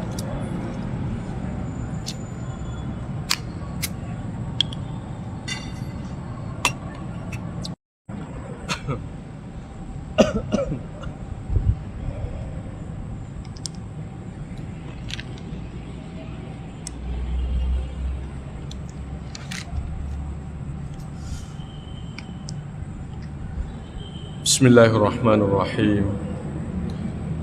Assalamualaikum warahmatullahi wabarakatuh. Alhamdulillahirabbil alamin. Wassalatu wassalamu ala asyrafil anbiya'i wal mursalin sayyidina Muhammad wa ala alihi wa ashabihi ajma'in, amma ba'd.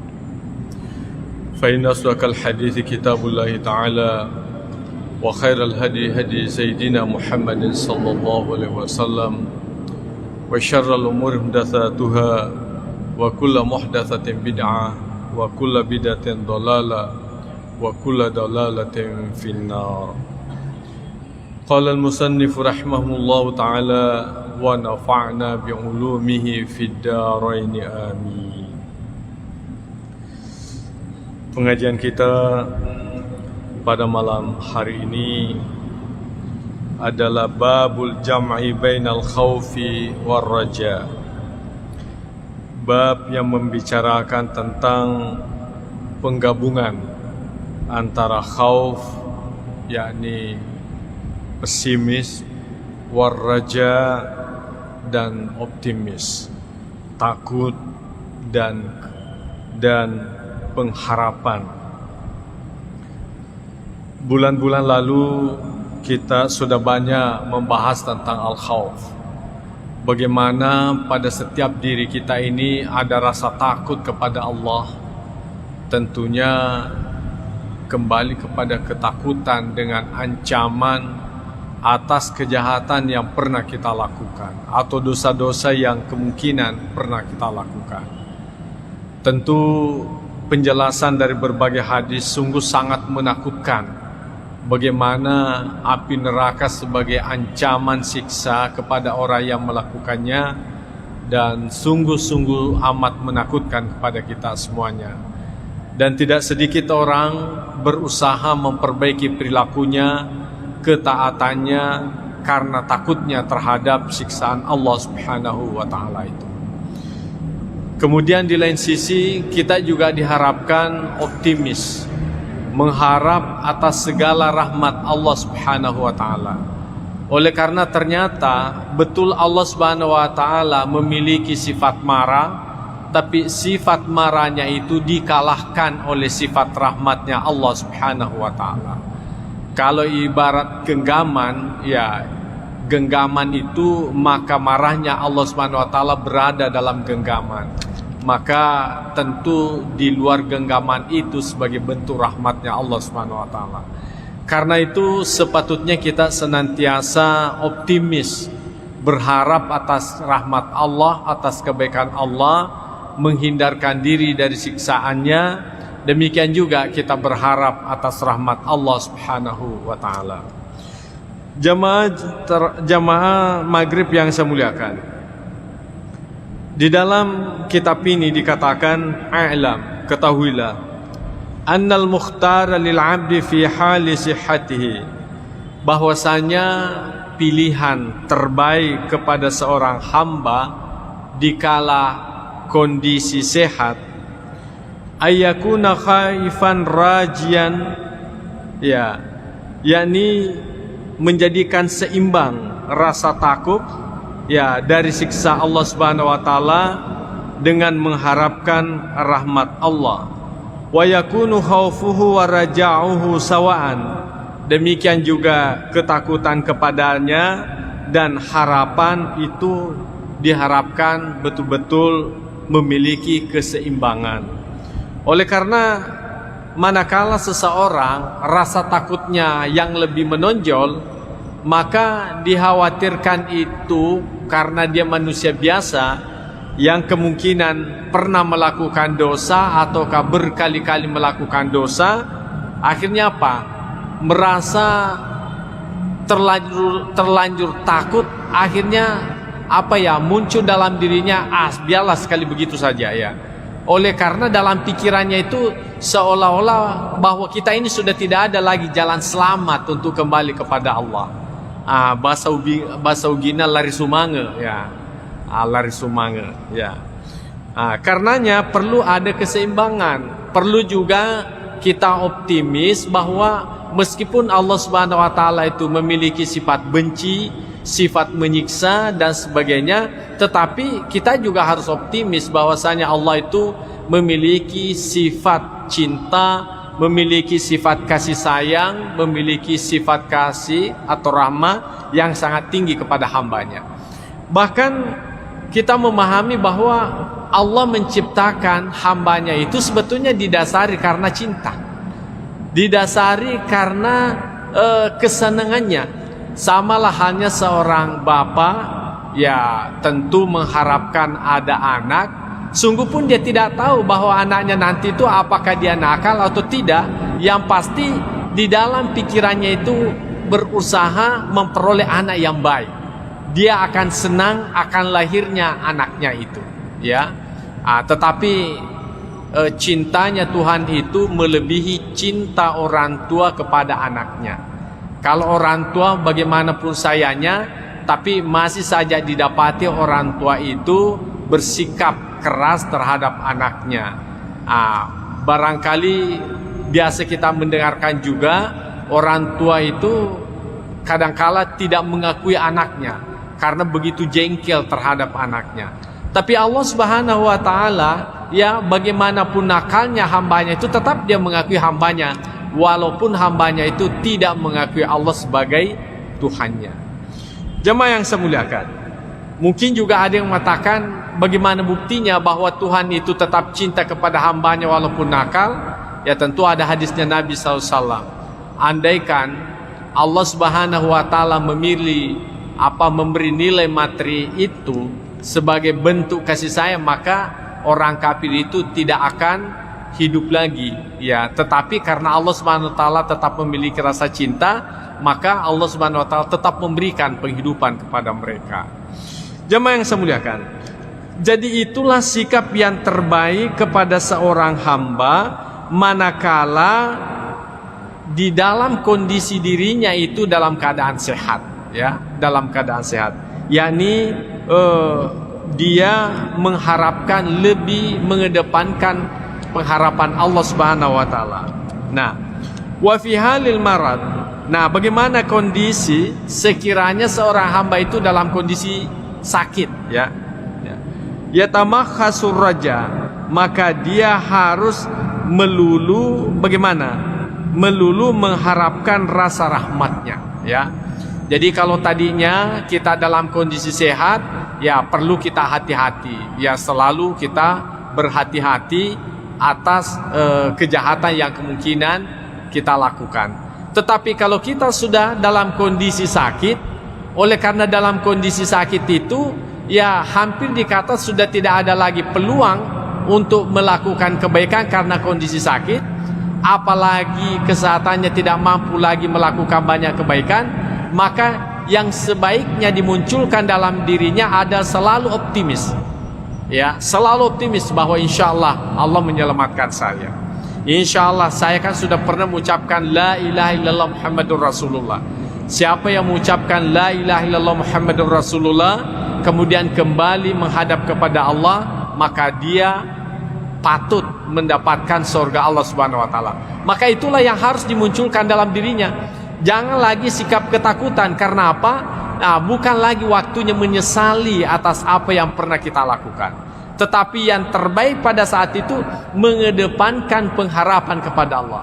Insya Allah saya akan masuk surga oleh karena saya mengucapkan la ilaha illallah dan meyakininya. Insya Allah saya akan mendapatkan nikmat Allah karena biasa saya melakukan salat 5 waktu, walaupun kadang-kala juga pernah misalnya tidak melakukan salat 5 waktu. Jadi itu yang harus kita kedepankan. Jadi ar-raja itu dikedepankan daripada al-khauf. Kita dalam kondisi sakit, supaya apa? Kita senantiasa bergembira menghadapi kematian itu. Karena kalau kita dalam kondisi senang menghadapi itu, artinya dalam kondisi berharap dengan yang baik, maka itu bisa membuat kita lebih mudah mengucapkan la ilaha illallah Muhammadur Rasulullah ketimbang kita dalam kondisi ketakutan. Boleh jadi karena ketakutannya berlebih-lebihan sehingga dia tidak mampu lagi mengucapkan la ilaha illallah, tidak mampu lagi, tidak kuat lagi. Ya mungkin bisa dianalogikan kepada diri kita. Biasa kan kalau kita menghafal, ya kita menghafal sendiri, pokoknya lancar kan, lancar. Kemudian pada saat kita di depan guru, karena kita terlalu takut sama guru itu, menjadi gugup, akhirnya karuan kita punya hafalan. Nah seperti itulah yang diharapkan. Jadi kalau kita membiasakan dalam artian optimis, berharap bahwa kita mendapatkan rahmat Allah Subhanahu wa Ta'ala, itu yang membuat kita gembira, perasaan kita menjadi gembira, akhirnya kita mudah gampang mengucapkan la ilaha illallah Muhammadur Rasulullah dibandingkan kita dalam kondisi ketakutan. Itu tadi semacam logika yang paling dekat kepada kita. Kemudian wa qawaidus syar'i min nususil kitab was sunnah. Jadi ini sudah jelas dalam syariat sebagaimana dikemukakan di dalam kitab, artinya Al-Quran, demikian juga dikemukakan di dalam sunnah Nabi SAW wa ghaira zalik dan yang lainnya, mutazahiratun ala zalik, itu nampak jelas pada yang itu. Qala Allah Ta'ala, sebagaimana Allah Subhanahu wa Ta'ala berfirman, fala ya'manu makrallah illal qaumul khasirin. Ya, maka janganlah merasa tidak aman ya dari ujian Allah kecuali kepada kaum yang merugi. Jadi ayat ini memberikan penguatan kepada diri kita, bahwa kalau kita dalam kondisi sakit, ya anggaplah misalnya menghadapi kematian, jangan kita terlalu takut, ya. Jadi Allah Subhanahu wa taala mengatakan begini, jadi jangan kita merasa tidak aman. Jadi tanamkanlah diri kita bahwa insya Allah saya selamat, walaupun modal kita hanya itu la ilaha illallah. Mengapa? Sudah kan kita baca sebelumnya, siapa yang mengucapkan la ilaha illallah Muhammadur Rasulullah, ya, kemudian di akhir ucapannya dan meyakininya, maka niscaya orang itu masuk ke dalam surga Allah Subhanahu wa taala. Yang kemudian ada sahabat bertanya, wa in zana ya Rasulullah, walaupun dia berzina, kata Nabi SAW, iya walaupun dia melakukan zina. Kemudian wa in sarakat, walaupun dia mencuri ya Rasulullah, Nabi SAW mengatakan, iya tetap masuk dalam surga walaupun dia mencuri. Artinya modal la ilaha illallah, andaikan ada orang hanya modalnya itu saja kemudian menghadapi kematian, maka dengan modal itu pun juga sepatutnya dia merasa aman menghadapi kematian itu sendiri. Ya, itu yang diharapkan. Jadi siapa yang orang-orang atau kelompok-kelompok yang ketakutan di dalam menghadapi kematian, walaupun pada prinsipnya semua orang pasti takut, apalagi kita sudah dalam kondisi kita merasa sakitnya itu sudah penyakit yang terakhir, ya tentu di situ kita berusaha semaksimal mungkin bagaimana memunculkan ruhillah ilal qaumul kafirin. Ya, jadi sesungguhnya janganlah berputus asa dari rahmat Allah. Ya, jangan kalian berputus asa dari rahmat Allah Subhanahu wa taala. Karena apa? Itu hak prerogatif Allah Subhanahu wa taala. Walaupun sekiranya kita hanya modalnya beriman, la ilaha illallah, Allah mau mengampuni karena pernah kita melakukan dosa, Allah mau mengampuni karena kita banyak melakukan pelanggaran, itu tidak ada yang bisa mencegah Allah Subhanahu wa taala melakukan itu. Ya. Ya, sekalipun misalnya kalau Allah Subhanahu wa taala mengedepankan sifat keadilannya, bagaimana sifat keadilan Allah? Orang yang melakukan kejahatan ya mestinya kan disiksa. Orang yang melakukan kebaikan ya diberikan pahala. Tapi kalau Allah Subhanahu wa taala tidak mau menyiksa orang yang melakukan kejahatan, itu hak prerogatif Tuhan. Tidak ada yang bisa mencegah Allah. Karena Allah menciptakan manusia, Allah menciptakan surganya. Karenanya kita juga tidak boleh berputus asa andaikan modal kita hanya la ilaha illallah Muhammadur Rasulullah. Itulah sebabnya Allah Subhanahu wa taala mengingatkan lagi kepada kita semuanya bahwa janganlah kalian berputus asa dari rahmat Allah illal qaumul kafirin, kecuali orang-orang yang kafir. Jadi orang kafir itu sudah tidak ada lagi peluang untuk mendapatkan surganya. Ya. Mungkin ada yang mengatakan kan terserah Allah, tapi Allah Subhanahu wa taala memberikan juga batasan pada dirinya untuk melakukan keadilan dan menghindari namanya kezaliman. Ya, meskipun pada prinsipnya tidak ada perbuatan Tuhan itu disebut zalim. Ya, tetapi Allah Subhanahu wa taala sendiri yang sudah membatasi dirinya dan menyatakan bahwa illal qaumul kafirin. Jadi yang dikhawatirkan memiliki sifat ketakutan menghadapi itu hanyalah orang-orang yang kafir. Orang-orang yang beriman maka sepatutnya senantiasa optimis dengan apa yang dia miliki.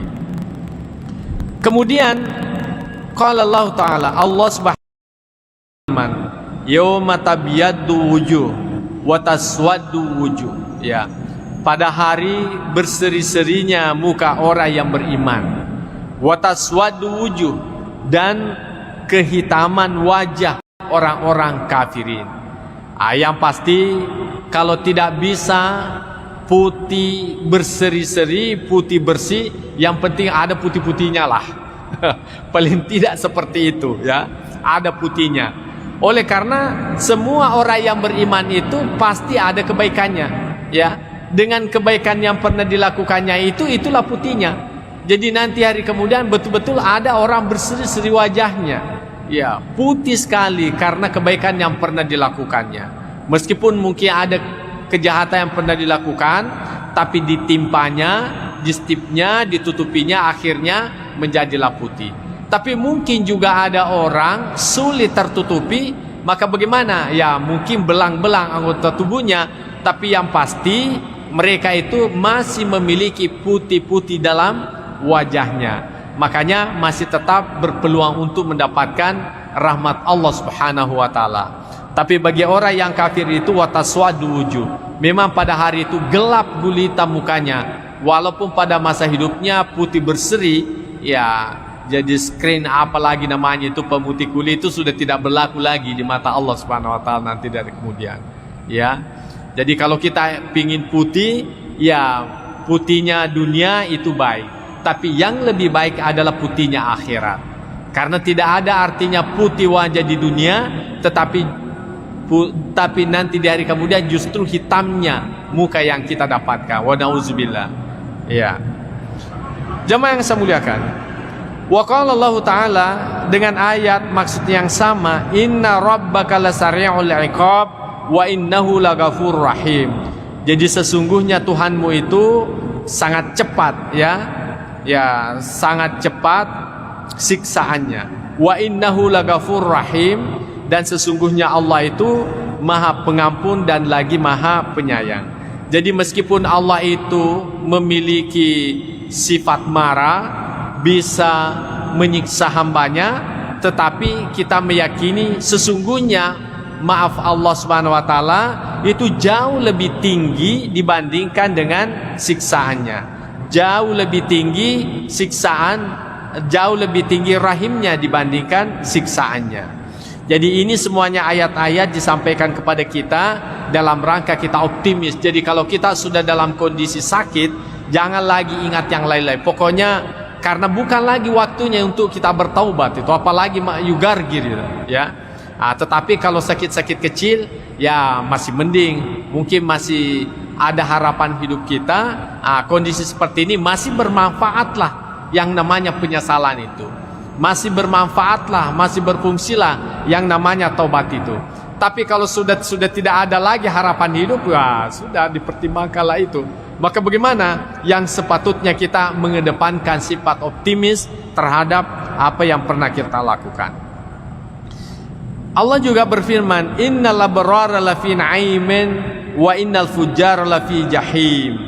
Jadi sesungguhnya orang yang taat itu lafi na'im, ya berada pada naim, yakni surga Allah Subhanahu wa taala. Wa innal fujjara lafi jahim, dan sesungguhnya orang yang durhaka berada pada neraka jahanam.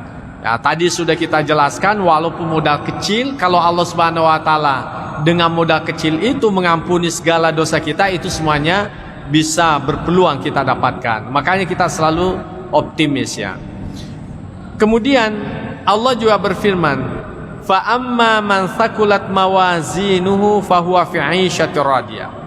Jadi siapa saja ya timbangan kebaikannya itu lebih berat, fahuwa fi 'ishatir radiyah, maka dia dalam kehidupan yang memuaskan. Wa amma man haffat mawazinuhu fa ummuhu hawiyah. Tapi adapun orang yang lebih ringan timbangan kebaikannya, maka tempatnya adalah neraka hawiyah. Wa ma adraka ma hiya narun hamiyah. Apakah Anda tahu apa itu neraka mahiyah? Yakni narun hamiyah, yakni neraka yang panas atau neraka yang menyala-nyala apinya. Jadi neraka itu Pak tidak pernah berhenti apinya, ya, menyala terus. Kenapa? Karena waquduhan nas wal hijara, karena yang menjadi BBM-nya, ya, karena yang menjadi kayu bakarnya neraka itu adalah manusia itu sendiri. Jadi neraka itu tidak bakalan berhenti menyala apinya selama masih ada orang-orang yang disiksa di dalamnya. Karena itulah pembakarnya, itulah gantinya kayu kalau di hidup kita ini. Itulah gasnya neraka itu. Jadi semakin banyak orang masuk neraka, semakin panas apinya. semakin membara apinya. Beda kalau di dunia, semakin banyak ikan kita bakar, ya semakin kurang apinya. Apalagi kalau kelebihan lagi ikannya. Tapi kalau nanti dari kemudian tidak seperti itu, semakin banyak orang masuk di dalamnya, justru semakin membara apinya. Karena manusia itu sendiri sebagai kayu bakarnya daripada neraka itu. Jadi tidak bakalan berhenti itu menyala. Ya. Kemudian kita melihat bagaimana hadis Nabi SAW terkait dengan ini.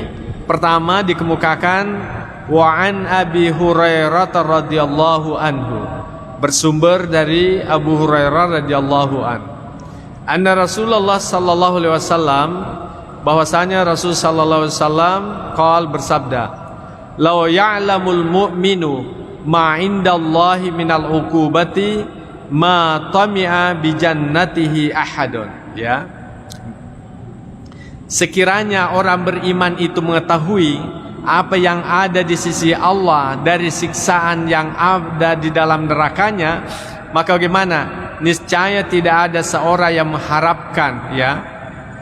mengharapkan masuk surga. Ya, walau ya'lamul kafiru ma indallahi minar rahmah, dan sekiranya orang kafir itu mengetahui apa yang ada di sisi Allah dari rahmanya, dari apa yang Allah Subhanahu wa taala siapkan di dalam kenikmatan surga itu, maka natamir rahmati ahadun, maka tidak ada orang kafir, niscaya tidak ada orang kafir yang putus asa dari rahmat Allah Subhanahu wa taala. Apa maksudnya daripada hadis Nabi SAW ini? Bahwasanya orang yang beriman itu kan dipastikan masuk ke dalam surga, dan dia melihat seperti apa siksaan dalam neraka itu.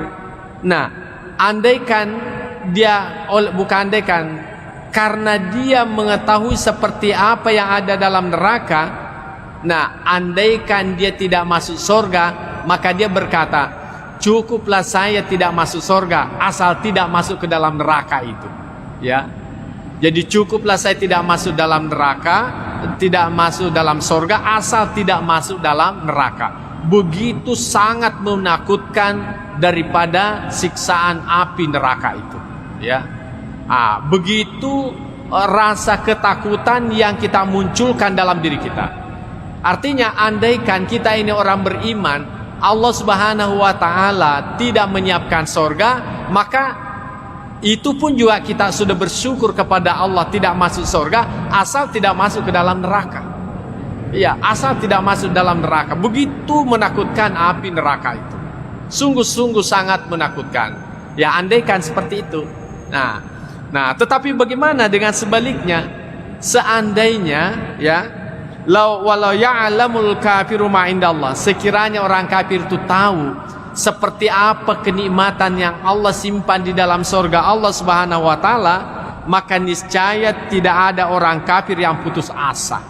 Ya, dalam arti pasti ujung-ujungnya mengucapkan la ilaha illallah Muhammadur Rasulullah, walaupun itu saja modalnya. Walaupun itu saja modalnya, andaikan dia tahu seperti apa kenikmatan Allah Subhanahu wa taala yang disimpan dalam surganya. Begitu nikmat yang luar biasa Allah janjikan kepada orang yang beriman. Ya, tetapi alhamdulillah sebagai orang yang beriman, syukur-syukurlah, ya, syukur-syukurlah tidak masuk dalam neraka. Syukur-syukurlah tidak masuk dalam surga asal tidak masuk dalam neraka. Ya, itu sudah syukurlah kita. Alhamdulillah, andaikan itu terjadi. Cuma nanti di hari kemudian kan cuma ada dua tempat. Ya, kalau bukan surga, neraka. Karena kita tidak masuk dalam neraka, berarti tempatnya itu adalah surga. Tetapi orang kafir, bagaimanapun karena dia melihat bagaimana nikmatnya dalam surga, andaikan hanya bisa bermodalkan la ilaha illallah, maka itu pun juga tetap dia ucapkan dengan berusaha tidak berputus asa dari harapan kepada Allah Subhanahu wa taala. Jamaah yang saya muliakan. Yang kedua, wa an Abi Sa'idin al-Khudri radhiyallahu anhu. Jadi hadis ini bersumber dari Sa'id al-Khudri radhiyallahu anhu. Anna Rasulullah sallallahu alaihi wasallam qala, bahwasanya Rasulullah SAW bersabda, idza wada'atil janazatu wahtamalahar rijalu ala anakihim apabila jenazah itu diletakkan dan dibawanya oleh orang-orang atau diusungnya oleh orang-orang ataukah dipanggulnya oleh orang-orang ala a'naqihim, di atas pundak mereka, fa in kanat salihaton, sekiranya orang yang meninggal dunia ini tergolong sebagai orang yang saleh, qalat, maka dia berkata, qaddimuni qaddimuni, ya percepatlah, dahulukanlah saya. Wa in kanat ghaira salihah, kalau saja dia sebagai orang yang tidak saleh, maka dia berkata, ya wailaha aina tazhabuna biha, celakalah, kemana kalian aku bawa pergi. Yasma'u sautaha kullu syai'in illal insanu. Jadi kata-kata kalimat yang diucapkan oleh si mayit ini dalam usungan itu didengarkan oleh segala sesuatu, illal insan, kecuali manusia. Ya. Jadi mungkin pernah kita menyaksikan bagaimana seekor sapi ya pada saat lewat usungan mayat itu. Bagaimana dengan ayam, bagaimana yang lain-lain, pasti ada sikap yang lain-lain mereka lakukan. Apakah itu dalam kondisi seolah-olah terharu ataukah dia ketakutan? Itu karena suara yang didengarkan oleh orang yang meninggal dunia itu. Nah, walau sami'ahu saika, sekiranya saja manusia itu mendengarkannya saika,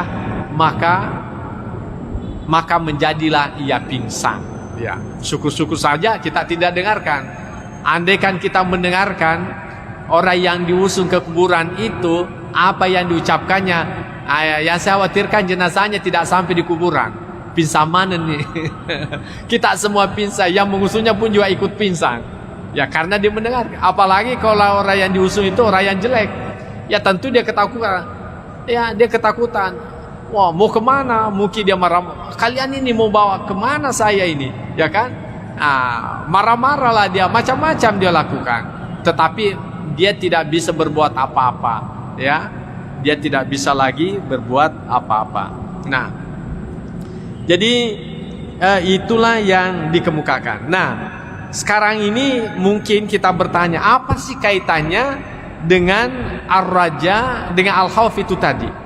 Ya, kalau hadis sepotong yang pertama itu mengharapkan kita untuk memiliki keseimbangan al-khauf dan ar-raja. Artinya lakukanlah kebaikan, karena kebaikan itu sebagai bukti yang membedakan Anda nanti dengan orang yang baik dengan orang yang jahat. Kemudian juga kalian itu juga harus optimis, memiliki sifat raja, karena sifat raja itulah yang mendorong Anda untuk melakukan kebaikan. Dan ujung-ujungnya orang yang baik dengan orang yang tidak baik itu jelas, baru di dunia diantar ke kuburannya itu sudah menunjukkan perbedaan yang nyata. Tapi untungnya tidak disaksikan oleh umat manusia, tapi makhluk yang lain mendengarkan pernyataan-pernyataan yang diucapkannya di saat diantar masuk ke dalam kuburan. Kemudian hadis yang berikutnya, wa an ibni Mas'ud radhiyallahu anhu. Jadi bersumber dari Abdullah bin Mas'ud, ya, radhiyallahu anhu, yang diridai. Dia berkata, qala Rasulullah sallallahu alaihi wasallam, al jannatu, ya, al jannatu aqrabu ila ahadikum. Surga itu lebih dekat, ya, kepada sekalian, min syiraki na'alihi, daripada tali sendalnya atau tali sepatunya. Jadi sebetulnya kalau kita melihat hadis Nabi sallallahu alaihi wasallam ini, surga itu sangat dekat dengan kita, ya. Bahkan dikatakan oleh Nabi lebih dekat daripada tali sepatu kita atau tali sandal kita. Nah, kalau kita pakai sandal, apa ada jaraknya dengan kaki kita? Tidak ada kan? Itu artinya bahwa surga itu sebetulnya tidak ada jaraknya dengan kita. Sangat-sangat dekat. Nah, tentu yang perlu kita perhatikan adalah bagaimana istilah surga yang dimaksudkan. Kemudian Nabi SAW melanjutkan, wan naru mithlu dzalik. Demikian juga neraka. Neraka itu juga sangat dekat dengan kita. Makanya kaum muslimin, ini perlu dikaitkan ayat dengan hadis yang lain. Surga itu sebetulnya di mana sih adanya? Ya. Surga, neraka itu di mana sih ada sebetulnya? Kalau kita berbicara surga dalam artian tempat yang dibangunkan sebagai bentuk balasan orang yang beriman, itu tentu tempatnya masih jauh.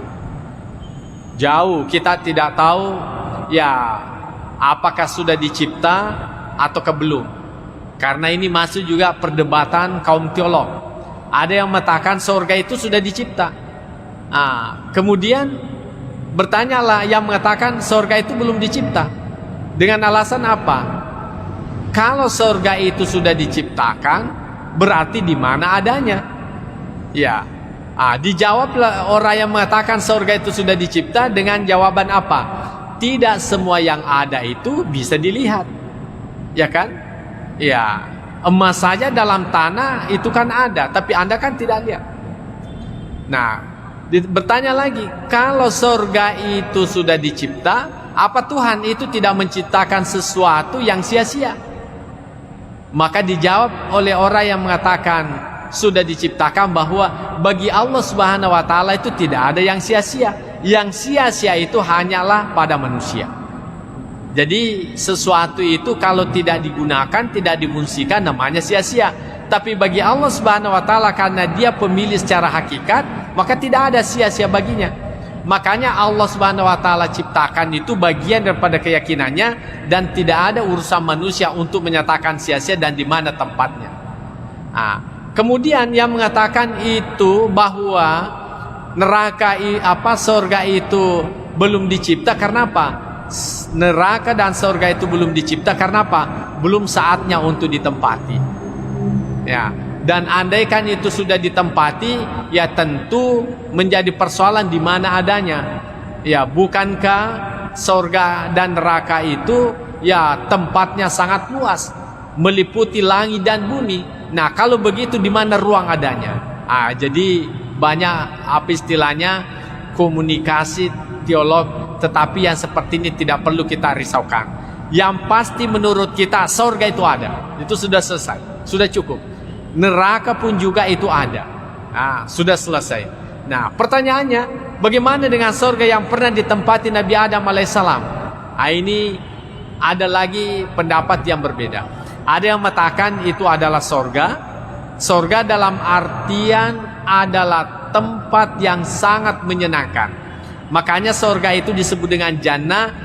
Dalam bahasa lain surga itu adalah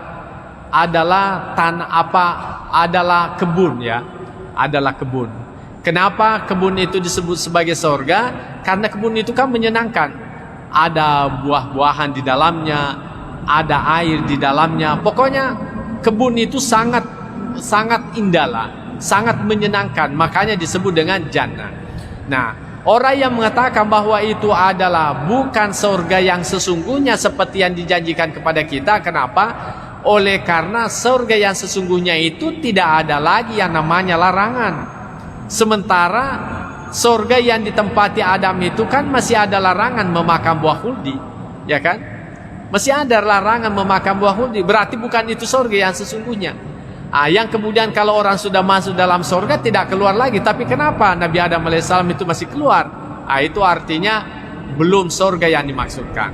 Makanya dimaknai bahwa Nabiullah Adam alaihissalam dan Hawa itu dikarantinakan di sebuah tempat yang sangat istimewa, yang kemudian disitulah melakukan suatu pelanggaran yang kemudian dikeluarkan di muka bumi ini. Adapun sesungguhnya neraka dan surga itu masih perawan lah sampai sekarang ini. Belum ada yang pernah masuk di dalamnya sampai sekarang ini. Ya. Kemudian belum masuk waktu ya. Ya. Kemudian bagaimana dengan sorga dan neraka itu? Ya, secara majazi itu sudah ada. Ya, biasa tuh tomato makada agak paranaka kok, ya kan?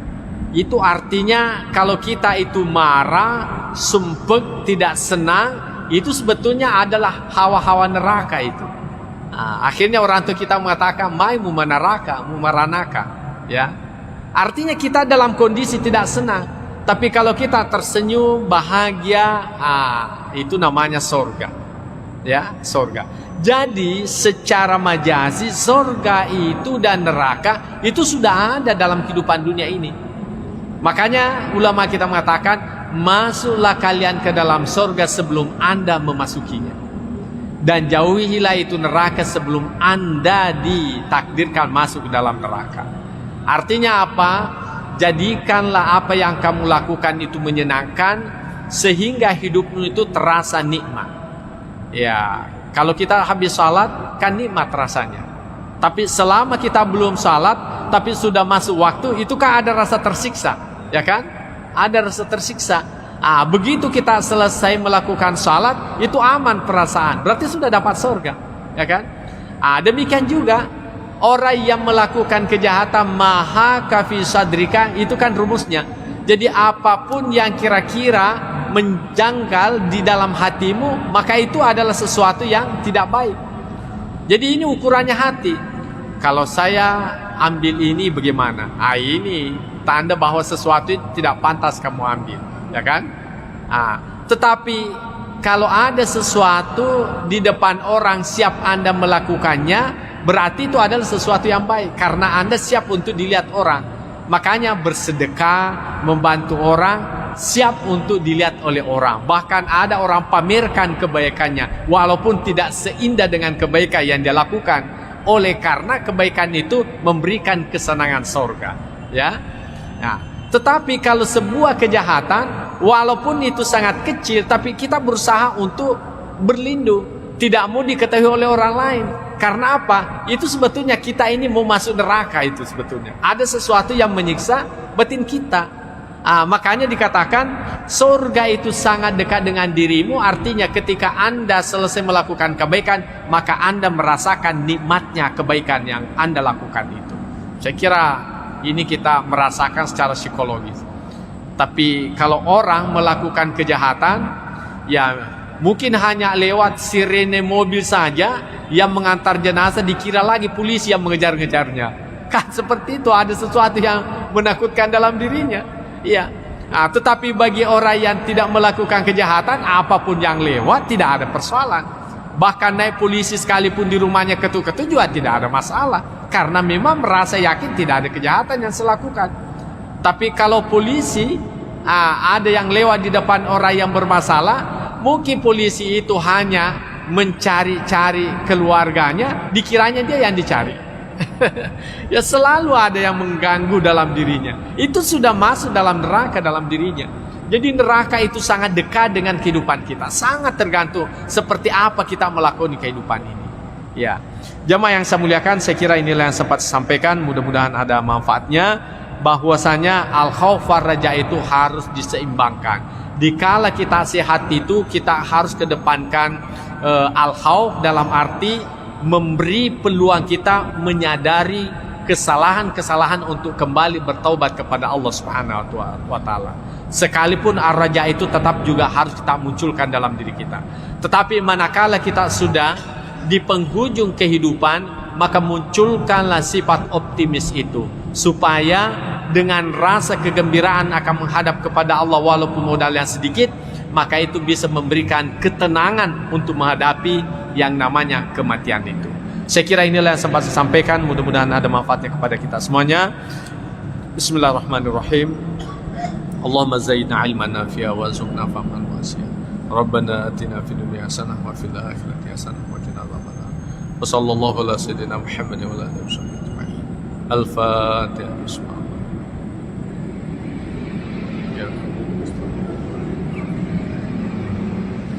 Wallahu muwaffiq ila aqwamit thariq. Wassalamualaikum warahmatullahi wabarakatuh.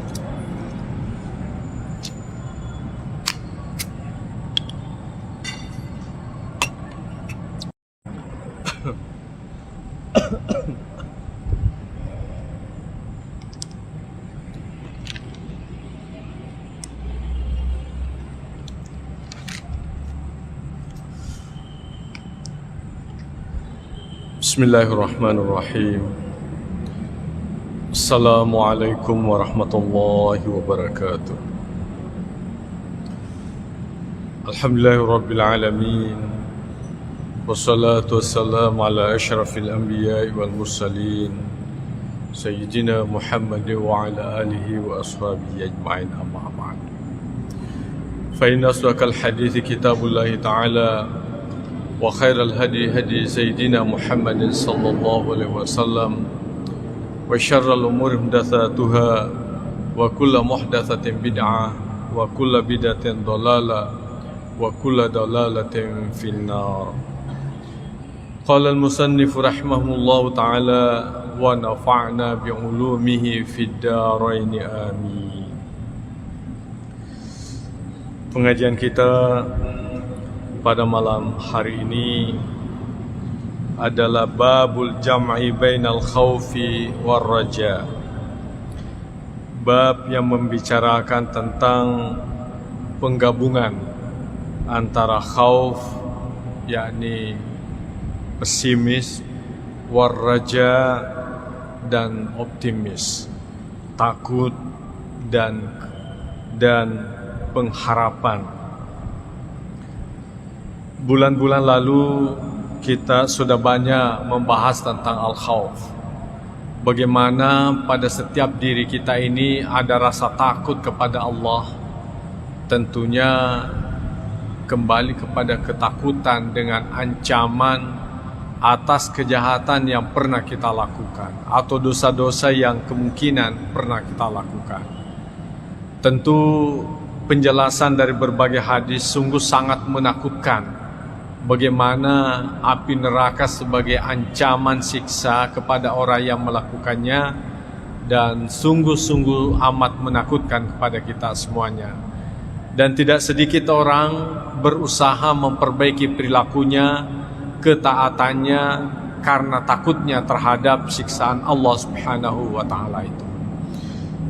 Kemudian di lain sisi kita juga diharapkan optimis, mengharap atas segala rahmat Allah Subhanahu wa ta'ala.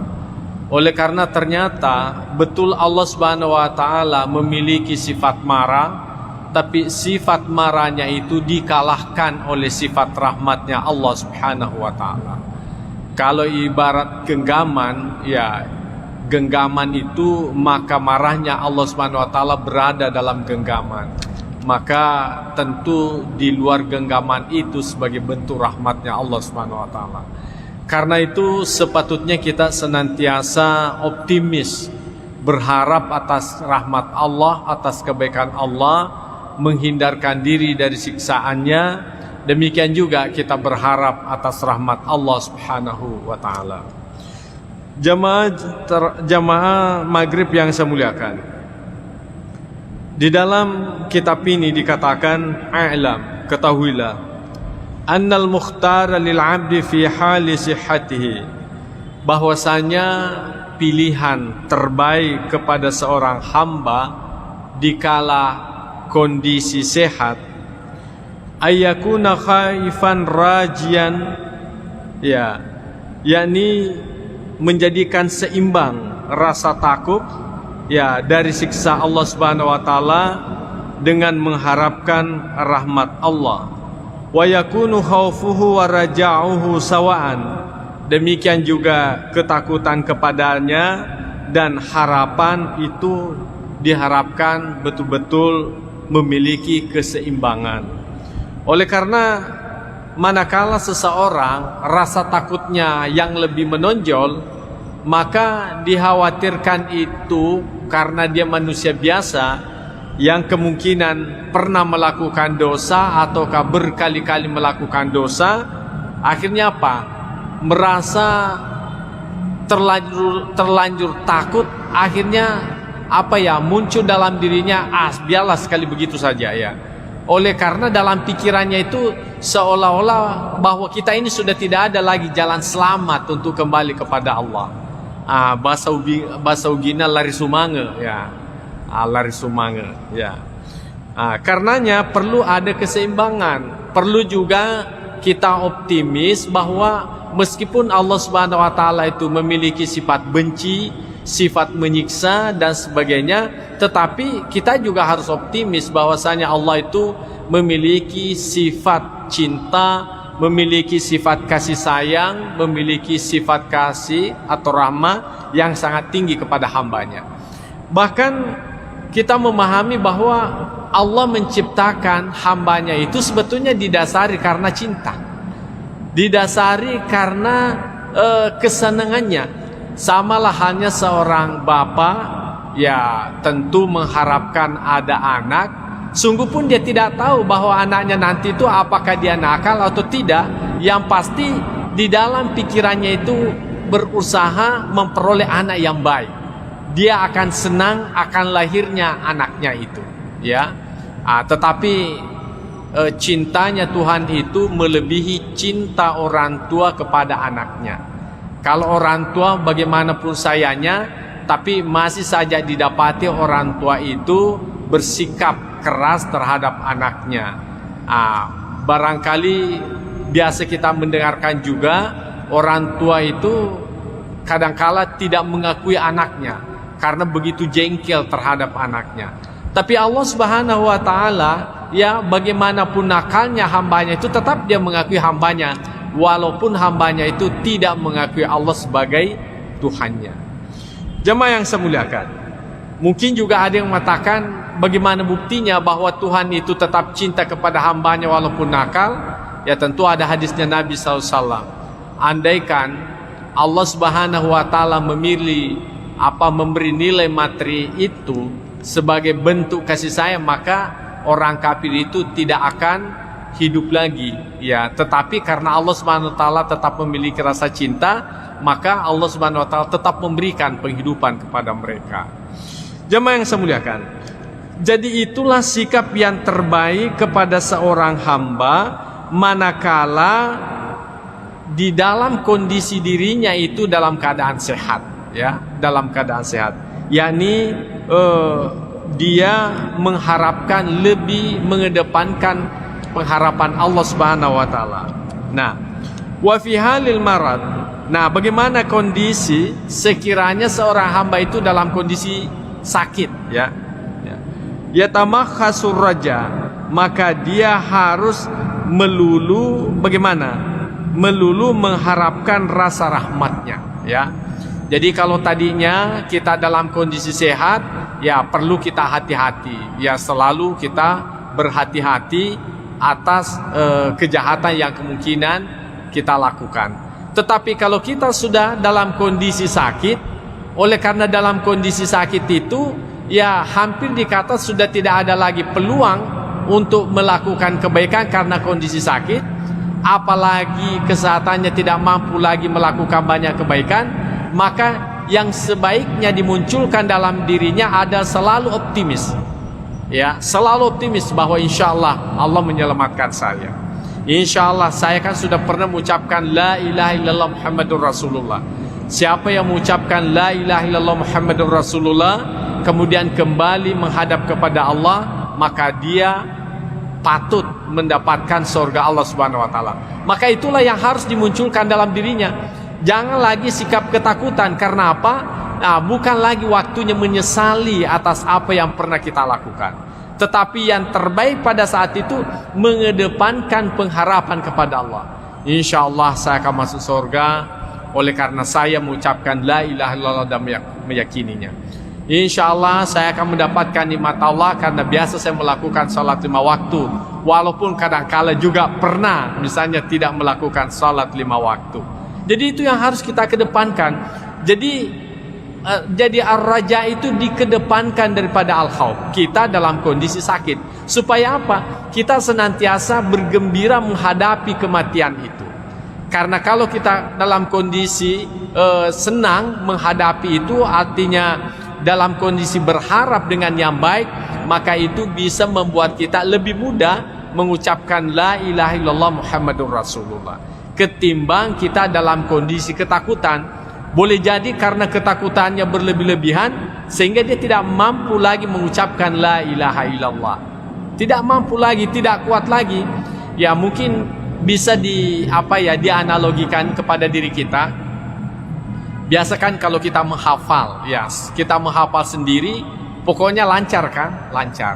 Kemudian pada saat kita di depan guru, karena kita terlalu takut sama guru itu, menjadi gugup, akhirnya karuan kita punya hafalan. Nah, seperti itulah yang diharapkan. Jadi kalau kita membiasakan dalam artian optimis, berharap bahwa kita mendapatkan rahmat Allah Subhanahu wa taala, itu yang membuat kita gembira, perasaan kita menjadi gembira, akhirnya kita mudah gampang mengucapkan la ilaha illallah Muhammadur Rasulullah dibandingkan kita dalam kondisi ketakutan. Itu tadi semacam logika yang paling dekat pada kita. Kemudian wa qawaidus syar'i min nususil kitab was sunnah. Jadi ini sudah jelas dalam syariat sebagaimana dikemukakan di dalam kitab, artinya Al-Quran, demikian juga dikemukakan di dalam sunnah Nabi SAW wa ghaira zalik dan yang lainnya, mutazahiratun ala zalik, itu nampak jelas pada yang itu. Qala Allah Ta'ala, sebagaimana Allah Subhanahu wa taala berfirman, fala ya'manu makrallah illal qaumul khasirin. Ya, maka janganlah merasa tidak aman ya dari ujian Allah kecuali kepada kaum yang merugi. Jadi ayat ini memberikan penguatan kepada diri kita bahwa kalau kita dalam kondisi sakit, ya anggaplah misalnya menghadapi kematian, jangan kita terlalu takut ya. Jadi Allah Subhanahu wa taala mengatakan begini, jadi jangan kita merasa tidak aman. Jadi tanamkanlah diri kita bahwa insya Allah saya selamat, walaupun modal kita hanya itu la ilaha illallah. Mengapa? Sudah kan kita baca sebelumnya, siapa yang mengucapkan la ilaha illallah Muhammadur Rasulullah, ya, kemudian di akhir ucapannya dan meyakininya, maka niscaya orang itu masuk ke dalam surga Allah Subhanahu wa taala. Yang kemudian ada sahabat bertanya, wa in zana ya Rasulullah, walaupun dia berzina, kata Nabi SAW, iya walaupun dia melakukan zina. Kemudian wa in sarakat, walaupun dia mencuri ya Rasulullah, Nabi SAW mengatakan, iya tetap masuk dalam surga walaupun dia mencuri. Artinya modal la ilaha illallah, andaikan ada orang hanya modalnya itu saja kemudian menghadapi kematian, maka dengan modal itu pun juga sepatutnya dia merasa aman menghadapi kematian itu sendiri. Ya, itu yang diharapkan. Jadi siapa yang orang-orang atau kelompok-kelompok yang ketakutan di dalam menghadapi kematian, walaupun pada prinsipnya semua orang pasti takut, apalagi kita sudah dalam kondisi kita merasa sakitnya itu sudah penyakit yang terakhir, ya tentu di situ kita berusaha semaksimal mungkin bagaimana memunculkan ruhillah ilal qaumul kafirin. Ya, jadi sesungguhnya janganlah berputus asa dari rahmat Allah. Ya, jangan kalian berputus asa dari rahmat Allah Subhanahu wa taala. Karena apa? Itu hak prerogatif Allah Subhanahu wa taala. Walaupun sekiranya kita hanya modalnya beriman, la ilaha illallah, Allah mau mengampuni karena pernah kita melakukan dosa, Allah mau mengampuni karena kita banyak melakukan pelanggaran, itu tidak ada yang bisa mencegah Allah Subhanahu wa taala melakukan itu. Ya. Ya, sekalipun misalnya kalau Allah Subhanahu wa taala mengedepankan sifat keadilannya, bagaimana sifat keadilan Allah? Orang yang melakukan kejahatan ya mestinya kan disiksa. Orang yang melakukan kebaikan yang diberikan pahala. Tapi kalau Allah Subhanahu wa taala tidak mau menyiksa orang yang melakukan kejahatan, itu hak prerogatif Tuhan. Tidak ada yang bisa mencegah Allah, karena Allah menciptakan manusia, Allah menciptakan surganya. Karenanya kita juga tidak boleh berputus asa andaikan modal kita hanya la ilaha illallah Muhammadur Rasulullah. Itulah sebabnya Allah Subhanahu wa taala mengingatkan lagi kepada kita semuanya bahwa janganlah kalian berputus asa dari rahmat Allah illal qaumul kafirin, kecuali orang-orang yang kafir. Jadi orang kafir itu sudah tidak ada lagi peluang untuk mendapatkan surganya. Ya, mungkin ada yang mengatakan kan terserah Allah, tapi Allah Subhanahu wa taala memberikan juga batasan pada dirinya untuk melakukan keadilan dan menghindari namanya kezaliman. Ya, meskipun pada prinsipnya tidak ada perbuatan Tuhan itu disebut zalim. Ya, tetapi Allah Subhanahu wa taala sendiri yang sudah membatasi dirinya dan menyatakan bahwa illal qaumul kafirin. Jadi yang dikhawatirkan memiliki sifat ketakutan menghadapi itu hanyalah orang-orang yang kafir. Orang-orang yang beriman maka sepatutnya senantiasa optimis dengan apa yang dia miliki. Kemudian qala Allah Ta'ala, Allah Subhanahu yauma tabyaddu wujuh wa taswaddu wujuh. Ya, pada hari berseri-serinya muka orang yang beriman, wa taswaddu wujuh, dan kehitaman wajah orang-orang kafirin. Yang pasti kalau tidak bisa putih berseri-seri, putih bersih, yang penting ada putih-putihnya lah. Paling tidak seperti itu, ya, ada putihnya. Oleh karena semua orang yang beriman itu pasti ada kebaikannya, ya. Dengan kebaikan yang pernah dilakukannya itulah putihnya. Jadi nanti hari kemudian betul-betul ada orang berseri-seri wajahnya, ya, putih sekali karena kebaikan yang pernah dilakukannya. Meskipun mungkin ada kejahatan yang pernah dilakukan, tapi ditimpanya, distipnya, ditutupinya, akhirnya menjadilah putih. Tapi mungkin juga ada orang sulit tertutupi, maka bagaimana? Ya, mungkin belang-belang anggota tubuhnya, tapi yang pasti mereka itu masih memiliki putih-putih dalam wajahnya. Makanya masih tetap berpeluang untuk mendapatkan, ya, putihnya dunia itu baik, tapi yang lebih baik adalah putihnya akhirat. Karena tidak ada artinya putih wajah di dunia, tapi nanti di hari kemudian justru hitamnya muka yang kita dapatkan. Wa na'udzubillah. Ya. Jemaah yang saya muliakan, wa qala Allah Ta'ala dengan ayat maksud yang sama, inna rabbaka lasari'ul iqab wa innahu laghafurur rahim. Jadi sesungguhnya Tuhanmu itu sangat cepat, ya, sangat cepat siksaannya. Wa innahu laghafurur rahim, dan sesungguhnya Allah itu Maha Pengampun dan lagi Maha Penyayang. Jadi meskipun Allah itu memiliki sifat marah, bisa menyiksa hambanya, tetapi kita meyakini sesungguhnya maaf Allah Subhanahu wa taala itu jauh lebih tinggi dibandingkan dengan siksaannya. Jauh lebih tinggi siksaan, jauh lebih tinggi rahimnya dibandingkan siksaannya. Jadi ini semuanya ayat-ayat disampaikan kepada kita dalam rangka kita optimis. Jadi kalau kita sudah dalam kondisi sakit, jangan lagi ingat yang lain-lain. Pokoknya karena bukan lagi waktunya untuk kita bertaubat itu, apalagi yugargir, ya. Tetapi kalau sakit-sakit kecil, ya masih mending. Mungkin masih ada harapan hidup kita. Kondisi seperti ini masih bermanfaatlah yang namanya penyesalan itu. Masih bermanfaatlah, masih berfungsilah yang namanya taubat itu. Tapi kalau sudah tidak ada lagi harapan hidup, ya sudah dipertimbangkanlah itu. Maka bagaimana? Yang sepatutnya kita mengedepankan sifat optimis terhadap apa yang pernah kita lakukan. Allah juga berfirman, innal abrara lafi na'imin wa innal fujjara lafi jahim. Jadi sesungguhnya orang yang taat itu lafi na'im, ya, berada pada naim, yakni surga Allah Subhanahu wa taala. Wa innal fujjara lafi jahim, dan sesungguhnya orang yang durhaka berada pada neraka jahanam. Ya, tadi sudah kita jelaskan, walaupun modal kecil, kalau Allah Subhanahu wa taala dengan modal kecil itu mengampuni segala dosa kita, itu semuanya bisa berpeluang kita dapatkan. Makanya kita selalu optimis, ya. Kemudian Allah juga berfirman, fa amma man thaqulat mawazinuhu fahuwa fi 'ishatir radiyah.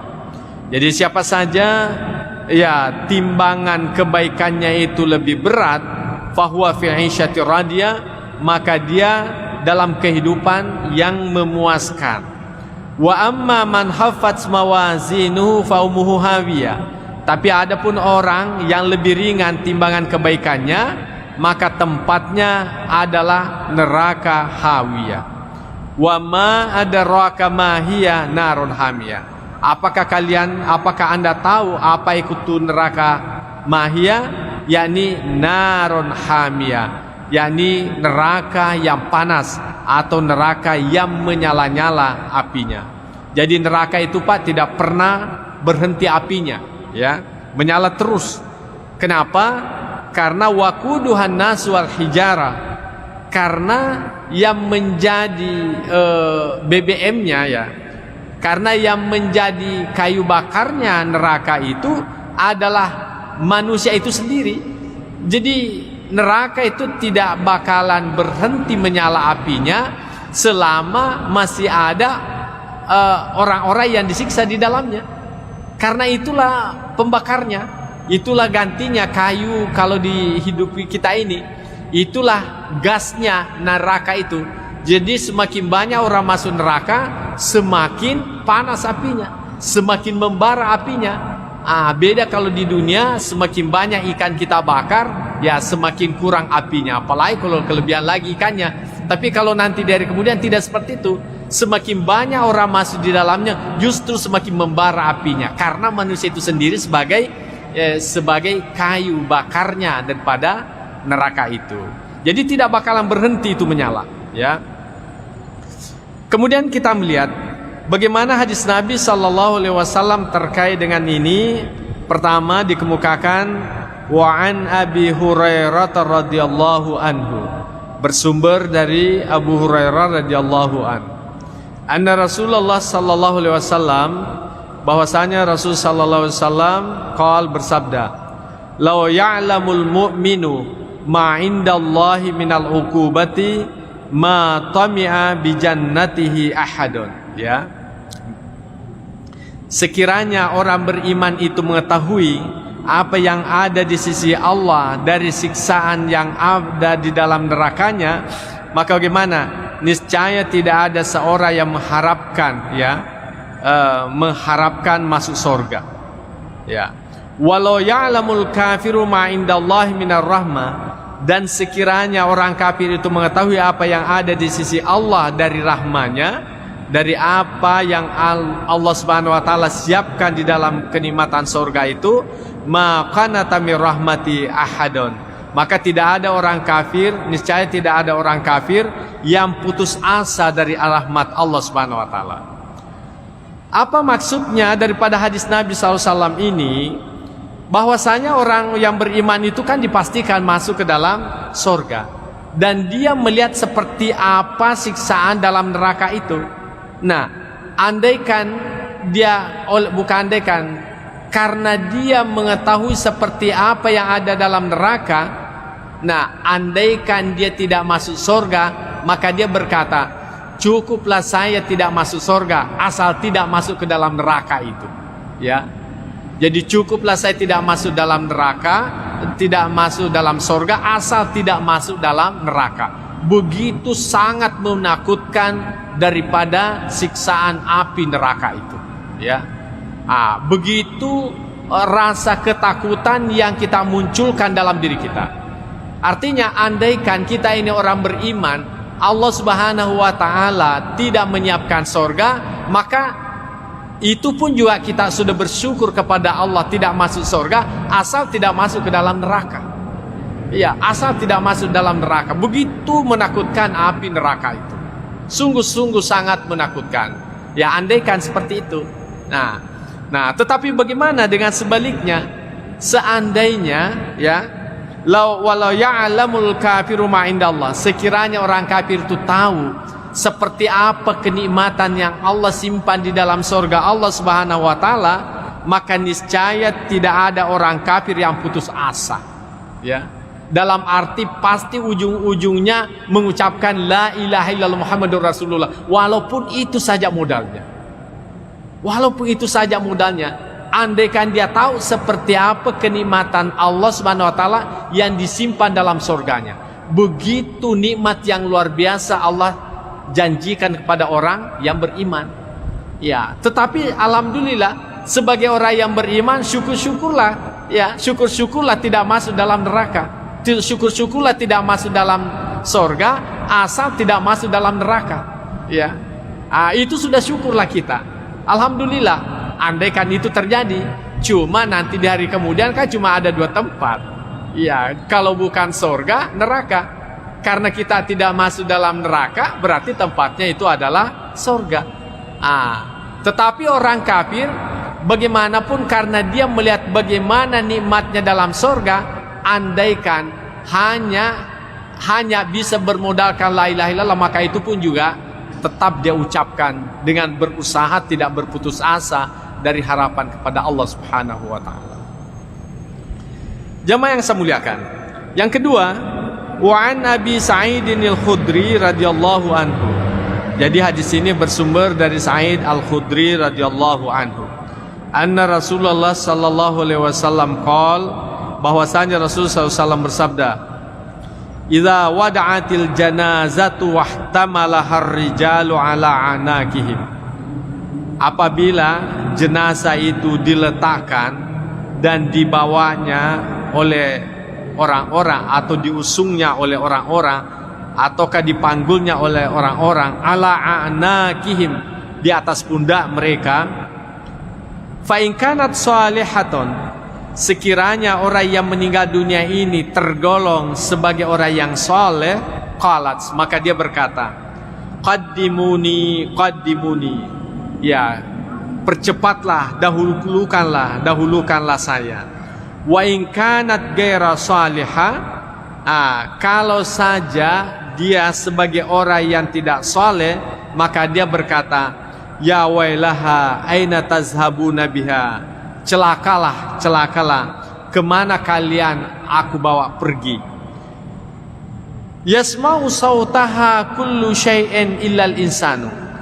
Jadi kata-kata kalimat yang diucapkan oleh si mayit ini dalam usungan itu didengarkan oleh segala sesuatu, illal insan, kecuali manusia.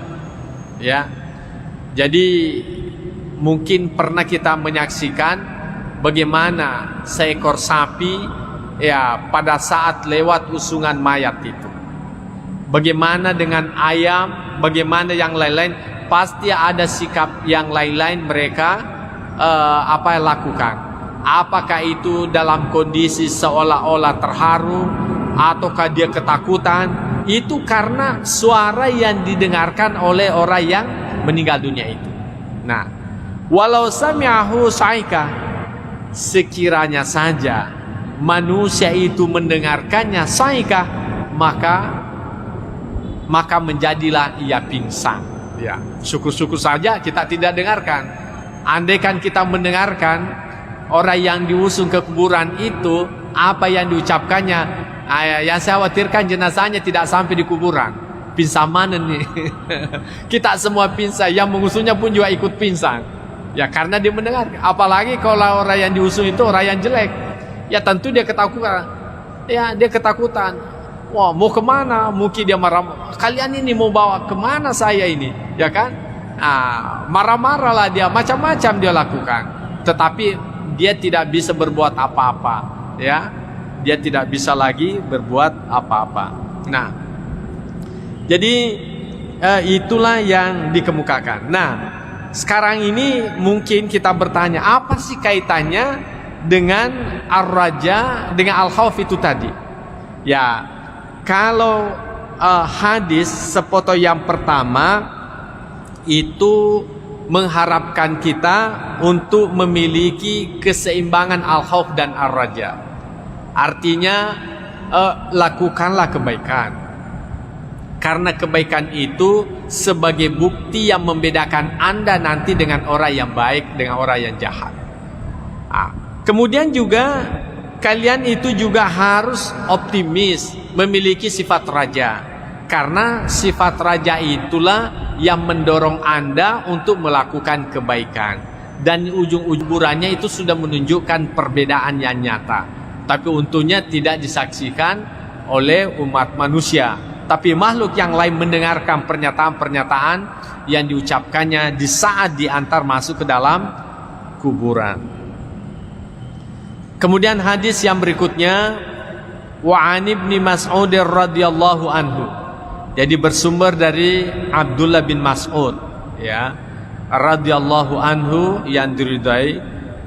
Dia berkata, qala Rasulullah sallallahu alaihi wasallam, al jannatu, ya, al jannatu aqrabu ila ahadikum. Surga itu lebih dekat, ya, kepada sekalian, min syiraki na'alihi, daripada tali sendalnya atau tali sepatunya. Nah, jadi sebetulnya kalau kita melihat hadis Nabi Sallallahu Alaihi Wasallam ini, surga itu sangat dekat dengan kita, ya. Bahkan dikatakan oleh Nabi lebih dekat daripada tali sepatu kita atau tali sandal kita. Nah, kalau kita pakai sandal, apa ada jaraknya dengan kaki kita? Tidak ada, kan? Itu artinya bahwa surga itu sebetulnya tidak ada jaraknya dengan kita. Sangat-sangat dekat. Nah, tentu yang perlu kita perhatikan adalah bagaimana istilah surga yang dimaksudkan. Kemudian Nabi SAW melanjutkan, wan naru mithlu zalik. Demikian juga neraka. Neraka itu juga sangat dekat dengan kita. Makanya kaum muslimin, ini perlu dikaitkan ayat dengan hadis yang lain. Surga itu sebetulnya di mana sih adanya? Ya. Surga, neraka itu di mana sih ada sebetulnya?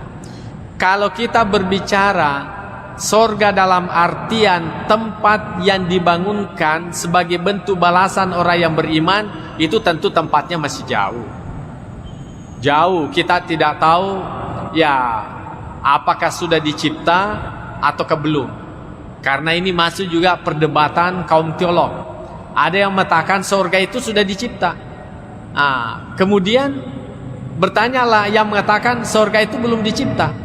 Dengan alasan apa? Kalau surga itu sudah diciptakan, berarti di mana adanya? Ya, dijawablah orang yang mengatakan surga itu sudah dicipta dengan jawaban apa? Tidak semua yang ada itu bisa dilihat, ya kan? Ya, emas saja dalam tanah itu kan ada, tapi Anda kan tidak lihat. Nah, bertanya lagi, kalau surga itu sudah dicipta, apa Tuhan itu tidak menciptakan sesuatu yang sia-sia? Maka dijawab oleh orang yang mengatakan sudah diciptakan bahwa bagi Allah Subhanahu wa taala itu tidak ada yang sia-sia. Yang sia-sia itu hanyalah pada manusia. Jadi sesuatu itu kalau tidak digunakan, tidak difungsikan, namanya sia-sia. Tapi bagi Allah Subhanahu wa taala, karena Dia pemilik secara hakikat, maka tidak ada sia-sia baginya. Makanya Allah Subhanahu wa taala ciptakan itu bagian daripada keyakinannya, dan tidak ada urusan manusia untuk menyatakan sia-sia dan di mana tempatnya. Kemudian yang mengatakan itu bahwa neraka surga itu belum dicipta karena apa? Neraka dan surga itu belum dicipta karena apa? Belum saatnya untuk ditempati. Ya, dan andaikan itu sudah ditempati, ya tentu menjadi persoalan di mana adanya. Ya, bukankah surga dan neraka itu ya tempatnya sangat luas, meliputi langit dan bumi. Nah, kalau begitu di mana ruang adanya? Jadi banyak istilahnya komunikasi teolog, tetapi yang seperti ini tidak perlu kita risaukan. Yang pasti menurut kita surga itu ada, itu sudah selesai, sudah cukup. Neraka pun juga itu ada, sudah selesai. Nah, pertanyaannya, bagaimana dengan surga yang pernah ditempati Nabi Adam alaihissalam?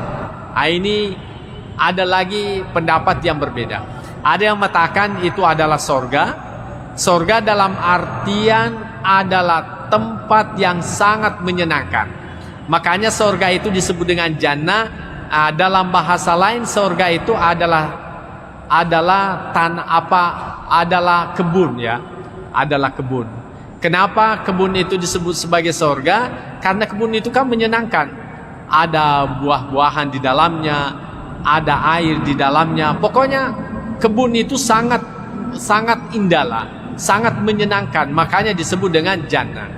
Nah, orang yang mengatakan bahwa itu adalah bukan surga yang sesungguhnya seperti yang dijanjikan kepada kita. Kenapa? Oleh karena surga yang sesungguhnya itu tidak ada lagi yang namanya larangan. Sementara surga yang ditempati Adam itu kan masih ada larangan memakan buah khuldi, ya kan? Masih ada larangan memakan buah khuldi. Berarti bukan itu surga yang sesungguhnya. Yang kemudian kalau orang sudah masuk dalam surga tidak keluar lagi. Tapi kenapa Nabi Adam alaihissalam itu masih keluar?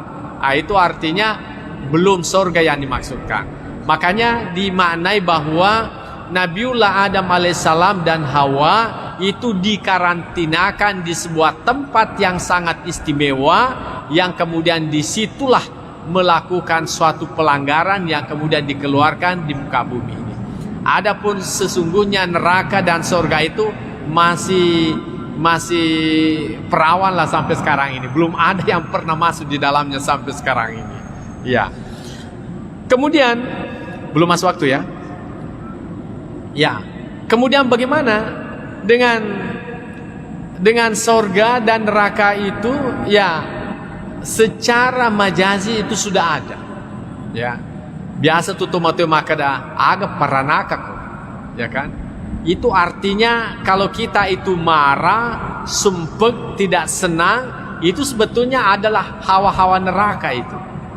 Akhirnya orang tua kita mengatakan mai mumanaraka, mumaranaka, ya. Artinya kita dalam kondisi tidak senang. Tapi kalau kita tersenyum, bahagia, itu namanya surga. Ya, surga. Jadi secara majazi surga itu dan neraka itu sudah ada dalam kehidupan dunia ini. Makanya ulama kita mengatakan, masuklah kalian ke dalam surga sebelum Anda memasukinya. Dan jauhilah itu neraka sebelum Anda ditakdirkan masuk ke dalam neraka. Artinya apa? Jadikanlah apa yang kamu lakukan itu menyenangkan, sehingga hidupmu itu terasa nikmat. Ya, kalau kita habis salat kan nikmat rasanya. Tapi selama kita belum salat, tapi sudah masuk waktu, itu kan ada rasa tersiksa, ya kan? Ada rasa tersiksa.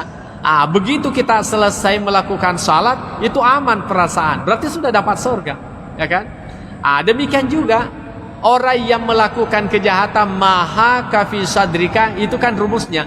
Jadi apapun yang kira-kira menjanggal di dalam hatimu, maka itu adalah sesuatu yang tidak baik. Jadi ini ukurannya hati.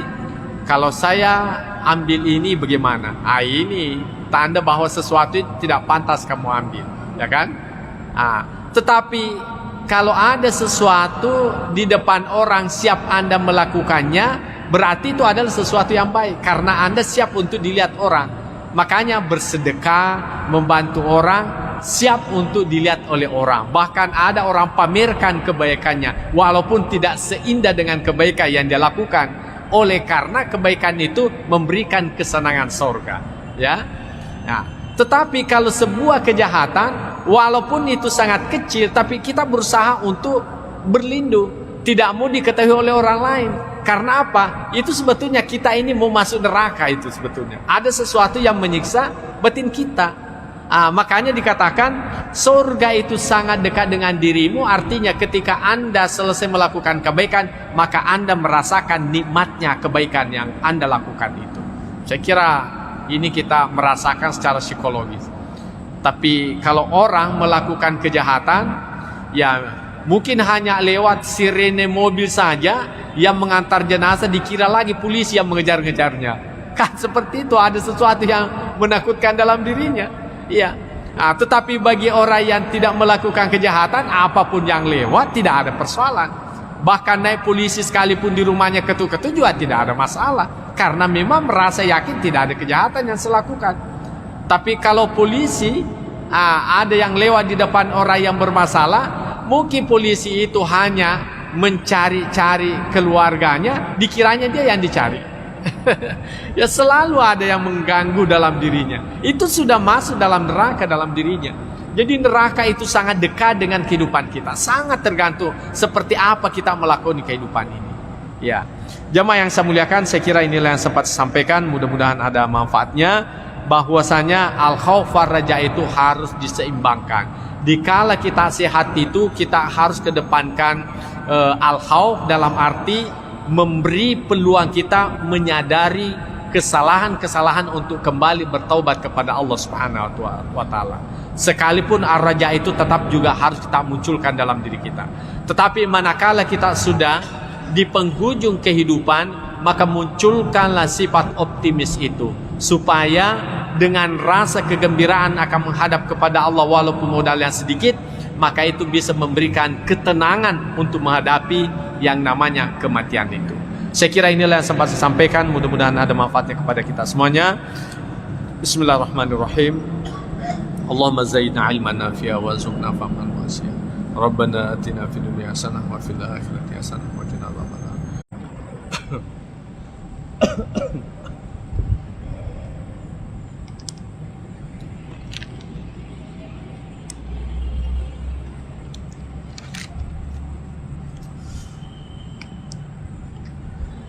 Bismillahirrahmanirrahim. Assalamualaikum warahmatullahi wabarakatuh. Alhamdulillahirabbil alamin. Wassalatu wassalamu ala asyrafil anbiya'i wal mursalin sayyidina Muhammad wa ala alihi wa ashabihi ajma'in, amma ba'd.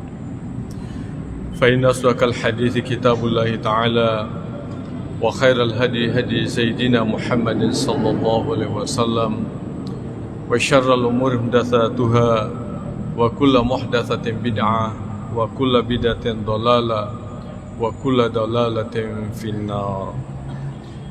Qala al-musannif rahimahullahu ta'ala wa nafa'na bi ulumihi fid dharain amin.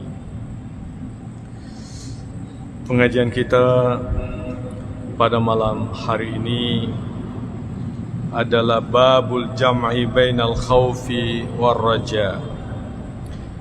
Bab yang membicarakan tentang penggabungan antara khauf, yakni pesimis, war raja dan optimis, takut dan pengharapan.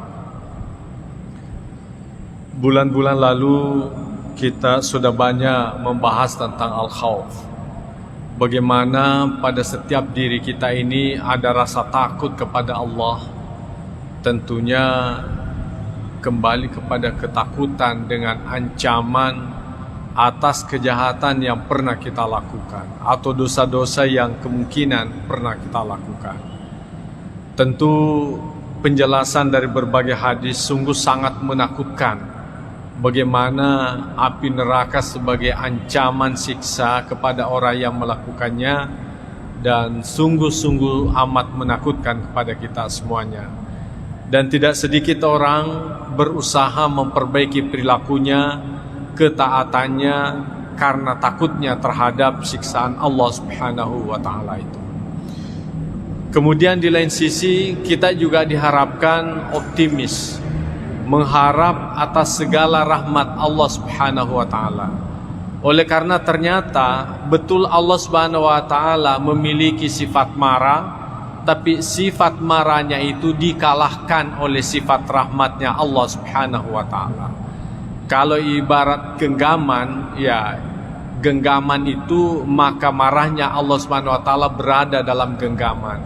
Maka tentu di luar genggaman itu sebagai bentuk rahmatnya Allah Subhanahu wa ta'ala. Karena itu sepatutnya kita senantiasa optimis, berharap atas rahmat Allah, atas kebaikan Allah, menghindarkan diri dari siksaannya. Demikian juga kita berharap atas rahmat Allah Subhanahu wa ta'ala. Jamaah maghrib yang saya muliakan, di dalam kitab ini dikatakan, a'lam, ketahuilah, annal mukhtar lil 'abdi fi hali sihhatihi, bahwasanya pilihan terbaik kepada seorang hamba dikala kondisi sehat, ayyakuna khaifan rajian, ya, yakni menjadikan seimbang rasa takut ya dari siksa Allah Subhanahu wa taala dengan mengharapkan rahmat Allah. Wa yakunu khaufuhu wa raja'uhu sawa'an. Demikian juga ketakutan kepadanya dan harapan itu diharapkan betul-betul memiliki keseimbangan. Oleh karena manakala seseorang rasa takutnya yang lebih menonjol, maka dikhawatirkan itu karena dia manusia biasa yang kemungkinan pernah melakukan dosa ataukah berkali-kali melakukan dosa, akhirnya apa? Merasa terlanjur takut, akhirnya apa ya, muncul dalam dirinya, biarlah sekali begitu saja ya. Oleh karena dalam pikirannya itu seolah-olah bahwa kita ini sudah tidak ada lagi jalan selamat untuk kembali kepada Allah. Bahasa ugina lari sumange ya. Lari sumange ya. Karenanya perlu ada keseimbangan. Perlu juga kita optimis bahwa meskipun Allah Subhanahu wa taala itu memiliki sifat benci, sifat menyiksa dan sebagainya, tetapi kita juga harus optimis bahwasanya Allah itu memiliki sifat cinta, memiliki sifat kasih sayang, memiliki sifat kasih atau rahmah yang sangat tinggi kepada hambanya. Bahkan kita memahami bahwa Allah menciptakan hambanya itu sebetulnya didasari karena cinta, didasari karena kesenangannya. Samalah halnya seorang bapak ya tentu mengharapkan ada anak, sungguh pun dia tidak tahu bahwa anaknya nanti itu apakah dia nakal atau tidak. Yang pasti di dalam pikirannya itu berusaha memperoleh anak yang baik. Dia akan senang akan lahirnya anaknya itu ya. Tetapi cintanya Tuhan itu melebihi cinta orang tua kepada anaknya. Kalau orang tua bagaimanapun sayangnya, tapi masih saja didapati orang tua itu bersikap keras terhadap anaknya. Barangkali biasa kita mendengarkan juga orang tua itu kadangkala tidak mengakui anaknya karena begitu jengkel terhadap anaknya. Tapi Allah Subhanahu wa taala ya, bagaimanapun nakalnya hambanya itu tetap dia mengakui hambanya, walaupun hambanya itu tidak mengakui Allah sebagai Tuhannya. Jemaah yang saya muliakan, mungkin juga ada yang mengatakan bagaimana buktinya bahwa Tuhan itu tetap cinta kepada hambanya walaupun nakal? Ya tentu ada hadisnya Nabi SAW. Andaikan Allah Subhanahu wa taala memberi nilai materi itu sebagai bentuk kasih sayang, maka orang kafir itu tidak akan hidup lagi ya. Tetapi karena Allah Subhanahu wa taala tetap memiliki rasa cinta, maka Allah Subhanahu wa taala tetap memberikan penghidupan kepada mereka. Jemaah yang saya muliakan, jadi itulah sikap yang terbaik kepada seorang hamba manakala di dalam kondisi dirinya itu dalam keadaan sehat ya, dalam keadaan sehat, yakni dia mengharapkan, lebih mengedepankan pengharapan Allah Subhanahu wa taala. Nah, wa fi halil marad. Nah, bagaimana kondisi sekiranya seorang hamba itu dalam kondisi sakit ya? Yatamakhasur raja, maka dia harus melulu bagaimana? Melulu mengharapkan rasa rahmatnya ya. Jadi kalau tadinya kita dalam kondisi sehat, ya perlu kita hati-hati. Ya selalu kita berhati-hati atas kejahatan yang kemungkinan kita lakukan. Tetapi kalau kita sudah dalam kondisi sakit, oleh karena dalam kondisi sakit itu, ya hampir dikata sudah tidak ada lagi peluang untuk melakukan kebaikan karena kondisi sakit. Apalagi kesehatannya tidak mampu lagi melakukan banyak kebaikan, maka yang sebaiknya dimunculkan dalam dirinya ada selalu optimis ya, selalu optimis bahwa insya Allah Allah menyelamatkan saya, insya Allah saya kan sudah pernah mengucapkan la ilaha illallah Muhammadur Rasulullah. Siapa yang mengucapkan la ilaha illallah Muhammadur Rasulullah kemudian kembali menghadap kepada Allah, maka dia patut mendapatkan surga Allah Subhanahu wa taala. Maka itulah yang harus dimunculkan dalam dirinya. Jangan lagi sikap ketakutan. Karena apa? Nah, bukan lagi waktunya menyesali atas apa yang pernah kita lakukan. Tetapi yang terbaik pada saat itu mengedepankan pengharapan kepada Allah. Insya Allah saya akan masuk surga oleh karena saya mengucapkan la ilaha illallah dan meyakininya. Insya Allah saya akan mendapatkan nikmat Allah karena biasa saya melakukan salat 5 waktu. Walaupun kadang-kala juga pernah misalnya tidak melakukan salat 5 waktu. Jadi itu yang harus kita kedepankan. Jadi ar-raja itu dikedepankan daripada al-khauf. Kita dalam kondisi sakit. Supaya apa? Kita senantiasa bergembira menghadapi kematian itu. Karena kalau kita dalam kondisi senang menghadapi itu, artinya dalam kondisi berharap dengan yang baik, maka itu bisa membuat kita lebih mudah mengucapkan la ilaha illallah Muhammadur Rasulullah ketimbang kita dalam kondisi ketakutan. Boleh jadi karena ketakutannya berlebih-lebihan sehingga dia tidak mampu lagi mengucapkan la ilaha illallah, tidak mampu lagi, tidak kuat lagi. Ya mungkin bisa dianalogikan kepada diri kita. Biasa kan kalau kita menghafal, ya kita menghafal sendiri, pokoknya lancar kan, lancar. Kemudian pada saat kita di depan guru, karena kita terlalu takut sama guru itu, menjadi gugup, akhirnya karuan kita punya hafalan. Nah seperti itulah yang diharapkan. Jadi kalau kita membiasakan dalam artian optimis, berharap bahwa kita mendapatkan rahmat Allah Subhanahu wa taala, itu yang membuat kita gembira, perasaan kita menjadi gembira, akhirnya kita mudah gampang mengucapkan la ilaha illallah Muhammadur Rasulullah dibandingkan kita dalam kondisi ketakutan. Itu tadi semacam logika yang paling dekat kepada kita. Kemudian wa qawaidus syar'i min nususil kitab was sunnah. Jadi ini sudah jelas dalam syariat sebagaimana dikemukakan di dalam kitab, artinya Al-Quran, demikian juga dikemukakan di dalam sunnah Nabi SAW wa ghaira zalik dan yang lainnya, mutazahiratun ala zalik, itu nampak jelas pada yang itu. Qala Allah Ta'ala, sebagaimana Allah Subhanahu wa taala berfirman, fala ya'manu makrallah illal qaumul khasirin.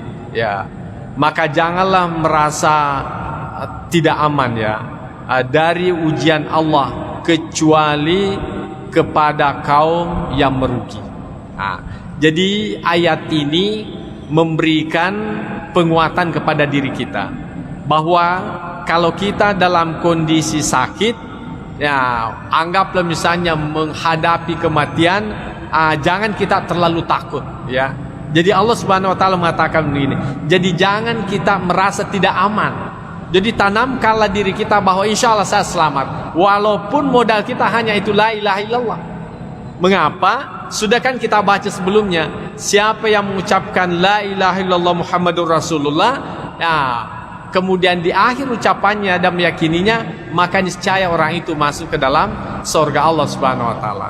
Yang kemudian ada sahabat bertanya, wa in zana ya Rasulullah, walaupun dia berzina, kata Nabi SAW, iya walaupun dia melakukan zina. Kemudian wa in sarakat, walaupun dia mencuri ya Rasulullah, Nabi SAW mengatakan iya tetap masuk dalam surga walaupun dia mencuri. Artinya modal la ilaha illallah, andaikan ada orang hanya modalnya itu saja kemudian menghadapi kematian, maka dengan modal itu pun juga sepatutnya dia merasa aman menghadapi kematian itu sendiri. Ya, itu yang diharapkan. Jadi siapa yang orang-orang atau kelompok-kelompok yang ketakutan di dalam menghadapi kematian, walaupun pada prinsipnya semua orang pasti takut, apalagi kita sudah dalam kondisi kita merasa sakitnya itu sudah penyakit yang terakhir, ya tentu di situ kita berusaha semaksimal mungkin bagaimana memunculkan ruhillah ilal qaumul kafirin. Ya, jadi sesungguhnya janganlah berputus asa dari rahmat Allah. Ya, jangan kalian berputus asa dari rahmat Allah Subhanahu wa taala. Karena apa? Itu hak prerogatif Allah Subhanahu wa taala. Walaupun sekiranya kita hanya modalnya beriman, la ilaha illallah, Allah mau mengampuni karena pernah kita melakukan dosa, Allah mau mengampuni karena kita banyak melakukan pelanggaran, itu tidak ada yang bisa mencegah Allah Subhanahu wa taala melakukan itu. Ya.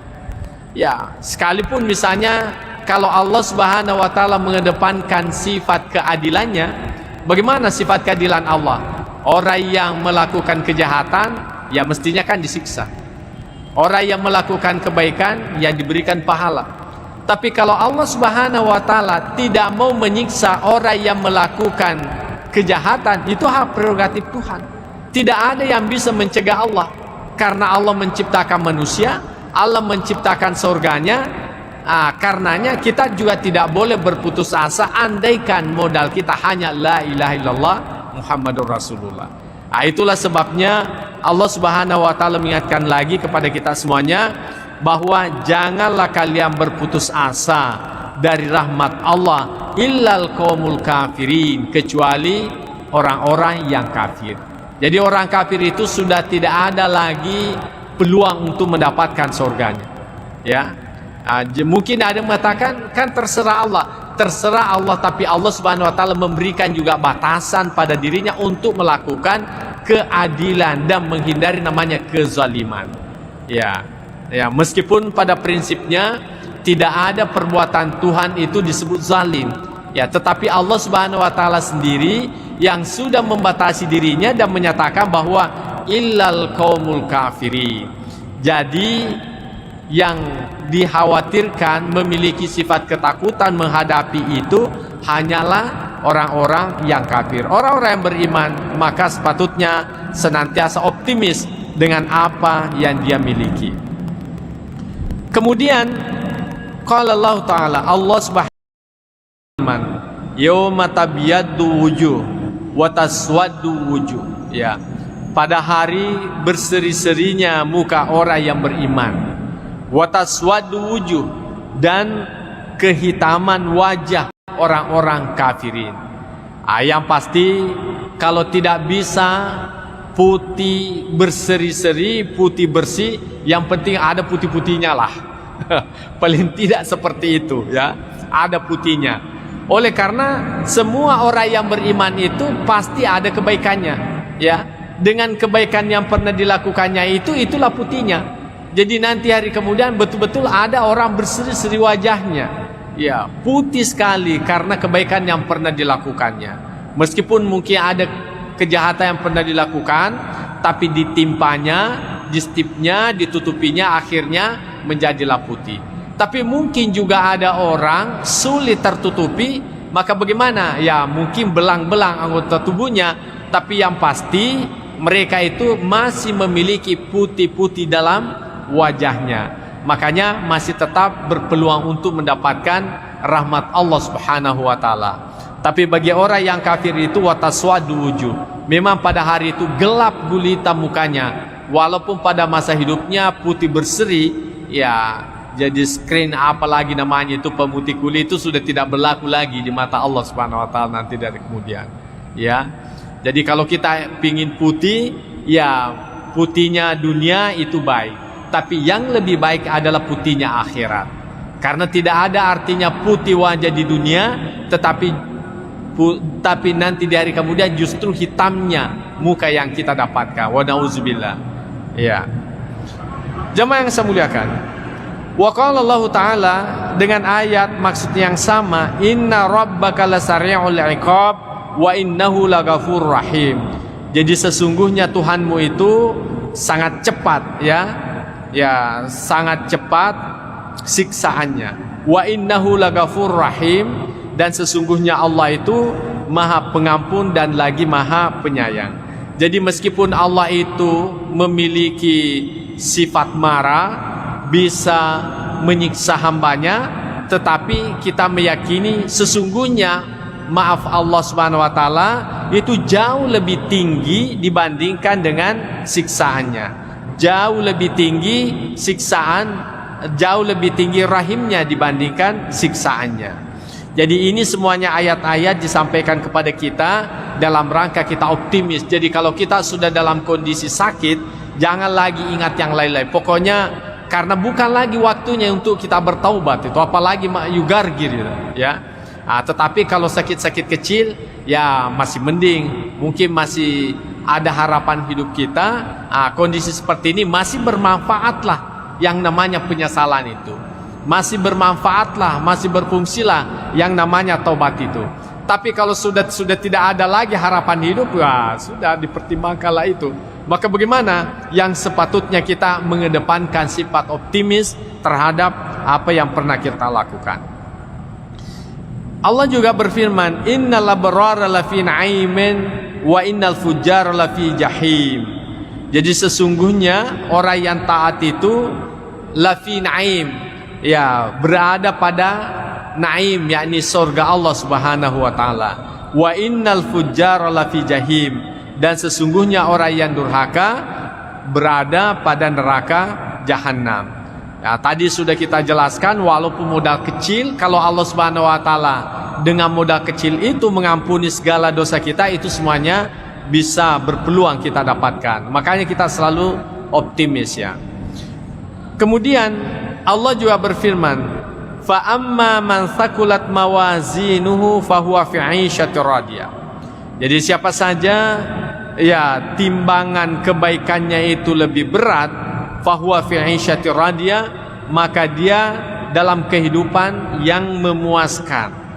Wa amma man haffat mawazinuhu fa ummuhu hawiyah. Tapi adapun orang yang lebih ringan timbangan kebaikannya, maka tempatnya adalah neraka hawiyah. Wa ma adraka ma hiya narun hamiyah. Apakah Anda tahu apa itu neraka mahia? Yakni narun hamia, yakni neraka yang panas atau neraka yang menyala-nyala apinya. Jadi neraka itu Pak tidak pernah berhenti apinya, ya, menyala terus. Kenapa? Karena waquduhan nas wal hijara.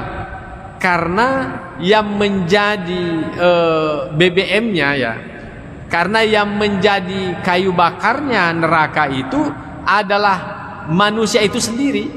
Jadi neraka itu tidak bakalan berhenti menyala apinya selama masih ada orang-orang yang disiksa di dalamnya. Karena itulah pembakarnya, itulah gantinya kayu kalau di hidup kita ini. Itulah gasnya neraka itu. Jadi semakin banyak orang masuk neraka, semakin panas apinya, semakin membara apinya. Beda kalau di dunia, semakin banyak ikan kita bakar, ya semakin kurang apinya. Apalagi kalau kelebihan lagi ikannya. Tapi kalau nanti dari kemudian tidak seperti itu. Semakin banyak orang masuk di dalamnya, justru semakin membara apinya. Karena manusia itu sendiri sebagai kayu bakarnya daripada neraka itu. Jadi tidak bakalan berhenti itu menyala, ya. Kemudian kita melihat bagaimana hadis Nabi SAW terkait dengan ini. Pertama dikemukakan wa an Abi Hurairah radhiyallahu anhu, bersumber dari Abu Hurairah radhiyallahu anhu, anna Rasulullah SAW, bahwasanya Rasul SAW qal, bersabda, law ya'lamul mu'minu ma indallahi minal uqubati ma tami'a bi jannatihi ahadun, ya. Sekiranya orang beriman itu mengetahui apa yang ada di sisi Allah dari siksaan yang ada di dalam nerakanya, maka bagaimana? Niscaya tidak ada seorang yang mengharapkan, ya, mengharapkan masuk surga, ya.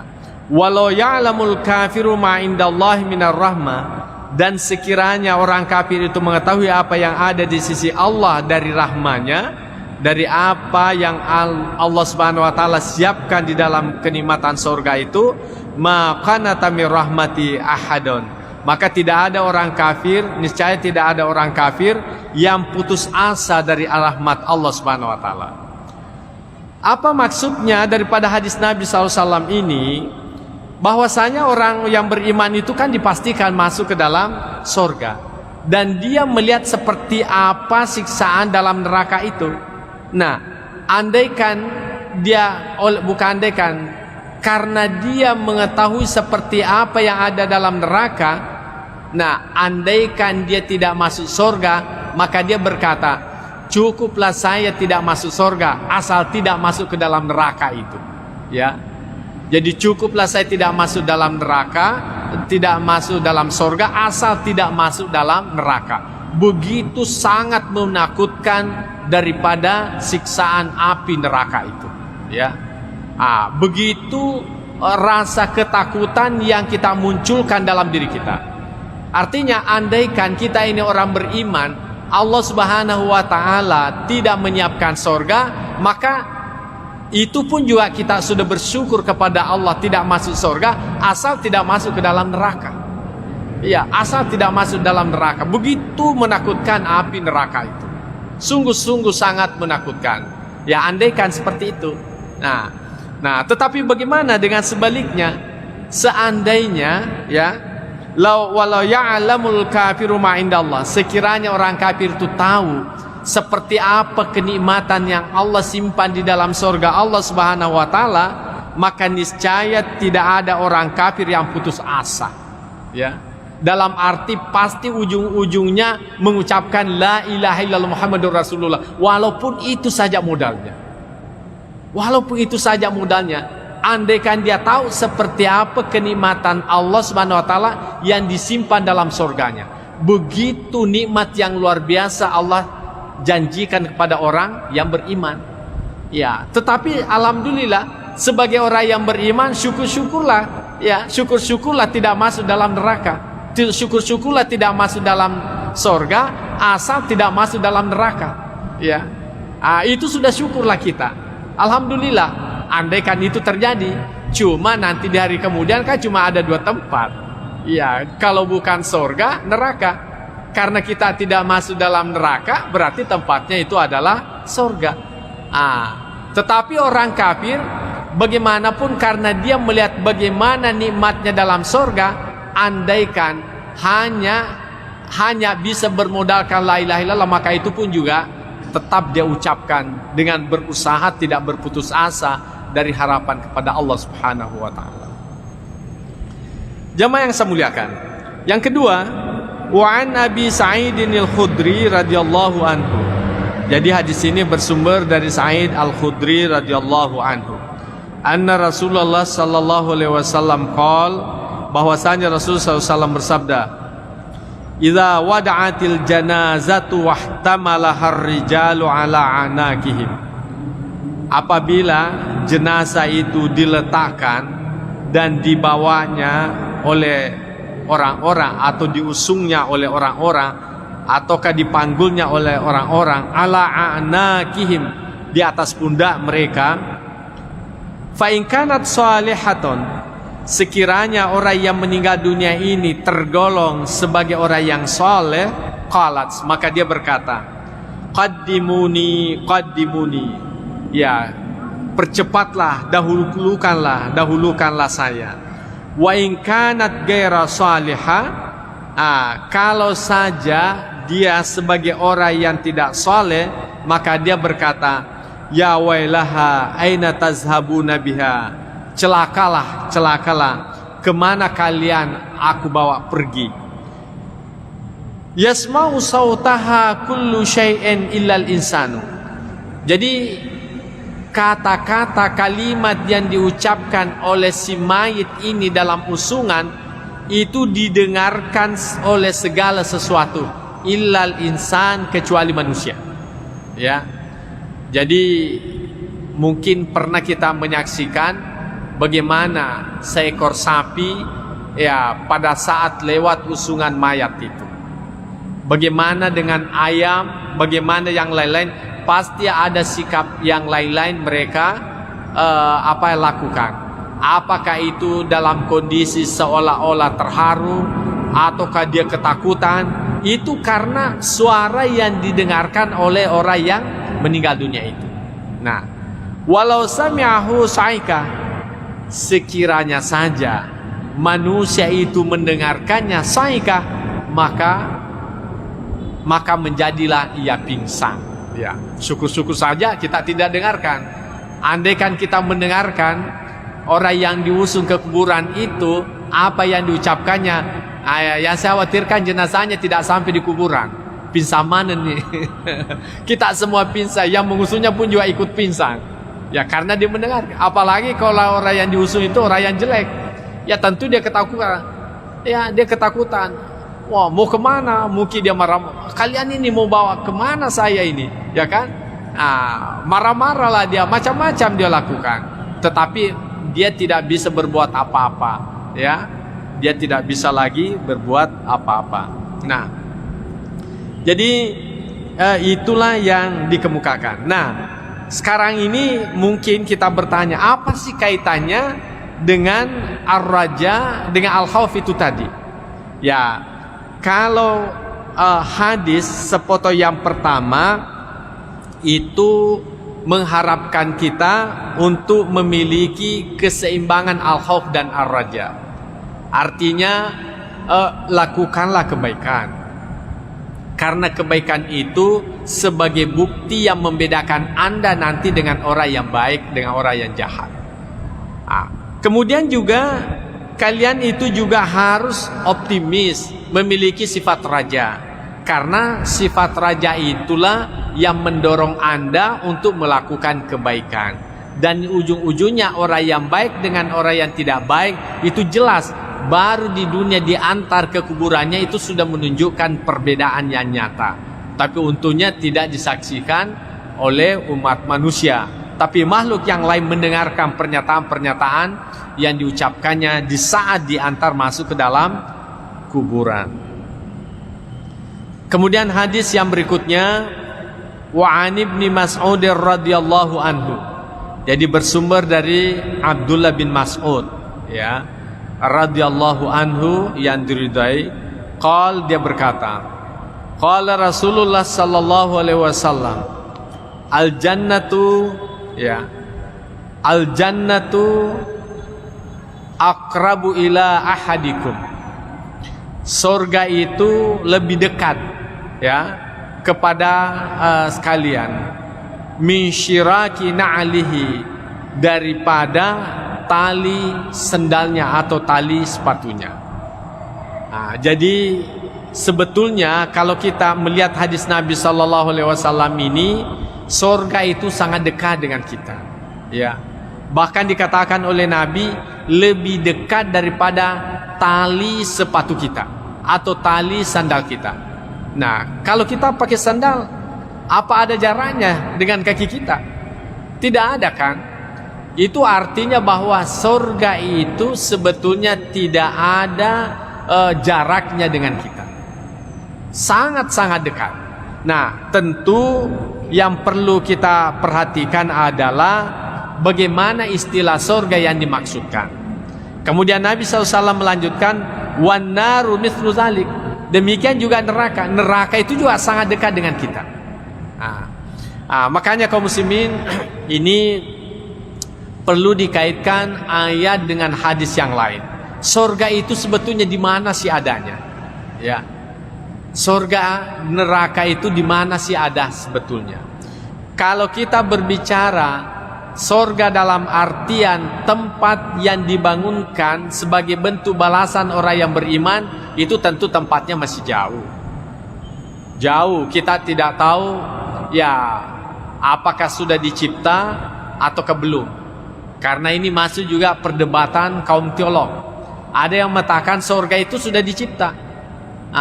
Kemudian bertanyalah yang mengatakan surga itu belum dicipta. Dengan alasan apa? Kalau surga itu sudah diciptakan, berarti di mana adanya? Ya. Dijawablah orang yang mengatakan surga itu sudah dicipta dengan jawaban apa? Tidak semua yang ada itu bisa dilihat. Ya kan? Ya. Emas saja dalam tanah itu kan ada, tapi Anda kan tidak lihat. Nah, bertanya lagi, kalau surga itu sudah dicipta, apa Tuhan itu tidak menciptakan sesuatu yang sia-sia? Maka dijawab oleh orang yang mengatakan sudah diciptakan bahwa bagi Allah Subhanahu wa taala itu tidak ada yang sia-sia. Yang sia-sia itu hanyalah pada manusia. Jadi sesuatu itu kalau tidak digunakan, tidak difungsikan, namanya sia-sia. Tapi bagi Allah Subhanahu wa taala, karena Dia pemilih secara hakikat, maka tidak ada sia-sia baginya. Makanya Allah Subhanahu wa taala ciptakan itu bagian daripada keyakinannya, dan tidak ada urusan manusia untuk menyatakan sia-sia dan di mana tempatnya. Kemudian yang mengatakan itu bahwa surga itu belum dicipta karena apa? Neraka dan surga itu belum dicipta karena apa? Belum saatnya untuk ditempati. Ya, dan andaikan itu sudah ditempati, ya tentu menjadi persoalan di mana adanya. Ya, bukankah surga dan neraka itu ya tempatnya sangat luas, meliputi langit dan bumi. Nah, kalau begitu di mana ruang adanya? Jadi banyak istilahnya komunikasi teolog, tetapi yang seperti ini tidak perlu kita risaukan. Yang pasti menurut kita surga itu ada, itu sudah selesai, sudah cukup. Neraka pun juga itu ada, sudah selesai. Nah, pertanyaannya, bagaimana dengan surga yang pernah ditempati Nabi Adam alaihissalam? Ini ada lagi pendapat yang berbeda. Ada yang mengatakan itu adalah surga. Surga dalam artian adalah tempat yang sangat menyenangkan. Makanya surga itu disebut dengan jannah. Dalam bahasa lain surga itu adalah adalah kebun, ya, adalah kebun. Kenapa kebun itu disebut sebagai surga? Karena kebun itu kan menyenangkan. Ada buah-buahan di dalamnya, ada air di dalamnya. Pokoknya kebun itu sangat indah lah, sangat menyenangkan. Makanya disebut dengan jannah. Nah, orang yang mengatakan bahwa itu adalah bukan surga yang sesungguhnya seperti yang dijanjikan kepada kita. Kenapa? Oleh karena surga yang sesungguhnya itu tidak ada lagi yang namanya larangan. Sementara surga yang ditempati Adam itu kan masih ada larangan memakan buah khuldi, ya kan? Masih ada larangan memakan buah khuldi. Berarti bukan itu surga yang sesungguhnya. Yang kemudian kalau orang sudah masuk dalam surga tidak keluar lagi. Tapi kenapa Nabi Adam alaihissalam itu masih keluar? Itu artinya belum surga yang dimaksudkan.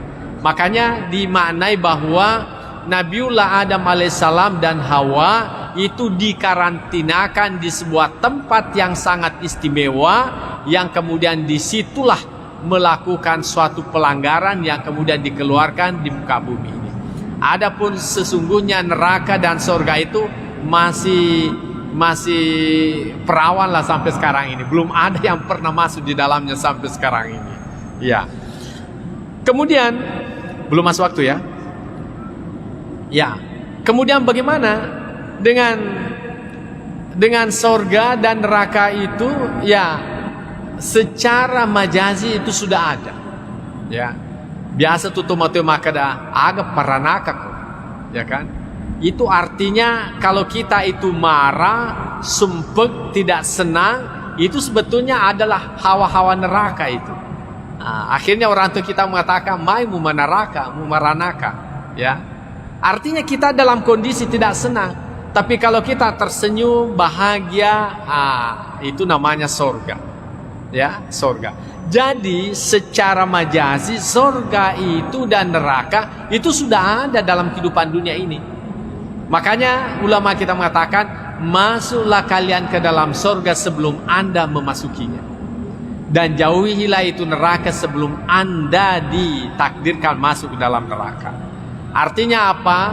Jadikanlah apa yang kamu lakukan itu menyenangkan, sehingga hidupmu itu terasa nikmat.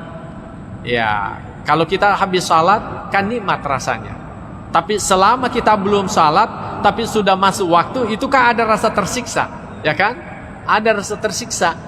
Begitu kita selesai melakukan salat, itu aman perasaan. Berarti sudah dapat surga, ya kan?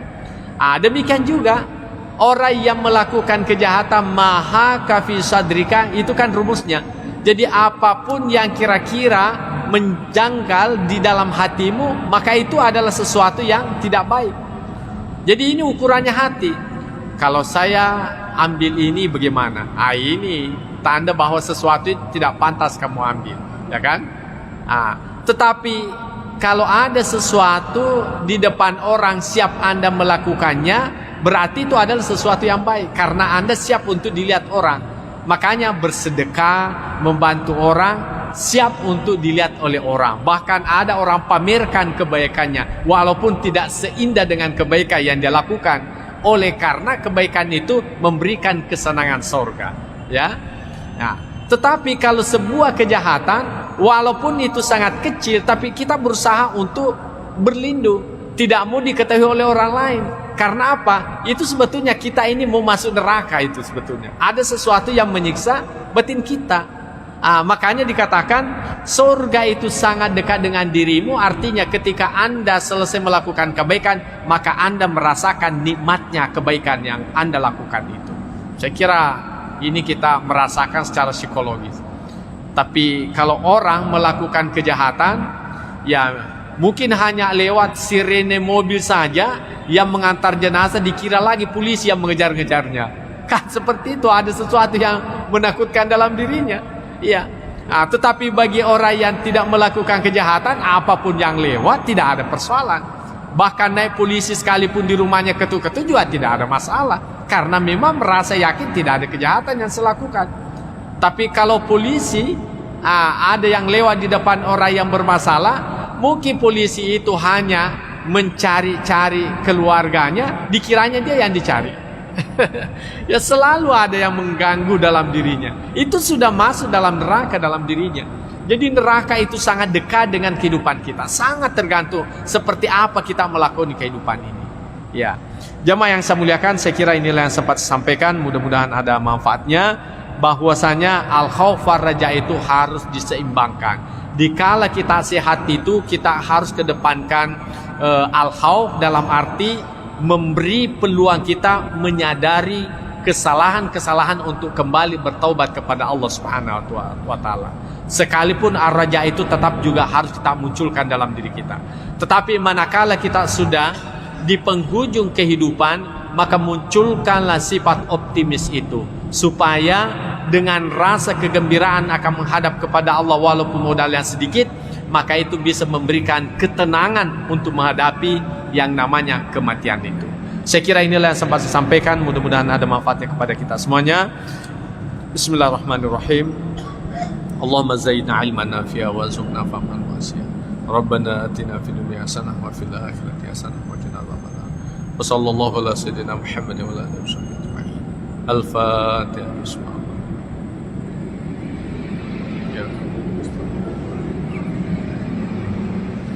Wallahu muwaffiq ila aqwamit thariq. Wassalamualaikum warahmatullahi wabarakatuh.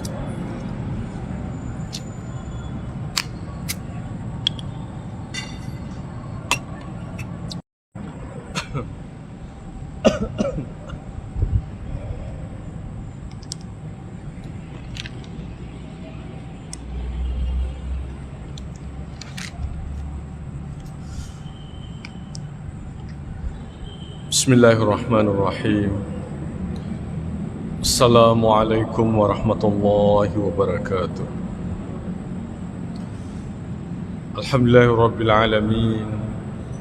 Wassalatu wassalamu ala asyrafil anbiya'i wal mursalin sayyidina Muhammad wa ala alihi wa ashabihi ajma'in, amma ba'd.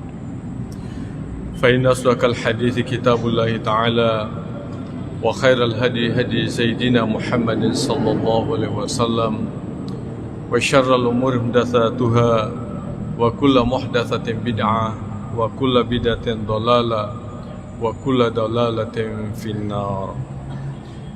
Qala al-musannif rahimahullahu ta'ala wa nafa'na bi ulumihi fid dharain amin. Pengajian kita pada malam hari ini adalah babul jam'i bainal khaufi war raja. Bab yang membicarakan tentang penggabungan antara khauf yakni pesimis, war raja dan optimis, takut dan pengharapan. Bulan-bulan lalu kita sudah banyak membahas tentang al-khauf. bagaimana pada setiap diri kita ini ada rasa takut kepada Allah.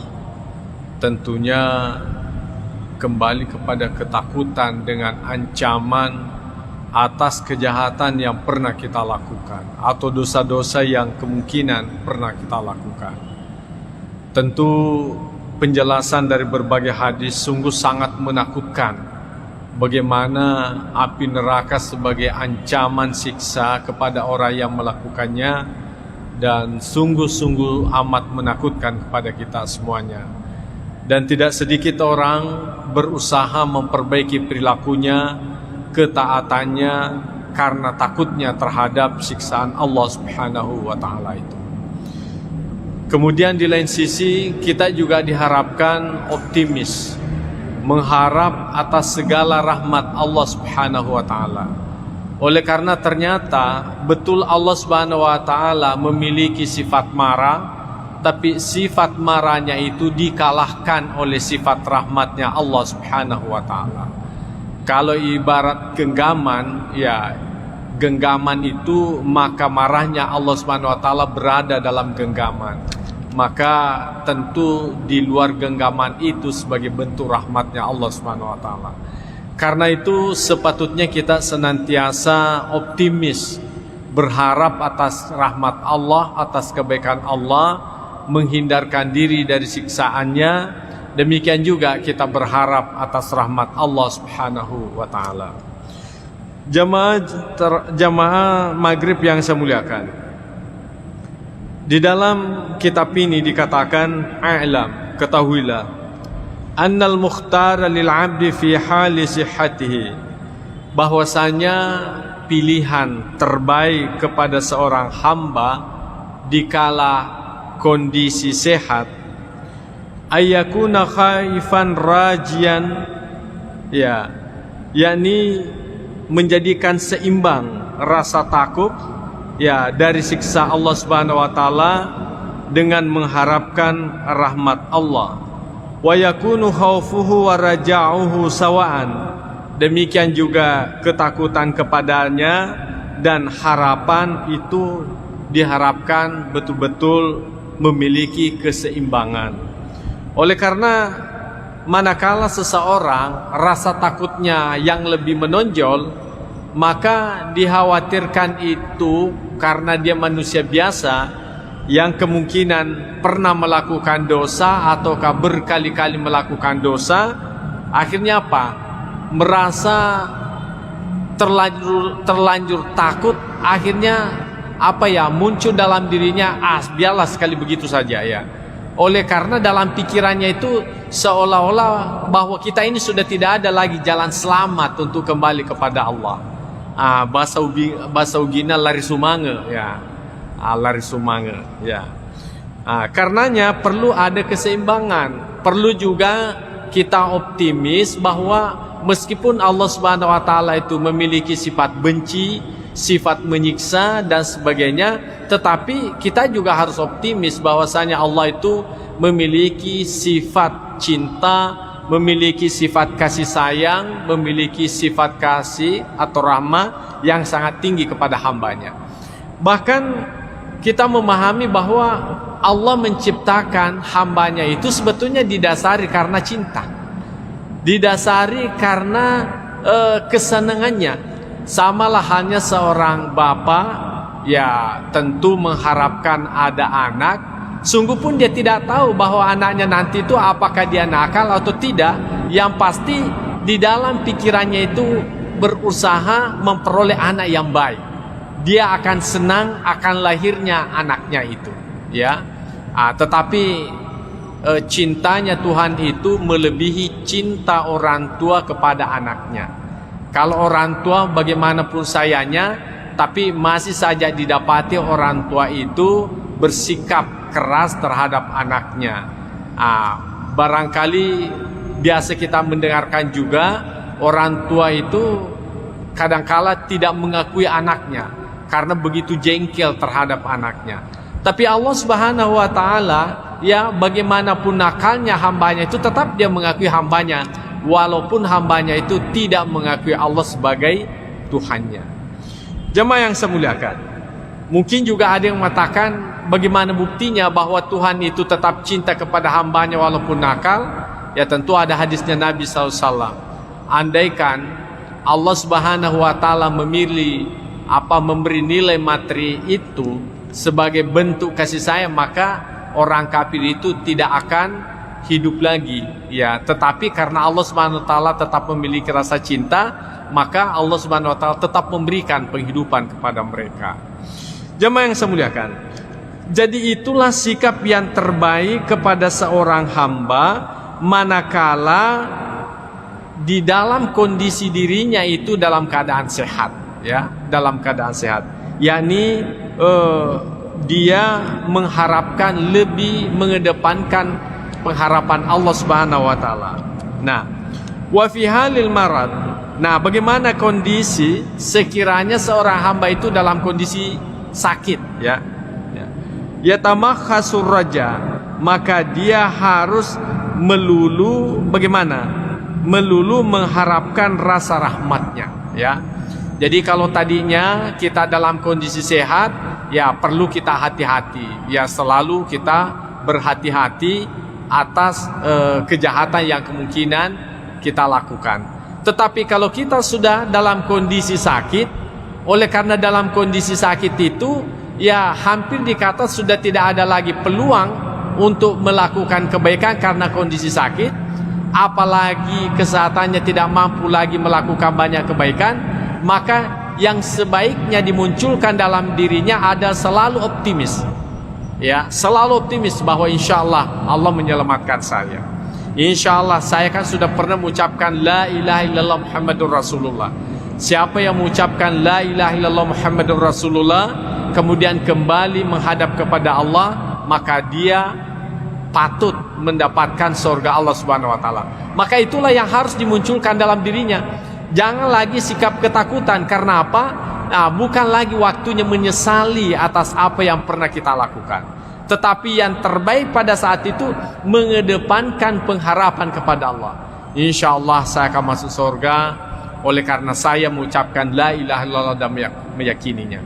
Insya Allah saya akan mendapatkan nikmat Allah karena biasa saya melakukan salat 5 waktu, walaupun kadang-kala juga pernah misalnya tidak melakukan salat 5 waktu. Jadi itu yang harus kita kedepankan.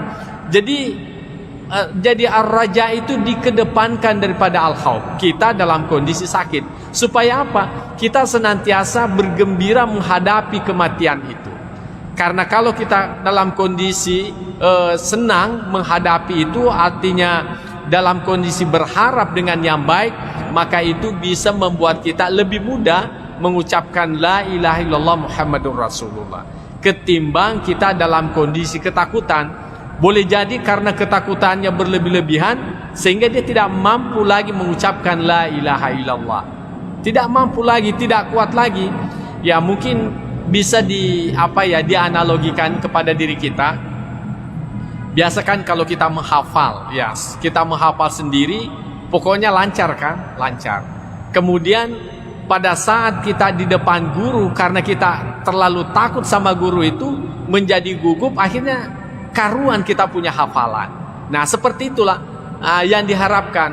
Jadi kalau kita membiasakan dalam artian optimis, berharap bahwa kita mendapatkan rahmat Allah Subhanahu wa Ta'ala, itu yang membuat kita gembira, perasaan kita menjadi gembira, akhirnya kita mudah gampang mengucapkan la ilaha illallah Muhammadur Rasulullah dibandingkan kita dalam kondisi ketakutan. Itu tadi semacam logika yang paling dekat kepada kita. Kemudian wa qawaidus syar'i min nususil kitab was sunnah. Jadi ini sudah jelas dalam syariat sebagaimana dikemukakan di dalam kitab, artinya Al-Quran, demikian juga dikemukakan di dalam sunnah Nabi SAW wa ghaira zalik dan yang lainnya, mutazahiratun ala zalik, itu nampak jelas kepada yang itu. Qala Allah Ta'ala, sebagaimana Allah Subhanahu wa Ta'ala berfirman, fala ya'manu makrallah illal qaumul khasirin. Ya, maka janganlah merasa tidak aman ya dari ujian Allah kecuali kepada kaum yang merugi. Nah, jadi ayat ini memberikan penguatan kepada diri kita, bahwa kalau kita dalam kondisi sakit, ya anggaplah misalnya menghadapi kematian, jangan kita terlalu takut, ya. Jadi Allah Subhanahu wa taala mengatakan begini, jadi jangan kita merasa tidak aman. Jadi tanamkanlah diri kita bahwa insya Allah saya selamat, walaupun modal kita hanya itu la ilaha illallah. Mengapa? Sudah kan kita baca sebelumnya, siapa yang mengucapkan la ilaha illallah Muhammadur Rasulullah, ya, kemudian di akhir ucapannya dan meyakininya, maka niscaya orang itu masuk ke dalam surga Allah Subhanahu wa taala. Yang kemudian ada sahabat bertanya, wa in zana ya Rasulullah, walaupun dia berzina, kata Nabi SAW, iya walaupun dia melakukan zina. Kemudian wa in sarakat, walaupun dia mencuri ya Rasulullah, Nabi SAW mengatakan, iya tetap masuk dalam surga walaupun dia mencuri. Artinya modal la ilaha illallah, andaikan ada orang hanya modalnya itu saja kemudian menghadapi kematian, maka dengan modal itu pun juga sepatutnya dia merasa aman menghadapi kematian itu sendiri. Ya, itu yang diharapkan. Jadi siapa yang orang-orang atau kelompok-kelompok yang ketakutan di dalam menghadapi kematian, walaupun pada prinsipnya semua orang pasti takut, apalagi kita sudah dalam kondisi kita merasa sakitnya itu sudah penyakit yang terakhir, ya tentu di situ kita berusaha semaksimal mungkin bagaimana memunculkan ruhillah ilal qaumul kafirin.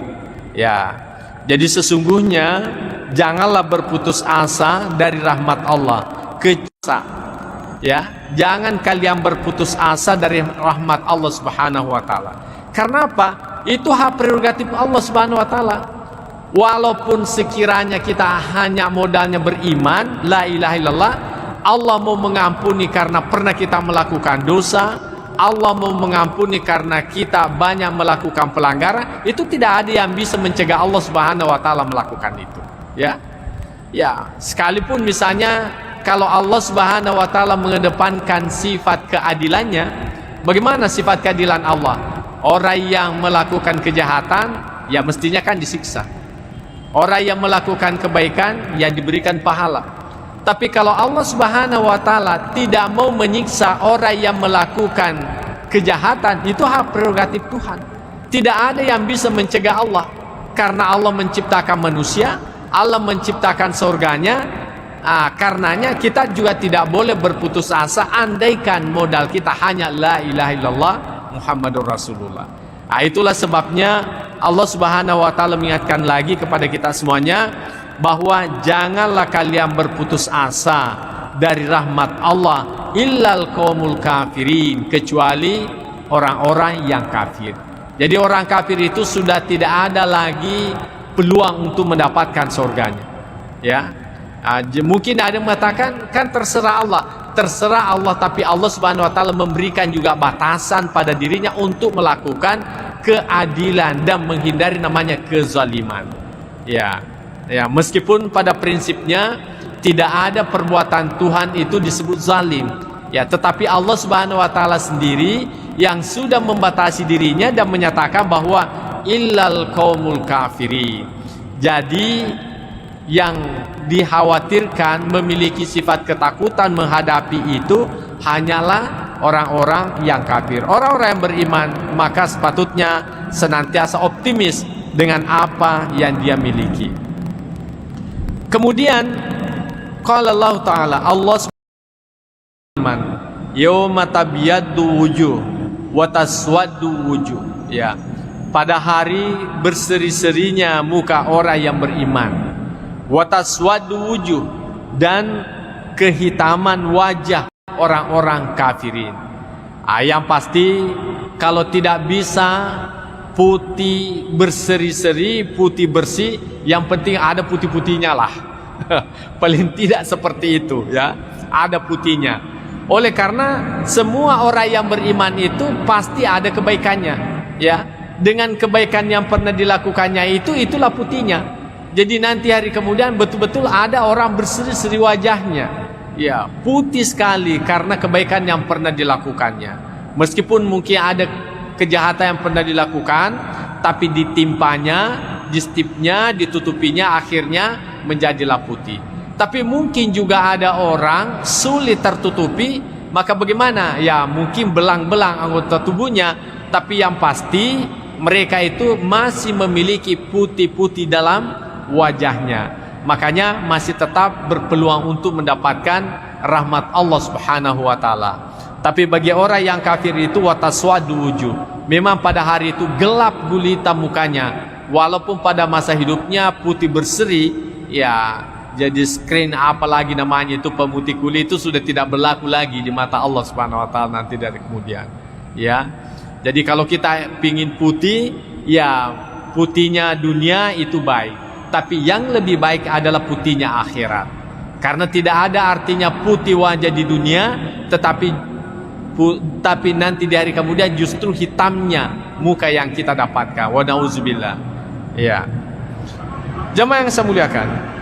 Wa qala Allah Ta'ala dengan ayat maksudnya yang sama, inna rabbaka lasari'ul iqab wa innahu laghafurur rahim. Jadi sesungguhnya Tuhanmu itu sangat cepat, ya sangat cepat siksaannya. Wa innahu laghafurur rahim, dan sesungguhnya Allah itu Maha Pengampun dan lagi Maha Penyayang. Jadi meskipun Allah itu memiliki sifat marah, bisa menyiksa hambanya, tetapi kita meyakini sesungguhnya maaf Allah Subhanahu wa taala itu jauh lebih tinggi dibandingkan dengan siksaannya. Jauh lebih tinggi siksaan, jauh lebih tinggi rahimnya dibandingkan siksaannya. Jadi ini semuanya ayat-ayat disampaikan kepada kita dalam rangka kita optimis. Jadi kalau kita sudah dalam kondisi sakit, jangan lagi ingat yang lain-lain. Pokoknya karena bukan lagi waktunya untuk kita bertaubat itu, apalagi yugargir gitu, ya. Tetapi kalau sakit-sakit kecil, ya masih mending, mungkin masih ada harapan hidup kita. Kondisi seperti ini masih bermanfaatlah yang namanya penyesalan itu. Masih bermanfaatlah, masih berfungsilah yang namanya taubat itu. Tapi kalau sudah tidak ada lagi harapan hidup, ya sudah dipertimbangkanlah itu. Maka bagaimana? Yang sepatutnya kita mengedepankan sifat optimis terhadap apa yang pernah kita lakukan. Allah juga berfirman, innal abrara lafi na'imin wa innal fujjara lafi jahim. Jadi sesungguhnya orang yang taat itu lafi na'im, ya berada pada naim, yakni surga Allah Subhanahu wa taala. Wa innal fujjara lafi jahim, dan sesungguhnya orang yang durhaka berada pada neraka jahanam. Ya, tadi sudah kita jelaskan, walaupun modal kecil, kalau Allah Subhanahu wa taala dengan modal kecil itu mengampuni segala dosa kita, itu semuanya bisa berpeluang kita dapatkan. Makanya kita selalu optimis, ya. Kemudian Allah juga berfirman, fa amma man thaqulat mawazinuhu fahuwa fi 'ishatir radiyah. Jadi siapa saja ya timbangan kebaikannya itu lebih berat, fahuwa fi 'ishatir radiyah, maka dia dalam kehidupan yang memuaskan. Wa amma man haffat mawazinuhu fa ummuhu hawiyah. Tapi adapun orang yang lebih ringan timbangan kebaikannya, maka tempatnya adalah neraka hawiyah. Wa ma adraka ma hiya narun hamiyah. Apakah Anda tahu apa itu neraka mahiyah? Yakni narun hamiyah, yakni neraka yang panas atau neraka yang menyala-nyala apinya. Jadi neraka itu Pak tidak pernah berhenti apinya, ya, menyala terus. Kenapa? Karena waquduhan nas wal hijara, karena yang menjadi BBM-nya, ya, karena yang menjadi kayu bakarnya neraka itu adalah manusia itu sendiri. Jadi neraka itu tidak bakalan berhenti menyala apinya selama masih ada orang-orang yang disiksa di dalamnya. Karena itulah pembakarnya, itulah gantinya kayu kalau di hidup kita ini. Itulah gasnya neraka itu. Jadi semakin banyak orang masuk neraka, semakin panas apinya. semakin membara apinya. Beda kalau di dunia semakin banyak ikan kita bakar, ya semakin kurang apinya. Apalagi kalau kelebihan lagi ikannya. Tapi kalau nanti dari kemudian tidak seperti itu. Semakin banyak orang masuk di dalamnya, justru semakin membara apinya. Karena manusia itu sendiri sebagai kayu bakarnya daripada neraka itu. Jadi tidak bakalan berhenti itu menyala. Ya. Kemudian kita melihat bagaimana hadis Nabi SAW terkait dengan ini. Pertama dikemukakan wa an Abi Hurairah radhiyallahu anhu, bersumber dari Abu Hurairah radhiyallahu anhu, anna Rasulullah SAW, bahwasanya Rasul SAW qal, bersabda, law ya'lamul mu'minu ma indallahi minal uqubati ma tami'a bi jannatihi ahadun. Ya, sekiranya orang beriman itu mengetahui apa yang ada di sisi Allah dari siksaan yang ada di dalam nerakanya, maka bagaimana? Niscaya tidak ada seorang yang mengharapkan, mengharapkan masuk surga. Ya, walau ya'lamul kafiru ma indallahi minar rahmah, dan sekiranya orang kafir itu mengetahui apa yang ada di sisi Allah dari rahmanya, dari apa yang Allah Subhanahu wa taala siapkan di dalam kenikmatan surga itu, maka natamir rahmati ahadun, maka tidak ada orang kafir, niscaya tidak ada orang kafir yang putus asa dari rahmat Allah Subhanahu wa taala. Apa maksudnya daripada hadis Nabi SAW ini? Bahwasanya orang yang beriman itu kan dipastikan masuk ke dalam surga, dan dia melihat seperti apa siksaan dalam neraka itu. Nah, andaikan dia, bukan andaikan, karena dia mengetahui seperti apa yang ada dalam neraka, nah andaikan dia tidak masuk surga, maka dia berkata, cukuplah saya tidak masuk surga asal tidak masuk ke dalam neraka itu. Ya, jadi cukuplah saya tidak masuk dalam neraka, tidak masuk dalam surga asal tidak masuk dalam neraka. Begitu sangat menakutkan daripada siksaan api neraka itu. Ya, begitu rasa ketakutan yang kita munculkan dalam diri kita.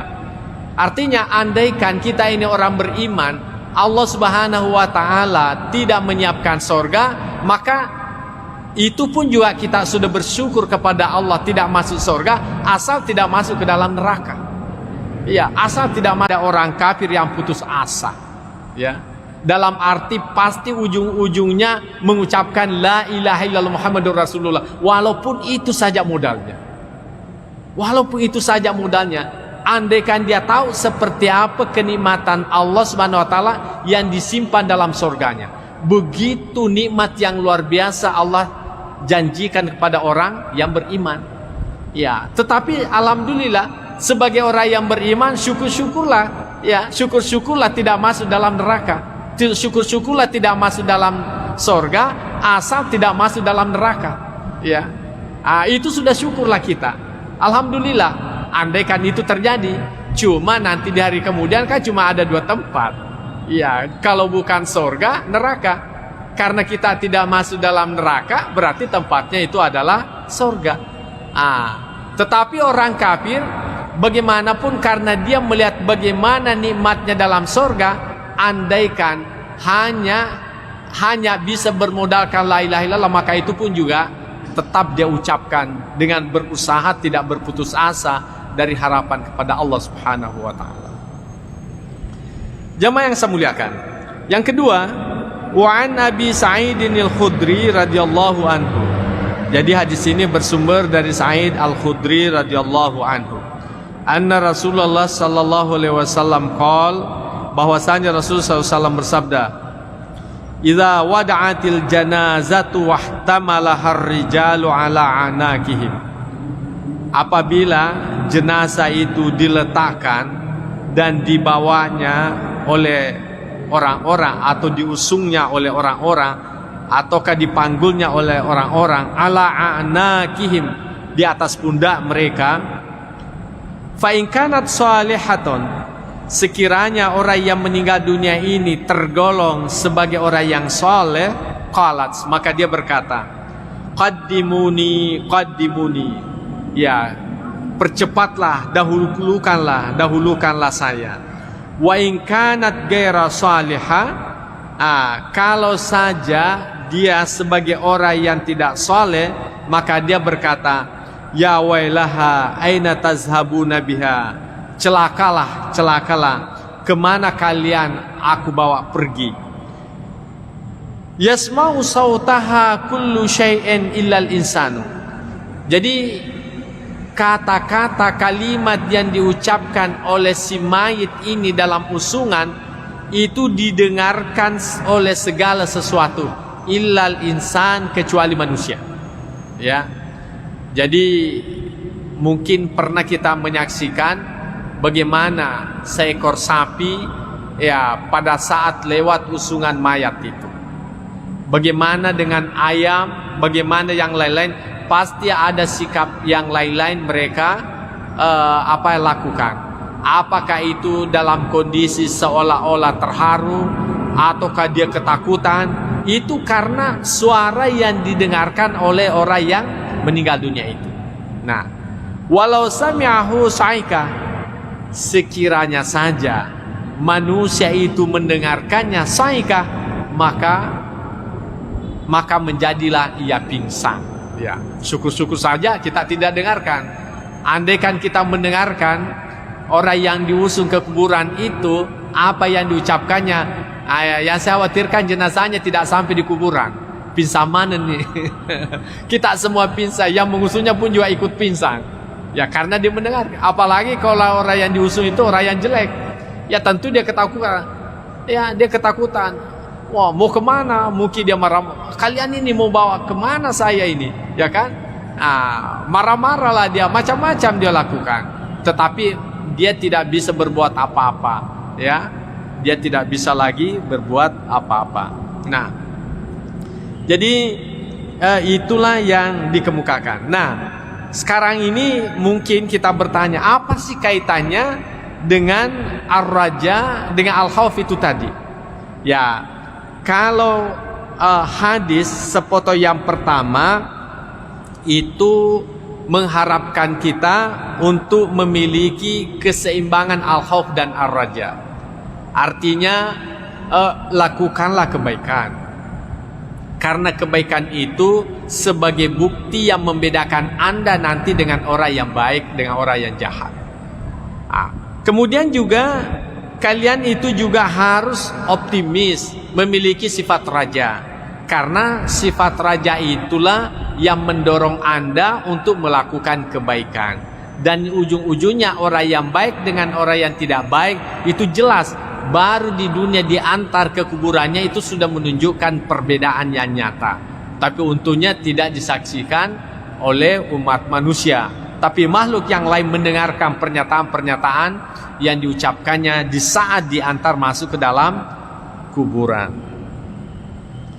Kemudian hadis yang berikutnya, wa an ibni Mas'ud radhiyallahu anhu. Jadi bersumber dari Abdullah bin Mas'ud, ya, radhiyallahu anhu yang diridai. Dia berkata, qala Rasulullah sallallahu alaihi wasallam, al jannatu, ya, al jannatu aqrabu ila ahadikum. Surga itu lebih dekat, ya, kepada sekalian, min syiraki na'lihi, daripada tali sendalnya atau tali sepatunya. Jadi sebetulnya kalau kita melihat hadis Nabi sallallahu alaihi wasallam ini, surga itu sangat dekat dengan kita, ya. Bahkan dikatakan oleh Nabi lebih dekat daripada tali sepatu kita atau tali sandal kita. Nah, kalau kita pakai sandal, apa ada jaraknya dengan kaki kita? Tidak ada kan? Itu artinya bahwa surga itu sebetulnya tidak ada jaraknya dengan kita. Sangat-sangat dekat. Nah, tentu yang perlu kita perhatikan adalah bagaimana istilah surga yang dimaksudkan. Kemudian Nabi SAW melanjutkan, wan naru mithlu zalik. Demikian juga neraka. Neraka itu juga sangat dekat dengan kita. Makanya kaum muslimin, ini perlu dikaitkan ayat dengan hadis yang lain. Surga itu sebetulnya di mana sih adanya? Ya. Surga, neraka itu di mana sih ada sebetulnya? Kalau kita berbicara surga dalam artian tempat yang dibangunkan sebagai bentuk balasan orang yang beriman, itu tentu tempatnya masih jauh. Jauh, kita tidak tahu ya apakah sudah dicipta ataukah belum. Karena ini masuk juga perdebatan kaum teolog. Ada yang mengatakan surga itu sudah dicipta. Kemudian bertanyalah yang mengatakan surga itu belum dicipta. Dengan alasan apa? Kalau surga itu sudah diciptakan, berarti di mana adanya? Ya. Dijawablah orang yang mengatakan surga itu sudah dicipta dengan jawaban apa? Tidak semua yang ada itu bisa dilihat. Ya kan? Ya, emas saja dalam tanah itu kan ada, tapi Anda kan tidak lihat. Nah, bertanya lagi, kalau surga itu sudah dicipta, apa Tuhan itu tidak menciptakan sesuatu yang sia-sia? Maka dijawab oleh orang yang mengatakan sudah diciptakan bahwa bagi Allah Subhanahu wa taala itu tidak ada yang sia-sia. Yang sia-sia itu hanyalah pada manusia. Jadi sesuatu itu kalau tidak digunakan, tidak difungsikan, namanya sia-sia. Tapi bagi Allah Subhanahu wa taala, karena Dia pemilih secara hakikat, maka tidak ada sia-sia baginya. Makanya Allah Subhanahu wa taala ciptakan itu bagian daripada keyakinannya, dan tidak ada urusan manusia untuk menyatakan sia-sia dan di mana tempatnya. Kemudian yang mengatakan itu bahwa neraka surga itu belum dicipta karena apa? Neraka dan surga itu belum dicipta karena apa?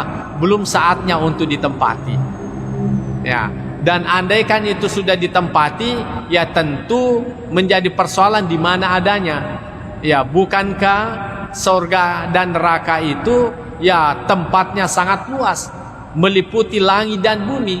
Nah, kalau begitu di mana ruang adanya? Jadi banyak istilahnya komunikasi teolog, tetapi yang seperti ini tidak perlu kita risaukan. Yang pasti menurut kita surga itu ada, itu sudah selesai, sudah cukup. Neraka pun juga itu ada, sudah selesai.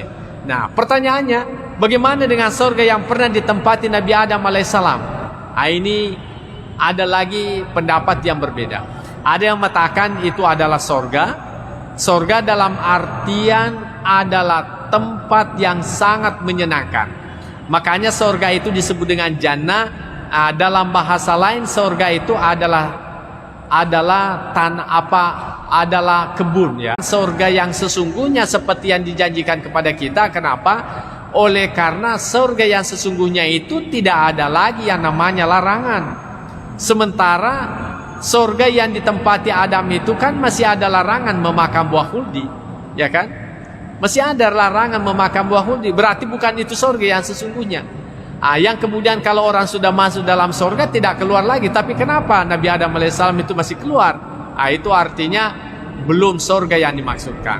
Makanya dimaknai bahwa Nabiullah Adam alaihissalam dan Hawa itu dikarantinakan di sebuah tempat yang sangat istimewa, yang kemudian disitulah melakukan suatu pelanggaran yang kemudian dikeluarkan di muka bumi ini.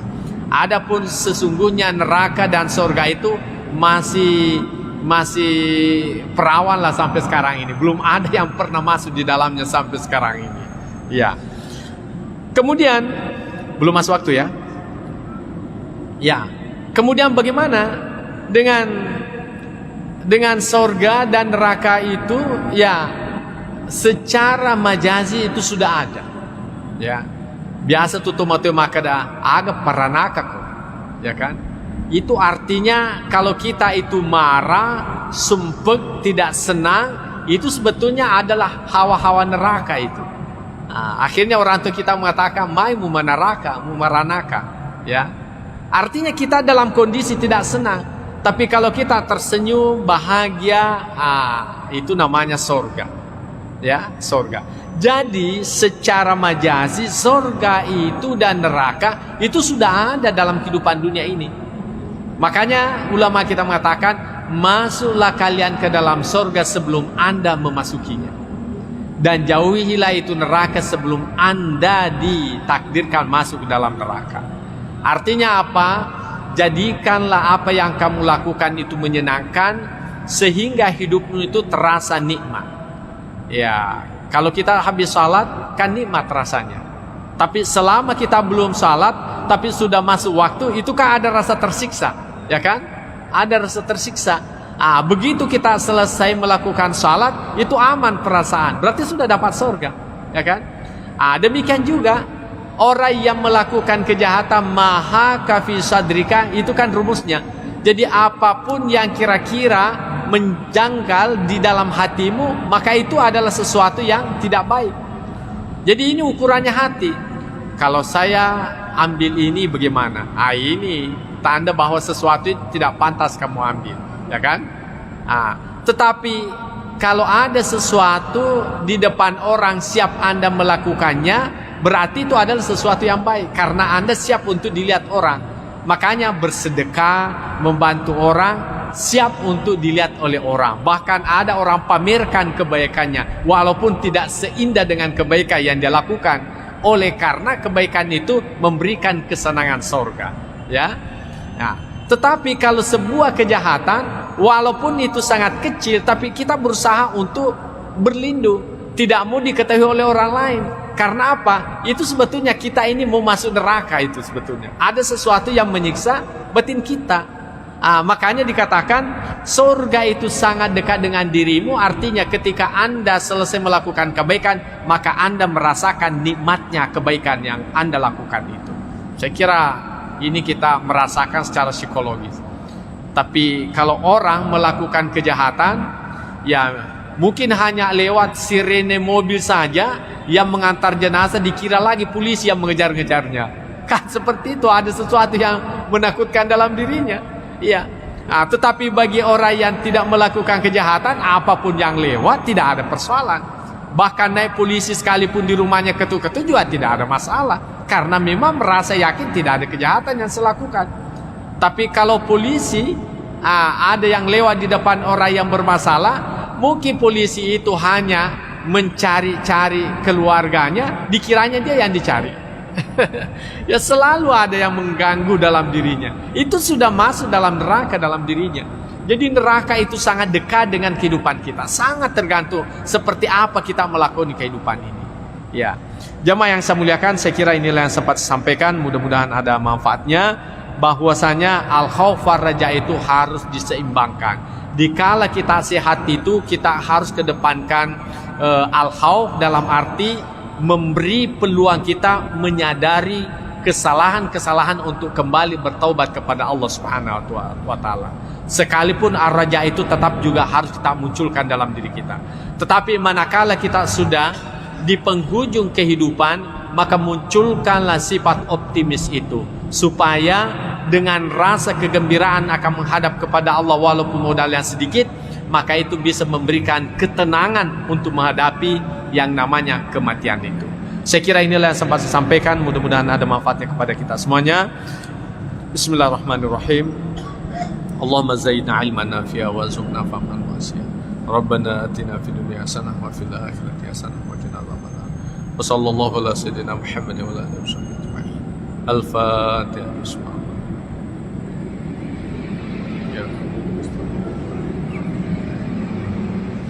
Wallahu muwaffiq ila aqwamit thariq. Wassalamualaikum warahmatullahi wabarakatuh.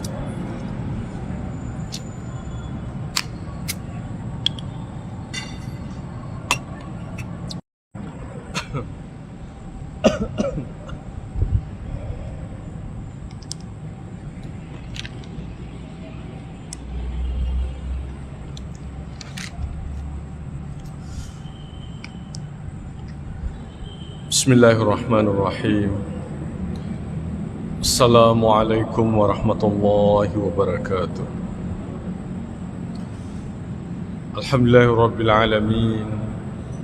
Wassalatu wassalamu ala asyrafil anbiya'i wal mursalin sayyidina Muhammad wa ala alihi wa ashabihi ajma'in, amma ba'd. Fa inna asdaqal hadithi kitabullahi ta'ala وخير الهدي هدي سيدنا محمد صلى الله عليه وسلم وشر الأمور محدثاتها وكل محدثة بدعة وكل بدعة ضلالة وكل ضلالة في النار.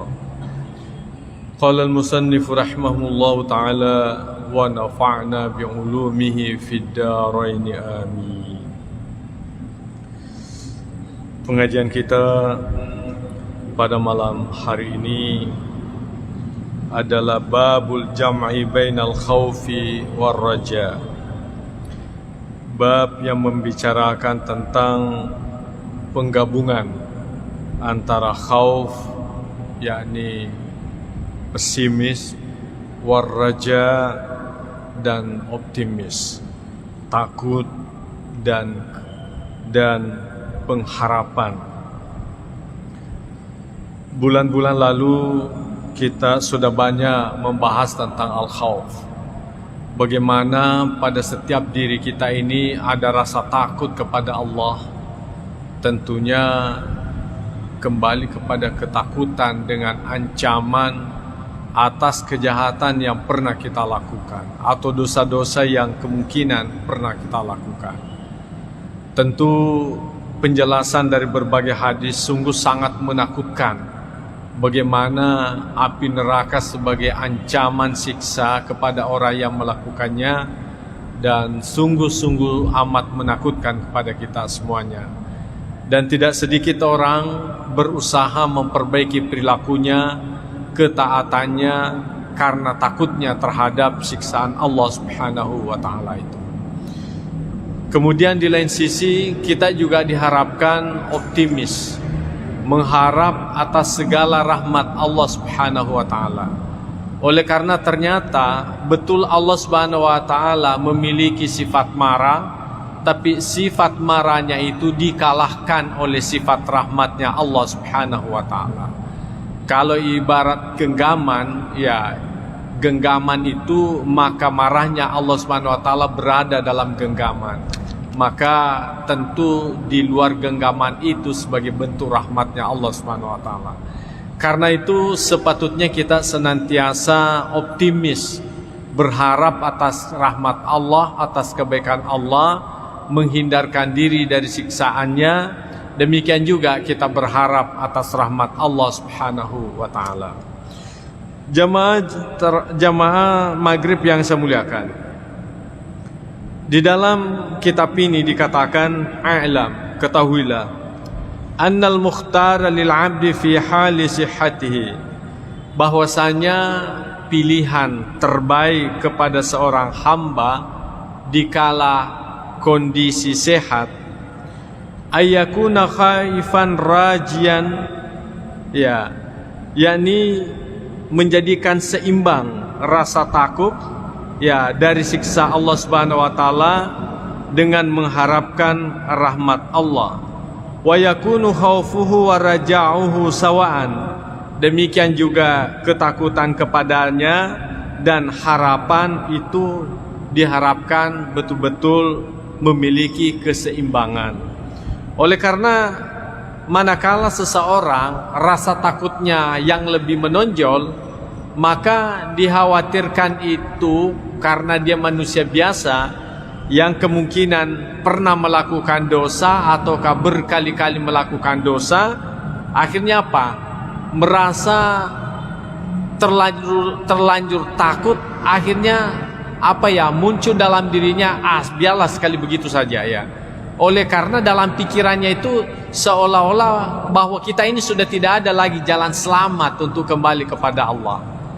Bahasa ugina lari sumange ya. Lari sumange ya. Karenanya perlu ada keseimbangan. Perlu juga kita optimis bahwa meskipun Allah Subhanahu wa taala itu memiliki sifat benci, sifat menyiksa dan sebagainya, tetapi kita juga harus optimis bahwasanya Allah itu memiliki sifat cinta, memiliki sifat kasih sayang, memiliki sifat kasih atau rahmah yang sangat tinggi kepada hambanya.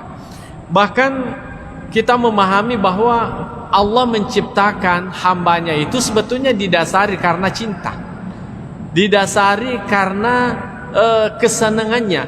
Samalah halnya seorang bapak, ya tentu mengharapkan ada anak.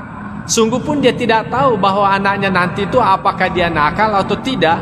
Yang pasti di dalam pikirannya itu berusaha memperoleh anak yang baik. Dia akan senang akan lahirnya anaknya itu, ya. Tetapi cintanya Tuhan itu melebihi cinta orang tua kepada anaknya. Kalau orang tua bagaimanapun sayangnya, tapi masih saja didapati orang tua itu bersikap keras terhadap anaknya. Barangkali biasa kita mendengarkan juga orang tua itu kadangkala tidak mengakui anaknya karena begitu jengkel terhadap anaknya. Tapi Allah Subhanahu wa taala, ya bagaimanapun nakalnya hambanya itu tetap dia mengakui hambanya, walaupun hambanya itu tidak mengakui Allah sebagai Tuhannya. Jemaah yang saya muliakan, mungkin juga ada yang mengatakan bagaimana buktinya bahwa Tuhan itu tetap cinta kepada hambanya walaupun nakal? Ya tentu ada hadisnya Nabi SAW. Andaikan Allah Subhanahu wa taala memberi nilai materi itu sebagai bentuk kasih sayang, maka orang kafir itu tidak akan hidup lagi, ya. Tetapi karena Allah Subhanahu wa taala tetap memiliki rasa cinta, maka Allah Subhanahu wa taala tetap memberikan penghidupan kepada mereka. Jemaah yang saya muliakan, jadi itulah sikap yang terbaik kepada seorang hamba manakala di dalam kondisi dirinya itu dalam keadaan sehat, ya, dalam keadaan sehat, yakni dia mengharapkan, lebih mengedepankan pengharapan Allah Subhanahu wa taala. Nah, wa fi halil marad. Nah, bagaimana kondisi sekiranya seorang hamba itu dalam kondisi sakit, ya. Yatamakhasur raja, maka dia harus melulu bagaimana? Melulu mengharapkan rasa rahmatnya, ya. Jadi kalau tadinya kita dalam kondisi sehat, ya perlu kita hati-hati, ya selalu kita berhati-hati atas kejahatan yang kemungkinan kita lakukan. Tetapi kalau kita sudah dalam kondisi sakit, oleh karena dalam kondisi sakit itu, ya hampir dikata sudah tidak ada lagi peluang untuk melakukan kebaikan karena kondisi sakit, apalagi kesehatannya tidak mampu lagi melakukan banyak kebaikan. Maka yang sebaiknya dimunculkan dalam dirinya ada selalu optimis, ya selalu optimis bahwa insya Allah Allah menyelamatkan saya. Insya Allah saya kan sudah pernah mengucapkan la ilaha illallah Muhammadur Rasulullah. Siapa yang mengucapkan la ilaha illallah Muhammadur Rasulullah kemudian kembali menghadap kepada Allah, maka dia patut mendapatkan surga Allah Subhanahu wa taala. Maka itulah yang harus dimunculkan dalam dirinya. Jangan lagi sikap ketakutan. Karena apa? Nah, bukan lagi waktunya menyesali atas apa yang pernah kita lakukan, tetapi yang terbaik pada saat itu mengedepankan pengharapan kepada Allah. Insya Allah saya akan masuk surga oleh karena saya mengucapkan la ilaha illallah dan meyakininya. Insya Allah saya akan mendapatkan nikmat Allah karena biasa saya melakukan salat 5 waktu, walaupun kadang-kala juga pernah misalnya tidak melakukan salat 5 waktu. Jadi itu yang harus kita kedepankan.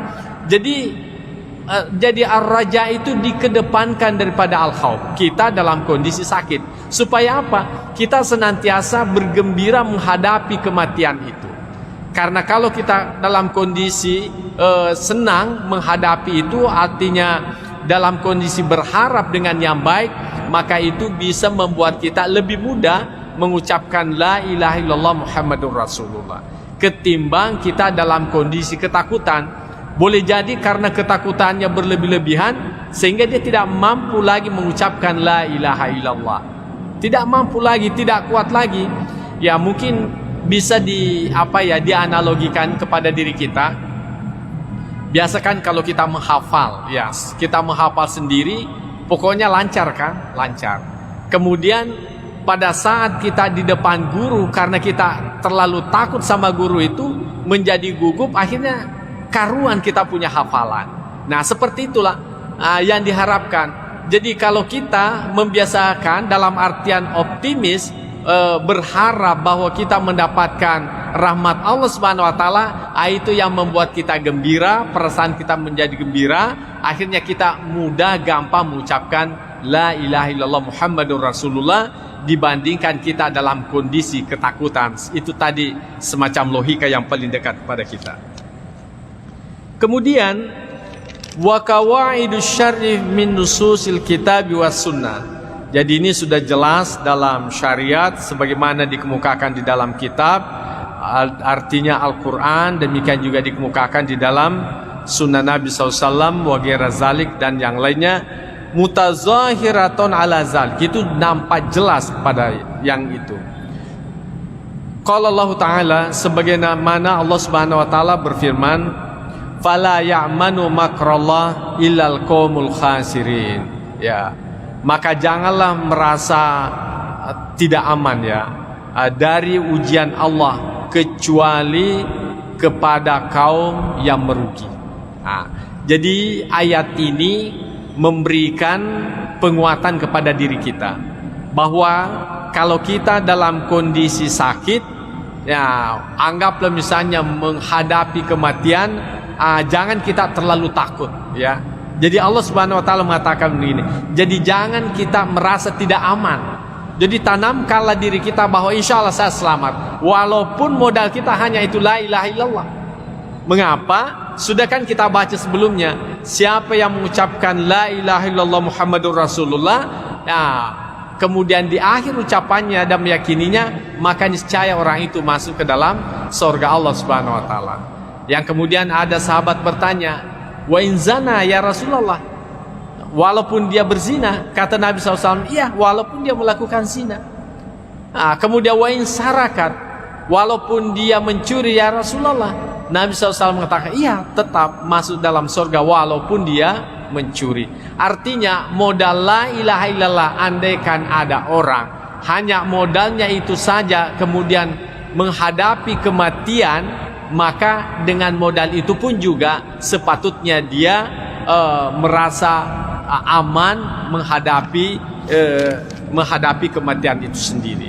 Ya, itu yang diharapkan. Jadi siapa yang orang-orang atau kelompok-kelompok yang ketakutan di dalam menghadapi kematian, walaupun pada prinsipnya semua orang pasti takut, apalagi kita sudah dalam kondisi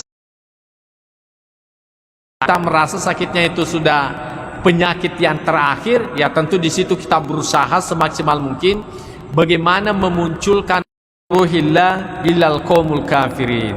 Ya, jadi sesungguhnya janganlah berputus asa dari rahmat Allah. Ya, jangan kalian berputus asa dari rahmat Allah Subhanahu wa taala. Karena apa? Itu hak prerogatif Allah Subhanahu wa taala.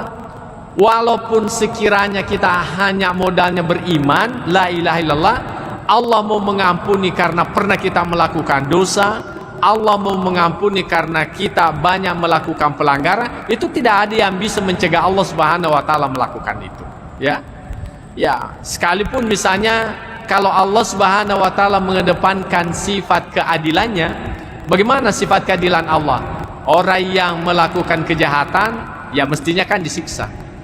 Orang yang melakukan kebaikan yang diberikan pahala. Tapi kalau Allah Subhanahu wa taala tidak mau menyiksa orang yang melakukan kejahatan, itu hak prerogatif Tuhan. Tidak ada yang bisa mencegah Allah. Karena Allah menciptakan manusia, Allah menciptakan surganya. Karenanya kita juga tidak boleh berputus asa andaikan modal kita hanya la ilaha illallah Muhammadur Rasulullah. Itulah sebabnya Allah Subhanahu wa taala mengingatkan lagi kepada kita semuanya bahwa janganlah kalian berputus asa dari rahmat Allah illal qaumul kafirin, kecuali orang-orang yang kafir. Jadi orang kafir itu sudah tidak ada lagi peluang untuk mendapatkan surganya. Ya. Mungkin ada yang mengatakan kan terserah Allah, tapi Allah Subhanahu wa taala memberikan juga batasan pada dirinya untuk melakukan keadilan dan menghindari namanya kezaliman. Ya, meskipun pada prinsipnya tidak ada perbuatan Tuhan itu disebut zalim. Ya, tetapi Allah Subhanahu wa taala sendiri yang sudah membatasi dirinya dan menyatakan bahwa illal qaumul kafirin. Jadi yang dikhawatirkan memiliki sifat ketakutan menghadapi itu hanyalah orang-orang yang kafir. Orang-orang yang beriman maka sepatutnya senantiasa optimis dengan apa yang dia miliki. Kemudian qala Allah Ta'ala, Allah Subhanahu wa ta'ala, yauma tabyaddu wujuh wa taswaddu wujuh. Ya, pada hari berseri-serinya muka orang yang beriman, wa taswaddu wujuh, dan kehitaman wajah orang-orang kafirin. Yang pasti kalau tidak bisa putih berseri-seri, putih bersih, yang penting ada putih-putihnya lah. Paling tidak seperti itu ya, ada putihnya. Oleh karena semua orang yang beriman itu pasti ada kebaikannya ya. Dengan kebaikan yang pernah dilakukannya itulah putihnya. Jadi nanti hari kemudian betul-betul ada orang berseri-seri wajahnya, ya, putih sekali karena kebaikan yang pernah dilakukannya. Meskipun mungkin ada kejahatan yang pernah dilakukan, tapi ditimpanya, distipnya, ditutupinya, akhirnya menjadilah putih. Tapi mungkin juga ada orang sulit tertutupi, maka bagaimana? Ya mungkin belang-belang anggota tubuhnya, tapi yang pasti mereka itu masih memiliki putih-putih dalam wajahnya. Makanya masih tetap berpeluang untuk mendapatkan rahmat Allah Subhanahu wa ta'ala. Tapi bagi orang yang kafir itu wataswadu wujuh, memang pada hari itu gelap gulita mukanya. Walaupun pada masa hidupnya putih berseri, ya jadi screen apalagi namanya itu pemutih kulit itu sudah tidak berlaku lagi di mata Allah Subhanahu wa ta'ala nanti dari kemudian. Ya. Jadi kalau kita pingin putih, ya putihnya dunia itu baik, tapi yang lebih baik adalah putihnya akhirat. Karena tidak ada artinya putih wajah di dunia, tetapi nanti di hari kemudian justru hitamnya muka yang kita dapatkan. Wa na'udzubillah. Ya. Jamaah yang saya muliakan. Wa qala Allah Ta'ala dengan ayat maksudnya yang sama, inna rabbaka lasari'ul iqab wa innahu laghafurur rahim. Jadi sesungguhnya Tuhanmu itu sangat cepat ya. Ya, sangat cepat siksaannya. Wa innahu laghafurur rahim, dan sesungguhnya Allah itu Maha Pengampun dan lagi Maha Penyayang. Jadi meskipun Allah itu memiliki sifat marah, bisa menyiksa hambanya, tetapi kita meyakini sesungguhnya maaf Allah Subhanahu wa ta'ala itu jauh lebih tinggi dibandingkan dengan siksaannya. Jauh lebih tinggi siksaan, jauh lebih tinggi rahimnya dibandingkan siksaannya. Jadi ini semuanya ayat-ayat disampaikan kepada kita dalam rangka kita optimis. Jadi kalau kita sudah dalam kondisi sakit, jangan lagi ingat yang lain-lain. Pokoknya karena bukan lagi waktunya untuk kita bertaubat itu, apalagi yugargir gitu, ya. Tetapi kalau sakit-sakit kecil, ya masih mending, mungkin masih ada harapan hidup kita. Kondisi seperti ini masih bermanfaatlah yang namanya penyesalan itu. Masih bermanfaatlah, masih berfungsilah yang namanya taubat itu. Tapi kalau sudah tidak ada lagi harapan hidup, ya sudah dipertimbangkanlah itu. Maka bagaimana? Yang sepatutnya kita mengedepankan sifat optimis terhadap apa yang pernah kita lakukan. Allah juga berfirman, innal abrara lafi na'imin wa innal fujjara lafi jahim. Jadi sesungguhnya orang yang taat itu lafi na'im, ya berada pada naim, yakni surga Allah Subhanahu wa taala. Wa innal fujjara lafi jahim, dan sesungguhnya orang yang durhaka berada pada neraka jahanam. Ya, tadi sudah kita jelaskan, walaupun modal kecil, kalau Allah Subhanahu wa taala dengan modal kecil itu mengampuni segala dosa kita, itu semuanya bisa berpeluang kita dapatkan. Makanya kita selalu optimis ya. Kemudian Allah juga berfirman, fa amma man thaqulat mawazinuhu fahuwa fi 'ishatir radiyah. Jadi siapa saja ya timbangan kebaikannya itu lebih berat, fahuwa fi 'ishatir radiyah, maka dia dalam kehidupan yang memuaskan. Wa amma man haffat mawazinuhu fa ummuhu hawiyah. Tapi adapun orang yang lebih ringan timbangan kebaikannya, maka tempatnya adalah neraka hawiyah. Wa ma adraka ma hiya narun hamiyah. Apakah Anda tahu apa itu neraka mahiyah? Yakni narun hamiyah, yakni neraka yang panas atau neraka yang menyala-nyala apinya. Jadi neraka itu Pak tidak pernah berhenti apinya, ya, menyala terus. Kenapa? Karena waquduhan nas wal hijara. Karena yang menjadi BBM-nya, ya, karena yang menjadi kayu bakarnya neraka itu adalah manusia itu sendiri. Jadi neraka itu tidak bakalan berhenti menyala apinya selama masih ada orang-orang yang disiksa di dalamnya. Karena itulah pembakarnya, itulah gantinya kayu kalau di hidup kita ini. Itulah gasnya neraka itu. Jadi semakin banyak orang masuk neraka, semakin panas apinya, semakin membara apinya. Beda kalau di dunia, semakin banyak ikan kita bakar, ya semakin kurang apinya. Apalagi kalau kelebihan lagi ikannya. Tapi kalau nanti dari kemudian tidak seperti itu. Semakin banyak orang masuk di dalamnya, justru semakin membara apinya. Karena manusia itu sendiri sebagai kayu bakarnya daripada neraka itu. Jadi tidak bakalan berhenti itu menyala, ya. Kemudian kita melihat bagaimana hadis Nabi SAW terkait dengan ini. Pertama dikemukakan wa an Abi Hurairah radhiyallahu anhu, bersumber dari Abu Hurairah radhiyallahu anhu, anna Rasulullah SAW, bahwasanya Rasul SAW bersabda, law ya'lamul mu'minu ma indallahi minal uqubati ma tami'a bi jannatihi ahadun, ya. Sekiranya orang beriman itu mengetahui apa yang ada di sisi Allah dari siksaan yang ada di dalam nerakanya, maka bagaimana? Niscaya tidak ada seorang yang mengharapkan, ya, mengharapkan masuk surga, ya. Walau ya'lamul kafiru ma indallahi minar rahmah, dan sekiranya orang kafir itu mengetahui apa yang ada di sisi Allah dari rahmanya, dari apa yang Allah Subhanahu wa taala siapkan di dalam kenikmatan surga itu, maka natamir rahmati ahadun, maka tidak ada orang kafir, niscaya tidak ada orang kafir yang putus asa dari rahmat Allah Subhanahu wa taala. Apa maksudnya daripada hadis Nabi SAW ini? Bahwasanya orang yang beriman itu kan dipastikan masuk ke dalam surga, dan dia melihat seperti apa siksaan dalam neraka itu. Nah, andaikan dia, bukan andaikan, karena dia mengetahui seperti apa yang ada dalam neraka, nah, andaikan dia tidak masuk surga, maka dia berkata, cukuplah saya tidak masuk surga asal tidak masuk ke dalam neraka itu, ya. Jadi cukuplah saya tidak masuk dalam neraka, tidak masuk dalam surga asal tidak masuk dalam neraka.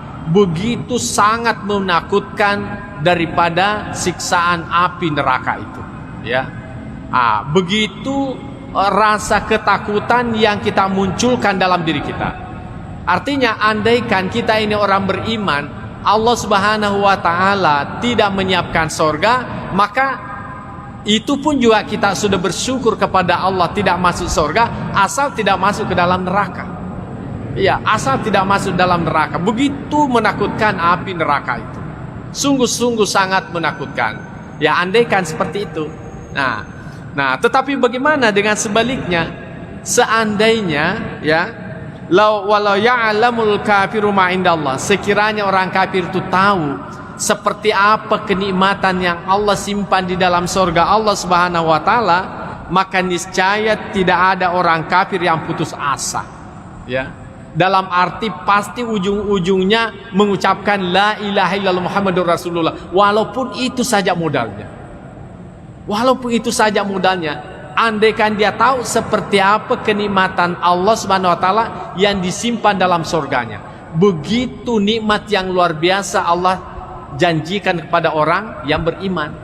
Ya, tetapi alhamdulillah sebagai orang yang beriman syukur-syukurlah, ya, syukur-syukurlah tidak masuk dalam neraka. Syukur-syukurlah tidak masuk dalam sorga, asal tidak masuk dalam neraka. Ya, itu sudah syukurlah kita. Alhamdulillah. Andaikan itu terjadi, cuma nanti di hari kemudian kan cuma ada 2 tempat. Ya, kalau bukan sorga, neraka. Karena kita tidak masuk dalam neraka, berarti tempatnya itu adalah sorga. Tetapi orang kafir, bagaimanapun karena dia melihat bagaimana nikmatnya dalam sorga, andaikan hanya bisa bermodalkan la ilaha illallah, maka itu pun juga tetap dia ucapkan dengan berusaha, tidak berputus asa dari harapan kepada Allah Subhanahu wa taala. Jamaah yang saya muliakan. Yang kedua, wa an Abi Sa'idin al-Khudri radhiyallahu anhu. Jadi hadis ini bersumber dari Sa'id al-Khudri radhiyallahu anhu. Anna Rasulullah sallallahu alaihi wasallam qala, bahwasanya Rasulullah SAW bersabda, "Idza wada'atil janazatu wahtamalaha ar-rijalu ala anakihim." Apabila jenazah itu diletakkan dan dibawanya oleh orang-orang atau diusungnya oleh orang-orang ataukah dipanggulnya oleh orang-orang ala anakihim, di atas pundak mereka, fa in kanat salihatun, sekiranya orang yang meninggal dunia ini tergolong sebagai orang yang saleh, qalat, maka dia berkata, qaddimuni, ya, percepatlah, dahulukanlah saya. Wa in kanat ghaira salihah, kalau saja dia sebagai orang yang tidak saleh, maka dia berkata, ya wailaha aina tazhabuna biha, celakalah, kemana kalian aku bawa pergi. Yasma'u sautaha kullu syai'in illal insanu. Jadi kata-kata kalimat yang diucapkan oleh si mayit ini dalam usungan itu didengarkan oleh segala sesuatu, illal insan, kecuali manusia. Ya. Jadi mungkin pernah kita menyaksikan bagaimana seekor sapi ya pada saat lewat usungan mayat itu. Bagaimana dengan ayam, bagaimana yang lain-lain, pasti ada sikap yang lain-lain mereka lakukan. Apakah itu dalam kondisi seolah-olah terharu ataukah dia ketakutan? Itu karena suara yang didengarkan oleh orang yang meninggal dunia itu. Nah, walau sami'ahu sa'ika, sekiranya saja manusia itu mendengarkannya sa'ika, maka menjadilah ia pingsan. Ya, syukur-syukur saja kita tidak dengarkan. Andaikan kita mendengarkan orang yang diusung ke kuburan itu, apa yang diucapkannya, yang saya khawatirkan jenazahnya tidak sampai di kuburan. Pingsan mana nih? Kita semua pingsan, yang mengusungnya pun juga ikut pingsan. Ya karena dia mendengar. Apalagi kalau orang yang diusung itu orang yang jelek, ya tentu dia ketakutan. Ya dia ketakutan. Wah, mau kemana? Mungkin dia marah. Kalian ini mau bawa kemana saya ini? Ya kan? Marah-marahlah dia, macam-macam dia lakukan. Tetapi dia tidak bisa berbuat apa-apa. Ya, dia tidak bisa lagi berbuat apa-apa. Nah, jadi itulah yang dikemukakan. Nah, sekarang ini mungkin kita bertanya, apa sih kaitannya dengan ar-raja, dengan al-khauf itu tadi? Ya, kalau hadis sepotong yang pertama itu mengharapkan kita untuk memiliki keseimbangan al-khauf dan ar-raja. Artinya lakukanlah kebaikan, karena kebaikan itu sebagai bukti yang membedakan Anda nanti dengan orang yang baik dengan orang yang jahat. Kemudian juga kalian itu juga harus optimis, memiliki sifat raja, karena sifat raja itulah yang mendorong Anda untuk melakukan kebaikan. Dan ujung-ujungnya orang yang baik dengan orang yang tidak baik itu jelas, baru di dunia diantar ke kuburannya itu sudah menunjukkan perbedaan yang nyata. Tapi untungnya tidak disaksikan oleh umat manusia, tapi makhluk yang lain mendengarkan pernyataan-pernyataan yang diucapkannya di saat diantar masuk ke dalam kuburan. Kemudian hadis yang berikutnya, wa an ibni Mas'ud radhiyallahu anhu. Jadi bersumber dari Abdullah bin Mas'ud, ya, radhiyallahu anhu, yang diridai. Dia berkata, qala Rasulullah sallallahu alaihi wasallam, al jannatu, ya, al jannatu aqrabu ila ahadikum. Surga itu lebih dekat, ya, kepada sekalian, min syiraki na'lihi, daripada tali sendalnya atau tali sepatunya. Nah, jadi sebetulnya kalau kita melihat hadis Nabi Sallallahu Alaihi Wasallam ini, surga itu sangat dekat dengan kita, ya. Bahkan dikatakan oleh Nabi lebih dekat daripada tali sepatu kita atau tali sandal kita. Nah, kalau kita pakai sandal, apa ada jaraknya dengan kaki kita? Tidak ada, kan? Itu artinya bahwa surga itu sebetulnya tidak ada jaraknya dengan kita. Sangat-sangat dekat. Nah, tentu yang perlu kita perhatikan adalah bagaimana istilah surga yang dimaksudkan. Kemudian Nabi SAW melanjutkan, wan naru mithlu dzalik. Demikian juga neraka. Neraka itu juga sangat dekat dengan kita. Makanya kaum muslimin, ini perlu dikaitkan ayat dengan hadis yang lain. Surga itu sebetulnya di mana sih adanya? Ya. Surga, neraka itu di mana sih ada sebetulnya? Kalau kita berbicara surga dalam artian tempat yang dibangunkan sebagai bentuk balasan orang yang beriman, itu tentu tempatnya masih jauh. Jauh, kita tidak tahu ya apakah sudah dicipta atau belum. Karena ini masuk juga perdebatan kaum teolog. Ada yang mengatakan surga itu sudah dicipta. Kemudian bertanyalah yang mengatakan surga itu belum dicipta.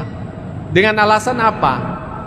Kalau surga itu sudah diciptakan, berarti di mana adanya? Ya. Dijawablah orang yang mengatakan surga itu sudah dicipta dengan jawaban apa? Tidak semua yang ada itu bisa dilihat. Ya kan? Ya. Emas saja dalam tanah itu kan ada, tapi Anda kan tidak lihat. Nah, bertanya lagi, kalau surga itu sudah dicipta, apa Tuhan itu tidak menciptakan sesuatu yang sia-sia?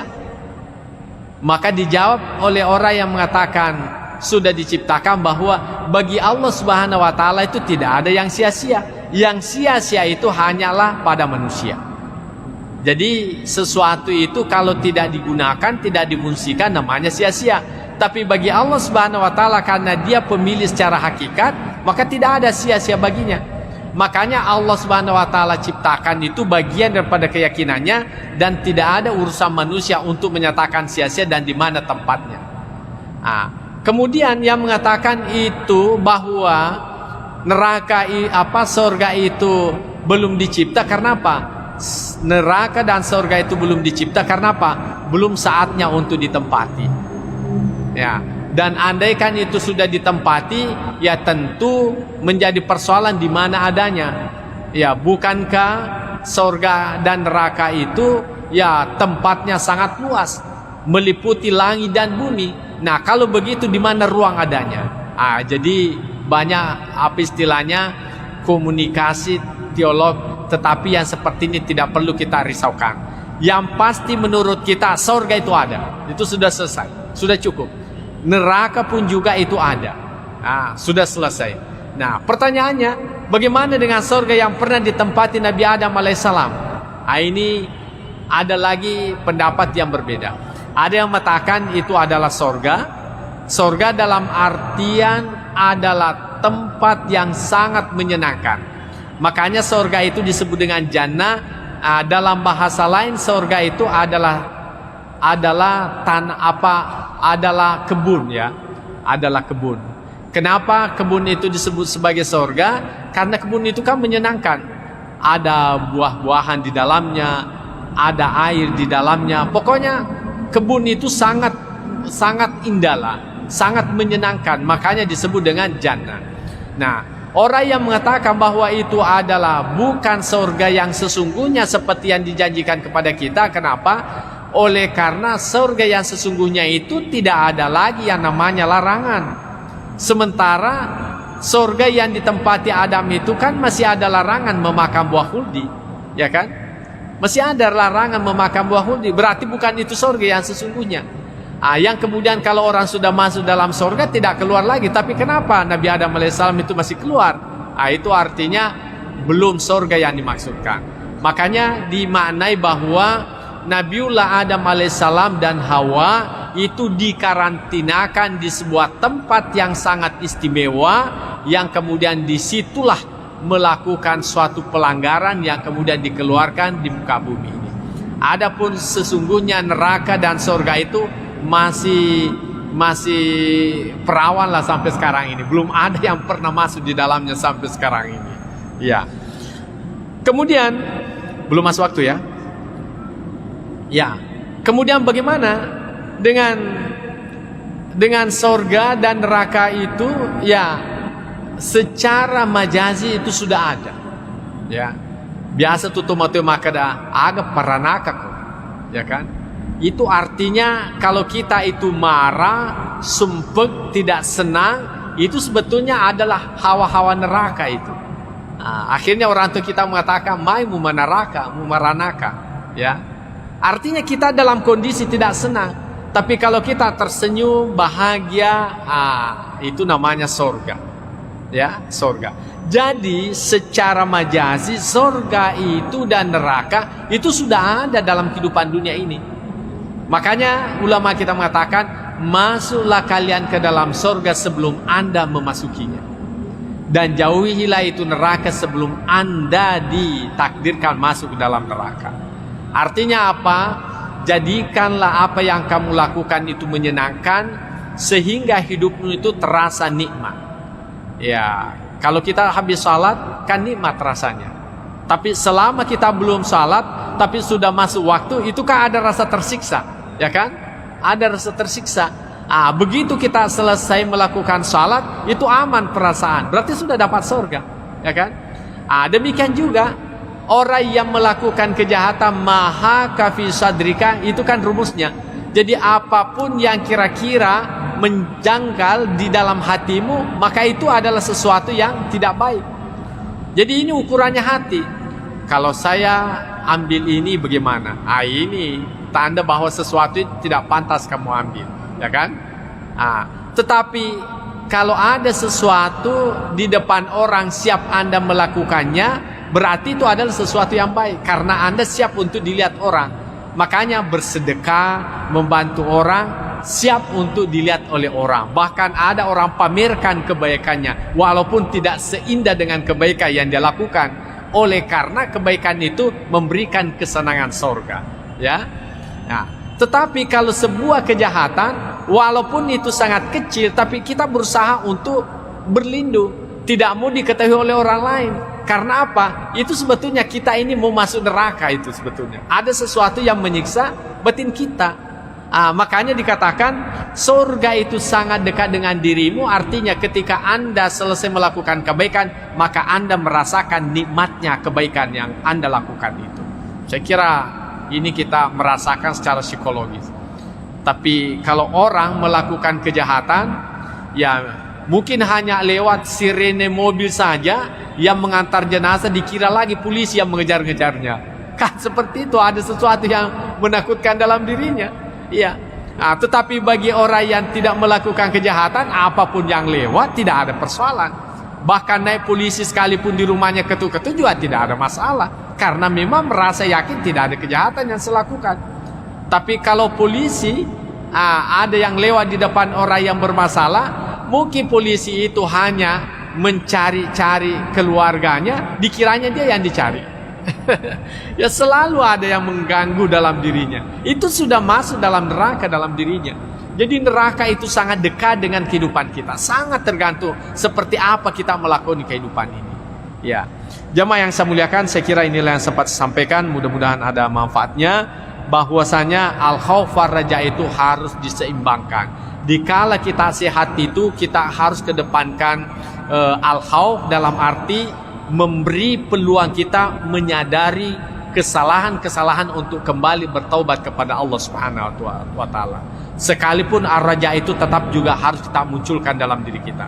Tetapi manakala kita sudah di penghujung kehidupan, maka munculkanlah sifat optimis itu, supaya dengan rasa kegembiraan akan menghadap kepada Allah walaupun modal yang sedikit, maka itu bisa memberikan ketenangan untuk menghadapi yang namanya kematian itu. Saya kira inilah yang sempat saya sampaikan, mudah-mudahan ada manfaatnya kepada kita semuanya. Bismillahirrahmanirrahim. Allahumma zaidna ilman nafi'a wa zuqna fahman wasi'a. Rabbana atina fid dunya hasanah wa fil akhirati hasanah wa qina adzabannar. Wa sallallahu ala sayyidina Muhammadin wa ala alihi wasallam ajma'in. Al-Fatihah. Bismillah.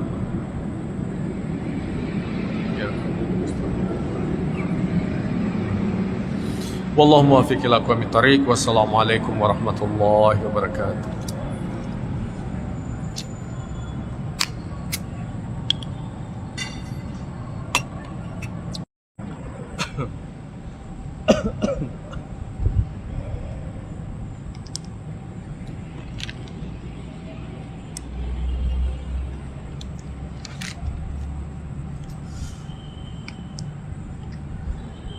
Bismillahirrahmanirrahim. Assalamualaikum warahmatullahi wabarakatuh. Alhamdulillahirabbil alamin. Wassalatu wassalamu ala asyrafil anbiya'i wal mursalin sayyidina Muhammad wa ala alihi wa ashabihi ajma'in, amma ba'd. Fa inna asdaqal hadithi kitabullahi ta'ala wa khairal hadi hadi sayyidina Muhammadin sallallahu alaihi wasallam wa syarral umuri muhdatsatuha wa kullu muhdatsatin bid'ah wa kullu bid'atin dhalalah wa kullu dhalalatin finnar. Qala al-musannif rahimahullahu ta'ala wa nafa'na bi'ulumihi fid dharain amin. Pengajian kita pada malam hari ini adalah babul jam'i bainal khaufi war raja. Bab yang membicarakan tentang penggabungan antara khauf yakni pesimis, war raja dan optimis, takut dan pengharapan. Bulan-bulan lalu kita sudah banyak membahas tentang al-khauf. Bagaimana pada setiap diri kita ini ada rasa takut kepada Allah. Tentunya kembali kepada ketakutan dengan ancaman atas kejahatan yang pernah kita lakukan atau dosa-dosa yang kemungkinan pernah kita lakukan. Tentu penjelasan dari berbagai hadis sungguh sangat menakutkan. Bagaimana api neraka sebagai ancaman siksa kepada orang yang melakukannya, dan sungguh-sungguh amat menakutkan kepada kita semuanya. Dan tidak sedikit orang berusaha memperbaiki perilakunya, ketaatannya, karena takutnya terhadap siksaan Allah Subhanahu wa ta'ala itu. Kemudian di lain sisi kita juga diharapkan optimis, mengharap atas segala rahmat Allah Subhanahu wa ta'ala. Oleh karena ternyata betul Allah Subhanahu wa ta'ala memiliki sifat marah, tapi sifat marahnya itu dikalahkan oleh sifat rahmatnya Allah Subhanahu wa ta'ala. Kalau ibarat genggaman, ya genggaman itu, maka marahnya Allah Subhanahu wa ta'ala berada dalam genggaman. Maka tentu di luar genggaman itu sebagai bentuk rahmatnya Allah Subhanahu wa ta'ala.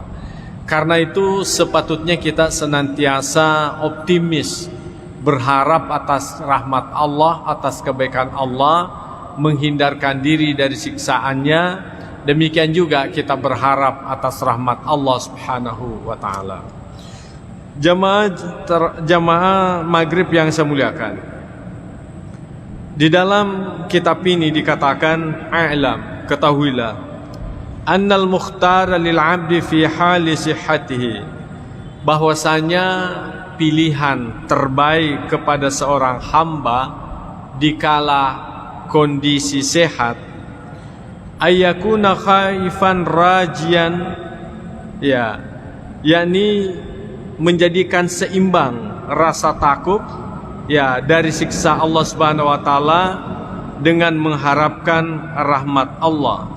Wa yakunu khaufuhu wa raja'uhu sawa'an. Demikian juga ketakutan kepadanya dan harapan itu diharapkan betul-betul memiliki keseimbangan. Oleh karena manakala seseorang rasa takutnya yang lebih menonjol, maka dikhawatirkan itu karena dia manusia biasa yang kemungkinan pernah melakukan dosa ataukah berkali-kali melakukan dosa. Akhirnya apa? Merasa terlanjur takut, akhirnya apa ya, muncul dalam dirinya, biarlah sekali begitu saja, ya. Oleh karena dalam pikirannya itu seolah-olah bahwa kita ini sudah tidak ada lagi jalan selamat untuk kembali kepada Allah. Bahasa ugina lari sumange, ya. Lari sumange, ya. Karenanya perlu ada keseimbangan. Perlu juga kita optimis bahwa meskipun Allah Subhanahu wa taala itu memiliki sifat benci, sifat menyiksa dan sebagainya, tetapi kita juga harus optimis bahwasanya Allah itu memiliki sifat cinta, memiliki sifat kasih sayang, memiliki sifat kasih atau rahmah yang sangat tinggi kepada hambanya. Bahkan kita memahami bahwa Allah menciptakan hambanya itu sebetulnya didasari karena cinta, didasari karena kesenangannya. Samalah halnya seorang bapak, ya tentu mengharapkan ada anak. Sungguh pun dia tidak tahu bahwa anaknya nanti itu apakah dia nakal atau tidak. Yang pasti di dalam pikirannya itu berusaha memperoleh anak yang baik. Dia akan senang akan lahirnya anaknya itu, ya. Tetapi cintanya Tuhan itu melebihi cinta orang tua kepada anaknya. Kalau orang tua bagaimanapun sayangnya, tapi masih saja didapati orang tua itu bersikap keras terhadap anaknya. Barangkali biasa kita mendengarkan juga orang tua itu kadangkala tidak mengakui anaknya karena begitu jengkel terhadap anaknya. Tapi Allah Subhanahu wa taala, ya bagaimanapun nakalnya hambanya itu tetap dia mengakui hambanya, walaupun hambanya itu tidak mengakui Allah sebagai Tuhannya. Jemaah yang saya muliakan, mungkin juga ada yang mengatakan bagaimana buktinya bahwa Tuhan itu tetap cinta kepada hambanya walaupun nakal? Ya tentu ada hadisnya Nabi SAW. Andaikan Allah Subhanahu wa taala memberi nilai materi itu sebagai bentuk kasih sayang, maka orang kafir itu tidak akan hidup lagi, ya. Tetapi karena Allah Subhanahu wa taala tetap memiliki rasa cinta, maka Allah Subhanahu wa taala tetap memberikan penghidupan kepada mereka. Jemaah yang saya muliakan, jadi itulah sikap yang terbaik kepada seorang hamba manakala di dalam kondisi dirinya itu dalam keadaan sehat, ya, dalam keadaan sehat, yakni dia mengharapkan, lebih mengedepankan pengharapan Allah Subhanahu wa taala. Nah, wa fi halil marad. Nah, bagaimana kondisi sekiranya seorang hamba itu dalam kondisi sakit, ya. Yatamakhasur raja, maka dia harus melulu bagaimana? Melulu mengharapkan rasa rahmatnya, ya. Jadi kalau tadinya kita dalam kondisi sehat, ya perlu kita hati-hati, ya selalu kita berhati-hati atas kejahatan yang kemungkinan kita lakukan. Tetapi kalau kita sudah dalam kondisi sakit, oleh karena dalam kondisi sakit itu, ya hampir dikata sudah tidak ada lagi peluang untuk melakukan kebaikan karena kondisi sakit, apalagi kesehatannya tidak mampu lagi melakukan banyak kebaikan, maka yang sebaiknya dimunculkan dalam dirinya ada selalu optimis, ya selalu optimis bahwa insya Allah Allah menyelamatkan saya. Insya Allah saya kan sudah pernah mengucapkan la ilaha illallah Muhammadur Rasulullah. Siapa yang mengucapkan la ilaha illallah Muhammadur Rasulullah kemudian kembali menghadap kepada Allah, maka dia patut mendapatkan surga Allah Subhanahu wa taala. Maka itulah yang harus dimunculkan dalam dirinya. Jangan lagi sikap ketakutan. Karena apa? Nah, bukan lagi waktunya menyesali atas apa yang pernah kita lakukan, tetapi yang terbaik pada saat itu mengedepankan pengharapan kepada Allah. Insya Allah saya akan masuk surga oleh karena saya mengucapkan la ilaha illallah dan meyakininya. Insya Allah saya akan mendapatkan nikmat Allah karena biasa saya melakukan salat 5 waktu, walaupun kadang-kala juga pernah misalnya tidak melakukan salat 5 waktu. Jadi itu yang harus kita kedepankan.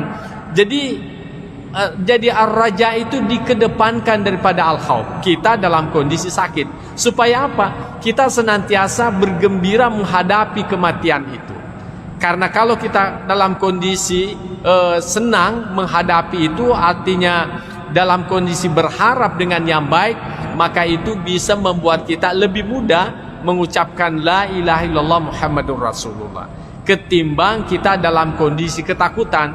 Boleh jadi karena ketakutannya berlebih-lebihan sehingga dia tidak mampu lagi mengucapkan la ilaha illallah, tidak mampu lagi, tidak kuat lagi.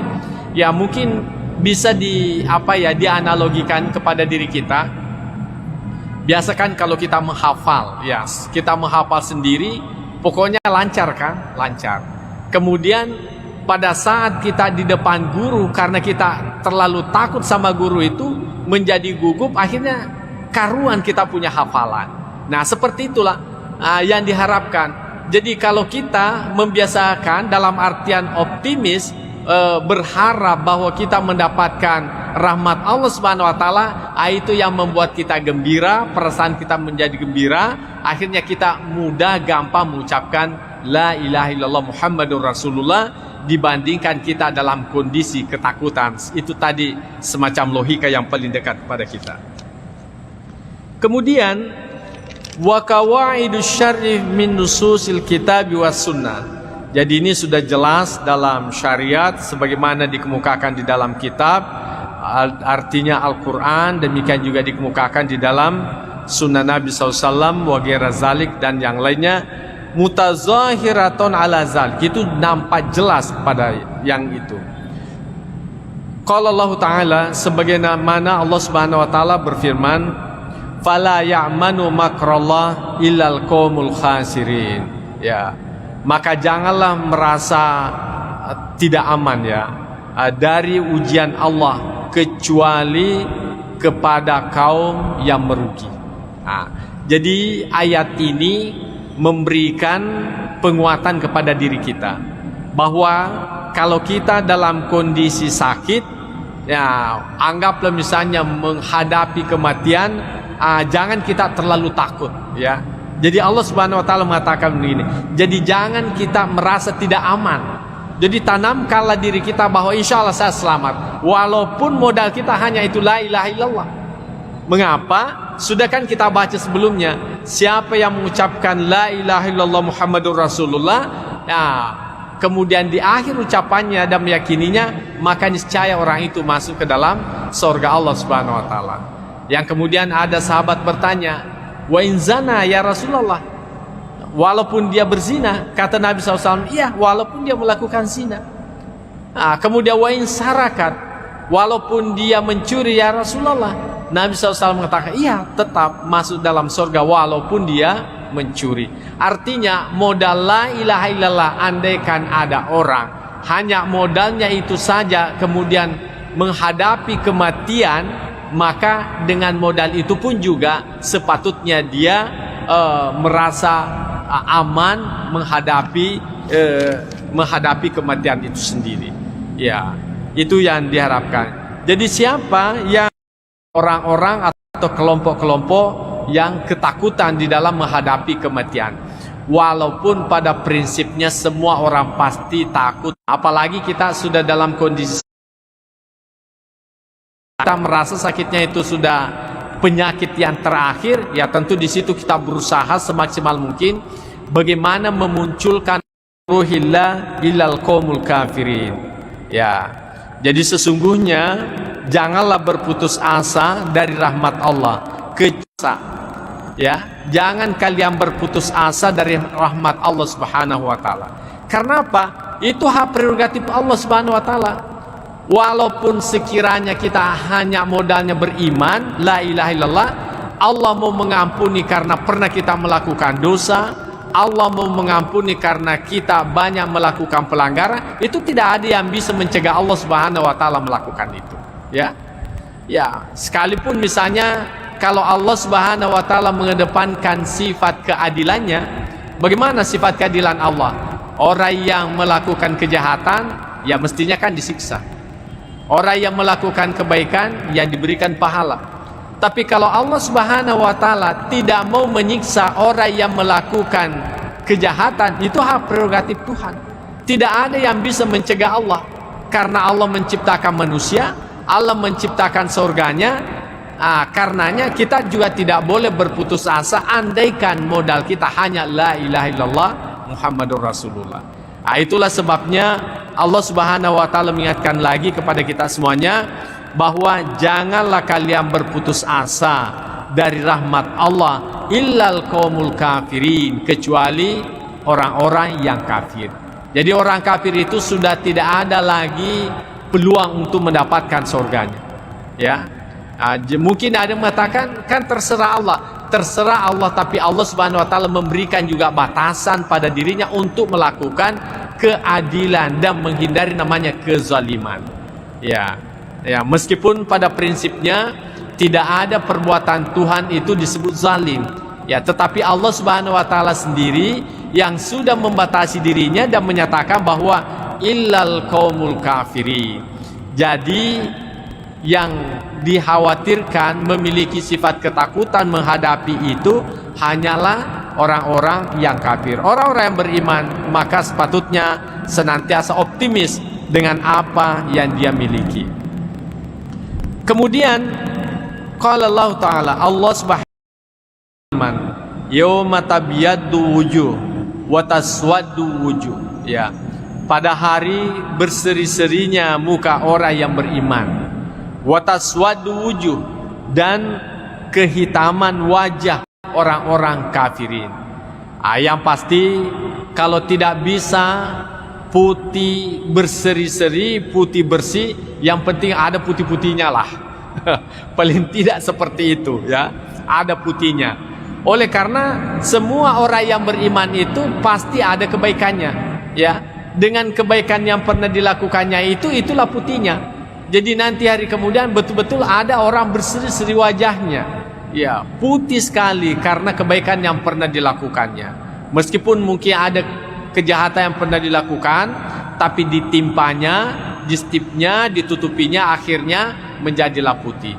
Tapi mungkin juga ada orang sulit tertutupi, maka bagaimana? Ya, mungkin belang-belang anggota tubuhnya, tapi yang pasti mereka itu masih memiliki putih-putih dalam wajahnya. Makanya masih tetap berpeluang untuk mendapatkan rahmat Allah Subhanahu wa taala. Tapi bagi orang yang kafir itu wataswadu wujuh, memang pada hari itu gelap gulita mukanya. Walaupun pada masa hidupnya putih berseri, ya jadi screen apalagi namanya itu pemutih kulit itu sudah tidak berlaku lagi di mata Allah Subhanahu wa taala nanti dari kemudian. Ya. Jadi kalau kita pingin putih, ya putihnya dunia itu baik. Tapi yang lebih baik adalah putihnya akhirat. Karena tidak ada artinya putih wajah di dunia, tapi nanti di hari kemudian justru hitamnya muka yang kita dapatkan. Wa na'udzubillah. Ya. Jemaah yang saya muliakan. Wa qala Allah taala dengan ayat maksud yang sama, inna rabbaka lasari'ul iqab wa innahu laghafurur rahim. Jadi sesungguhnya Tuhanmu itu sangat cepat ya sangat cepat siksaannya. Wa innahu laghafurur rahim, dan sesungguhnya Allah itu Maha Pengampun dan lagi Maha Penyayang. Jadi meskipun Allah itu memiliki sifat marah, bisa menyiksa hambanya, tetapi kita meyakini sesungguhnya maaf Allah Subhanahu wa taala itu jauh lebih tinggi dibandingkan dengan siksaannya. Jauh lebih tinggi siksaan, jauh lebih tinggi rahimnya dibandingkan siksaannya. Jadi ini semuanya ayat-ayat disampaikan kepada kita dalam rangka kita optimis. Jadi kalau kita sudah dalam kondisi sakit, jangan lagi ingat yang lain-lain. Pokoknya karena bukan lagi waktunya untuk kita bertaubat itu, apalagi yugargir gitu, ya. Tetapi kalau sakit-sakit kecil, ya masih mending, mungkin masih ada harapan hidup kita. Kondisi seperti ini masih bermanfaatlah yang namanya penyesalan itu. Masih bermanfaatlah, masih berfungsilah yang namanya taubat itu. Tapi kalau sudah tidak ada lagi harapan hidup, ya sudah dipertimbangkanlah itu. Maka bagaimana? Yang sepatutnya kita mengedepankan sifat optimis terhadap apa yang pernah kita lakukan. Allah juga berfirman, innal abrara lafi na'imin wa innal fujjara lafi jahim. Jadi sesungguhnya orang yang taat itu lafi na'im, ya berada pada naim, yakni surga Allah Subhanahu wa taala. Wa innal fujjara lafi jahim, dan sesungguhnya orang yang durhaka berada pada neraka jahanam.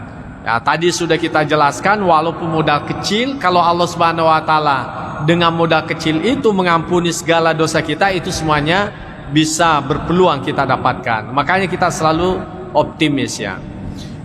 Kemudian Allah juga berfirman, fa amma man thaqulat mawazinuhu fahuwa fi 'ishatir radiyah. Jadi siapa saja ya timbangan kebaikannya itu lebih berat, fahuwa fi 'ishatir radiyah, maka dia dalam kehidupan yang memuaskan. Wa amma man haffat mawazinuhu fa ummuhu hawiyah. Tapi adapun orang yang lebih ringan timbangan kebaikannya, maka tempatnya adalah neraka hawiyah. Wa ma adraka ma hiya narun hamiyah. Apakah Anda tahu apa itu neraka mahiyah? Yakni narun hamiyah, yakni neraka yang panas atau neraka yang menyala-nyala apinya. Jadi neraka itu Pak tidak pernah berhenti apinya, ya, menyala terus. Kenapa? Karena waquduhan nas wal hijara, karena yang menjadi BBM-nya, ya, karena yang menjadi kayu bakarnya neraka itu adalah manusia itu sendiri. Jadi neraka itu tidak bakalan berhenti menyala apinya selama masih ada orang-orang yang disiksa di dalamnya. Karena itulah pembakarnya, itulah gantinya kayu kalau di hidup kita ini. Itulah gasnya neraka itu. Jadi semakin banyak orang masuk neraka, semakin panas apinya, semakin membara apinya.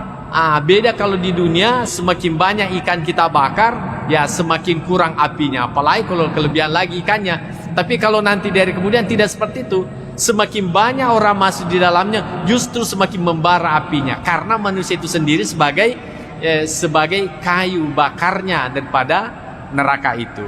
Jadi tidak bakalan berhenti itu menyala, ya. Kemudian kita melihat bagaimana hadis Nabi SAW terkait dengan ini. Pertama dikemukakan wa an Abi Hurairah radhiyallahu anhu, bersumber dari Abu Hurairah radhiyallahu anhu, anna Rasulullah SAW, bahwasanya Rasul SAW qal, bersabda, law ya'lamul mu'minu ma indallahi minal uqubati ma tami'a bi jannatihi ahadun, ya.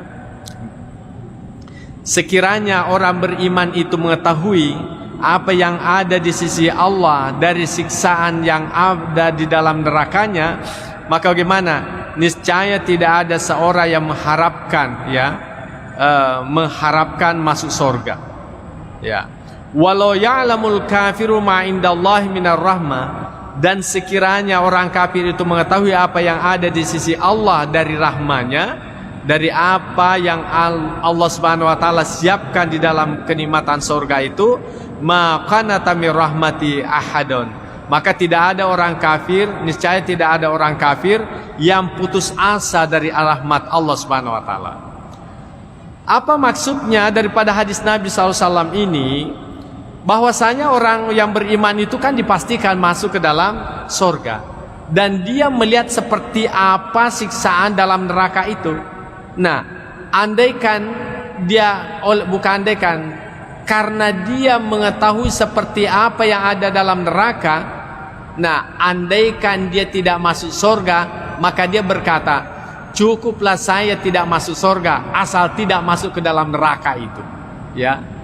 Jadi cukuplah saya tidak masuk dalam neraka, tidak masuk dalam surga asal tidak masuk dalam neraka. Begitu sangat menakutkan daripada siksaan api neraka itu, ya. Begitu rasa ketakutan yang kita munculkan dalam diri kita. Artinya andaikan kita ini orang beriman, Allah Subhanahu wa taala tidak menyiapkan surga, maka itu pun juga kita sudah bersyukur kepada Allah tidak masuk surga asal tidak masuk ke dalam neraka. Ya, asal tidak masuk dalam neraka. Begitu menakutkan api neraka itu. Sungguh-sungguh sangat menakutkan. Ya, andaikan seperti itu. Nah, tetapi bagaimana dengan sebaliknya? Seandainya, ya, walau ya'lamul kafiru ma indallah, sekiranya orang kafir itu tahu seperti apa kenikmatan yang Allah simpan di dalam surga Allah Subhanahu wa taala, maka niscaya tidak ada orang kafir yang putus asa. Ya. Dalam arti pasti ujung-ujungnya mengucapkan la ilaha illallah Muhammadur Rasulullah, walaupun itu saja modalnya. Walaupun itu saja modalnya, andaikan dia tahu seperti apa kenikmatan Allah Subhanahu wa taala yang disimpan dalam surganya. Begitu nikmat yang luar biasa Allah janjikan kepada orang yang beriman. Ya, tetapi alhamdulillah sebagai orang yang beriman, syukur-syukurlah, ya, syukur-syukurlah tidak masuk dalam neraka. Syukur-syukurlah tidak masuk dalam surga asal tidak masuk dalam neraka. Ya, itu sudah syukurlah kita. Alhamdulillah. Andaikan itu terjadi, cuma nanti di hari kemudian kan cuma ada dua tempat. Ya, kalau bukan surga, neraka. Karena kita tidak masuk dalam neraka, berarti tempatnya itu adalah surga.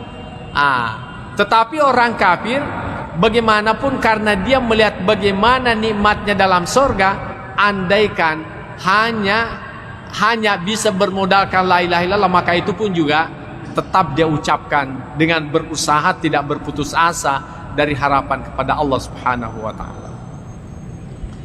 Jamaah yang saya muliakan. Yang kedua, wa an Abi Sa'idin al-Khudri radhiyallahu anhu. Jadi hadis ini bersumber dari Sa'id al-Khudri radhiyallahu anhu.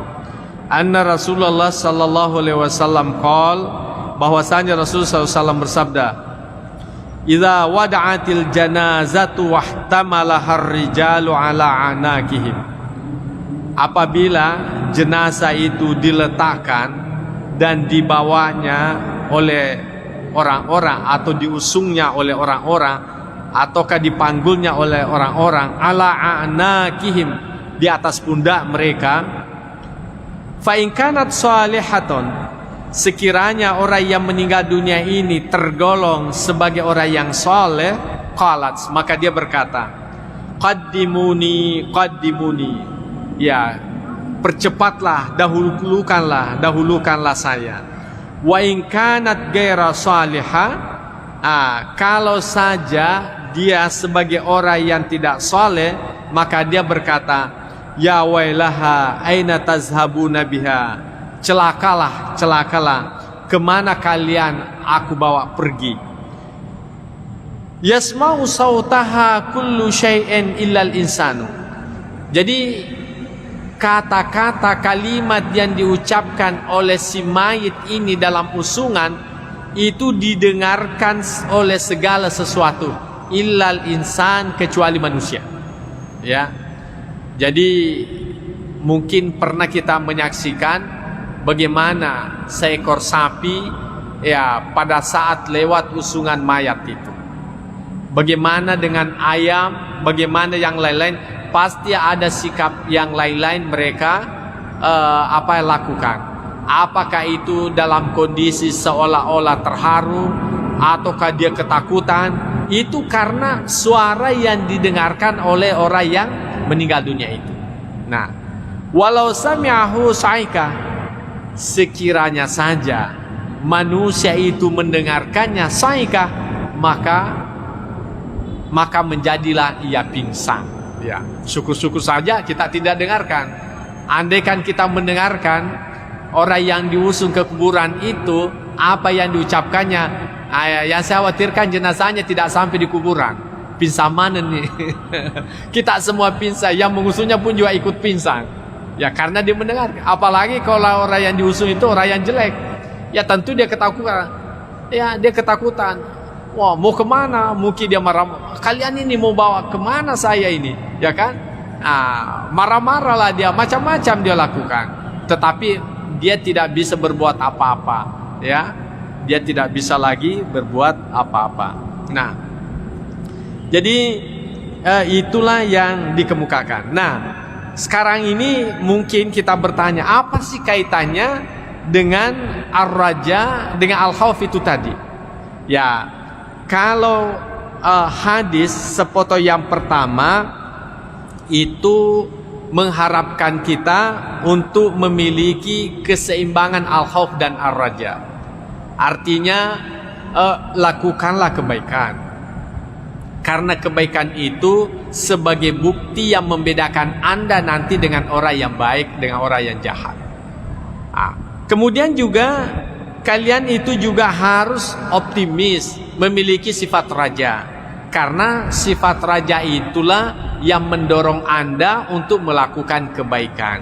Dan ujung-ujungnya orang yang baik dengan orang yang tidak baik itu jelas, baru di dunia diantar ke kuburannya itu sudah menunjukkan perbedaan yang nyata.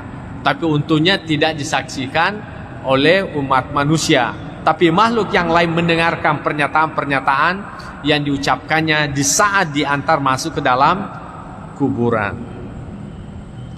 Kemudian hadis yang berikutnya, wa an ibni Mas'ud radhiyallahu anhu.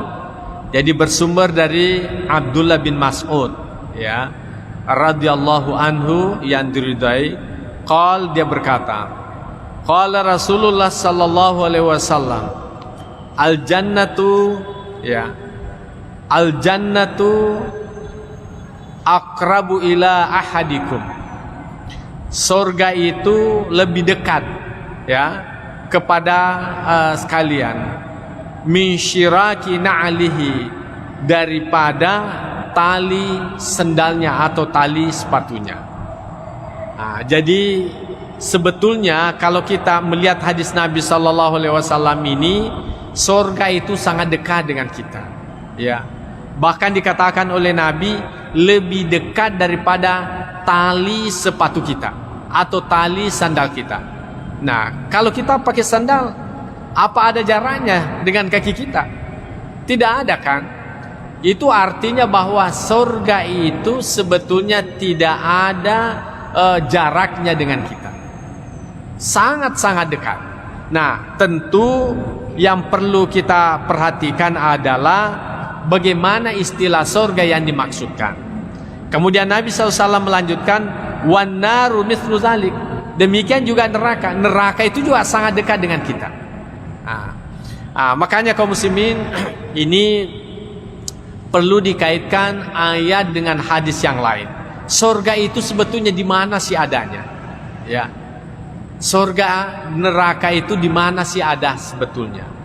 Kalau kita berbicara surga dalam artian tempat yang dibangunkan sebagai bentuk balasan orang yang beriman, itu tentu tempatnya masih jauh. Jauh, kita tidak tahu ya apakah sudah dicipta ataukah belum. Karena ini masuk juga perdebatan kaum teolog. Ada yang mengatakan surga itu sudah dicipta. Kemudian bertanyalah yang mengatakan surga itu belum dicipta. Dengan alasan apa? Kalau surga itu sudah diciptakan, berarti di mana adanya? Ya, dijawablah orang yang mengatakan surga itu sudah dicipta dengan jawaban apa? Tidak semua yang ada itu bisa dilihat, ya kan? Ya, emas saja dalam tanah itu kan ada, tapi Anda kan tidak lihat. Nah, bertanya lagi, kalau surga itu sudah dicipta, apa Tuhan itu tidak menciptakan sesuatu yang sia-sia? Maka dijawab oleh orang yang mengatakan sudah diciptakan bahwa bagi Allah Subhanahu wa taala itu tidak ada yang sia-sia. Yang sia-sia itu hanyalah pada manusia. Jadi sesuatu itu kalau tidak digunakan, tidak dimunsikan, namanya sia-sia. Tapi bagi Allah Subhanahu wa taala, karena Dia pemilih secara hakikat, maka tidak ada sia-sia baginya. Makanya Allah Subhanahu wa taala ciptakan itu bagian daripada keyakinannya, dan tidak ada urusan manusia untuk menyatakan sia-sia dan di mana tempatnya. Kemudian yang mengatakan itu bahwa neraka surga itu belum dicipta, karena apa? Neraka dan surga itu belum dicipta karena apa? Belum saatnya untuk ditempati. Ya, dan andaikan itu sudah ditempati, ya tentu menjadi persoalan di mana adanya. Ya, bukankah surga dan neraka itu ya tempatnya sangat luas, meliputi langit dan bumi. Nah, kalau begitu di mana ruang adanya? Jadi banyak istilahnya komunikasi teolog, tetapi yang seperti ini tidak perlu kita risaukan. Yang pasti menurut kita surga itu ada, itu sudah selesai, sudah cukup. Neraka pun juga itu ada, sudah selesai. Nah, pertanyaannya, bagaimana dengan surga yang pernah ditempati Nabi Adam alaihissalam? Ini ada lagi pendapat yang berbeda. Ada yang mengatakan itu adalah surga. Surga dalam artian adalah tempat yang sangat menyenangkan. Makanya surga itu disebut dengan jannah. Dalam bahasa lain surga itu adalah adalah kebun, ya. Adalah kebun. Kenapa kebun itu disebut sebagai surga? Karena kebun itu kan menyenangkan. Ada buah-buahan di dalamnya, ada air di dalamnya. Pokoknya kebun itu sangat indah lah, sangat menyenangkan. Makanya disebut dengan jannah. Nah, orang yang mengatakan bahwa itu adalah bukan surga yang sesungguhnya seperti yang dijanjikan kepada kita. Kenapa?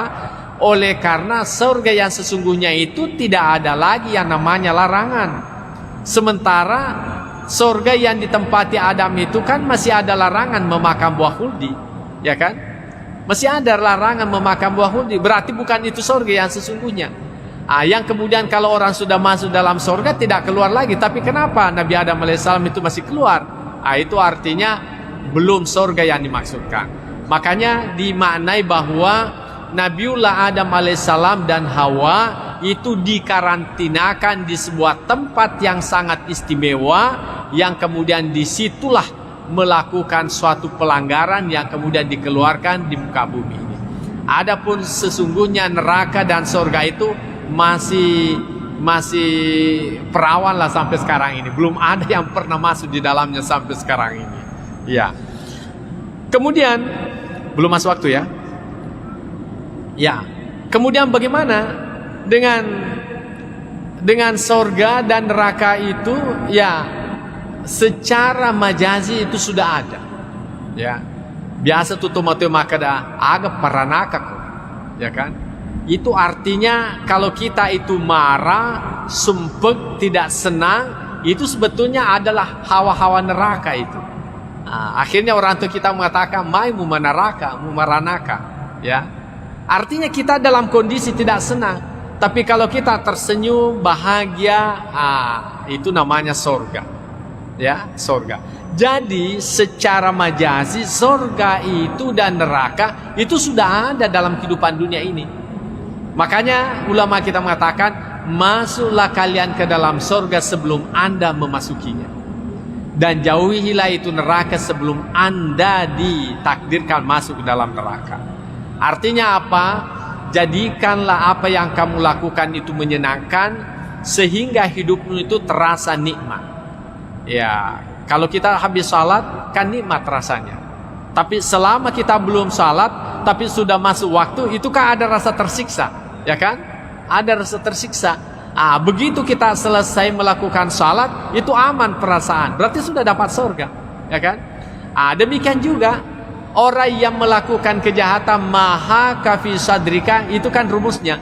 Jadi apapun yang kira-kira menjangkal di dalam hatimu, maka itu adalah sesuatu yang tidak baik. Jadi ini ukurannya hati.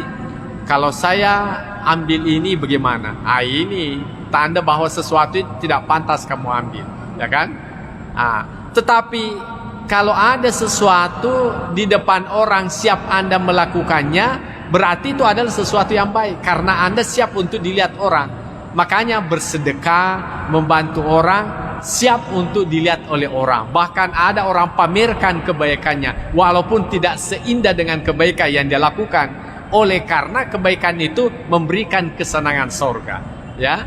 Nah, tetapi kalau sebuah kejahatan, walaupun itu sangat kecil, tapi kita berusaha untuk berlindung, tidak mau diketahui oleh orang lain. Karena apa? Itu sebetulnya kita ini mau masuk neraka. Itu sebetulnya ada sesuatu yang menyiksa batin kita. Makanya dikatakan surga itu sangat dekat dengan dirimu. Artinya ketika Anda selesai melakukan kebaikan, maka Anda merasakan nikmatnya kebaikan yang Anda lakukan itu. Saya kira ini kita merasakan secara psikologis. Tapi kalau orang melakukan kejahatan, ya mungkin hanya lewat sirene mobil saja yang mengantar jenazah, dikira lagi polisi yang mengejar-ngejarnya. Kan seperti itu, ada sesuatu yang menakutkan dalam dirinya. Iya. Nah, tetapi bagi orang yang tidak melakukan kejahatan, apapun yang lewat tidak ada persoalan. Bahkan naik polisi sekalipun di rumahnya ketuk-ketuk juga tidak ada masalah, karena memang merasa yakin tidak ada kejahatan yang saya lakukan. Tapi kalau polisi ada yang lewat di depan orang yang bermasalah, mungkin polisi itu hanya mencari-cari keluarganya, dikiranya dia yang dicari. Ya selalu ada yang mengganggu dalam dirinya. Itu sudah masuk dalam neraka dalam dirinya. Jadi neraka itu sangat dekat dengan kehidupan kita. Sangat tergantung seperti apa kita melakukan kehidupan ini. Ya, jamaah yang saya muliakan, saya kira inilah yang sempat saya sampaikan. Mudah-mudahan ada manfaatnya. Bahwasanya al-khauf war raja itu harus diseimbangkan. Dikala kita sehat itu, kita harus kedepankan al-khauf dalam arti memberi peluang kita menyadari kesalahan-kesalahan untuk kembali bertaubat kepada Allah Subhanahu wa taala. Sekalipun ar-raja itu tetap juga harus kita munculkan dalam diri kita. Tetapi manakala kita sudah di penghujung kehidupan, maka munculkanlah sifat optimis itu, supaya dengan rasa kegembiraan akan menghadap kepada Allah walaupun modal yang sedikit, maka itu bisa memberikan ketenangan untuk menghadapi yang namanya kematian itu. Saya kira inilah yang sempat saya sampaikan. Mudah-mudahan ada manfaatnya kepada kita semuanya. Bismillahirrahmanirrahim. Allahumma zaidna ilman nafi'a wa zukna fahman wasi'a. Rabbana atina fid dunya hasanah wa fil akhirati hasanah wa qina adzabannar. Wa sallallahu ala sayyidina Muhammad wa ala alihi wasallam ajma'in. Al-Fatihah. Bismillah.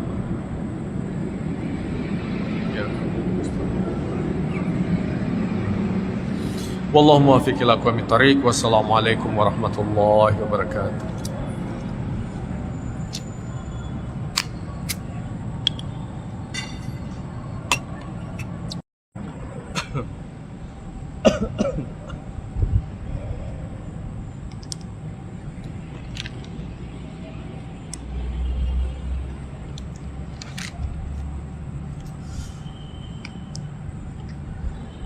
Bismillahirrahmanirrahim.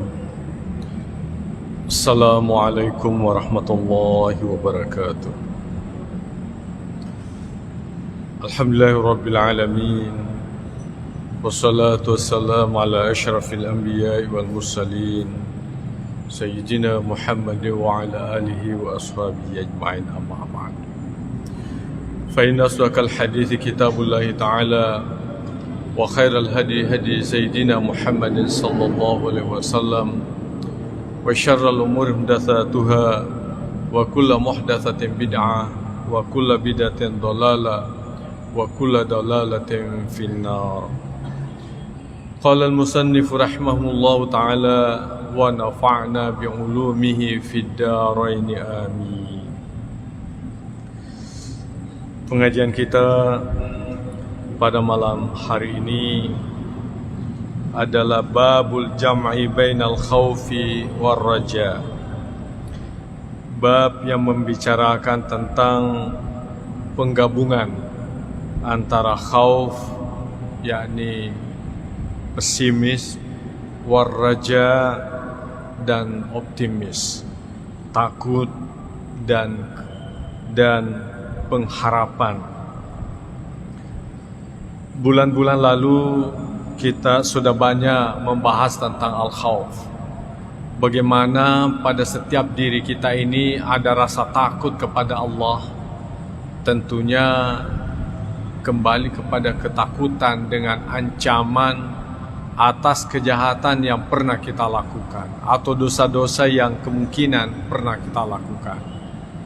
Tentu penjelasan dari berbagai hadis sungguh sangat menakutkan. Bagaimana api neraka sebagai ancaman siksa kepada orang yang melakukannya, dan sungguh-sungguh amat menakutkan kepada kita semuanya. Dan tidak sedikit orang berusaha memperbaiki perilakunya, ketaatannya, karena takutnya terhadap siksaan Allah Subhanahu wa Ta'ala itu. Kemudian di lain sisi kita juga diharapkan optimis, mengharap atas segala rahmat Allah Subhanahu wa Ta'ala. Oleh karena ternyata betul Allah Subhanahu wa Ta'ala memiliki sifat marah, tapi sifat marahnya itu dikalahkan oleh sifat rahmatnya Allah Subhanahu wa Ta'ala. Kalau ibarat genggaman, ya genggaman itu, maka marahnya Allah Subhanahu wa Ta'ala berada dalam genggaman. Maka tentu di luar genggaman itu sebagai bentuk rahmatnya Allah Subhanahu wa Ta'ala. Karena itu sepatutnya kita senantiasa optimis, berharap atas rahmat Allah, atas kebaikan Allah, menghindarkan diri dari siksaannya. Demikian juga kita berharap atas rahmat Allah Subhanahu wa Ta'ala. Jamaah maghrib yang saya muliakan, di dalam kitab ini dikatakan, a'lam, ketahuilah, annal mukhtar lil 'abdi fi hali sihhatihi, bahwasanya pilihan terbaik kepada seorang hamba dikala kondisi sehat, ayyakuna khaifan rajian, ya, yakni menjadikan seimbang rasa takut, ya, dari siksa Allah Subhanahu wa Ta'ala dengan mengharapkan rahmat Allah. Wa yakunu khaufuhu wa raja'uhu sawa'an, demikian juga ketakutan kepadanya dan harapan itu diharapkan betul-betul memiliki keseimbangan.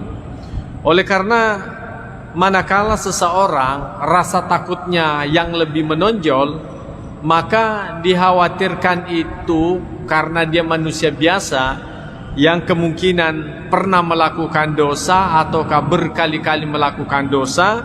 Akhirnya apa? Merasa terlanjur takut. Akhirnya apa ya, muncul dalam dirinya, biarlah sekali begitu saja ya. Oleh karena dalam pikirannya itu seolah-olah bahwa kita ini sudah tidak ada lagi jalan selamat untuk kembali kepada Allah. Bahasa ugina lari sumange ya, lari sumange ya.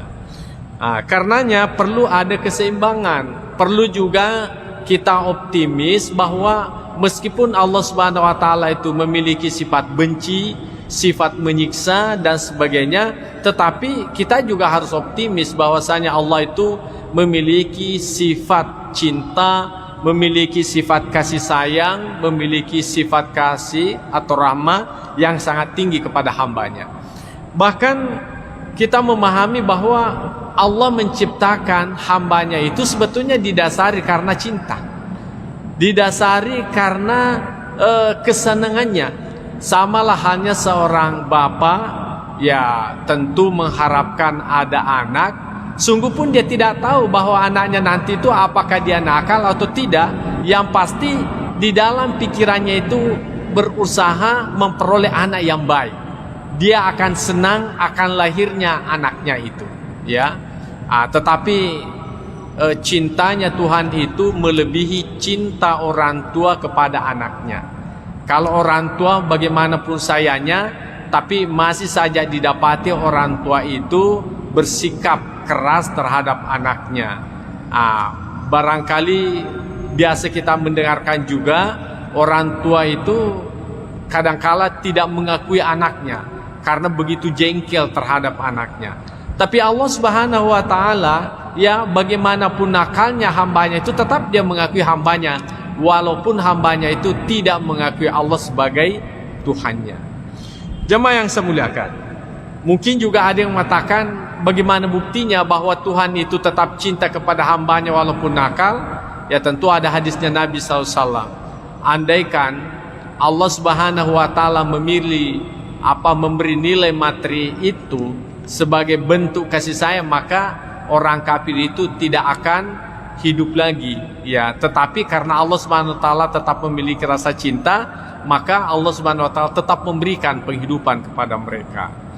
Jemaah yang saya muliakan, jadi itulah sikap yang terbaik kepada seorang hamba manakala di dalam kondisi dirinya itu dalam keadaan sehat, ya, dalam keadaan sehat, yakni dia mengharapkan, lebih mengedepankan pengharapan Allah Subhanahu wa Ta'ala. Nah, wa fi halil marad. Nah, bagaimana kondisi sekiranya seorang hamba itu dalam kondisi sakit, ya. Yatamakhasur raja, maka dia harus melulu bagaimana? Melulu mengharapkan rasa rahmatnya, ya. Jadi kalau tadinya kita dalam kondisi sehat, ya perlu kita hati-hati, ya selalu kita berhati-hati atas kejahatan yang kemungkinan kita lakukan. Tetapi kalau kita sudah dalam kondisi sakit, oleh karena dalam kondisi sakit itu, ya hampir dikata sudah tidak ada lagi peluang untuk melakukan kebaikan karena kondisi sakit, apalagi kesehatannya tidak mampu lagi melakukan banyak kebaikan, maka yang sebaiknya dimunculkan dalam dirinya ada selalu optimis. Ya, selalu optimis bahwa insya Allah Allah menyelamatkan saya.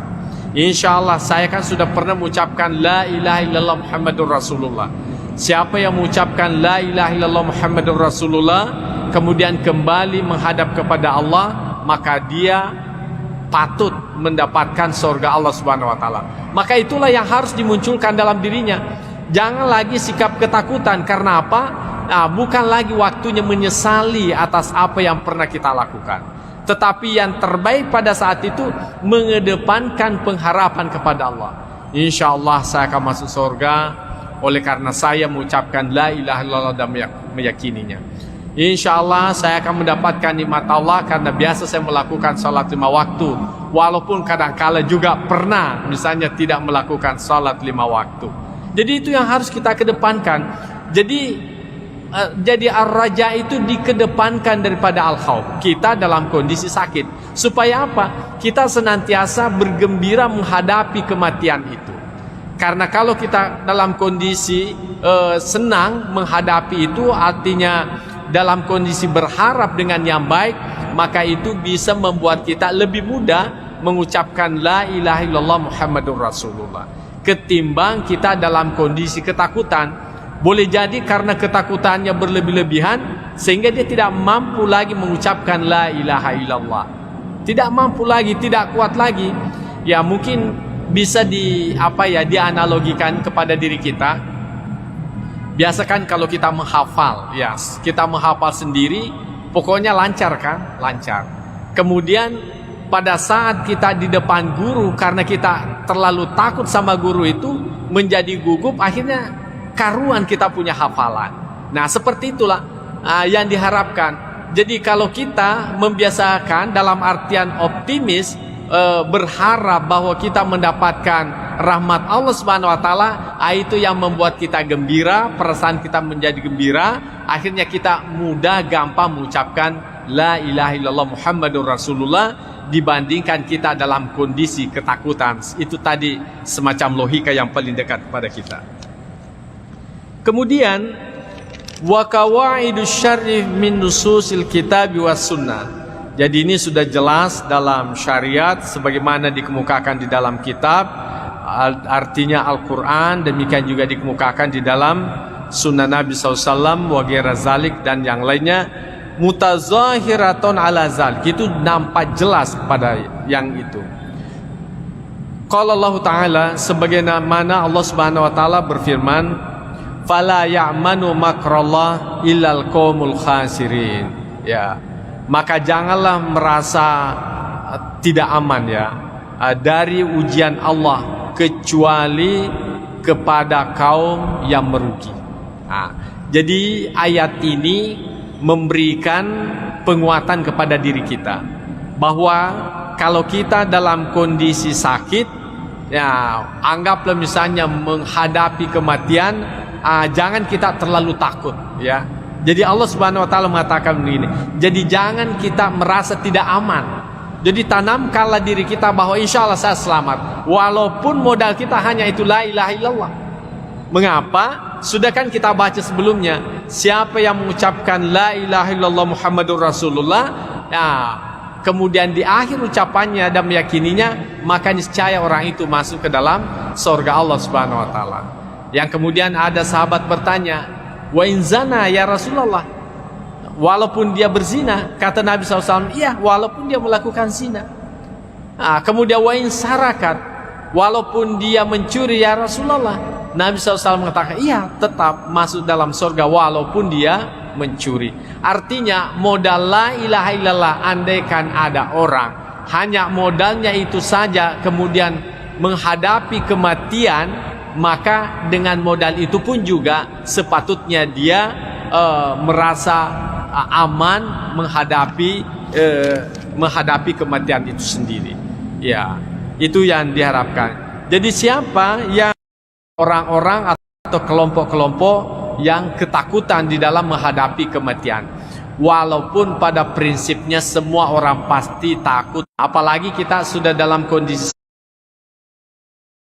kita merasa sakitnya itu sudah penyakit yang terakhir, ya tentu di situ kita berusaha semaksimal mungkin bagaimana memunculkan ruhillah ilal qaumul kafirin. Ya, jadi sesungguhnya janganlah berputus asa dari rahmat Allah. Ya, jangan kalian berputus asa dari rahmat Allah Subhanahu wa taala. Karena apa? Itu hak prerogatif Allah Subhanahu wa taala.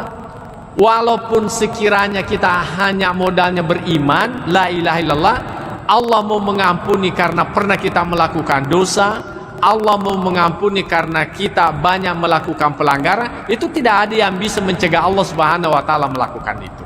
Ya. Ya, sekalipun misalnya kalau Allah Subhanahu wa taala mengedepankan sifat keadilannya, bagaimana sifat keadilan Allah? Orang yang melakukan kejahatan ya mestinya kan disiksa. Orang yang melakukan kebaikan ya diberikan pahala. Tapi kalau Allah Subhanahu wa taala tidak mau menyiksa orang yang melakukan kejahatan, itu hak prerogatif Tuhan. Tidak ada yang bisa mencegah Allah. Karena Allah menciptakan manusia, Allah menciptakan surganya. Karenanya kita juga tidak boleh berputus asa andaikan modal kita hanya la ilaha illallah Muhammadur Rasulullah. Itulah sebabnya Allah Subhanahu wa taala mengingatkan lagi kepada kita semuanya bahwa janganlah kalian berputus asa dari rahmat Allah illal qaumul kafirin, kecuali orang-orang yang kafir. Jadi orang kafir itu sudah tidak ada lagi peluang untuk mendapatkan surganya. Ya. Mungkin ada yang mengatakan kan terserah Allah, tapi Allah Subhanahu wa taala memberikan juga batasan pada dirinya untuk melakukan keadilan dan menghindari namanya kezaliman. Ya, meskipun pada prinsipnya tidak ada perbuatan Tuhan itu disebut zalim. Ya, tetapi Allah Subhanahu wa taala sendiri yang sudah membatasi dirinya dan menyatakan bahwa illal qaumul kafirin. Jadi yang dikhawatirkan memiliki sifat ketakutan menghadapi itu hanyalah orang-orang yang kafir. Orang-orang yang beriman maka sepatutnya senantiasa optimis dengan apa yang dia miliki. Kemudian qala Allah taala, Allah Subhanahu wa taala, yauma tabyaddu wujuh wa taswaddu wujuh. Ya, pada hari berseri-serinya muka orang yang beriman, wataswadu wujuh, dan kehitaman wajah orang-orang kafirin. Yang pasti kalau tidak bisa putih berseri-seri, putih bersih, yang penting ada putih-putihnya lah. Paling tidak seperti itu, ya, ada putihnya. Oleh karena semua orang yang beriman itu pasti ada kebaikannya, ya.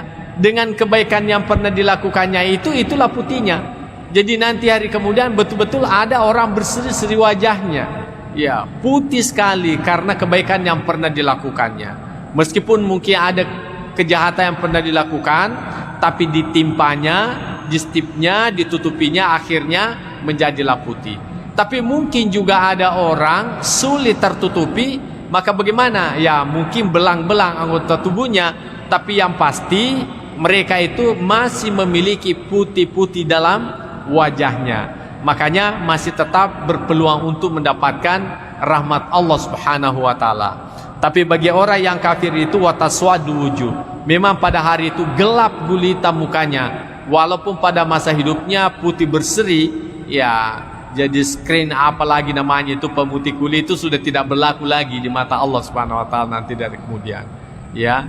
Jadi kalau kita pingin putih, ya putihnya dunia itu baik. Tapi yang lebih baik adalah putihnya akhirat.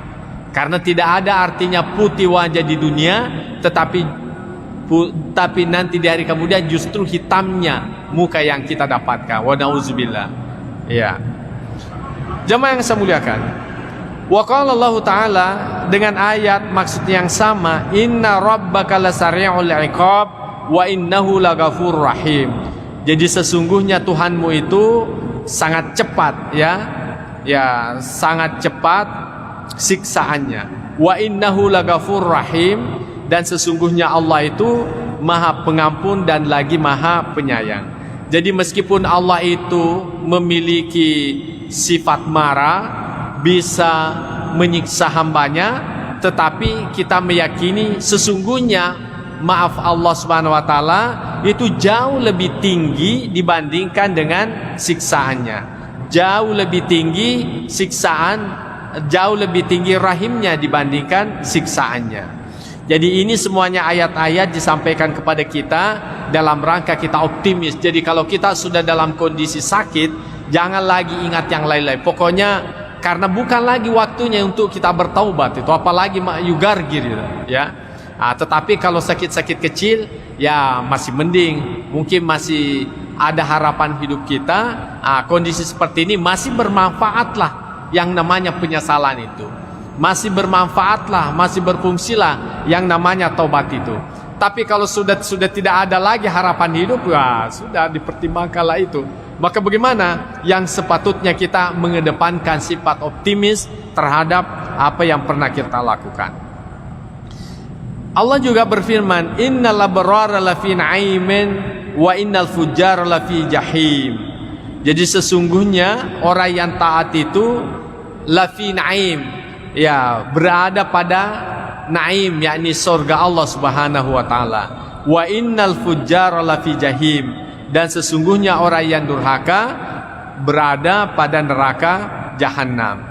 Ya, tadi sudah kita jelaskan, walaupun modal kecil, kalau Allah Subhanahu wa taala dengan modal kecil itu mengampuni segala dosa kita, itu semuanya bisa berpeluang kita dapatkan. Makanya kita selalu optimis, ya. Kemudian Allah juga berfirman, fa amma man thaqulat mawazinuhu fahuwa fi 'ishatir radiyah. Jadi siapa saja ya timbangan kebaikannya itu lebih berat, fahuwa fi 'ishatir radiyah, maka dia dalam kehidupan yang memuaskan. Wa amma man haffat mawazinuhu fa ummuhu hawiyah. Tapi adapun orang yang lebih ringan timbangan kebaikannya, maka tempatnya adalah neraka hawiyah. Wa ma adraka ma hiya narun hamiyah. Apakah Anda tahu apa itu neraka mahiyah? Yakni narun hamiyah, yakni neraka yang panas atau neraka yang menyala-nyala apinya. Jadi neraka itu Pak tidak pernah berhenti apinya, ya, menyala terus. Kenapa? Karena waquduhan nas wal hijarah. Karena yang menjadi BBM-nya, ya, karena yang menjadi kayu bakarnya neraka itu adalah manusia itu sendiri. Jadi neraka itu tidak bakalan berhenti menyala apinya selama masih ada orang-orang yang disiksa di dalamnya. Karena itulah pembakarnya, itulah gantinya kayu kalau di hidup kita ini. Itulah gasnya neraka itu. Jadi semakin banyak orang masuk neraka, semakin panas apinya, semakin membara apinya. Beda kalau di dunia, semakin banyak ikan kita bakar, ya semakin kurang apinya. Apalagi kalau kelebihan lagi ikannya. Tapi kalau nanti dari kemudian tidak seperti itu. Semakin banyak orang masuk di dalamnya, justru semakin membara apinya. Karena manusia itu sendiri sebagai kayu bakarnya daripada neraka itu. Jadi tidak bakalan berhenti itu menyala, ya. Kemudian kita melihat bagaimana hadis Nabi sallallahu alaihi wasallam terkait dengan ini. Pertama dikemukakan wa an Abi Hurairah radhiyallahu anhu, bersumber dari Abu Hurairah radhiyallahu anhu. Anna Rasulullah sallallahu alaihi wasallam, bahwasanya Rasul sallallahu alaihi wasallam qala, bersabda, "Law ya'lamul mu'minu ma 'indallahi minal 'uqubati ma tami'a bi jannatihi ahadun." Ya. Sekiranya orang beriman itu mengetahui apa yang ada di sisi Allah dari siksaan yang ada di dalam nerakanya, maka bagaimana? Niscaya tidak ada seorang yang mengharapkan, ya, mengharapkan masuk surga. Ya. Walau ya'lamul kafiru ma indallahi minar rahmah, dan sekiranya orang kafir itu mengetahui apa yang ada di sisi Allah dari rahmanya, dari apa yang Allah Subhanahu wa taala siapkan di dalam kenikmatan surga itu, maka natamir rahmati ahadun, maka tidak ada orang kafir, niscaya tidak ada orang kafir yang putus asa dari rahmat Allah Subhanahu wa taala. Apa maksudnya daripada hadis Nabi SAW ini? Bahwasanya orang yang beriman itu kan dipastikan masuk ke dalam surga, dan dia melihat seperti apa siksaan dalam neraka itu. Nah, andaikan dia, bukan andaikan, karena dia mengetahui seperti apa yang ada dalam neraka, nah andaikan dia tidak masuk surga, maka dia berkata, cukuplah saya tidak masuk surga asal tidak masuk ke dalam neraka itu, ya. Jadi cukuplah saya tidak masuk dalam neraka, tidak masuk dalam surga asal tidak masuk dalam neraka. Begitu sangat menakutkan daripada siksaan api neraka itu, ya. Begitu rasa ketakutan yang kita munculkan dalam diri kita. Artinya andaikan kita ini orang beriman, Allah Subhanahu wa taala tidak menyiapkan surga, maka itu pun juga kita sudah bersyukur kepada Allah tidak masuk surga asal tidak masuk ke dalam neraka. Ya, asal tidak masuk dalam neraka. Begitu menakutkan api neraka itu. Sungguh-sungguh sangat menakutkan. Ya, andaikan seperti itu. Nah, tetapi bagaimana dengan sebaliknya? Seandainya, ya, walau ya'lamul kafiru ma indallah, sekiranya orang kafir itu tahu seperti apa kenikmatan yang Allah simpan di dalam surga Allah Subhanahu wa taala, maka niscaya tidak ada orang kafir yang putus asa, ya. Dalam arti pasti ujung-ujungnya mengucapkan la ilaha illallah Muhammadur Rasulullah, walaupun itu saja modalnya. Walaupun itu saja modalnya, andaikan dia tahu seperti apa kenikmatan Allah Subhanahu wa taala yang disimpan dalam surganya. Begitu nikmat yang luar biasa Allah janjikan kepada orang yang beriman. Ya, tetapi alhamdulillah sebagai orang yang beriman, syukur-syukurlah, ya, syukur-syukurlah tidak masuk dalam neraka. Syukur-syukurlah tidak masuk dalam surga asal tidak masuk dalam neraka, ya. Itu sudah syukurlah kita. Alhamdulillah, andaikan itu terjadi. Cuma nanti di hari kemudian kan cuma ada dua tempat, ya, kalau bukan surga, neraka. Karena kita tidak masuk dalam neraka, berarti tempatnya itu adalah surga. Tetapi orang kafir bagaimanapun, karena dia melihat bagaimana nikmatnya dalam surga, andaikan hanya bisa bermodalkan la ilaha illallah, maka itu pun juga tetap dia ucapkan dengan berusaha tidak berputus asa dari harapan kepada Allah Subhanahu wa taala. Jamaah yang saya muliakan, yang kedua, wa an Abi Sa'idin al-Khudri radhiyallahu anhu. Jadi hadis ini bersumber dari Sa'id al-Khudri radhiyallahu anhu. Anna Rasulullah sallallahu alaihi wasallam qala, bahwasanya Rasulullah SAW bersabda, idza wada'atil janazatu wahtamalaha ar-rijalu ala anakihim. Apabila jenazah itu diletakkan dan dibawanya oleh orang-orang atau diusungnya oleh orang-orang ataukah dipanggulnya oleh orang-orang ala anakihim, di atas pundak mereka, fa in kanat salihaton, sekiranya orang yang meninggal dunia ini tergolong sebagai orang yang saleh, qalat, maka dia berkata, qaddimuni ya, percepatlah, dahulukanlah saya. Wa in kanat ghaira salihah, kalau saja dia sebagai orang yang tidak saleh, maka dia berkata, ya wailaha aina tazhabuna biha, celakalah, kemana kalian aku bawa pergi. Yasma'u sautaha kullu syai'in illal insanu. Jadi kata-kata kalimat yang diucapkan oleh si mayit ini dalam usungan itu didengarkan oleh segala sesuatu, illal insan, kecuali manusia. Ya. Jadi mungkin pernah kita menyaksikan bagaimana seekor sapi ya pada saat lewat usungan mayat itu. Bagaimana dengan ayam, bagaimana yang lain-lain, pasti ada sikap yang lain-lain mereka lakukan. Apakah itu dalam kondisi seolah-olah terharu ataukah dia ketakutan? Itu karena suara yang didengarkan oleh orang yang meninggal dunia itu.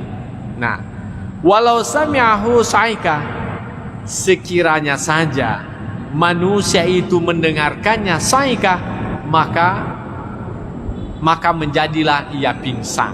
Ya, syukur-syukur saja kita tidak dengarkan. Andaikan kita mendengarkan orang yang diusung ke kuburan itu, apa yang diucapkannya, yang saya khawatirkan jenazahnya tidak sampai di kuburan. Pingsan mana nih? Kita semua pingsan, yang mengusungnya pun juga ikut pingsan. Ya, karena dia mendengar. Apalagi kalau orang yang diusung itu orang yang jelek, ya tentu dia ketakutan. Ya, dia ketakutan. Wah, mau kemana? Mungkin dia marah. Kalian ini mau bawa kemana saya ini? Ya kan? Marah-marahlah dia, macam-macam dia lakukan. Tetapi dia tidak bisa berbuat apa-apa. Ya, dia tidak bisa lagi berbuat apa-apa. Nah, jadi itulah yang dikemukakan. Nah, sekarang ini mungkin kita bertanya, apa sih kaitannya dengan ar-raja, dengan al-khauf itu tadi? Ya, kalau hadis sepotong yang pertama itu mengharapkan kita untuk memiliki keseimbangan al-khauf dan ar-raja. Artinya lakukanlah kebaikan, karena kebaikan itu sebagai bukti yang membedakan Anda nanti dengan orang yang baik dengan orang yang jahat. Kemudian juga kalian itu juga harus optimis, memiliki sifat raja, karena sifat raja itulah yang mendorong Anda untuk melakukan kebaikan. Dan ujung-ujungnya orang yang baik dengan orang yang tidak baik itu jelas, baru di dunia diantar ke kuburannya itu sudah menunjukkan perbedaan yang nyata. Tapi untungnya tidak disaksikan oleh umat manusia, tapi makhluk yang lain mendengarkan pernyataan-pernyataan yang diucapkannya di saat diantar masuk ke dalam kuburan. Kemudian hadis yang berikutnya, wa an ibni Mas'ud radhiyallahu anhu. Jadi bersumber dari Abdullah bin Mas'ud, ya, radhiyallahu anhu, yang diridai. Dia berkata, qala Rasulullah sallallahu alaihi wasallam, al jannatu, ya, al jannatu aqrabu ila ahadikum. Surga itu lebih dekat, ya, kepada sekalian, min syiraki na'alihi, daripada tali sendalnya atau tali sepatunya. Jadi sebetulnya kalau kita melihat hadis Nabi sallallahu alaihi wasallam ini, surga itu sangat dekat dengan kita, ya. Bahkan dikatakan oleh Nabi lebih dekat daripada tali sepatu kita. atau tali sandal kita. Nah, kalau kita pakai sandal, apa ada jaraknya dengan kaki kita? Tidak ada kan? Itu artinya bahwa surga itu sebetulnya tidak ada jaraknya dengan kita. Sangat-sangat dekat. Nah, tentu yang perlu kita perhatikan adalah bagaimana istilah surga yang dimaksudkan.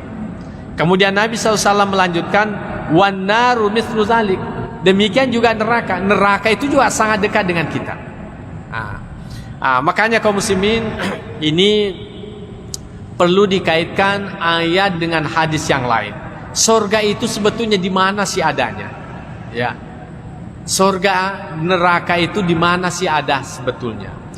Kalau kita berbicara surga dalam artian tempat yang dibangunkan sebagai bentuk balasan orang yang beriman, itu tentu tempatnya masih jauh. Jauh, kita tidak tahu ya apakah sudah dicipta ataukah belum. Karena ini masuk juga perdebatan kaum teolog. Ada yang mengatakan surga itu sudah dicipta. Kemudian bertanyalah yang mengatakan surga itu belum dicipta. Dengan alasan apa?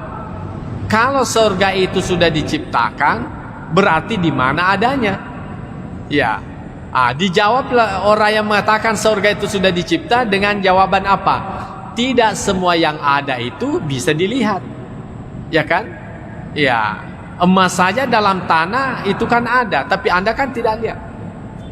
Nah, bertanya lagi, kalau surga itu sudah dicipta, apa Tuhan itu tidak menciptakan sesuatu yang sia-sia? Maka dijawab oleh orang yang mengatakan sudah diciptakan bahwa bagi Allah Subhanahu wa taala itu tidak ada yang sia-sia. Yang sia-sia itu hanyalah pada manusia. Jadi sesuatu itu kalau tidak digunakan, tidak dimungsikan, namanya sia-sia. Tapi bagi Allah Subhanahu wa taala, karena Dia pemilik secara hakikat, maka tidak ada sia-sia baginya. Makanya Allah Subhanahu wa taala ciptakan itu bagian daripada keyakinannya, dan tidak ada urusan manusia untuk menyatakan sia-sia dan di mana tempatnya. Kemudian yang mengatakan itu bahwa neraka surga itu belum dicipta karena apa? Neraka dan surga itu belum dicipta karena apa? Belum saatnya untuk ditempati. Ya. Dan andaikan itu sudah ditempati, ya tentu menjadi persoalan di mana adanya. Ya, bukankah surga dan neraka itu ya tempatnya sangat luas, meliputi langit dan bumi. Nah, kalau begitu di mana ruang adanya? Jadi banyak istilahnya komunikasi teolog, tetapi yang seperti ini tidak perlu kita risaukan. Yang pasti menurut kita surga itu ada. Itu sudah selesai, sudah cukup. Neraka pun juga itu ada. Sudah selesai. Nah, pertanyaannya, bagaimana dengan surga yang pernah ditempati Nabi Adam alaihissalam? Ini ada lagi pendapat yang berbeda. Ada yang mengatakan itu adalah surga. Surga dalam artian adalah tempat yang sangat menyenangkan. Makanya surga itu disebut dengan jannah. Dalam bahasa lain surga itu adalah adalah kebun, ya, adalah kebun. Kenapa kebun itu disebut sebagai surga? Karena kebun itu kan menyenangkan. Ada buah-buahan di dalamnya, ada air di dalamnya. Pokoknya kebun itu sangat indah lah, sangat menyenangkan. Makanya disebut dengan jannah. Nah, orang yang mengatakan bahwa itu adalah bukan surga yang sesungguhnya seperti yang dijanjikan kepada kita. Kenapa? Oleh karena surga yang sesungguhnya itu tidak ada lagi yang namanya larangan. Sementara surga yang ditempati Adam itu kan masih ada larangan memakan buah khuldi, ya kan? Masih ada larangan memakan buah khuldi. Berarti bukan itu surga yang sesungguhnya. Yang kemudian kalau orang sudah masuk dalam surga tidak keluar lagi. Tapi kenapa Nabi Adam alaihissalam itu masih keluar? Itu artinya belum surga yang dimaksudkan. Makanya dimaknai bahwa Nabiullah Adam alaihissalam dan Hawa itu dikarantinakan di sebuah tempat yang sangat istimewa, yang kemudian disitulah melakukan suatu pelanggaran yang kemudian dikeluarkan di muka bumi ini. Adapun sesungguhnya neraka dan surga itu masih masih perawan lah sampai sekarang ini. Belum ada yang pernah masuk di dalamnya sampai sekarang ini. Ya. Kemudian belum masuk waktu ya. Ya. Kemudian bagaimana dengan sorga dan neraka itu? Ya, secara majazi itu sudah ada. Ya. Biasa tuh tomato makada agak paranaka kok.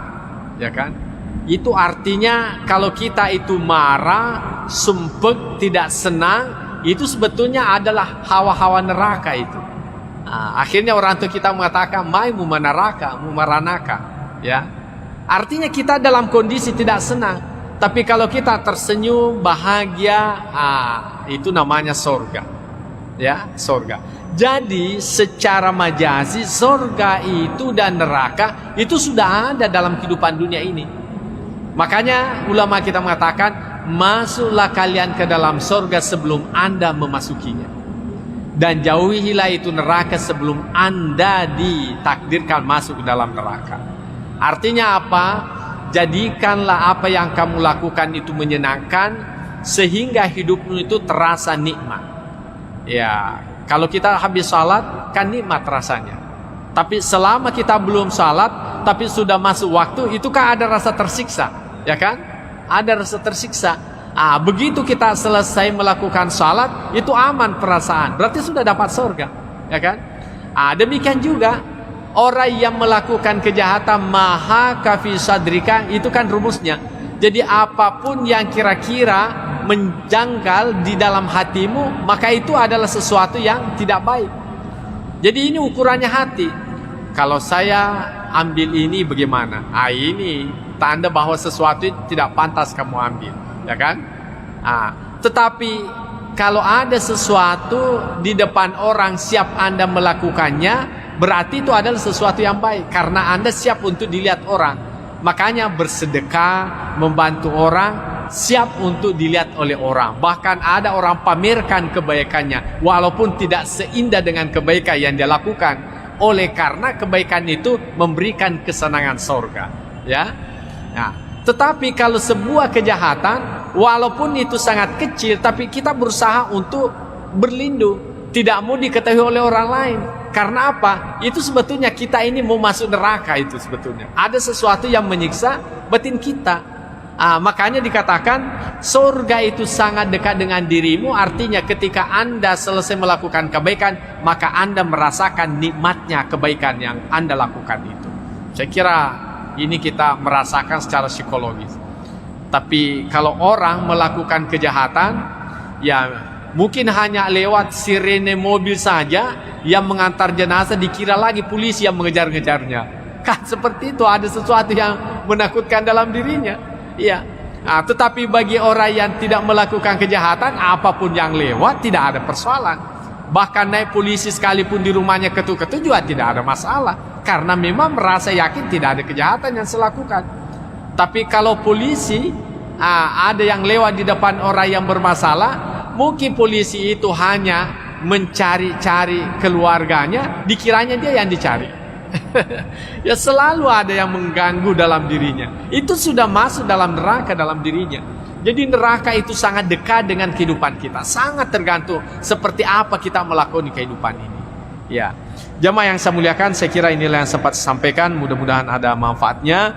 Bahwasanya al-khauf war raja itu harus diseimbangkan. Dikala kita sehat itu, kita harus kedepankan al-khauf dalam arti memberi peluang kita menyadari kesalahan-kesalahan untuk kembali bertaubat kepada Allah Subhanahu wa taala. Sekalipun ar-raja itu tetap juga harus kita munculkan dalam diri kita. Tetapi manakala kita sudah di penghujung kehidupan, maka munculkanlah sifat optimis itu, supaya dengan rasa kegembiraan akan menghadap kepada Allah walaupun modalnya sedikit, maka itu bisa memberikan ketenangan untuk menghadapi yang namanya kematian itu. Saya kira inilah yang sempat saya sampaikan. Mudah-mudahan ada manfaatnya kepada kita semuanya. Bismillahirrahmanirrahim. Allahumma zaidna ilman nafi'a wa zukna fahman wasi'a. Rabbana atina fid dunya hasanah wa fil akhirati hasanah wa qina adzabannar. Wa sallallahu ala sayyidina Muhammad wa ala alihi wasallam. Al-Fatihah. Bismillah. Ya. Wallahu muwaffiq ila aqwamit thoriq. Wassalamualaikum warahmatullahi wabarakatuh.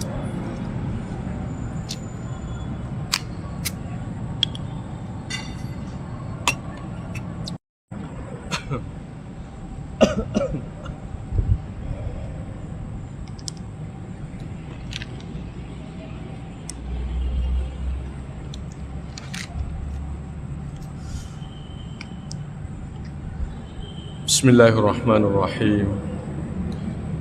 Assalamualaikum warahmatullahi wabarakatuh. Alhamdulillahirabbil alamin. Wassalatu wassalamu ala asyrafil anbiya'i wal mursalin sayyidina Muhammad wa ala alihi wa ashabihi ajma'in, amma ba'd. Fa inna asdaqal hadithi kitabullahi ta'ala wa khairal hadi hadi sayyidina Muhammadin sallallahu alaihi wasallam wa syarral umuri muhdatsatuha wa kullu muhdatsatin bid'ah wa kullu bid'atin dhalalah wa kullu dhalalatin finnar. Qala al-musannif rahimahullahu ta'ala wa nafa'na bi ulumihi fid dharain amin.